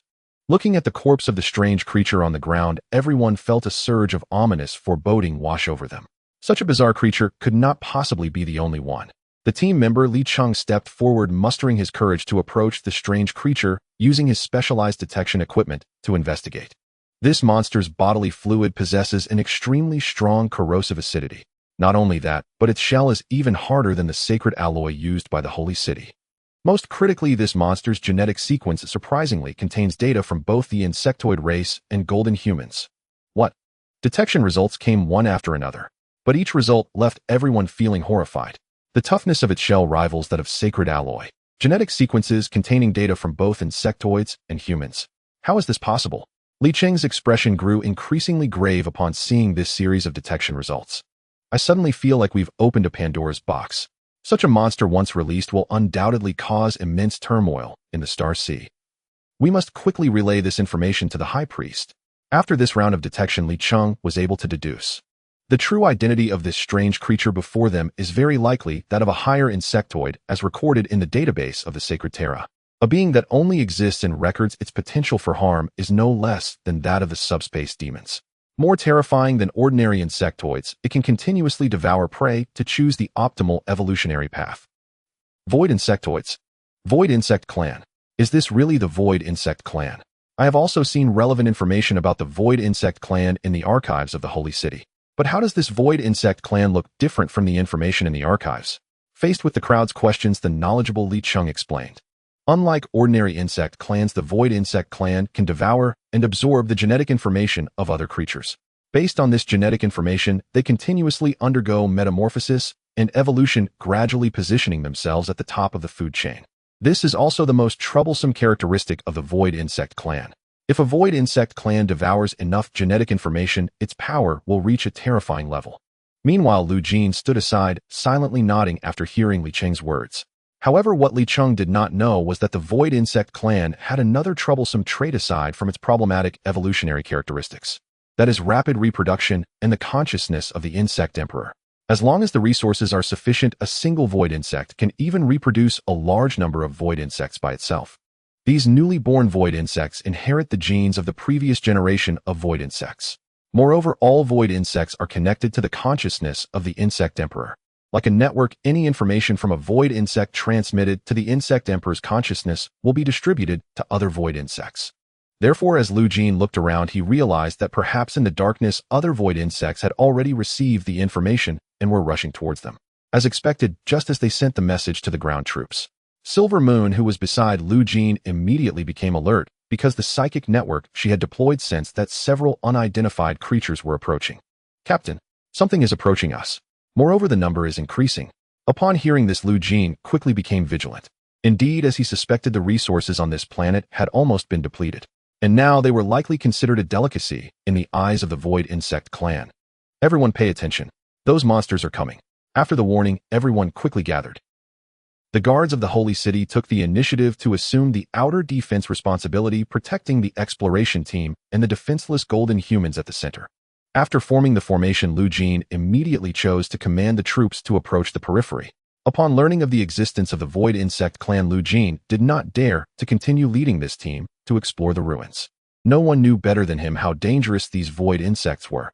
But just as they had retreated a certain distance, Lu Jin's gaze suddenly fell on one of the buildings. At the top of the building, a void insect stood out. Its gaze fell on Lu Jin and his group, its greedy and cold stare openly displayed. Hiss! The void insect let out a roar, as if excited or calling its surrounding void insects. Suddenly, a shadow rushed towards the team. Before Silver Moon could act, Lu Jin decisively fired his gun, hitting that shadow directly. The shadow that was hit fell to the ground, revealing it to be a void insect. However, compared to other void insects, it had more developed muscles, which was why it moved so quickly. Bang! Bang! Bang! Several bullets accurately struck the vital spots of the void insect. But as more and more void insects appeared, it became increasingly difficult for everyone to fend them off. After firing the last bullet, Lu Jin took out a frost spirit crystal from his backpack and loaded it into his memory pistol. But at that moment, the team unexpectedly came to a halt. Because at the entrance, a large number of void insects had already blocked the door ahead of them. Hundreds of void insects formed a surrounding circle, beginning to approach Lu Jin and his group.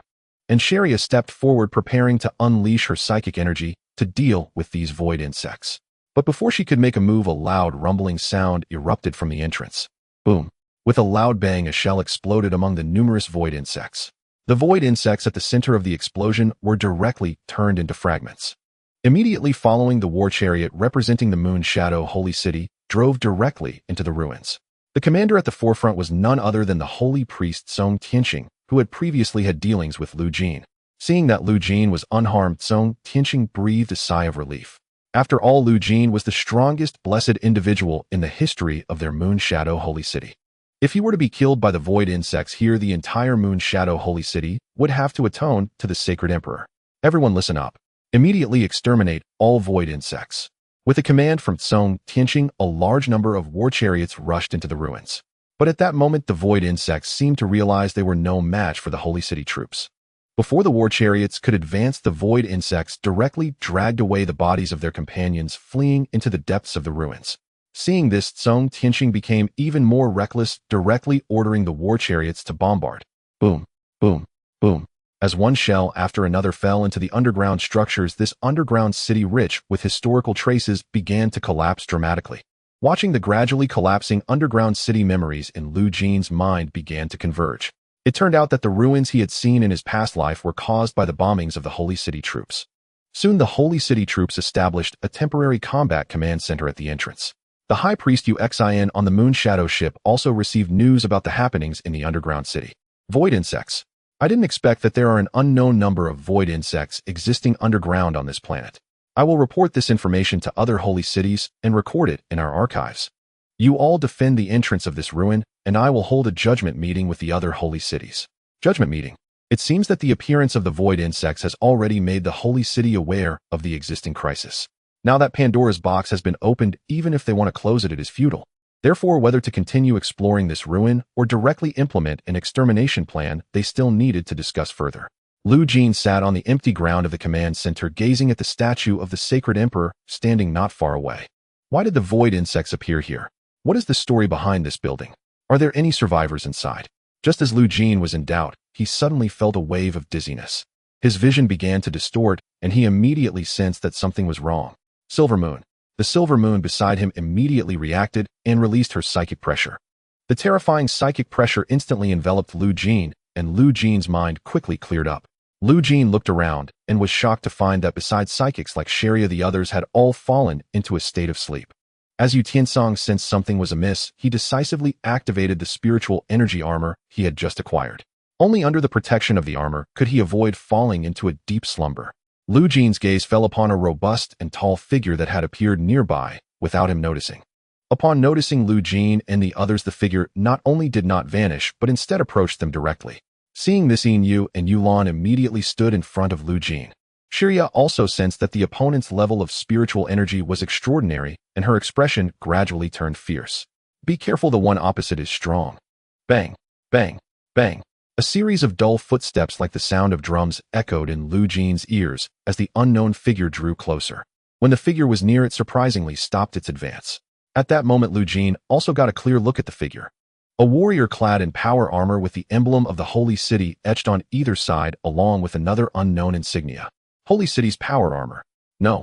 Though the armor bore the Holy City's symbol, its appearance and style were completely different from that of the Holy City's power armor. Though its body was large and robust, it lacked the bulkiness typical of ordinary power armor. Instead, this set of armor resembled a knight donned in heavy armor, exuding a sense of power, while also instilling an aura of unyielding authority. Moreover, the material of this power armor was different from that used by the Holy City. The dark green armor's surface was riddled with scratches and cracks. Within the cracks of the armor, flickering flames could be seen dancing faintly. The overall style of the power armor resembled something from the underworld, suffused with an eerie and deathly aura. As Lu Jiene looked at the flickering light within the cracks, he even began to doubt whether there was a real user inside the armor. Just as tensions were high between the two parties, the armored figure surprisingly spoke. Your Majesty's aura, after all these years, have you finally remembered us? Facing the unknown's inquiry, Lu Jiene remained silent and did not respond easily. Could it be that the blessing on him attracted this being? Within this underground relic, aside from the void insect race, there were actually other existences. This made Lu Jiene develop a deeper interest in this yet undamaged relic. Seeing Lu Jiene's silence, the unknown armor moved slightly, carrying with it an inexplicable air of sadness. I am the sleeper. The one who is blessed, please find us and save us. After saying this, the power armor before Lu Jiene suddenly vanished after a distortion like a mirage. Strange. Extremely strange. After this unknown power armor disappeared, the people in the camp gradually began to awaken. Damn it. Why did I fall asleep? Were we just attacked? Is anyone injured? Was any equipment destroyed? After confirming, the awakened individuals found that they had suffered no losses. This left them utterly bewildered. At this moment, Lu Jiene shared everything he had encountered with Li Cheng. As the most knowledgeable person in the Moonshadow Holy City, perhaps he could explain what Lu Jiene had just realized. Sleep? Mirage? After some deliberation, Li Cheng frowned. He had never encountered such a bizarre situation, a power armor without a physical form. How was this even possible? Could it be an energy being? But if it were an energy being, how could it survive in these layers of the ferocious void insect race? After pondering for a while, Li Cheng expressed that he too could not confirm the strange situation Lu Jiene had encountered. Perhaps only by returning to the Moonshadow Holy City and consulting the database could they ascertain the truth. At that moment, they received another message from the Moonshadow Holy City. Lu Jiene, I have already contacted the captains of other holy cities. After our discussion, we believe that the extermination plan for this planet must be implemented as soon as possible. So prepare to pack up and evacuate this planet. Evacuate. Exterminate. Lu Jine's brow furrowed. In his past life's memories, this planet existed here intact. It had not been exterminated by the Holy City. Moreover, there were no void insects present in this relic. So where exactly did things go wrong? Could it be that his existence caused the butterfly effect leading to the current outcome? Watching the people begin to retreat, Lu Jiene stopped in his tracks. He felt that there must be unexplored areas within this relic. If extermination was enough to completely eradicate the void insect race, then the integration war would not be so arduous. There must be something in this underground relic capable of countering these void insects. And those things were the weapons left by the Sacred Emperor to combat the void insect race. With this in mind, Lu Jiene felt he could not retreat. Since there were weapons against the void insects, he had every reason to seize them. Whether for the present or for the future integration war, Lu Jiene decisively chose to connect with the High Priest Yu Tiancang. Is the extermination plan mandatory? Hearing Lu Jiene's words, High Priest Yu Tiancang also stated seriously. The threat of the void insects could even affect the balance and safety of the entire Star Sea. Thus it was imperative to eliminate the void insects in their cradle as soon as possible. Moreover, this extermination plan had been unanimously approved by the leaders of many holy cities. Even if High Priest Yu Tiancang expressed opposition now, it would be of no use. Upon learning that this extermination plan was irreversible, Lu Jiene then asked High Priest Yu Tiancang, does the extermination plan need to be executed immediately? No, the extermination plan requires the cooperation of 5 holy cities. Next, the High Priest Yu Tiancang would have to wait for the arrival of the other 5 holy cities to this star system. The 5 holy cities closest to this star system would still require at least 5 hours to reach it. This meant that if Lu Jiene wanted to do something on this planet, he only had the last 5 hours. 5 hours. That's enough. In the next 5 hours, I will lead my team to explore this relic. What? Hearing Lu Jiene's intentions, High Priest Yu Tiancang was somewhat incredulous. Was Lu Jiene crazy? It was now confirmed that there existed a large number of void insects within this relic. With even a slight misstep, even a spiritual energy user could become prey for the void insects. Yet Lu Jiene not only did not plan to evacuate, but also intended to step into the very layers of the void insect race to investigate the entire relic. Lu Jiene, what you're doing is too risky. I'm sorry. I just feel that there must be some huge secret within this ruin that we have yet to discover. If we allow this secret to be buried here, I fear I will never find peace in the future. Seeing Lu Jiene's unwavering determination, High Priest Yu Tiancang sighed deeply after a moment of silence. As the High Priest Yu Tiancang must consider the greater picture. This often caused her to overlook many details that only others could notice. Now perhaps Lu Jiene's insistence stems from his identity as the one blessed. I will do my best to buy you time, but regardless, you must evacuate this planet within 5 hours. The extermination plan has already been set, and even the High Priest Yu Tiancang can only slightly delay its execution. Lu Jiene was well aware of this, so time was extremely tight. After ending the communication, Lu Jiene looked at Yu Tiancang and the others, informing them of the plan. However, facing the ruthless void insect race and the possibility of never returning, Yu Tiancang spoke first. The time we spent together has been far more dangerous and insane than this plan. I swear my loyalty to the Silver Moon. Captain, no matter where you go or what predicament you find yourself in, I will protect you at your side. The void insect race. Those are prime delicacies. As a hunting star dragon, I'm not afraid of these little bugs. Without a doubt, none of Lu Jiene's crew chose to back down. Even Yu Tiancang, who was also human like Lu Jiene, donned his spiritual energy armor. The silver spear danced in his hands, clearly indicating he was ready. Without further hesitation, as everyone began to retreat toward the entrance of the ruins, Lu Jiene stepped back into the abandoned underground city in the opposite direction. Without needing to concern himself with the other golden humans, Lu Jiene quickly made his way toward the core area of the underground city, relying on the route etched in his memory. Before long, they traversed through the underground city. Surprisingly, during their passage, they did not encounter any attacks from the void insect race. It was as if the void insect race had vanished without a trace, no longer appearing in their sight. Of course, it could not be ruled out that these void insects had seen their team configuration and had chosen to hide and prepare for an ambush. The intelligence of the void insect race is not something ordinary insects can compare to. At this moment, an entrance appeared before Lu Jiene. As he stepped into this entrance, a foul odor began to waft out continuously. After a slight frown, Lu Jiene decisively stepped inside. This entrance leads to the core area of the underground ruins. There are a total of 10 such entrances throughout the entire underground city. Each entrance and the internal passageways intertwined, and Lu Jiene had spent quite a bit of time exploring the entire route.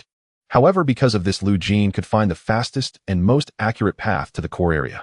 Soon Lu Jiene and his group arrived at a fork in the road. Before them lay a three-way fork.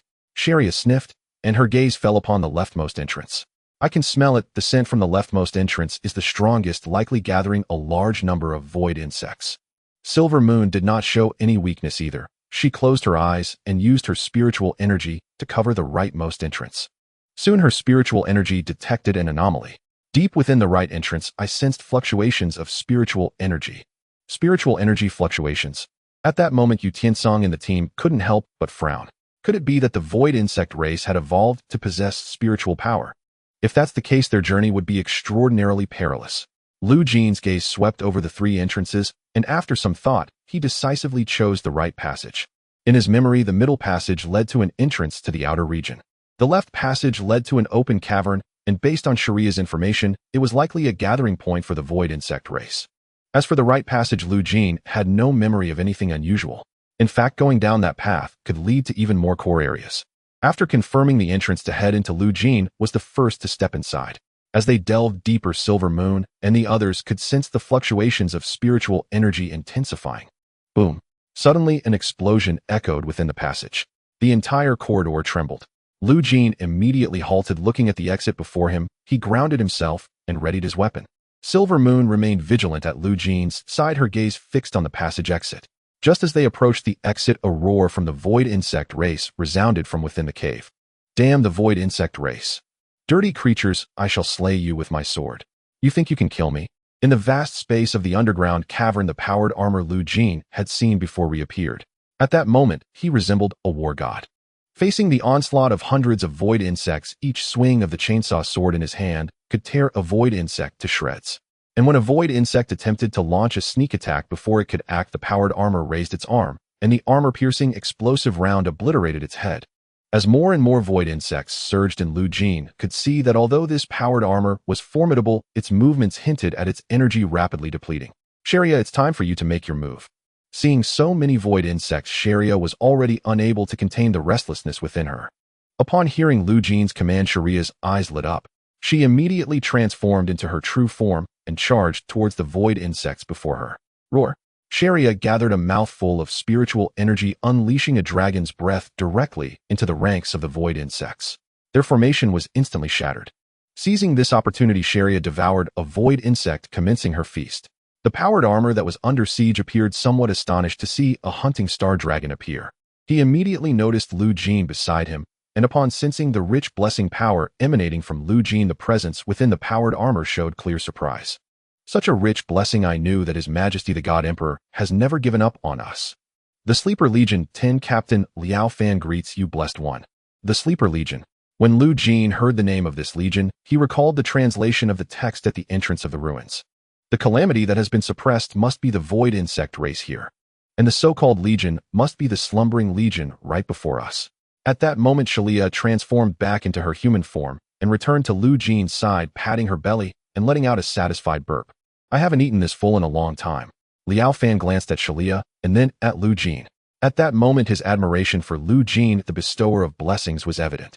To be able to command a star-hunting dragon, this bestower of blessings before him, was simply unfathomable. The star-hunting dragon was the proudest race in the Star Sea, capable of willingly following the commands of a human. Had he learned of this matter earlier, he would have thought it to be a fantasy. Meanwhile, Lu Jeene looked at Liao Fan and began to inquire about the relevant information regarding the slumbering legion. Did any of our brothers come to you before? I'm not sure about this matter, but I can ask others for you. However, the power of the blessing on you is the strongest I've ever seen. Perhaps a brother discovered you during patrol and communicated with you. To be honest, if you had come a little later, our slumbering legion would likely have perished. Liao Fan then informed Lu Jeene. In the past years, they had followed the Holy Emperor to battle across the land, suppressing countless calamities. It was precisely because these calamities were subdued that the order of the entire Star Sea could be established. But when they arrived on this planet, they discovered the existence of a severe insect plague.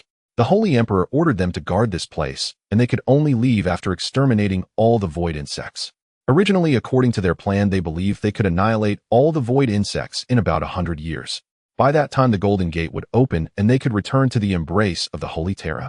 But an accident occurred, and a mutant appeared among the void insects. This mutant quickly became the Insect Emperor, and the void insects possessing the Insect Emperor's consciousness were no longer the ordinary void insects. The original plan for suppression lasting 100 years was directly extended to over 1,000 years.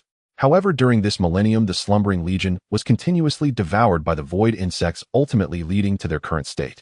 The underground city outside was originally a source of recruitment for the slumbering legion. But Jeene could see the current situation as well.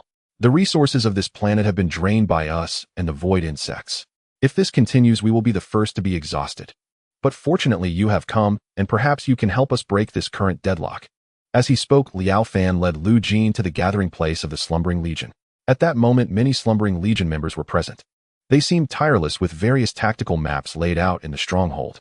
Each small team was discussing tactics or exchanging various resource intelligence. But the moment Jeene stepped into this stronghold, they felt the power of his blessings. At that moment, Jeene felt as if he were a monk being eyed by monsters. Such powerful blessing power. He is a human favored by His Majesty the Divine Emperor. It has been 1,000 years. How is His Majesty doing? Great bestower of blessings, Captain Longquan of the Slumbering Legion expresses the highest respect to you. Captain Longquan of the Slumbering Legion approached Jeene. Looking at Captain Longquan, Jeene couldn't help but examine him from head to toe. The power armor of the captain was not only larger than that of others, but also bore more cracks and scratches. It was evident that he had become captain entirely due to his own strength. Liao Fan, you did well. You can take a rest now, we still have a tough battle ahead. Captain Longquan glanced at Liao Fan. Liao Fan nodded, and after going through a fierce battle, he was already utterly exhausted. Under Jeene's gaze, Captain Liao Fan twisted his body like a slumbering member he had seen before, turning into a wisp of smoke and disappearing in place. Seeing such a miraculous scene, Yu Tiancang couldn't help but ask, he just disappeared like that. Are you people human or ghost? Hearing this, Captain Longquan laughed heartily. The surrounding slumbering members seemed to have heard a joke and burst into laughter. Meanwhile, Yu Tiancang was puzzled, but Jeene quickly guessed the identity of these slumbering members. It is rumored that there is a device that can enhance the spiritual energy within a human body, thus obtaining a tangible projection in reality. So what you are using should be this type of technology. Your true bodies are actually within a device. What is presented before us is merely a projection formed by your spiritual energy. Upon hearing Jeene's words, Captain Longquan couldn't help but cast a look of admiration at him, because everything Jeene said was true. Their true bodies were all lying within a spiritual energy enhancement device, and what was presented now was just their spiritual energy projection. When the Holy Emperor led us in battles, the most common question we heard was this one. It's a pity that we have been silent for too long, and the outside world likely has very little information about us. Bestower, we now need a large amount of energy. If you can solve our energy shortage, we can annihilate all the void insects here. Energy. On other planets, even burning wood to heat water could yield a decent energy income. Yet on this planet, which had already been drained, energy had become a factor determining the balance of the battlefield. At this moment, Yu Tiancang furrowed his brows. There are less than 2 hours left until the execution of the annihilation plan. In this time, even if we rush back, it won't be enough. The most crucial point is that even if we return to inform the Holy City about the situation here, will they believe us? At this moment, time became the most critical issue. Jeene stroked his chin, and after a moment of thought, decisively formulated a series of plans. Shalia, Yu Tiancang, you two must return to the surface immediately. After conveying the news here to High Priest Yu Xian, bring the Prometheus back. I will help the Slumbering Legion fight against the void insects. Fighting against the void insects. He knew that Jeene possessed a considerable amount of frost spirit crystals. But could this small amount of frost spirit crystals help the Slumbering Legion break the current deadlock? As if sensing Yu Tiancang's inner doubts, Jeene directly took out a source of fire from his backpack in front of everyone. The Allspark. Yu Tiancang stared dumbfounded at the Allspark cradled in Jeene's hands. How could Jeene possibly carry such an artifact in his backpack? Jeene, however, had acted with deliberate foresight. The moment he sensed something amiss in the planet's dwindling geomantic energy, he retrieved a quantity of Allspark from the Prometheus. Carrying supplemental energy sources onto a world suffering energy depletion was a hard-won lesson from Jeene's past life, gleaned across countless perilous expeditions, and now that very wisdom bore fruit. In essence, the Allspark was itself a unique form of energy substrate capable not only of transforming machinery into celestial awakened beings, but also harboring immense latent power within its core. Indeed, a single Allspark contained energy equivalent to several tons of refined energy ore. Upon seeing it, Centurion Longquan's eyes blazed with unrestrained elation. Excellent. With this, we need no longer remain passive. Blessed One, I shall escort you to the Slumberer's base immediately. So long as energy flows, the Slumberers shall wield inexhaustible might. At these words, Centurion Longquan could scarcely contain his urgency to lead Lu Jin to their hidden stronghold. Meanwhile, Yu Tiancang and Shirley received Lu Jin's orders. The group split. Yu Tiancang and Shirley would relay intelligence and mobilize the Prometheus. Lu Jin, for his part, accompanied Centurion Longquan toward the slumberer's base to transfer the Allspark's energy directly into its core systems. Along the way, Longquan navigated deftly through labyrinthine corridors. After passing one reinforced alloy gate after another, Lu Jin finally arrived at the slumberer's base, a location even he had never known existed. For the path leading here had long been buried beneath rubble in Lu Jin's memory, precisely the uncharted expanse where the slumberer's legion had lain concealed. As Lu Jin surveyed the base, his gaze fell first upon a series of functionally distinct chambers, most sealed tight, each housing a slumberer's spirit energy amplification apparatus. Throughout their journey, Lu Jin observed numerous chambers powered down, shut off deliberately due to chronic energy scarcity, for even the spirit energy amplifiers required sustained power to operate. Thus, under energy constraints, the slumberers had no choice but to deactivate non-essential chambers, diverting every available joule to sustain their core amplification systems. Upon reaching the central power chamber, Lu Jin promptly placed the Allspark from his pack into the energy converter, its dormant mechanisms stirring back to life after decades of silence. Every erg of energy within the Allspark was drawn forth, and the entire slumberer space, true to its name, began to awaken from its ageless slumber. Chamber after chamber flickered back to life. Centurion Longquan watched his powered armor trembling faintly with rising fervor. At last, the slumberer's legion stood ready, not merely to defend, but to strike decisively against the void insect swarm. Meanwhile, Yu Tiancang and Shirley hastened their departure from the ruins. Once they reached the surface, they found the original base dismantled, its components being ferried aboard a compact starship, while the remaining golden humans commenced orderly evacuation. Quickly contact High Priestess Yu Xian. Yet Yu Tiancang discovered her comm channel remained stubbornly silent. What had gone wrong? Meanwhile, High Priestess Yu Xian stood on the bridge of the Yuang, bearing immense pressure. Before her loomed the leaders of several other holy cities. Yu Xian, you've grown remarkably bold. Hear yourself delaying the annihilation protocol. Do you grasp the gravity of your words? Have you grown so complacent within the holy city that you've forgotten the void insect's true horror? A single swarm left unchecked will in time multiply into an endless tide of devastation. I am fully aware, thus I propose only a temporary delay. This planet may yet conceal vital truths we have yet to uncover. Yu Xian strove tirelessly to buy Lu Jin precious time, but the other holy city leaders refused to grant her even the slightest deference.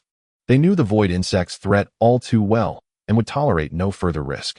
Captain Yu Xian, the Divine Emperor's guidance surely commands us to eradicate these vermin utterly. Precisely. We cannot sacrifice the fate of the entire star sea to placate one blessed one. Before the leaders could finish, Licheng burst breathlessly onto the bridge. Clutching a Durasteel dataslate, Licheng's face burned with feverish excitement, as though he'd uncovered a revelation beyond measure. No, we must not execute the annihilation protocol. I know who the Legion beneath the ruins truly is. The annihilation protocol must be halted. We must not. The assembled leaders frowned deeply, watching Licheng gasp for breath. Halt the annihilation protocol. Why? And who? Exactly. Was this subterranean legion? Without delay, High Priestess Yu Xian dispatched attendants to steady Licheng and urged him to speak clearly. The Slumberer's Legion. The Divine Emperor's own Slumberer's Legion. Beneath this ruin lies not only the void insect swarm, but also the Divine Emperor's legendary Slumberer's Legion. It is they who have fought the insects relentlessly across millennia. They are heroes of the golden humans, loyal subjects of the Divine Emperor. We cannot erase them without conscience. The Slumberer's Legion. At Licheng's revelation, the holy city leaders paled, stunned that a legion forged by the Divine Emperor himself lay buried beneath this desolate world. I recall, the Slumberers were an expeditionary legion established by the Divine Emperor. They vanished mid-campaign. Never imagined they'd spent eons here containing the insect blight. Yet if the Slumberers failed to suppress the blight over centuries, does that not attest to its terrifying scale? Their appearance unsettled every leader, stirring deep unease. At that moment, a holy city sentinel detected an anomaly on radar, a vessel on the barren planet's surface. Report, Captain. A large vessel has appeared on the planetary surface. Instantly, all eyes snapped toward the sensor display. Through swirling golden sands, a colossal, awe-inspiring warship erupted, its hull gleaming with ancient authority, the flagship of the Slumberer's Legion. The coffin of silence. I never expected that after all these years this old comrade could soar back into the starry sea. In the command bridge, Grand Commander Long Quan laughed heartily. Even he did not anticipate that the source of the fire seed possessed by Lu Jeene contained such immense energy. The infusion of this energy not only revived the slumbering legion. In fact, it even activated legions that had long been dormant. Lu Jeene also did not expect that this so-called legion base was actually a large military flagship. No wonder when I first entered, I found that the hatch of this base resembled that of a ship. The internal layout also closely resembled that of a vessel. It turns out this so-called base is indeed a genuine ship. At this moment, the radar system of the silent coffin began to emit a series of alarm sounds. On the radar display, a red dot appeared. Soon more and more red dots emerged, rapidly covering the entire radar interface, like a torrential downpour. It's the Void Insect Clan. These bugs must have sensed the energy fluctuations of the silent coffin. Glancing at the red dots on the radar, Grand Commander Long Quan snorted coldly. The slumbering legion fought against the Void Insect Clan for thousands of years, and no one understands these damned insects better than they do.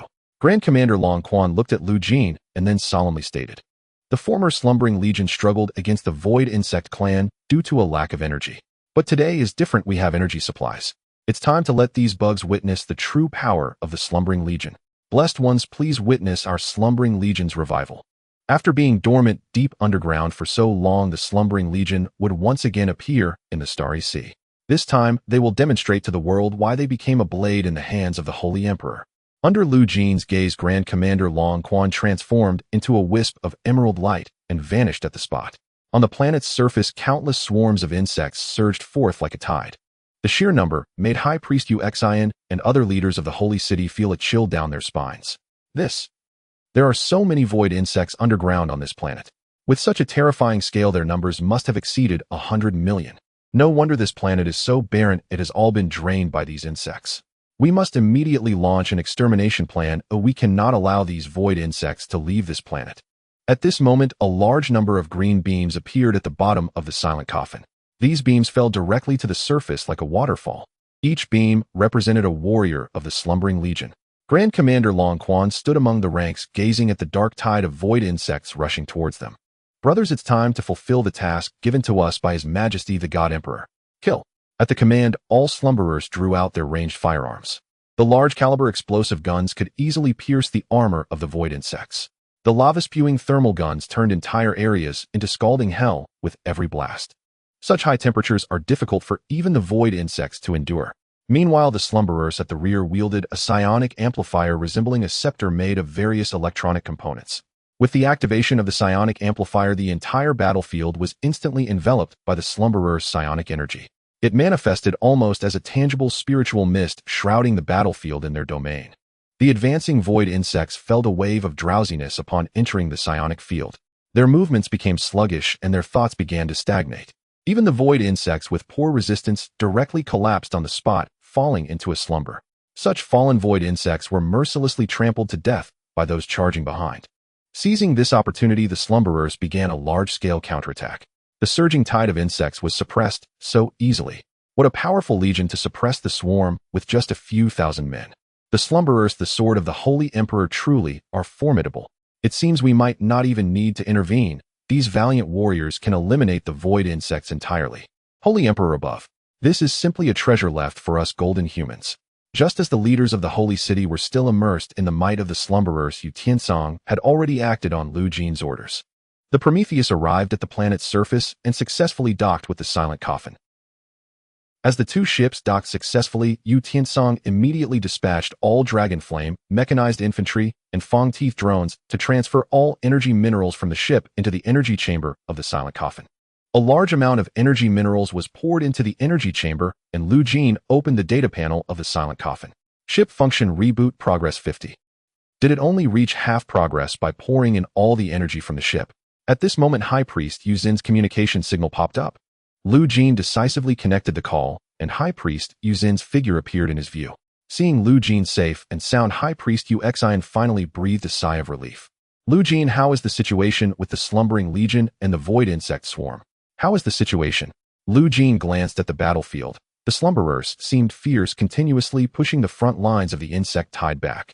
But Lu Jeene understood well that the void insect swarm, having birthed the insect sovereign's consciousness, would not be so easily defeated. Thus, he needed to awaken the entire silent coffin. Just a moment ago, Jeene had checked that there were still at least 1,000 slumberers in the dormant chambers. Grand Commander Long Quan had told him that these slumberers were the backbone of the Legion, and they were the first to run out of energy and fall into a dormant state. If there was enough energy to awaken these slumberers, their Legion could truly be considered revived. Thus, Jeene looked at High Priest Uxin. Although the slumbering Legion currently has the upper hand, the insect swarm will surely organize a counterattack quickly. I need a large amount of energy minerals. As long as I have enough energy minerals, I can fully activate the slumbering Legion. After hearing Jeene's words, the other Holy City leaders chuckled lightly. They felt that Jeene was underestimating the slumbering Legion too much. The current void insect swarm was completely being suppressed by the slumbering Legion. It was only a matter of time before they were annihilated. The slumberers are the sword of the Holy Emperor, and this young man is clearly not devout enough toward His Majesty the God Emperor. After witnessing the power of the sleeper, the leaders of the Holy City were filled with newfound confidence. What of the fearsome void insect clan? Now facing the sleeper Legion, are they not still being pressed down to the ground? This young man is still too inexperienced. He does not understand the sleeper Legion well enough. I also checked some information earlier. The Divine Emperor established countless legions, all composed of warriors personally trained by His Majesty the Divine Emperor. Personally trained by the Divine Emperor. Then those warriors must be the elite of the elite. Everyone, the crisis has been resolved. With the Sleeper Legion, we no longer fear any formidable enemy. Faced with the inexplicable confidence of many leaders in the Holy City, Jeene could not help but frown. He was not unaware of the strength of the Sleeper Legion. But he never underestimated the terrifying nature of the Void Insect clan. The Void Insects that surged from the ground now could hardly be considered the main force of the Void Insect clan. If these Void Insects were the main force, the Insect Emperor's consciousness would not have been born. The Sleeper Legion would not have been entangled with them for so many years. Arrogance is the greatest weakness. Yet the High Priestess Uxin frowned slightly. Even she believed that with the Sleeper Legion station, victory was merely a matter of time. Seeing Jeene's serious expression, she cleared her throat and said, I will send a resource transport ship to deliver part of the resource reserves from the Holy City. High Priestess Uxin, do you not believe in these brave warriors? The resource stockpile of the Holy City did not come into being from thin air. You would hand over a ship's resources to a mere boy. Even if he is a blessed one, what of it? He is ultimately not one of our golden humans. Enough. I am the captain of the Moonshadow Holy City. How these resources are allocated does not require your intervention. At that moment, High Priestess Uxin recalled what Jeene had said earlier. Without Jeene's insistence, they would have almost eradicated the Sleeper Legion along with the Void Insect clan. Such matters made High Priestess Uxin even more certain at this moment that she stood with Jeene. Just as her words fell, the battlefield on the planet's surface underwent a violent change. The entire battlefield began to shake as if some colossal creature was moving beneath the surface of the yellow sand. Boom! A massive figure burst forth from the sand. Seeing this figure, everyone could not help but gasp in shock. Before them was a colossal insect creature over 10 meters tall, with several spear-like tentacles extending from its back. The moment this giant void insect appeared, it launched an attack on the Sleeper Legion, leveraging its powerful physique. The weapons of the Sleeper Legion struck its body, yet all they could do was create a series of sparks on its shell. The giant insect directly pierced through the body of a sleeper with its tentacles. Accompanied by the piercing, that sleeper gradually transformed into wisps of spiritual energy and vanished. Then the giant insect struck again. Each attack resulted in a sleeper being killed. Seeing the sleeper fall into a disadvantage so quickly, everyone widened their eyes in disbelief. How? How is this possible? Why is there such a gigantic void insect? This is bad. The Sleeper Legion cannot withstand the attacks of this monster. Records about the Void Insect clan never mentioned that they could grow this large. Clearly, the appearance of the giant insect caught everyone off guard. The front line that had just been pushed back was once again held in the grasp of the Void Insect clan. Meanwhile, on the ship, Jeene narrowed his eyes, gazing at the giant insect below. Beside him, Yu took the initiative to speak up. Captain, should I go down and slay this monster? No need. Jeene opened the control panel of the silent coffin, laying out all the data from the chambers before him. When his gaze fell on one of the chambers, a faint smile appeared at the corner of his mouth. He activated the energy and directed it into the chamber's conduit. The sleepers within that chamber gradually awakened from their slumber under the energy activation. Jeene smiled faintly and pressed the start button. Big guy should be dealt with by a big guy. Immediately, a projection beam reappeared at the bottom of the silent coffin. But unlike before, this projection beam was much larger than the beam used for deploying sleepers. The moment the beam dissipated, a massive Titan mech resembling a war chariot appeared at the center of the battlefield. The sleeper inside the Titan mech looked over the battlefield filled with void insects. Ultimately, his gaze fell upon the giant insect. At this moment, the two colossal beings' gazes collided. Roar! The giant insect let out a roar, charging directly towards the Titan mech. Meanwhile, the sleeper within the Titan mech snorted coldly. I have been in slumber for so long, I never thought I would awaken today. It's time for you bugs to remember once again. The fear under my iron fist. A surge of energy flowed within the Titan mech.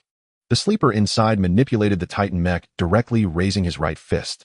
The right fist of the Titan mech had long been reinforced, becoming incredibly terrifying. Boom! A punch struck the giant insect's head. The violent alloy fist smashed the giant insect's head into a bloody pulp. However, the insect, possessing a tenacious life force, not only did not perish, but instead directed its tentacles towards the Titan mech. The insect's tentacles as hard as metal pierced through the Titan mech. But at that moment, the sleeper's Titan mech, like a ghost, directly phased out of the giant insect's grasp. Subsequently, a large amount of spiritual energy erupted from the Titan mech, like steam. Enveloped in the spiritual energy steam, the giant insect began to fall into a drowsy state. The Titan mech seized this opportunity, launching one punch after another. In less than a minute, the giant insect simply collapsed. The sleeper inside the Titan mech showed no mercy, spreading his arms as a flamethrower was released. Flames engulfed the entire battlefield, and the giant insect's corpse was turned to char. Even with such a strong life force, it could not stand again. With the addition of the Titan mech on the battlefield, the Sleeper Legion became even more formidable, launching a direct counterattack on the insect nest. At this time, the insect emperor's consciousness within the nest also realized the severity of the situation. The evolution of the swarm requires vast amounts of energy substances. For countless years, the swarm has been trapped on this planet, draining its resources to reach its current level of evolution. Yet even so, faced with the slumbering army gradually regaining its peak strength, they still see no chance of victory. Flee! In that moment, the thought of escape appeared in the mind of the insect emperor. It must escape. As long as it exists, it can quickly assemble a brand new army. Meanwhile, standing on the ship, Jeene observed the swarm's movements becoming increasingly strange, and an alarm instantly rang in his heart. In his past life, Jeene had fought against the void insect swarm many times. He knew well that the void insect race was like wild grass in a sea of stars. If they are not eradicated to the roots in time, they will regroup and continuously devour all substances in the cosmic sea. Attention, all slumberers, the swarm's movements have begun to change. The swarm's change may very well be related to the insect emperor's consciousness. All slumberers, please remain vigilant. The insect emperor's consciousness. All slumberers are well aware that as long as the insect emperor's consciousness is not eliminated, everything they do will be in vain. At that moment, a woman's voice came from behind Jeene. It seems you know quite a bit about the swarm. Turning around to follow the voice, Jeene saw a golden humanoid woman with an impressive figure and an exceptionally beautiful face standing behind him. She wore a tight-fitting outfit that accentuated her figure, and Jeene quickly noted the presence of some connection points on the outfit. After observing for a while, he quickly deduced the woman's identity. She was a slumberer awakened from hibernation. However, what intrigued Jeene was that she could have chosen to project her consciousness, but opted to appear in her physical form. Before Jeene could ponder further, the slumbering woman took the initiative to introduce herself. Blessed One, I am grateful to you. You are the one who saved the slumberers from their plight. Once the Holy Emperor left a prophecy foretelling that when we slumberers fell into distress, a human representing his will would appear. At first, I was indifferent, believing that slumberers would not easily fall into crisis. However, it seems that the Holy Emperor's prophecy is being realized step by step. I am Yunmingyan, the commander of the 1st Slumberer Legion, officially transferring all command authority on behalf of the slumberers. From today onward, we shall be the sword in your hand, fighting for you and clearing all obstacles. This is also one of the commands left by the Holy Emperor. What? Jeene could hardly believe that the woman before him was actually the commander of the slumberers. Moreover, she stood before Jeene in her physical form just to transfer command authority to him. At that moment, Jeene was somewhat astonished. This was completely outside his plan. He had actually gained control of a Slumberer Legion. The Slumberer Legion was no ordinary army. Each warrior was a genuine energy user. Jeene looked at Yunmingyan before him, his brows furrowing. Isn't it a bit hasty to hand the Slumberer Legion over to me? The Holy Emperor's prophecy did not specify whether it would be a golden human or a blue star human. I only know that a human would come to save the Slumberer Legion, and what I must do is hand the Legion over to this human. What else did the prophecy say? This human will command the Slumberer Legion and completely eradicate the insect disaster. Upon hearing the last sentence, Jeene couldn't help but smile slightly. The Holy Emperor, the Slumberer Legion, Golden Human's Prophecy. Even Lu Jeene began to feel that the Holy Emperor might possess foresight. But just as the last prophecy stated, Lu Jeene indeed would not allow the Insect Emperor's consciousness to continue to exist. Alright, since that's the case, I want stand on ceremony. Lu Jeene was not a hesitant person, since the commander had placed authority before him. To refuse would be ungrateful. After acquiring command authority, Lu Jeene directly opened the core data panel of the silent coffin. With permission, the panel he saw was no longer just a simple interface. His gaze swept over the multitude of data, and he immediately devised a series of strategies. Captain Longquan, immediately lead a small team to the location I marked. Other slumberers follow my commands and rapidly evacuate from the insect nest's opening. Next, I will use the ship's cannons to create a passage to the underground. Under Lu Jeene's command, the Slumberer Legion instantly transformed from a scattered group into a true army. Once all slumberers evacuated to a designated position, Lu Jeene connected to Yu Tiancang's communication channel. The main cannons of the two ships simultaneously targeted a designated coordinate. Boom. Accompanied by two main cannon shots falling directly into the insect nest's opening. All the void insects that had not managed to evacuate were instantly blown to ashes. After the cannon fire, a passageway also appeared on the surface. Now is the time. The Slumberer Titan mech was the first to jump into the pit. The other slumberers followed suit without hesitation, plunging straight into the depths of the insect nest passage. Next, slumberer teams will push forward in groups of 5. Pay attention to the dark corners. All bullets switch to tracer rounds. Designate a scout to remain alert for any counterattack from the void insects. Commander Yun Mingjian's gaze fell upon Lu Jeene's back, her expression gradually shifting from disdain to shock. She had originally thought that with the slumberers in Lu Jeene's hands, he would command them poorly. But the reality was quite the opposite. Lu Jeene, though so young, displayed combat experience even richer than her own. Could it be, as the Holy Emperor had said, that this young blue star human was the savior of their Slumberer Legion? The formidable blessing power. The wealth of combat experience. Even though he was merely a mortal, he had numerous energy users protecting him. This was the first time Yun Mingyan used the word miraculous to describe someone. At that moment, the scene before her suddenly changed. A team under Lu Jeene's command finally arrived at the core area of the insect nest. This massive underground cavern was now filled with roots resembling blood vessels. In the center of this vast space, an egg pulsated like a heart. This is the Insect Emperor's consciousness. The moment Lu Jeene saw the egg, he felt the heavy stone in his heart finally lift. Because he knew very well that the entity within this egg was the Insect Emperor. Once the Insect Emperor emerges, the entire sea of stars would face a great calamity. But just as Lu Jeene breathed a sigh of relief, the egg suddenly cracked open. This is bad. Have they come too late? Has the Insect Emperor already successfully hatched? How is this possible? Yun Mingyan aboard the ship looked at the scene before her in disbelief. The cracks on the insect egg were increasing, and the creature inside seemed impatient to break free. This is impossible. Even if we drained this planet completely, the energy within would not be enough to support the hatching of the Insect Emperor. Indeed, it is impossible. Yet what lay before them was an insect egg that was about to hatch. At that moment, a tiny arm suddenly stretched out from within the egg. Seeing this arm, all the sleepers were stunned.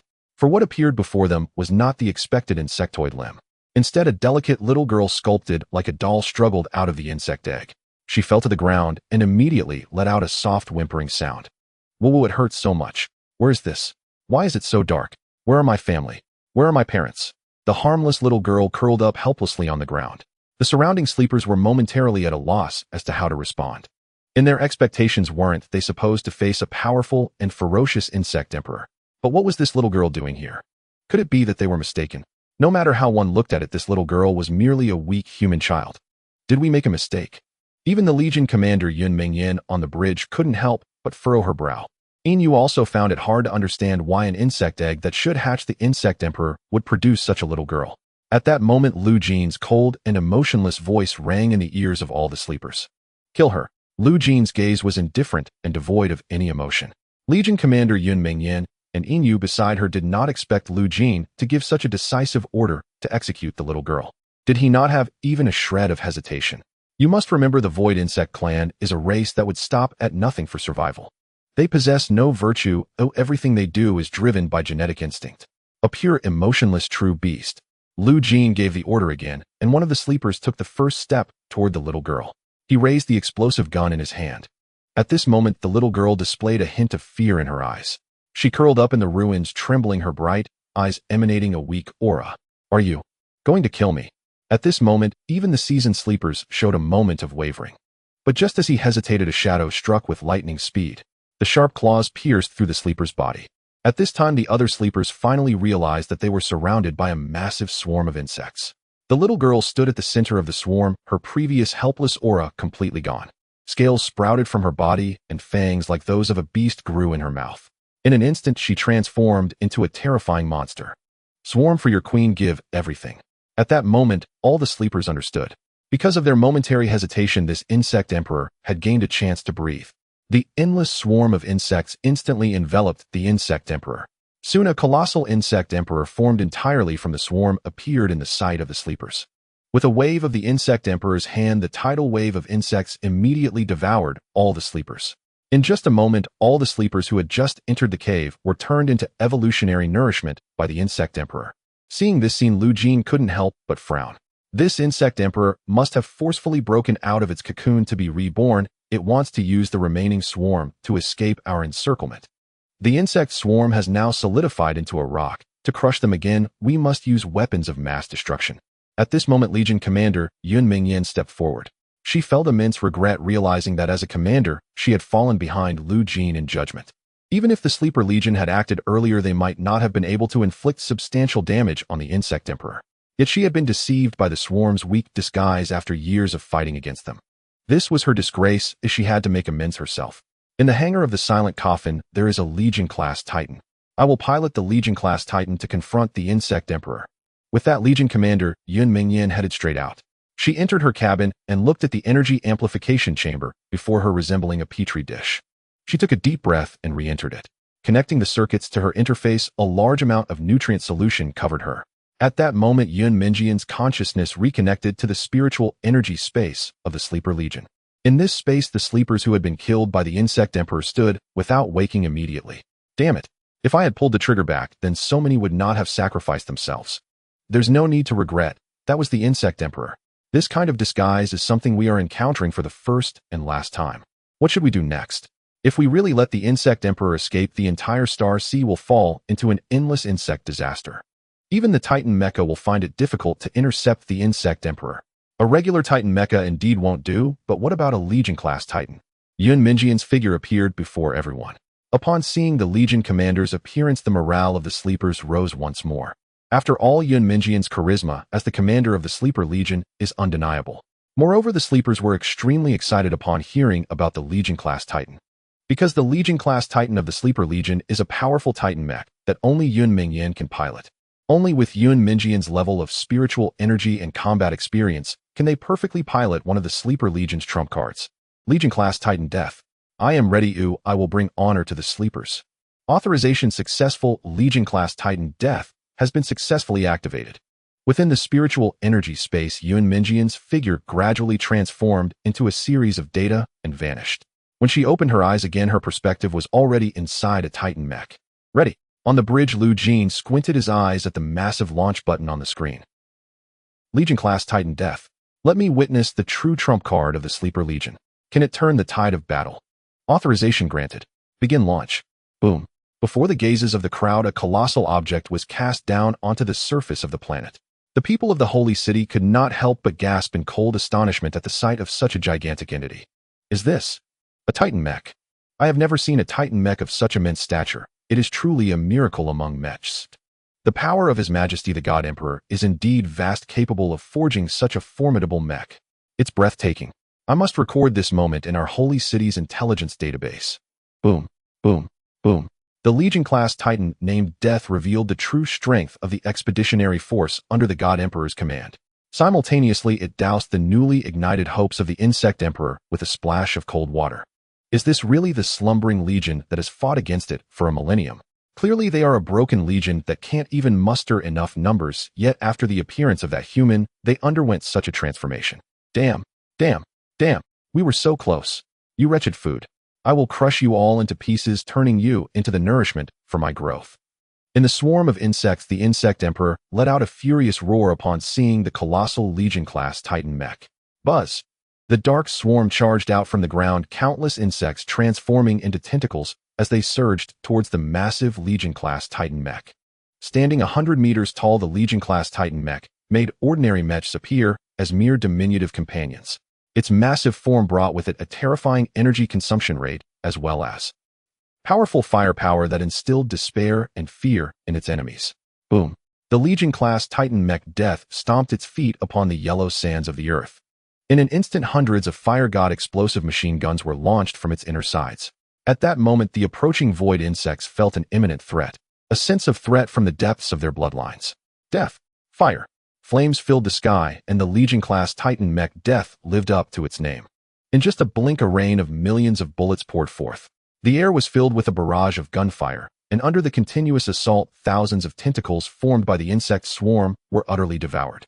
The terrifying firepower did not restrain the Legion-class Titan mech. It strode forward as if a war god was directly charging towards the Insect Emperor. This scene filled the Insect Emperor at the core of the swarm with a sense of despair. No. Flee. There was no chance of victory. These instinctual thoughts drove the Insect Emperor to immediately rush towards the sky. But just then the arms of the Titan mech launched several pitch-black barrels. The barrels aimed at the Insect Emperor. Energy laser beams are ready. Fire. A pure and violent beam of energy shot straight into the swarm of insects. In an instant, a large number of void insect corpses turned to ashes, and those affected by the blast were reduced to mere specks of dust falling into the desert. The laser beams swept continuously through the insect swarm. In a moment, the swarm was reduced by about half. Realizing it was at a disadvantage, the Insect Emperor panicked. It could not die here. At this moment, its gaze fell upon the Legion-class Titan across from it. All insects heed my command. Under the Insect Emperor's direction, the swarm immediately sprang into action. They disregarded everything akin to moths drawn to a flame, scattering and swiftly approaching the Legion-class Titan mech.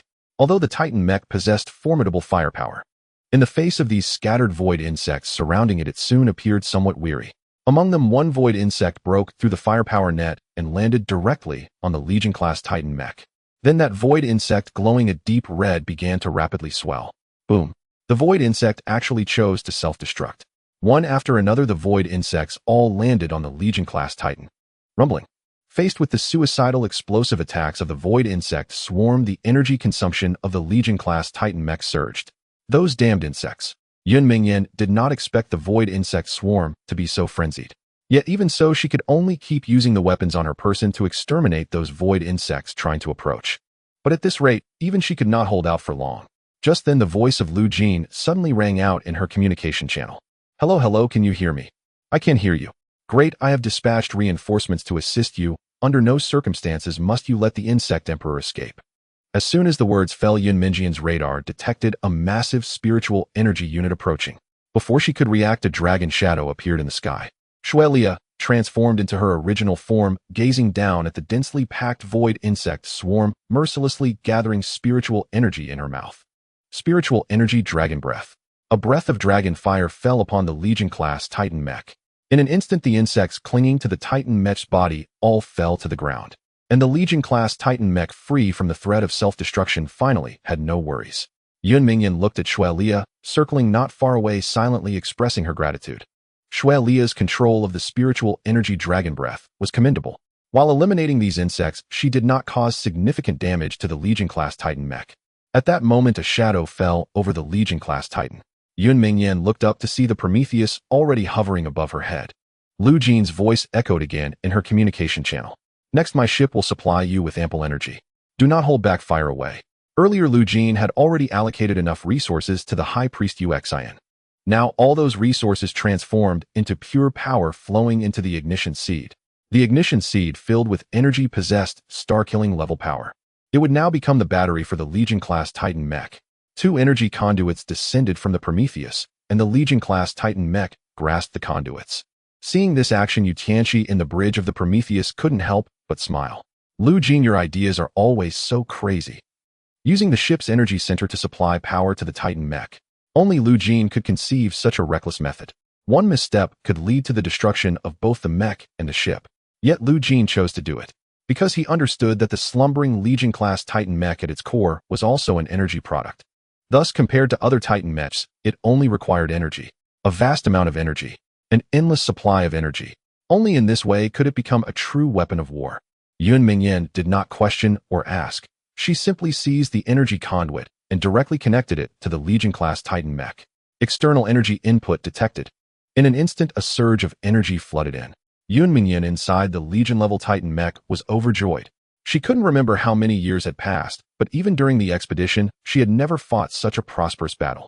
Finally, I can unleash my full strength. Energy flowed into the Legion-level Titan mech.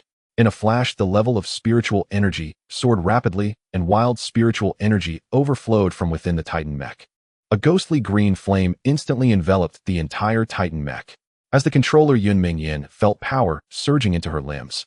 Come on, insect, let us settle this. Energy laser beams activated. The fire god explosive Gatling gun fired at full capacity. The energy core was operating at an overload state.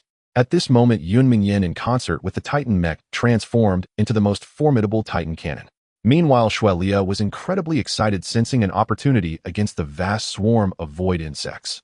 If she could devour this entire swarm, perhaps her strength could advance further. Spiritual energy exhaled. The raging spiritual energy transformed into a dragon's breath, striking the insect emperor. Even protected by the swarm, the insect emperor still let out a mournful scream in the face of such a fierce attack. No. More and more insects were dying. Under the bombardment of Xuelia's dragon breath, the core insect emperor was directly exposed. Seizing this opportunity, the Legion-level Titan unleashed a fierce laser beam, striking directly at the core insect emperor. Boom! A massive wave of energy surged across the surface. When the shockwave dissipated, all that met the eyes of everyone was the ravaged ground. And strewn across the surface were the corpses of the void insect race, almost covering the sandy area. Xuelia approached the insect emperor, looking at the barely alive creature. Without a moment's hesitation, she unleashed her blood-filled maw, delivering a fatal blow to the insect emperor. After devouring the insect emperor, Xuelia immediately curled up, starting to digest the power within the insect emperor's body in a state of hibernation. Seeing this, Yun Mingyan quickly deactivated the Legion-level Titan. The 100-meter Titan dissolved into countless strands of spiritual energy, dispersing into the air. Activating the Legion-level Titan was undoubtedly a considerable burden for Yun Mingyan.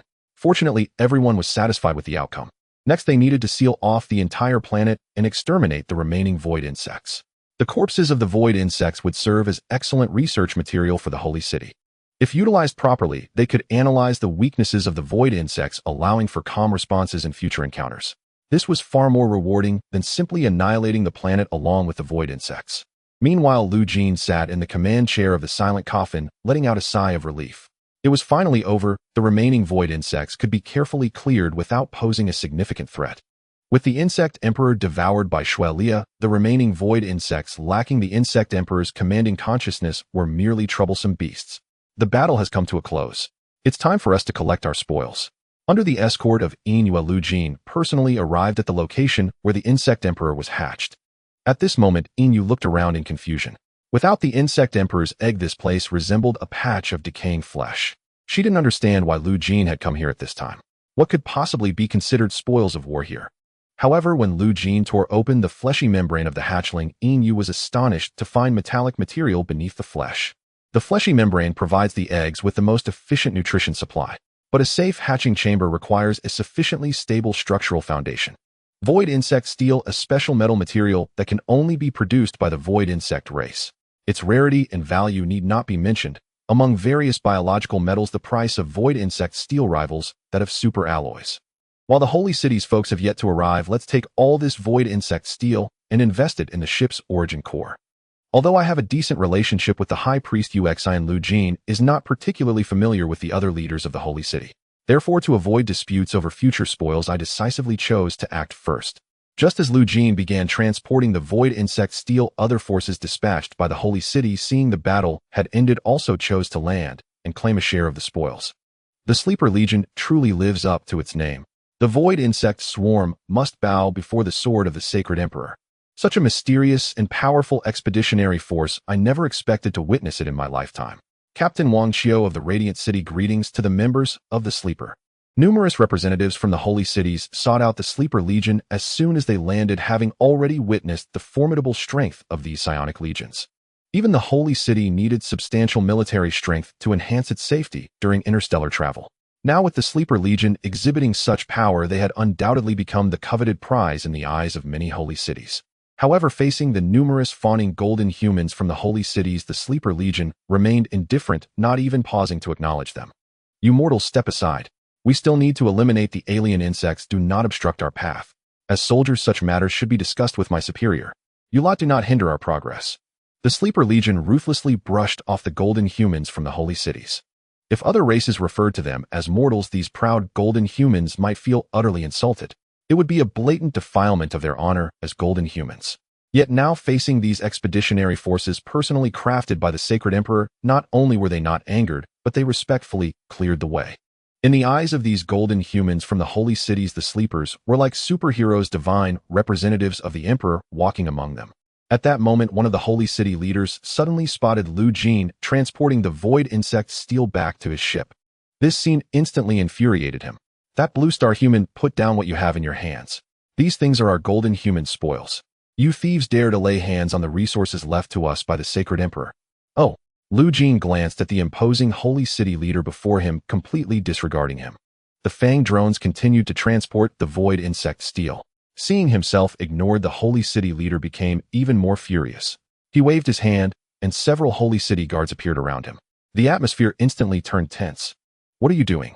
At this moment, the high priest Yu Tiancang was the first to step forward. Her gaze was sharp, exuding an aura of authority unique to the leader of the high priests. The guards of the Moonshadow Holy City did not hesitate at all, swiftly drawing their weapons and aiming them at the guards threatening Jeene. Seeing the decisive action of High Priest Yu Tiancang, even the leader of the Holy City was momentarily taken aback. What was happening? Shouldn't High Priest Yu Tiancang be on his side? High Priest, do you know what you are doing? I am very clear. At that moment, the other leaders of the Holy City appeared somewhat at a loss. Because of a blue star human, two leaders of the Holy City actually chose to confront each other directly. In such circumstances, let alone them having seen this before. Even throughout the entire history of the Golden Humans, such a situation had never occurred. This blue star human should put these things down. These spoils of war are treasures left to us Golden Humans by His Majesty the Divine Emperor. A mere blue star human, what right does he have to lay claim to these treasures? He is not just any blue star human. He is also the hero who saved the Sleeper Legion, the chosen one blessed by His Majesty the Divine Emperor. By feelings and reason, these spoils of war are rightfully his. Rightfully his. Hearing this, the leader of the Holy City snorted coldly. His gaze fell on the Sleeper Legion, not far away. In his eyes, these pests were defeated by the Sleeper Legion. They had nothing to do with this blue star human. The pests were eradicated by the Sleeper Legion, and the distribution of the spoils should also be the right of the Sleeper Legion. What if we, the Sleeper Legion, agree? As the leaders of the Holy City debated, a sleeper of larger stature than usual appeared within their sight. This sleeper stepped forward, and compared to ordinary sleepers, it had a cloak behind its powered armor that symbolized the honor of the sleepers. The dark green cloak fluttered without wind, and the sleeper stepped forward, its imposing figure standing before the leader of the Holy City like a war god. The immense pressure loomed like a mountain before everyone. At that moment, all the leaders of the Holy City couldn't help but swallow hard. The sleeper before them was completely different from the others. Whether in appearance or aura, it was simply worlds apart. At this moment, the surrounding sleepers stood in salute to the sleeper before them. Welcome back, Commander. Commander, this sleeper is the commander of the Sleeper Legion. Then everything can be explained. Unlike the appearance of other sleepers, the glory symbolizing Commander's cloak and the terrifying pressure that seemed to rise like a mountain. These are all characteristics of a commander. Jeene was also somewhat surprised to see the sleeper before him, as this was his first time seeing the projection state of Yun Mingyan. I must say, in this form, she looks more like a commander. Before anyone could react, Yun Mingyan dropped another heavy bombshell. Since you have said that the distribution of spoils should be entrusted to our Sleeper Legion, then let me introduce this person. Oh, she is our new commander of the Sleeper Legion. According to the levels established by the Divine Emperor, the commander has the authority over all commands within the Legion, ranking above the commander. Now, do you have any questions? What? Jeene is the new commander of the Sleeper Legion. On what basis? This news hit the leaders of the Holy City like a depth charge, causing their heads to explode. They were still pondering how to win over the Sleeper Legion to their side. As a result, the Sleeper Legion had already chosen a commander. The key is this commander isn't even a golden human. No, I disagree. Shouldn't you, as the expeditionary force established by His Majesty the Divine Emperor, serve the golden humans? That's right. A mere blue star human, how could he compare to the golden humans? I disagree. The will of His Majesty the Divine Emperor is absolutely not like this. The leaders of the Holy City debated among themselves, and hardly anyone agreed to let Jeene take the Sleeper Legion away. Yet in the face of their arguments, Yun Mingyan displayed absolute authority. She suddenly drew the thunder sword from her back, the massive sword striking the ground. As she stood holding the sword, her gaze sweeping over the leaders of the Holy City. First, the Sleeper Legion only serves His Majesty the Divine Emperor. You are not within our service range. Second, it is he who saved the Sleeper Legion from dire straits. It is you who looked down upon this blue star human. Where were you at that time? The Sleeper Legion only serves His Majesty the Divine Emperor. His Majesty has stated that we must be loyal to a human who represents his will. Whether that human is a blue star human, a golden human, or a human from another planet. The Sleeper Legion only serves His Majesty the Divine Emperor. Are you questioning His Majesty the Divine Emperor? The last sentence Yun Mingyan spoke was decisive, leaving no room for doubt. Upon hearing these words, the faces of the leaders of the Holy City turned extremely ugly. Yet even so, they did not dare to continue rebutting. For further rebuttal would imply they were questioning His Majesty the Divine Emperor. Among the golden humans, if you dared to question the Holy Emperor, what would it matter if you were a leader of the Holy City? An angry crowd would drag you down from your throne in an instant. The Holy Emperor is an unquestionable existence in the hearts of the golden humans. Thus the leaders of the Holy City dared not say anything further. In a certain sense, these sleepers held a status even more noble than that of these leaders, because they were the expeditionary force personally established by His Majesty the Divine Emperor. It can be said that each of them had a close connection with the Divine Emperor, which is far superior to those golden humans living in the Holy City, who could only rely on statues and literature to imagine the appearance of the Divine Emperor. The problem was resolved so easily that Lu Jeene let out a sigh of relief. He had not expected that Yun Mingyan, as the commander of the sleepers, would stand so firmly on his side. At the same time, he grew even more curious. Who exactly is the Holy Emperor? Is my grasp on the Sleeper Legion also within his control? While pondering, Lu Jeene tossed the void insect steel into the origin core of the Prometheus. At the moment one piece of void insect steel was thrown into the origin core, the progress bar on the screen finally reached the final 100. Ding, upgrade progress has reached 100. Please choose the next evolution direction for the ship. Now Lu Jeene must choose the evolution direction of the origin battleship.